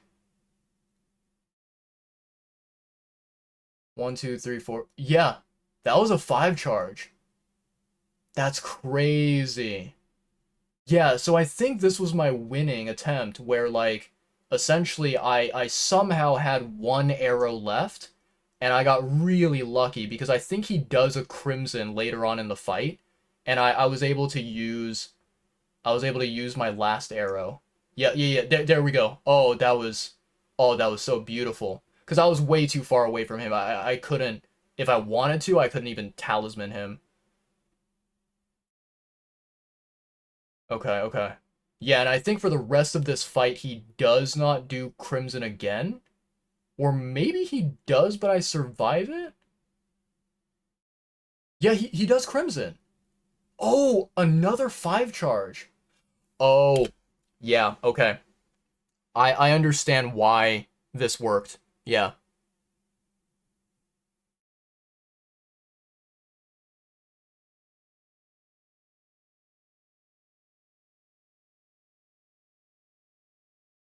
You had time to parry the projectiles and unbound the Crimson. Hmm. Think you tried that and you couldn't get it to work? Ah.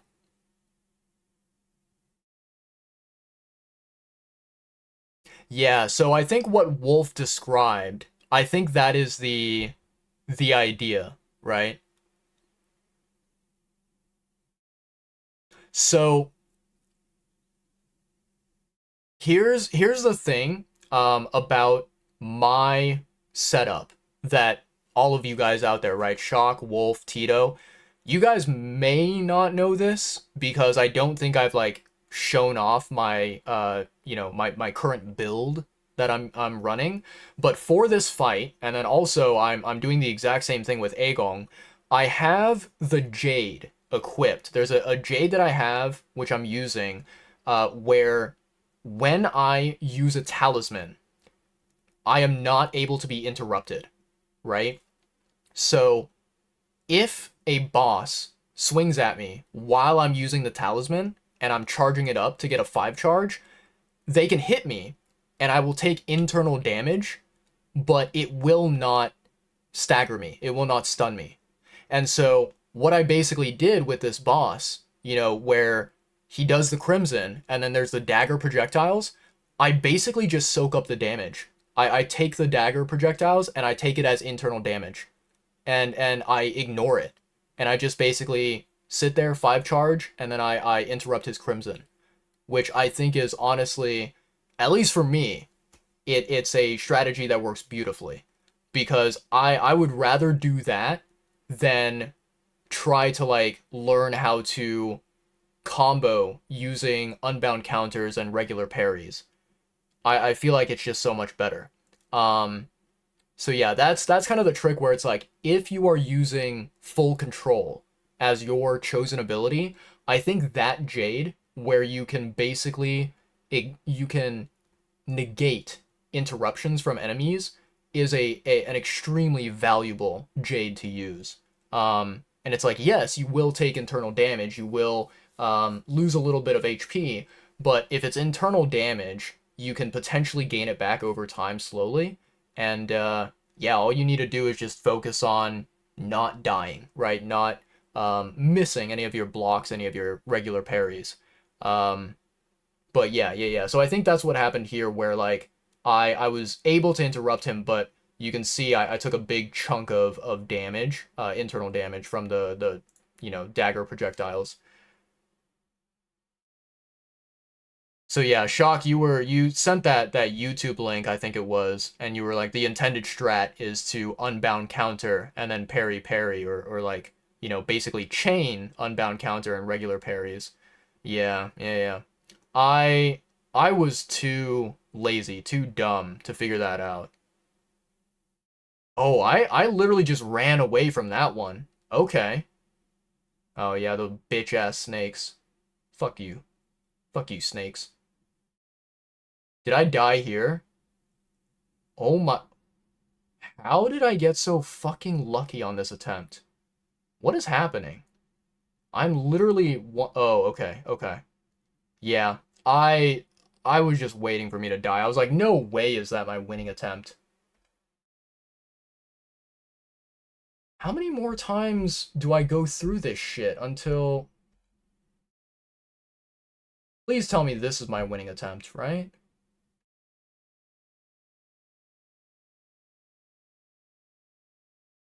Yeah, I'm just smacking the shit out of this guy with the increased speed one. Okay. Yeah. So I 5 charge.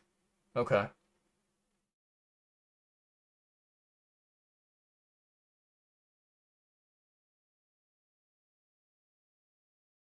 Arrow. Nice. I blocked one of the daggers. There we go. There's the win. Wait. I didn't use a single heal? Hold the fuck on. How? Okay, how did I go from getting my ass fucking whooped and using like all my heals to then my winning attempt being like, yeah, no, we don't need heals. We just use 1 health bar and we just fuck him up. What the fuck was I doing? What was I just like fed up and I was like, fuck you, I'm in the zone? Holy shit, there is no way I didn't use a single heal. That is unbelievable. Considering how dog shit I am at this game and how fucking garbage I am at Agong, this is unbelievable. I don't recognize whoever is playing right now. How did I get him so low health? Yeah, that's good, man. Holy fuck. I just got Some really nice RNG there. Okay. Anyways, I'm done staring at my ugly face. My ugly face is not pretty to look at. And Shock, I will do you the favor of not watching your VOD anymore. Ranking the 9 Souls bosses from worst to Agong. I like that title. That's a good title. Except for it should be from Agong to best, I think. I think it needs to be reversed. Kinda goated, pretty fucking goated. Mans was locked the fuck in. True. That's the reason it's Lemon's favorite attack. Apparently he didn't know what to do the first day he got there and came back and had a brain blast. Interesting. So he figured out the strategy of like chaining unbound and regular parries. Huh. Very interesting. Okay. Yeah, but Shock, I don't know if you've seen, you know, any of my Agong gameplay. Don't look at it. It's horrible. It's a disgrace. It'll probably make you cry with how bad I am. But yeah. Let's see. What messages did I miss here? I think I missed some stuff, and for some reason my OBS is being a dick and not showing me all the messages.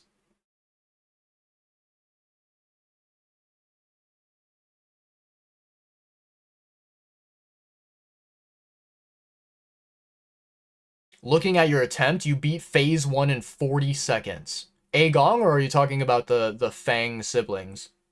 Because, yeah, Phase 1 of Fang siblings is easy peasy lemon squeezy. Not a problem. But if you're talking about Agong, then I understand, Tito. You have a massive schlong. I really... You don't have to keep flexing the size of it. The siblings? Okay. I was about to say. I was like, if you did 40 seconds of Agong, my god, you would have the most massive schlong ever.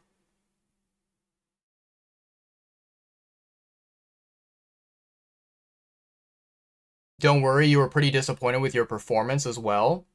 In retrospect, you didn't give her the respect when you first got there. Treated her like any other boss in the game.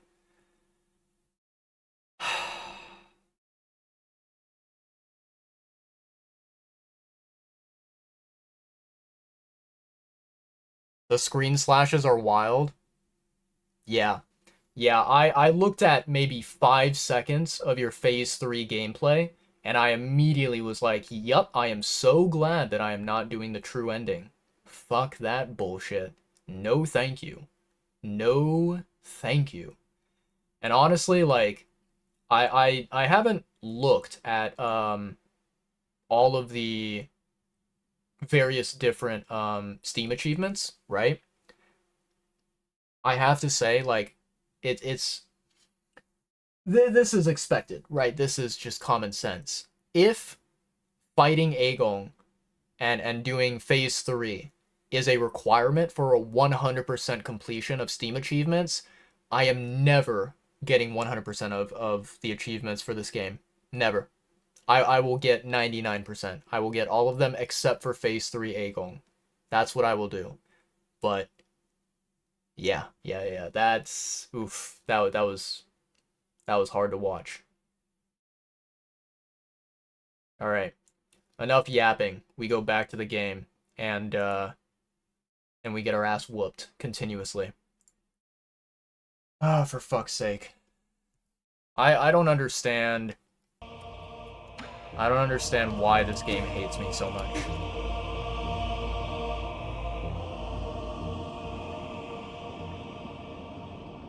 Yes, there's a giant egg in the sky with a moon inside the egg. Yep, You took out your sword, which you were using as a hairpin.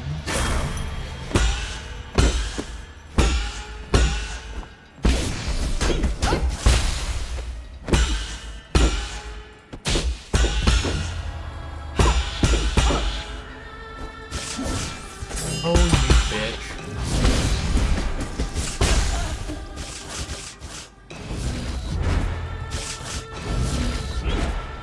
Fuck off. Yeah, kiss my ass. I don't know what I'm doing. Yeah, that was a failed attempt. Okay. I don't know why I'm trying to do, like, one talisman charge. As if I'm not using full control. What an idiot I am. Wait, I'm still fighting her? Bro, you thought that this was all reflection after the win? Nah, Shock, no. No, siree. We are getting our ass so whooped right now. It's embarrassing.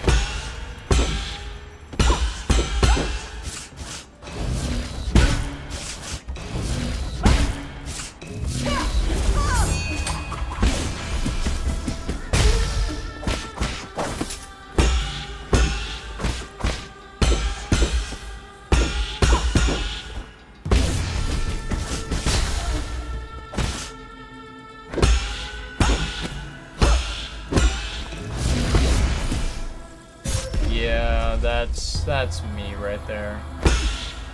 Classic me.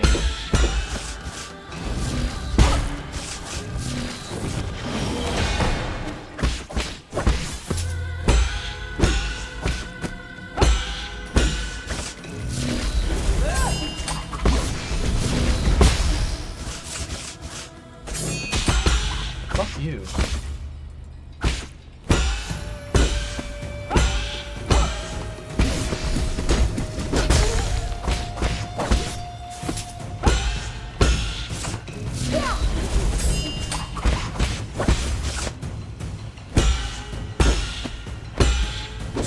What? Hello?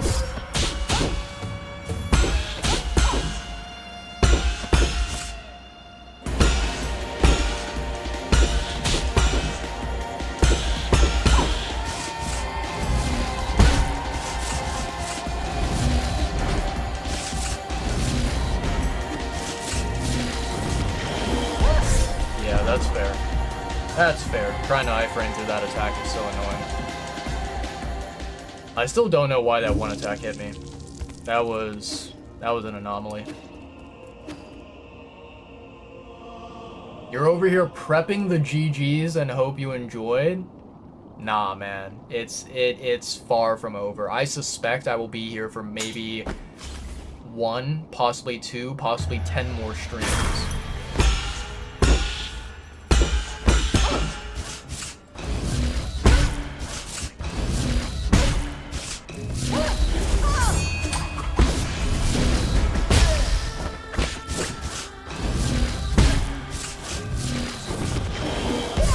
That attack. I should have unbound parry.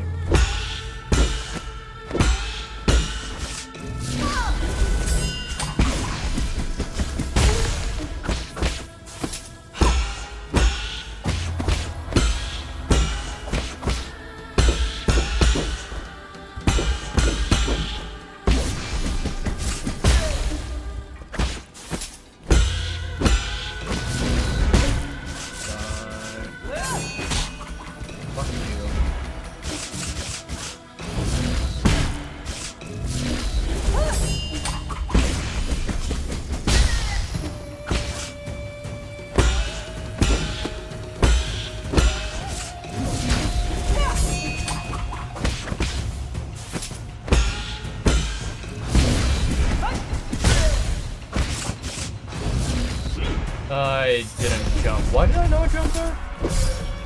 Yeah.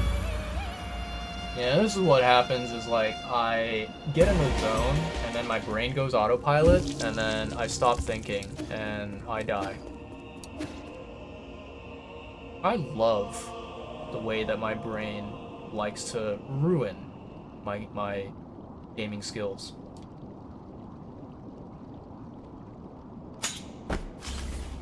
Took you 7.5 hours total.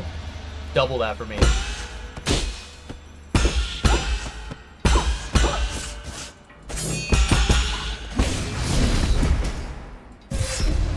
Fuck you.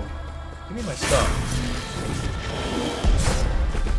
Yeah, this attempt is dead.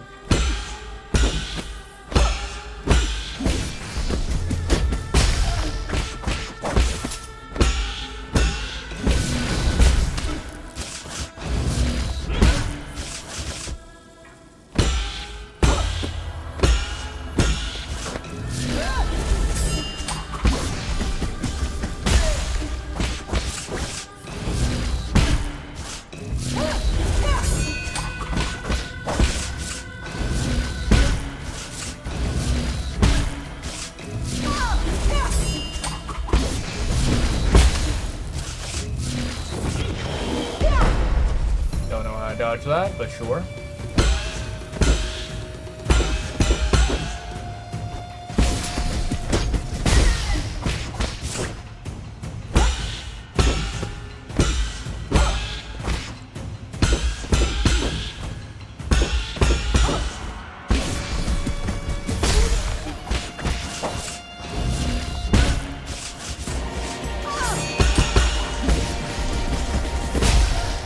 Suck my dick.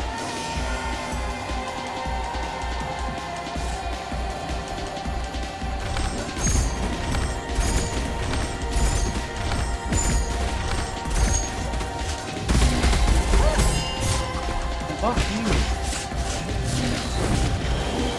I need to unbound that.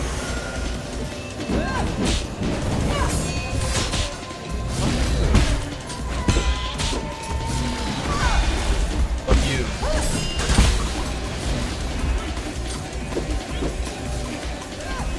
Leave me the fuck alone.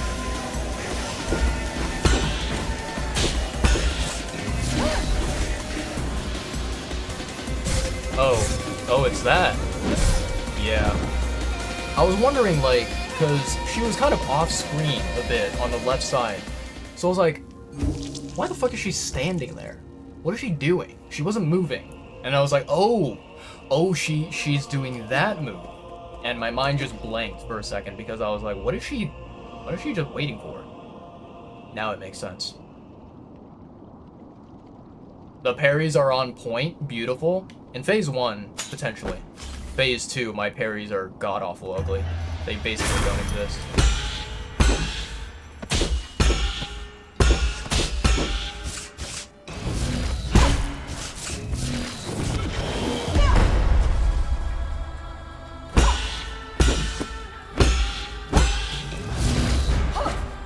Okay.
I didn't jump that on time.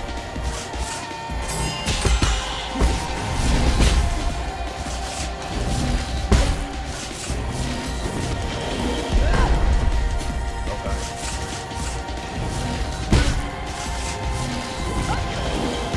Yeah, that was too early. Phase 2, if you remember right, requires a decent amount of unbound countering. Yup. And that is what I suck at. I actually have no idea if Shock ever heard me talk about this, but unbound countering, I think it's the worst mechanic in this entire game. It's so dog shit. I wish that they had a different method of countering Crimson attacks.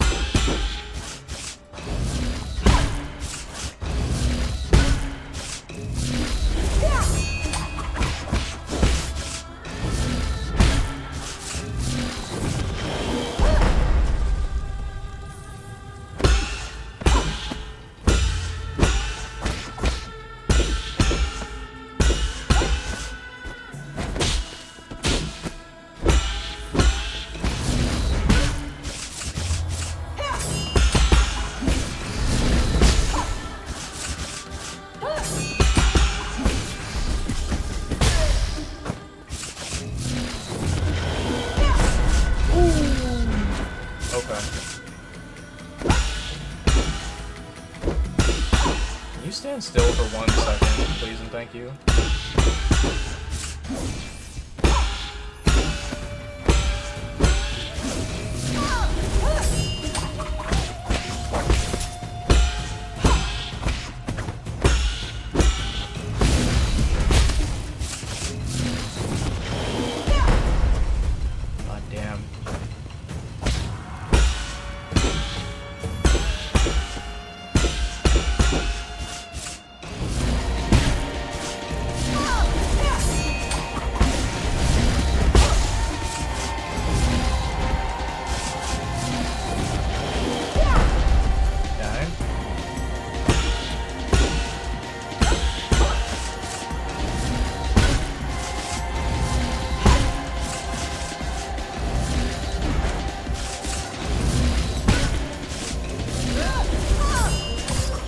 Okay, fuck you.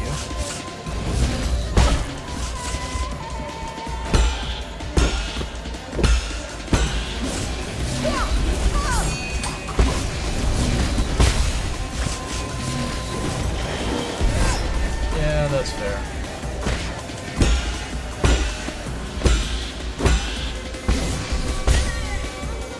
You done yet?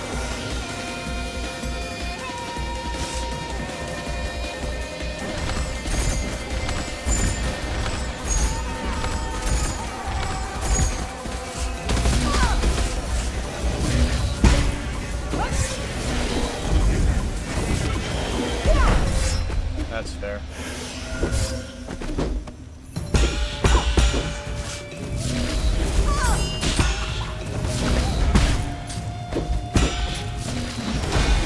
There we go.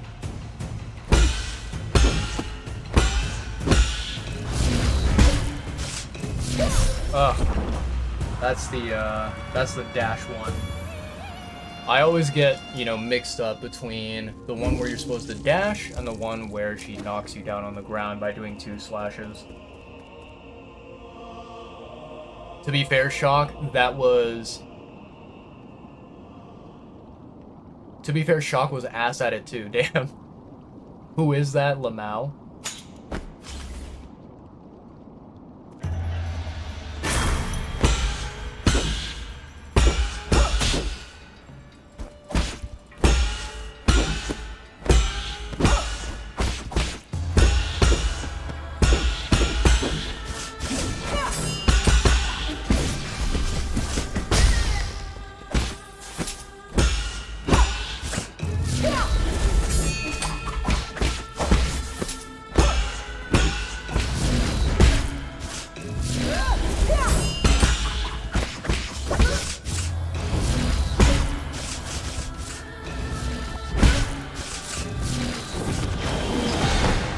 Somehow I blocked that.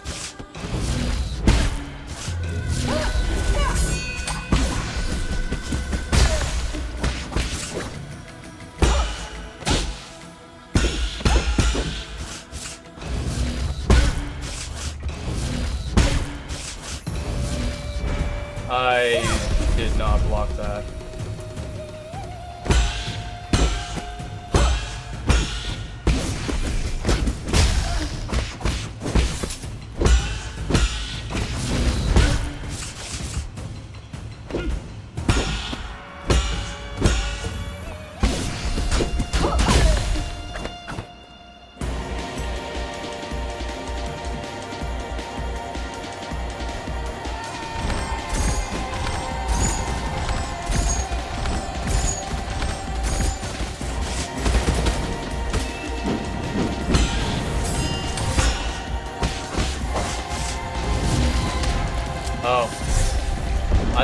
I thought I jump parried that in time, but I was way off.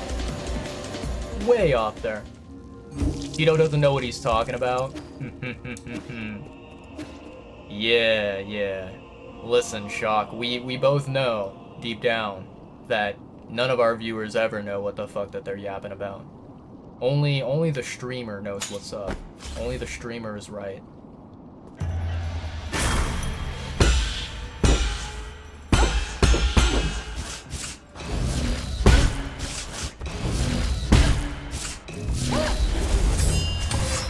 I hate you. I don't know why I'm not dodging that.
That's fine.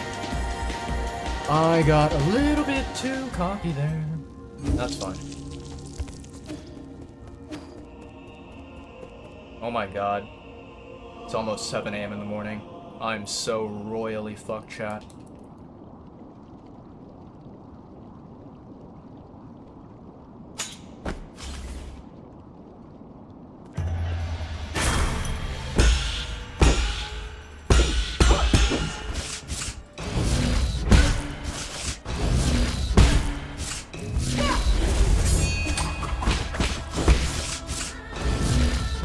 I thought I jumped and... okay.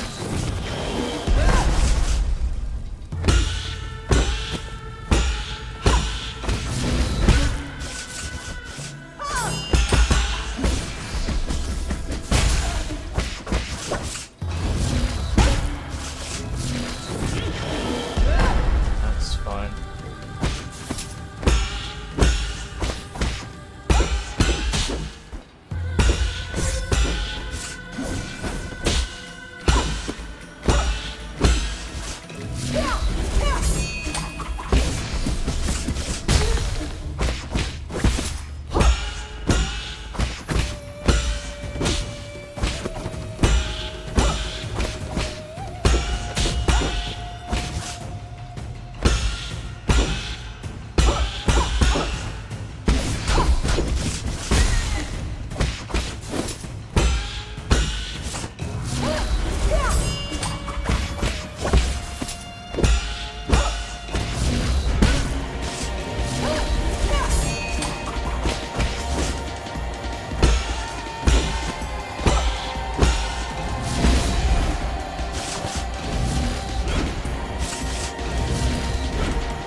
There we go.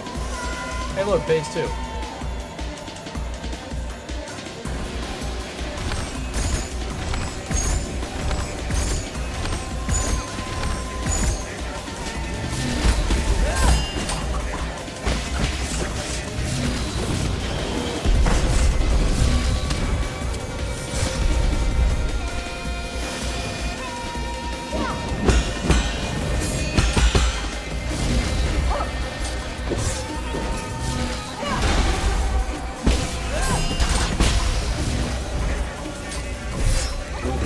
Yep, that's fair.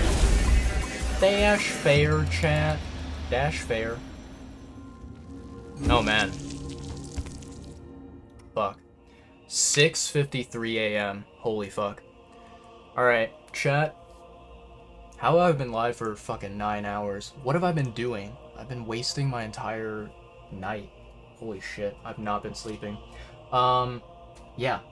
Chat, unfortunately, we gotta call it here. We are ending this stream in massive defeat. We got to the end, we got to 99%, and we are getting our ass handed to us very heavily.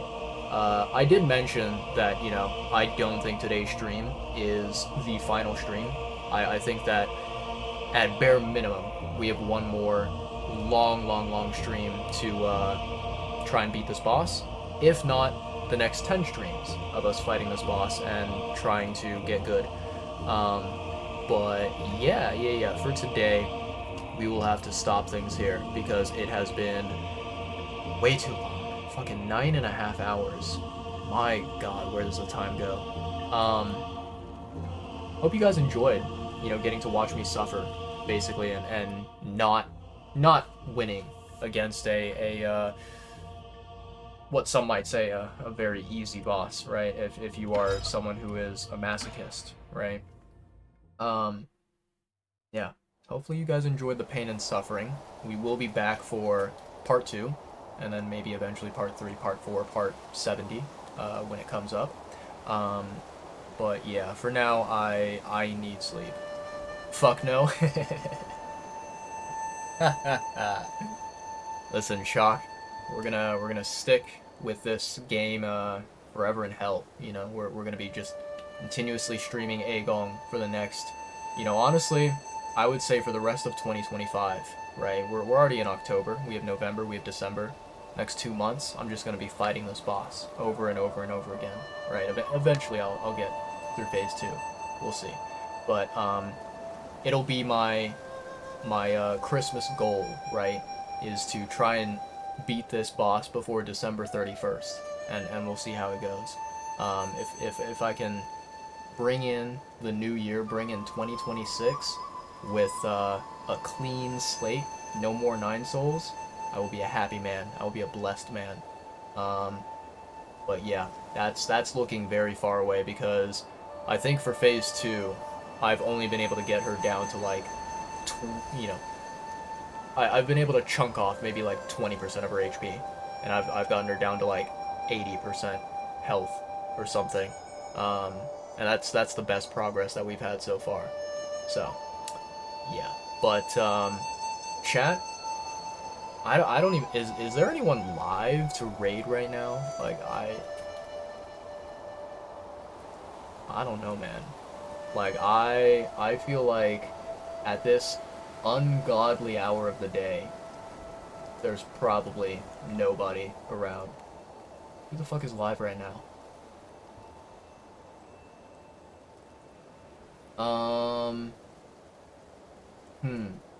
We've got sumo wrestling, we've got ferrets, we've got Expedition 33, and Japanese practice. Nice. Fuck, man. Chat, I might just end stream without raiding out. Cause my god, I'm so exhausted. I don't really have the energy. Oh boy. My phase 2 definitely needs some work, but resting will definitely help. Don't spoil yourself. I'm thinking that my rest might require like a month of maybe not touching the game and then coming back. This game might potentially lead me to a mental breakdown. We will see. Stay tuned, chat. Content. That's what we love to see. I'll create a YouTube thumbnail and everything, and it'll be like, does this nobody Twitch streamer have a mental breakdown live on Twitch because of one boss in 9 Souls? Stay tuned to find out after the ads. Oh, that would be a perfect clickbait YouTube shit, Yeah. And I'm sure that people would post it in live stream fails or 9 Souls fails. I'm sure both of those exist somewhere on the internet. But yeah, we're having a fun time. We're having a fun time, chat. Just boy, oh boy, this game. It's almost as relaxing and chill as Animal Crossing. No stress, no anxiety. Just good vibes, Yeah. Definitely having a blast. Absolutely. In any case, chat. Who do we raid today? I might just go say hello to the ferrets. I might just, raid the ferrets and then be like, okay, good night. Because I don't really have the energy to socialize with another streamer that I raid into. Fuck it. We'll do the ferrets. Why not? Alright. What are my raid messages? Those are my raid messages. Both of them lame? They work. Let's see. Ferret. Foxware. After almost 10 hours live, I have to slowly think about words and how they're spelled letter by letter. It's sad. My brain is mush. Alright, let's grab our mascot, chat. Our companions. Fluffy little stream helpers, as they silently sit on my bed and judge me for sucking at one boss. Oh boy! Hello. How do you do? Okay. Look at them, chat. Glorious. 2 glorious chunk monsters. Yeah, I had a great time today. Even though I suffered, even though I wanted to cry inside, and even though this boss will never ever leave my nightmares. I had a fun time. We did some good progress. I think what did we do? We finished up Sky Tower. We finished up Empyrean District, like the exploration, and then we also finished up basically the Tiandao Research Center, the research facility. Um, yeah. We are in the last final stretch of the Nine Souls main story, main plot. Yeah. We're getting there, but we've got one massive obstacle in our way. I don't know if we will win tomorrow. Probably not. Maybe. We'll see. If I get lucky, if I get some good RNG, we can potentially make something work. But yeah, no, we'll come back at a later time and we'll retry the boss and see if maybe getting a little bit of sleep and eating some food as a normal human would do may change something. Yeah. I had a great time, chat. Hope you did too. Massive shout out to everyone who stopped by. There was actually, there was a couple of new chatters that, said hello, and I appreciate them a lot. Wolf Totem was one of them. And then, there was one wonderful, amazing, beautiful human being, and I definitely do not want to mispronounce their username. I think it was like started with an M, and it was something like magic. It was like Magellic or something like that. And it was a wonderful username, but I completely forgot it. And I'm trying my hardest to scroll up in my chat, but this stupid ass chat window does not want to expand because OBS is a piece of garbage, at least right now. I think after 9 hours, OBS is like, yeah, we're donezo. We're not gonna function. We're not gonna work. And I'm like, cool, thanks. I can always rely on OBS. Yeah, no, this is wild. It will literally not let me scroll up in my chat on OBS. That's so sad. That is, wow. Massive scuff stream. Massive shout out to all the people out there. If you stopped by, if you said hello, if you dropped some, wise advice, some tips, suggestions, information, that I should be utilizing to its fullest extent, but my brain is literally just made up of one brain cell, so forgive me. All of you out there are fantastic. All of you Nine Souls enthusiasts, all you Nine Souls enjoyers. We had Lemon, we had Tito, we had Shock, we had so many people that came by. Hope you guys enjoyed it. And all the lurkers out there, massive shout out to you guys. You guys are awesome. If you're new to the channel, run while you still can.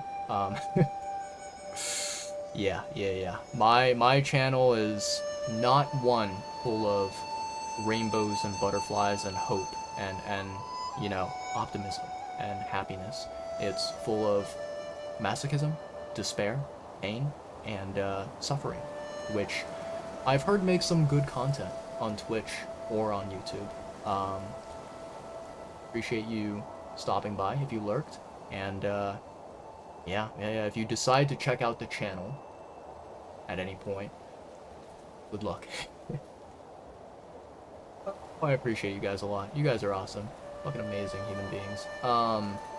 As I always love to say at the end of my streams, to all of you out there, whether you were watching the stream, you currently are watching the stream, or you will be watching the VOD in the future, thank you guys so much. Appreciate each and every one of you lovely human beings. Please stay safe out there. Stay happy, stay healthy. Eat lots of yummy, delicious food. Make sure you guys drink plenty of water. Always stay hydrated. Bottom line, take care of yourselves, right? Stay comfy, stay cozy. I will be live on Sunday, which is technically today because it's fucking 7 a.m. in the morning for me. Holy shit. So I will be live, and I would say that maybe like 12, maybe 14 hours from now is what I'm looking to aim for. I don't know if I will be able to achieve that. We will do our best. But I'll be back with more Nine Souls, and God, please do not let me do another 9 or 10 hour stream. This has been rough. Um, but yeah, we'll be back with more Nine Souls, so keep an eye out on the channel if you want to see what happens next. Yeah, just, you know, giving you guys a heads up. I don't know if I will be able to get it out on time. You know, I'm gonna work on it offline and see if it's doable.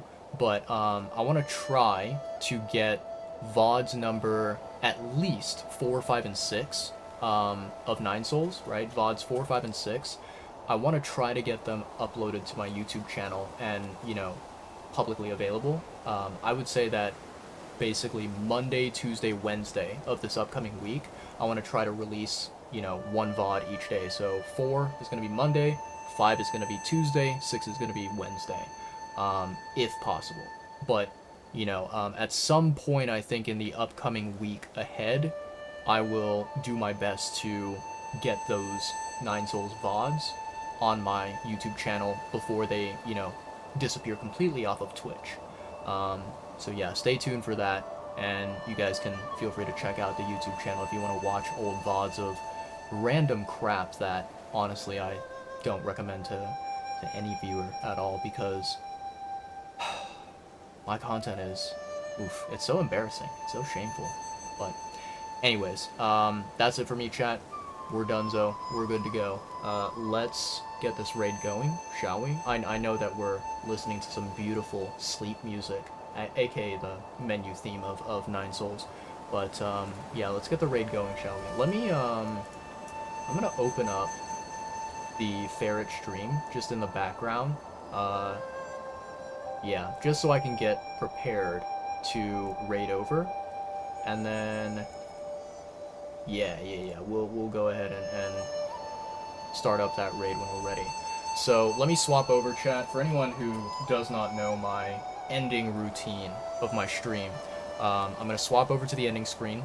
There's my outro song that I'm going to be playing, and once the song ends, the raid will automatically occur right then and there, immediately. So stick around for the raid if you want to.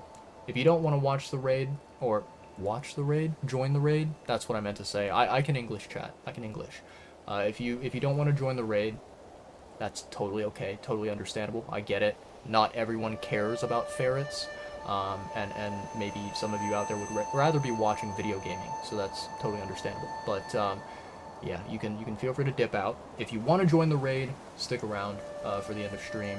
And yeah, I'm gonna pull up my outro song now. I completely forgot to do that before. If YouTube will load somewhat quickly, we can get things going. There we go. Okay. And let me make sure it's not 2x speed.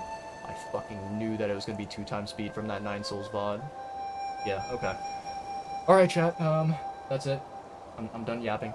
I need to shut my mouth right now. Love you all. You guys are awesome. Have a good night. Peace out. Stay safe, all of you. And I'll see you in, yeah, 12, 14 hours, 15 hours maybe, something like that. I'll try my best to go live at a reasonable hour. But yeah, I'll chat with you guys later. Peace out. Good night. Bye-bye.